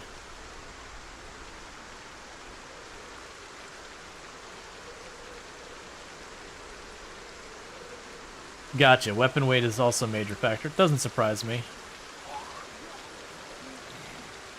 That low-key makes your short weapons also a lot better.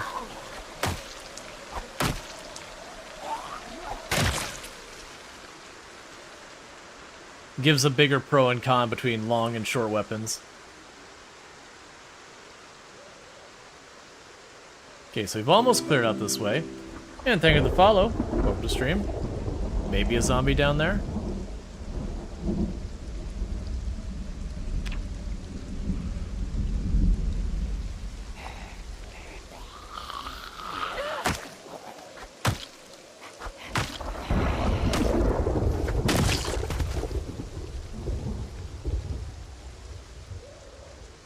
I did see a zombie up there. We'll see if they aggro or not. I'm mostly trying to find my way down here to get the path mostly clear so I can go this way from now on. And then hopefully find some like deer, rabbit, rats, anything. Get something going so I can hopefully build up our weight. Or at least stop the dropping, even if we only neutral. Neutral is still a significant improvement.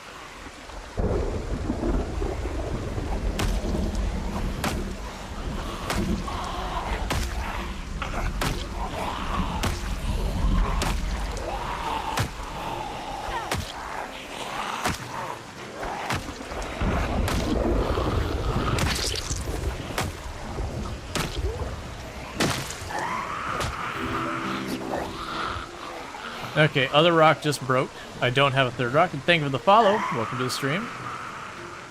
Alright, I got another one here. And I'll probably have to back off in not too long. Thank you for the follow. Welcome to the stream. Oh, well, that's not what you want. We had a group loop in behind me.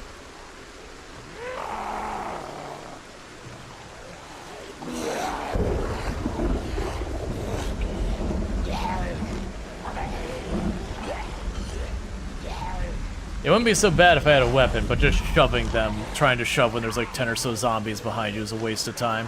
It'll just get you hurt, waste your energy. Excuse me, could you hold on to this rock for me? Thank you.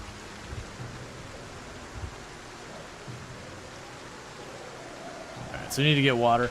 The good news is we did get a lot of that path cleared. The bad news is I did not at any point see anything to evidence rabbits or rats or deer or pigs or cows or anything like that. We are slowly working our way out. I will take that delicious roach though. Saving you for later.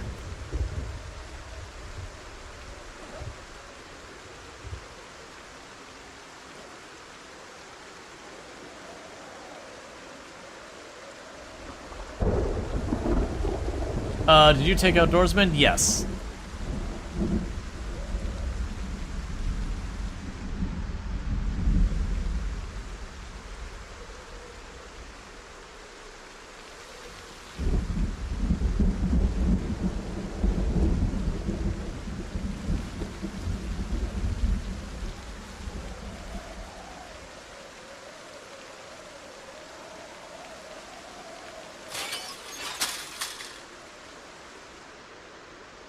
Okay, so I did ditch all of them. What? Is that candy? Heck yeah, we found some candy on the ground.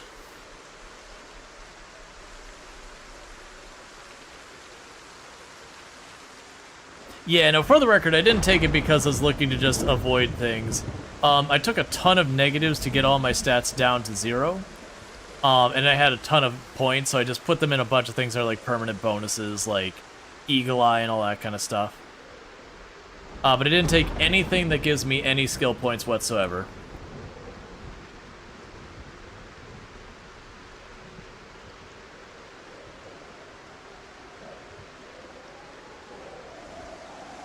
Open candy seems safe. I mean, we're eating berries that we have no way of having any clue at all what they are.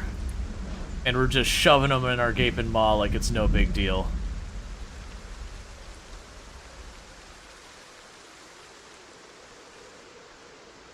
Cat Eye is so good in Build 42 though. Thank you for the follow. Welcome to stream. It actually does nothing for indoors. In the dark, you still can't see. Yeah, and I'm trying to work my way back out to the farmlands. That's actually what I'm doing down here. Is I'm trying to fight my way out because this is farm here, this is farm here. We did actually tech 2 farms like yesterday in game, and we didn't find any animals there. Technically, there is a pig pen on the property we are on, but there's no pigs.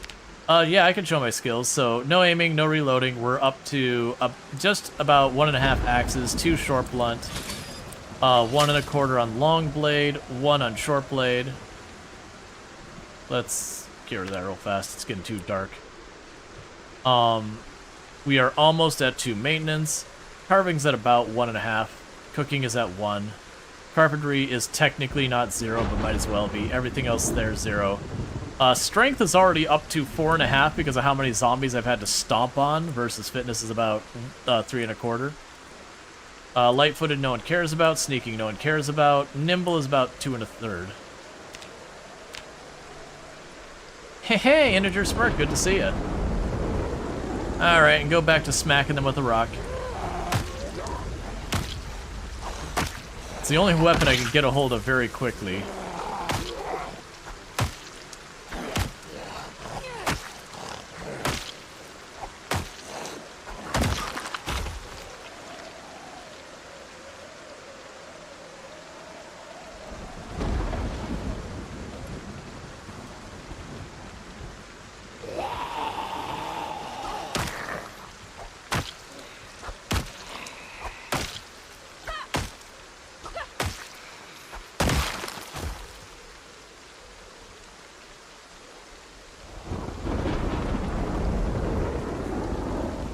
One moment, zombie, I'm eating a questionable berry. Let me live my life.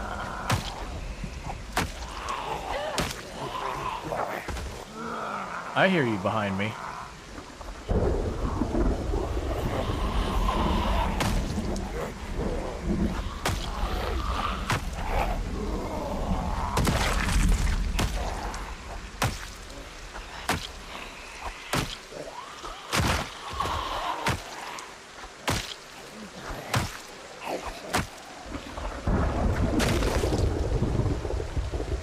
So you're correct assuming that you're using a rock instead to shove stomp because you're leveling up short blunt. I'm just trying to use a weapon. Because the problem with shove stomp is once you start getting over 3 zombies, it's really tricky to make that line up where it's pretty heavily dependent on your RNG on do you actually get the shove to knock people over. Versus a weapon, you can just keep fighting until you're oh hey, I want that. Get that in my pocket right now. Because that'll have spare batteries we need. Versus a weapon of any kind, every hit will do damage. So even if you suck at it, eventually you'll kill something.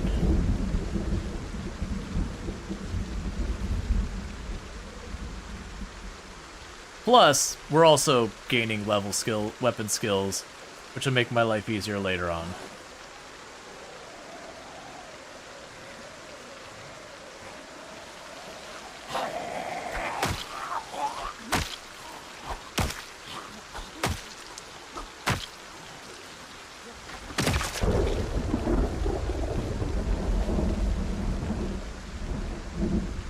Alright, so right now I'm mostly just trying to clear this path going out this way, so that hopefully the next in-game day, I only have to do like a little bit of cleanup and not like clearing the area.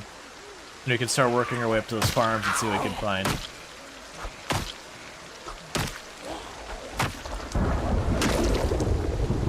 Nah, I'm not gonna grab that. Oh, broke the rock.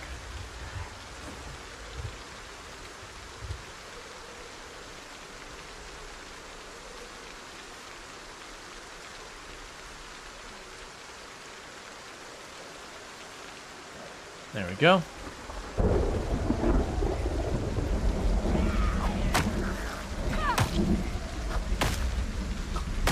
Fun for Build Pro 2 is your first look? It's good. Oh, finally replacement shoes. We had other boots, but I accidentally ripped the hole in them, and then we got cut through our shoe when I had the hole in it. So now we actually got tough shoes for our head stomping needs.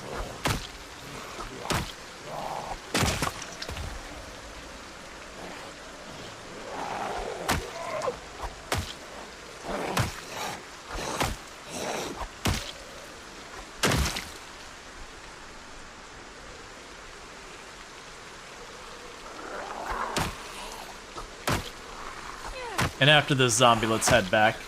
It's gonna get real dark real soon.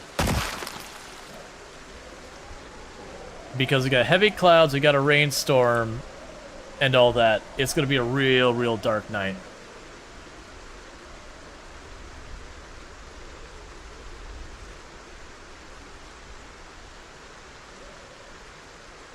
Hope streaming life has been treating you well? Yeah, no, it's been good. Been full-timing for a good while now. You know, there's ebbs and flows and all that, but it's been good. Chad is ever generous as always. Where are you going? Right now I'm trying to work to this road over here to the right, because that's a farm up there, that's a farm up there. And we haven't fully explored those, so I'm going to try and check around there to see if we have, like, livestock or anything.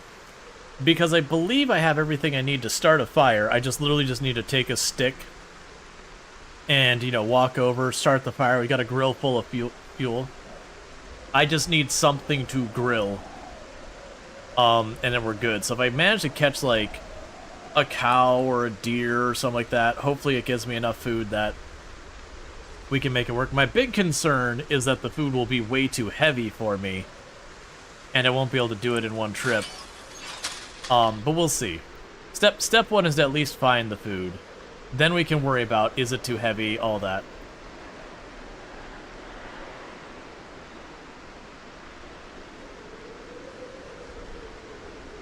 Let's see. You feel like as soon as you kill 3 zombies with stomping, you get a hole. You get a hole. It is stomping. I get a hole. Is it even worth? In your shoe? If you get like the military boots, they'll hold up for a lot of zombie kills. The crappy like sandals and shoes will usually break pretty quick.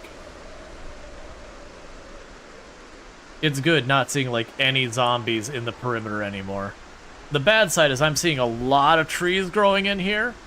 that is going to become real tough for us to live here long term. Because I will need to find ways to keep those trees down. Well, I'll take a spare screwdriver, don't mind me. It's going to be real hard to keep these trees knocked down enough, because you see all these ones sprouting in here?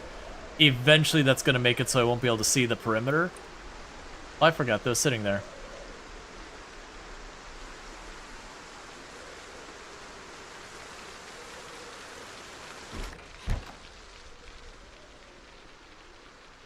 Alright.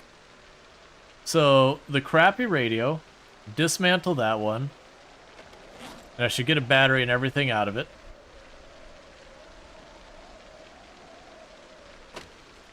So there's an amplifier. There's a spare battery. We're going to keep that. Electrical wire is new. Scrap electronics. We can pop in here. We got lots of bugs and other stuff. We'll keep the screws on us. Drop off one screwdriver. I said drop off one screwdriver. Oh, here, the other cabinet. Yeah, now if you want to see the nightmare, this is what it looks like when you don't have the lights on now. Those windows are open. I have cat's eye. Flashlights matter a lot now, and I don't have one. And yes, it is pretty rough.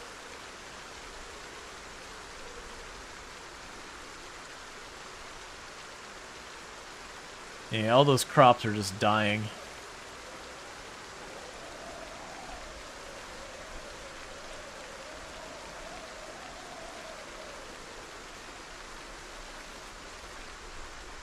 Yeah, we could check. Torches might be a thing, or there might be other options.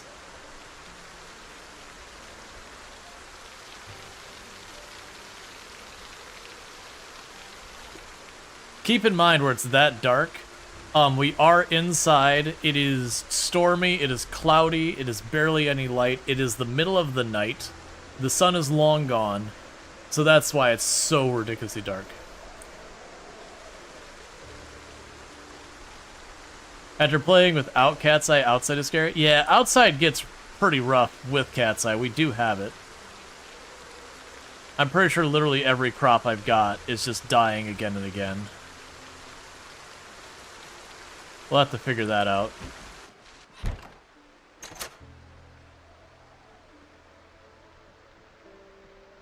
It doesn't look that dark.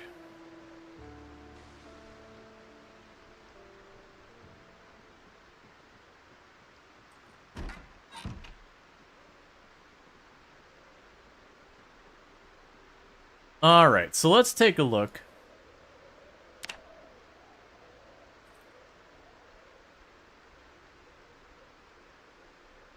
A bone pectoral? Okay. So we can light a candle. We can get a hurricane lamp. We can make an improvised flashlight. It requires level 1 electrical and a recipe. But using a bunch of random junk, we can actually make ourselves an improvised flashlight.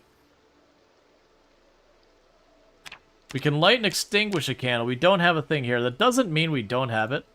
Because the other one we're working on is if we look under... Oh, where were you at? We can go back here. If we look down here somewhere...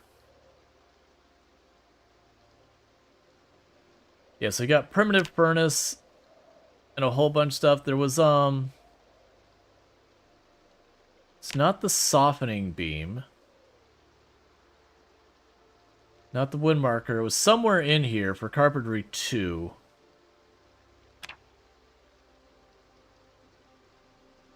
As its requirement. Farming, maybe? Not that. There was somewhere in here we can make a, yeah, the scutching board. That's what I need to be able to make our, to make twine. Going forward, which will be good. I actually meant while I was there, I meant to actually check to see if it listed just any hemp or what it could accept. I'm not even sure it does, tell me. Alright, we can go to sleep now.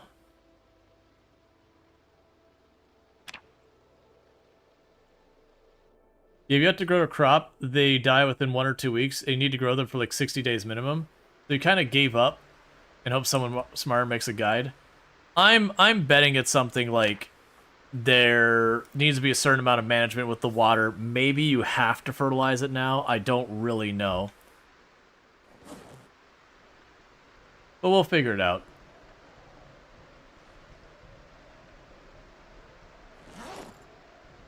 Did you eat the berry?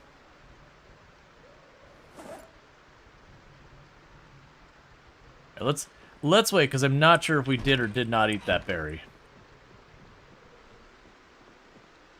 No, season probably. Yeah, no, I definitely noticed that. The problem is we don't know what seasons. I read 2 of the seasons, but like slight wind chill. Nice.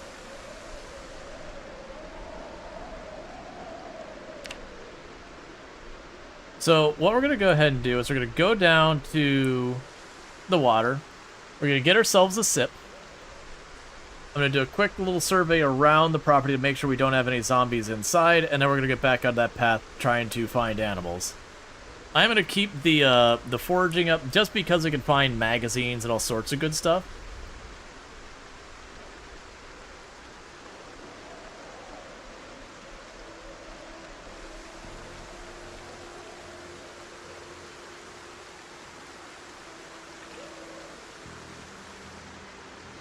Yeah, our temperature is crashing. Let's see if we can't find a jacket on any of these zombies.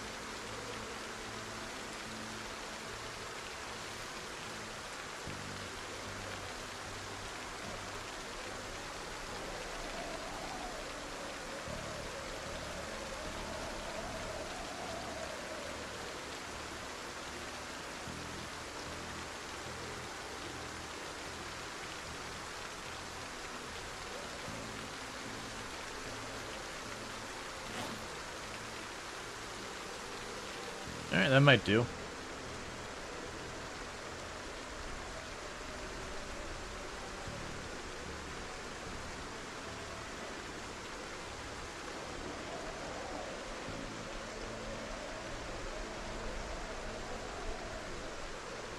There's a good chance the moment I get into a fight it won't be a problem, because we did just put 2 more layers on our person.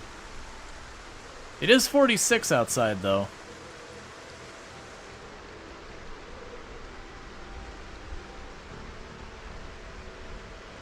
So we're not going to do, like, a full survey of the area. Okay, so we're no longer getting too cold. That could also be that if we ate a poison berry, it could be increasing our body temperature and giving us a fever.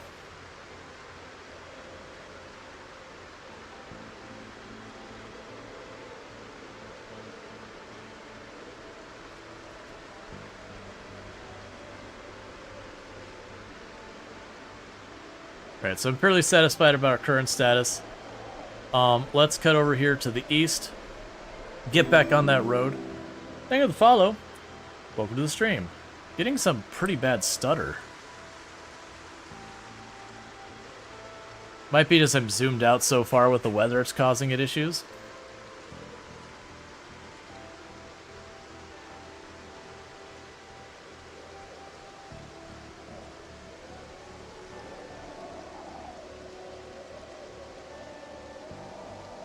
Let's see, like the ride of the game, watching Italics, Italics surviving a city environment, the rural survival in this run, yeah. Well, the reason I'm shoved down this rural survival is because I'm playing in 16 times pop. I just get straight bullied out. But we are definitely going to have to find some decent sources of, you know, fattening protein stuff. I'm still bummed that we got everything for making the fishing pole and then realized I don't have the recipe, so I can't do anything. And I also can't make the traps either because I need the recipe. Just give me that. I don't want to walk by it every time I think I'm getting something new out of it. Alright. So let's grab out our radio.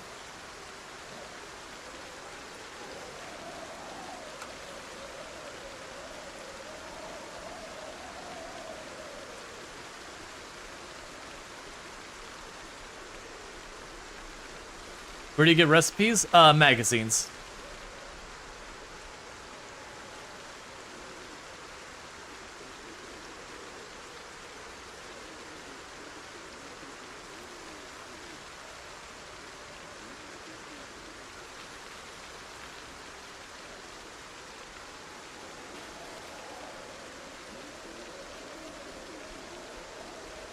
So still dealing with storm today, as we can tell. The question is, what's tomorrow's weather? We should be way too soon for another helicopter. We just did one.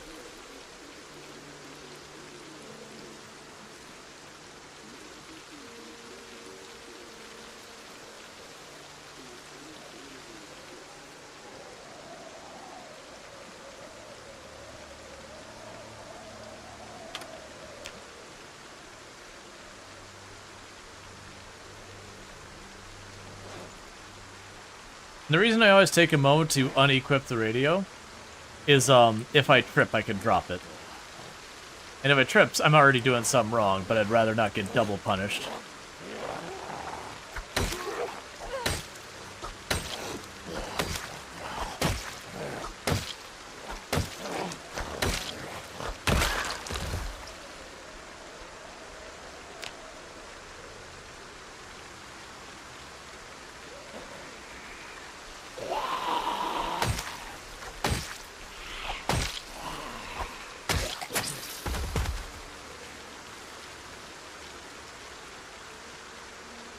Cool, we just open their face, it's fine.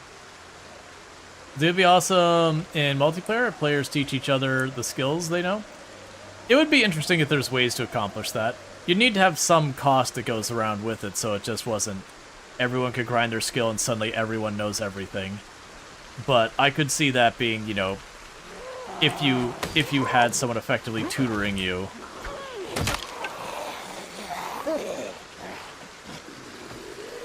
That's not mess with that getting messy.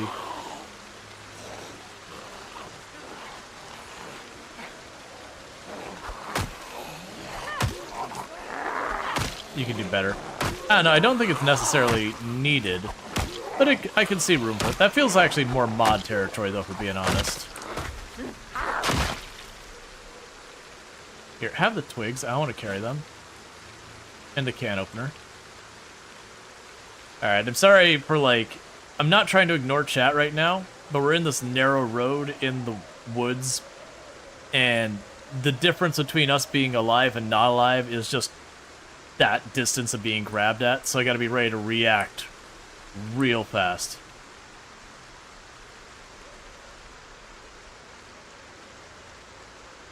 Alright, and that's the stand by the edge of the road.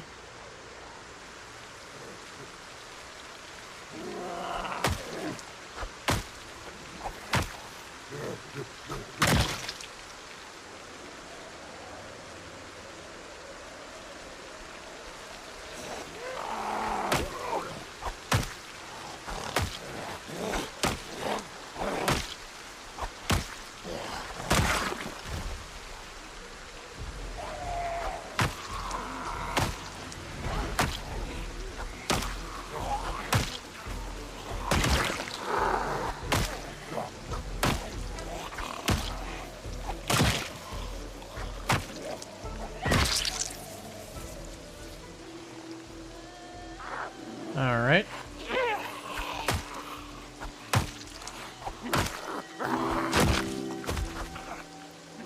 And thank you for the follow. Welcome to the stream.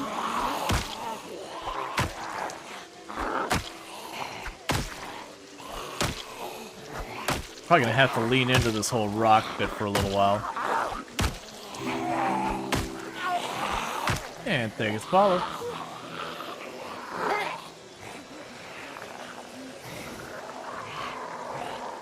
The only thing is I got too much junk on my person, so I go switch weapons, because I can't put the rocks on my side. It just takes a while to switch weapons, which is dangerous.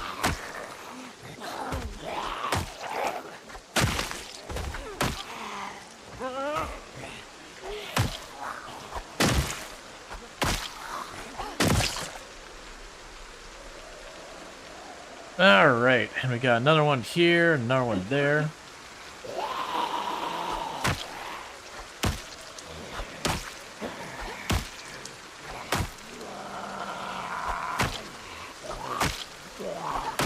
Yeah, the zombies are really all about the bitey hugs. The biggest problem is the zombies don't get that consent. They just go for it. You don't make sure you're cool with it. They're just like, yo, here comes the bitey hug. I hope you're ready.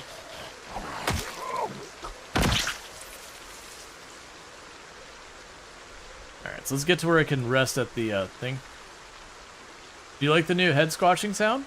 Yeah, no, it's fine. I think there needs to be some volume control in the individual sounds. I know previously they've removed that functionality, because we used to have the ability to go to each and every single sound in the game and independently turn up and down their volume if we so chose. It would be nice to have that. More than likely we'll get mods to do that anyways. Alright, bear with me. I want to catch up with chat. Let's see. You poked his eyes out with a stick? No, I've been banging him with a rock. Maybe reading a book will help getting XP? Yes, if I can find them. You think there could be a way to write recipes in crafting? Though you might have misread crafting. That would certainly be interesting. Let's see, they made skills so slow, you think they need to learn different skill per person. But it sucks for single player. No more ignoring you, I'll do what I want. Let's see, I wouldn't read chat either. I was being attacked by zombies. Yeah, this is fair. And good to see you, Dreadvink and all that. But let's see, did they remove the lucky trait? Yeah, so I believe that's probably gone. I know in multiplayer it's been gone for a very long time. It would not surprise me to hear that lucky and or unlucky are just gone. Because they have traditionally done some pretty weird stuff to loot when it happens. What matters now? More strength or fitness? They're different things for different stuff. Because if you have no strength, you can't carry anything. If you have no fitness, you get tired really fast. Generally speaking, though, strength is easier to level up than fitness. So if you're trying to choose between the two, fitness is the easier one to get early, like have already existing, versus like going back and trying to fix. Versus strength. Strength happens by itself relatively easy.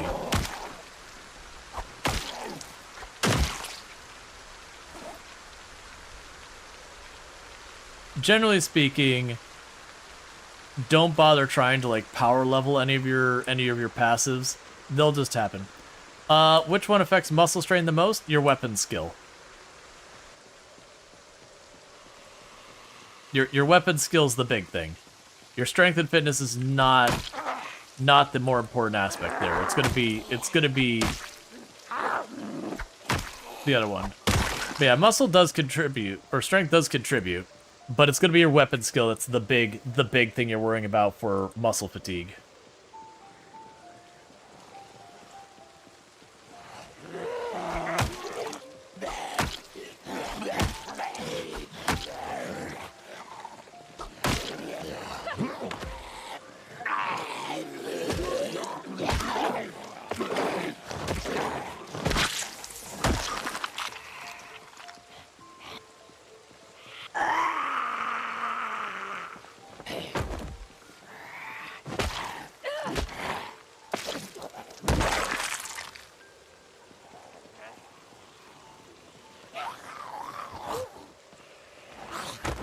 And the reason this area is hot now is we did take a helicopter over here. These are all the stragglers from that helicopter like 2 helicopters ago.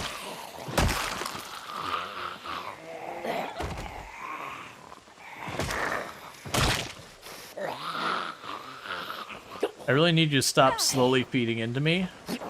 I don't have the endurance to keep this up.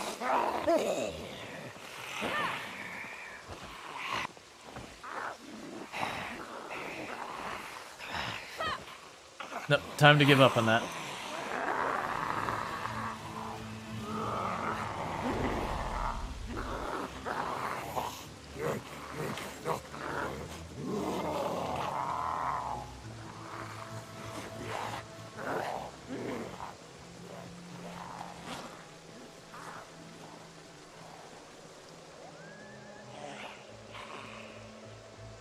Okay.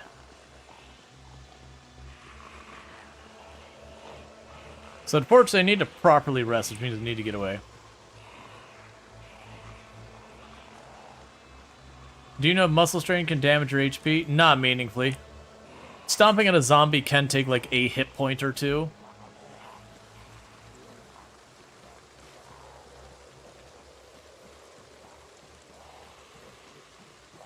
So did you know the human species developed an extra ligament in their wrist to swing sticks easier? There's no other species with this muscle. Interesting. I had not heard that. I do know humans, like modern humans, are actually one of the best at throwing things with, you know, some level of accuracy.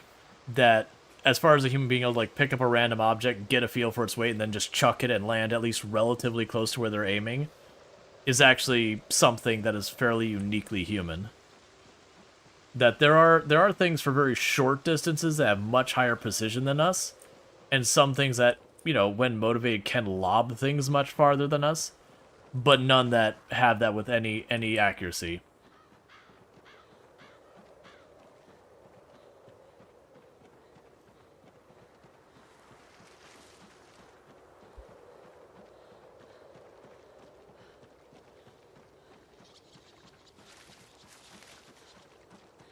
As you actually have some really good news. You are, cool news. You are playing in Sandbox right now with muscle strain and leveling up. And you learned a ton of new recipes simply as you level up skills. Yeah, that does happen. Like javelins? Yeah, like well, it's the thing. It's javelins certainly, but, you know, javelins, rocks, you know, sticks. Basically anything that you can, you know, just grab and throw. That humans are good at that. Like, without practice and training, they can grab something and throw it with relative skill. You know, obviously someone who's trained is going to be way better. Thank you for the follow. Welcome to the stream. Humans are also one of the things, as we are one of the most efficient runners. So as far as, like, endurance runners, that human beings are generally better than most other animals. Most other animals are designed to sprint. You know, get immediately into or out of, like, get out of danger and immediately onto prey. Humans are one of the only species that they kind of keep following and tracking and following and tracking and following and tracking until eventually whatever they're hunting just kind of drops. Wolves, I believe, will also do that.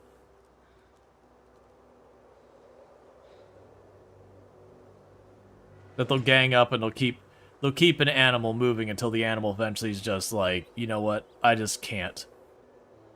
That they start having their muscles not being willing to do anything because I forget what the term is called, but when they don't have enough oxygen in your muscles.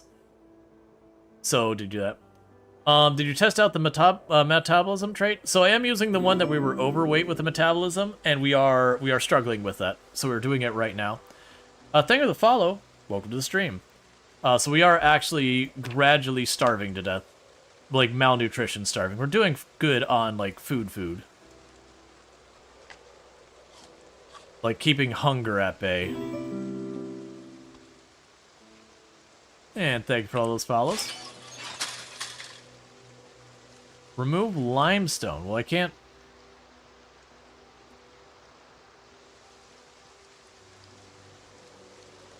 Large, smooth, flat stone. Large stone.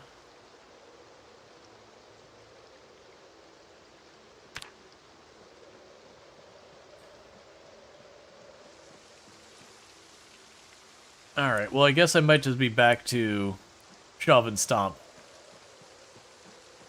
Any thoughts of the best of Build 42 you've seen so far? I do like a lot of the new map, and I do really like the changes to lighting, even as much as they are causing me troubles. They're causing me the good kind of troubles, where you're like, okay, well, what do I do to deal with this?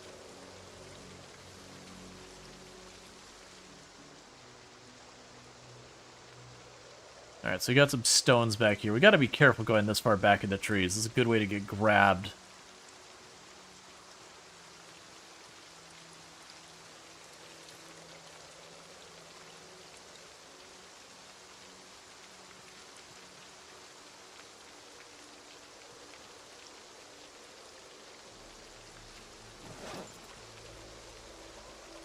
Alright.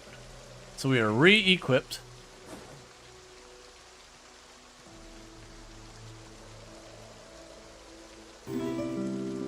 And thank you for the follow. Welcome to the stream. You really like how dark it is, even though it may frustrate you sometimes? Yeah, no, that's the whole thing.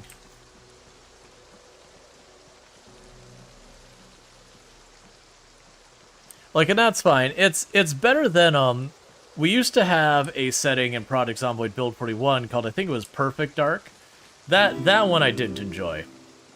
Thank you for the follow. Welcome to the stream. It's just with the flashlights the way they used to be in that one, it was really bad for streaming because half the time you could barely make anything out. And so your viewers just be sitting there going, yep, I see a black screen. I hear zombies and I see a black screen. Are you winning? There's a zombie and black screen. This is way better. Hey, Kurumi, how's it going? And I'm doing pretty well. We're just struggling to not die of malnutrition right now. But that's okay. We're also eating lots and lots of berries without any assurance they're safe, which is fine as long as we only microdose them. And then when we get sick, we just go, okay, well, we just won't eat another one for a little while. Anytime the devs add a reason to use a mechanic that was useless before, you appreciate... Yeah, no, that's the thing. I made the comment with Build 41 that one of the things that was always, like, a real bummer with Project Zomboid was as you learned the game, you eventually came to realize they had so many mechanics, and most of them don't matter because they're just... you don't need them. This is forcing a lot of those mechanics to be more relevant. But not in a way where you're like, I have to do the one thing it wants me to. Which I appreciate. Because it used to be with the way that fishing and all that worked. You could just put down some stuff, start fishing, and you're set.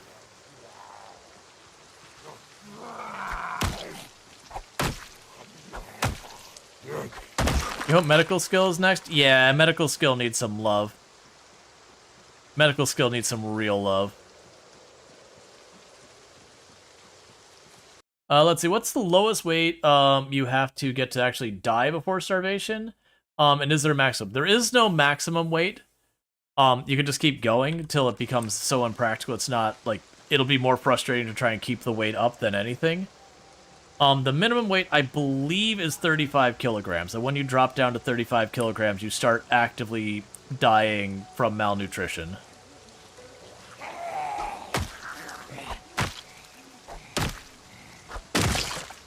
And like in real life, the heavier you are, the faster you burn calories. And the lower you go, the more you retain your calories. Because it's like, it's a real thing with the human body that the more weight you have, that's more cells in your body that need nutrition, so you use nutrients faster. Max weight is like 139? Yeah, no, it's just one of those things that, like, trying to go higher was near impossible. Does your character have to get physically bigger or smaller? No. Your character model is static. There's no height, there's no weight, there's no lankiness, there's no nothing like that. Your character just, you have the skeleton in there and it stays the size it does. Maybe that changes at some point, but so far it's not.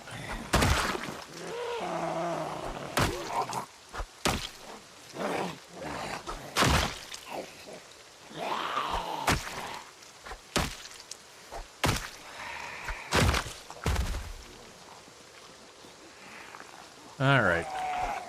This is a gift for doing the helicopter over here previously.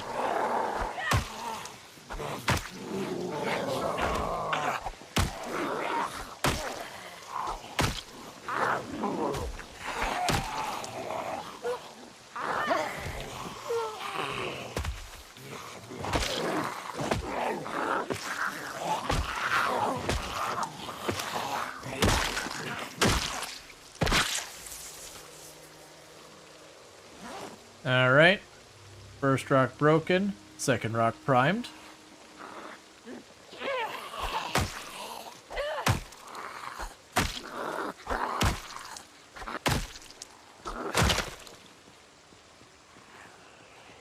Please go away, I'm getting tired.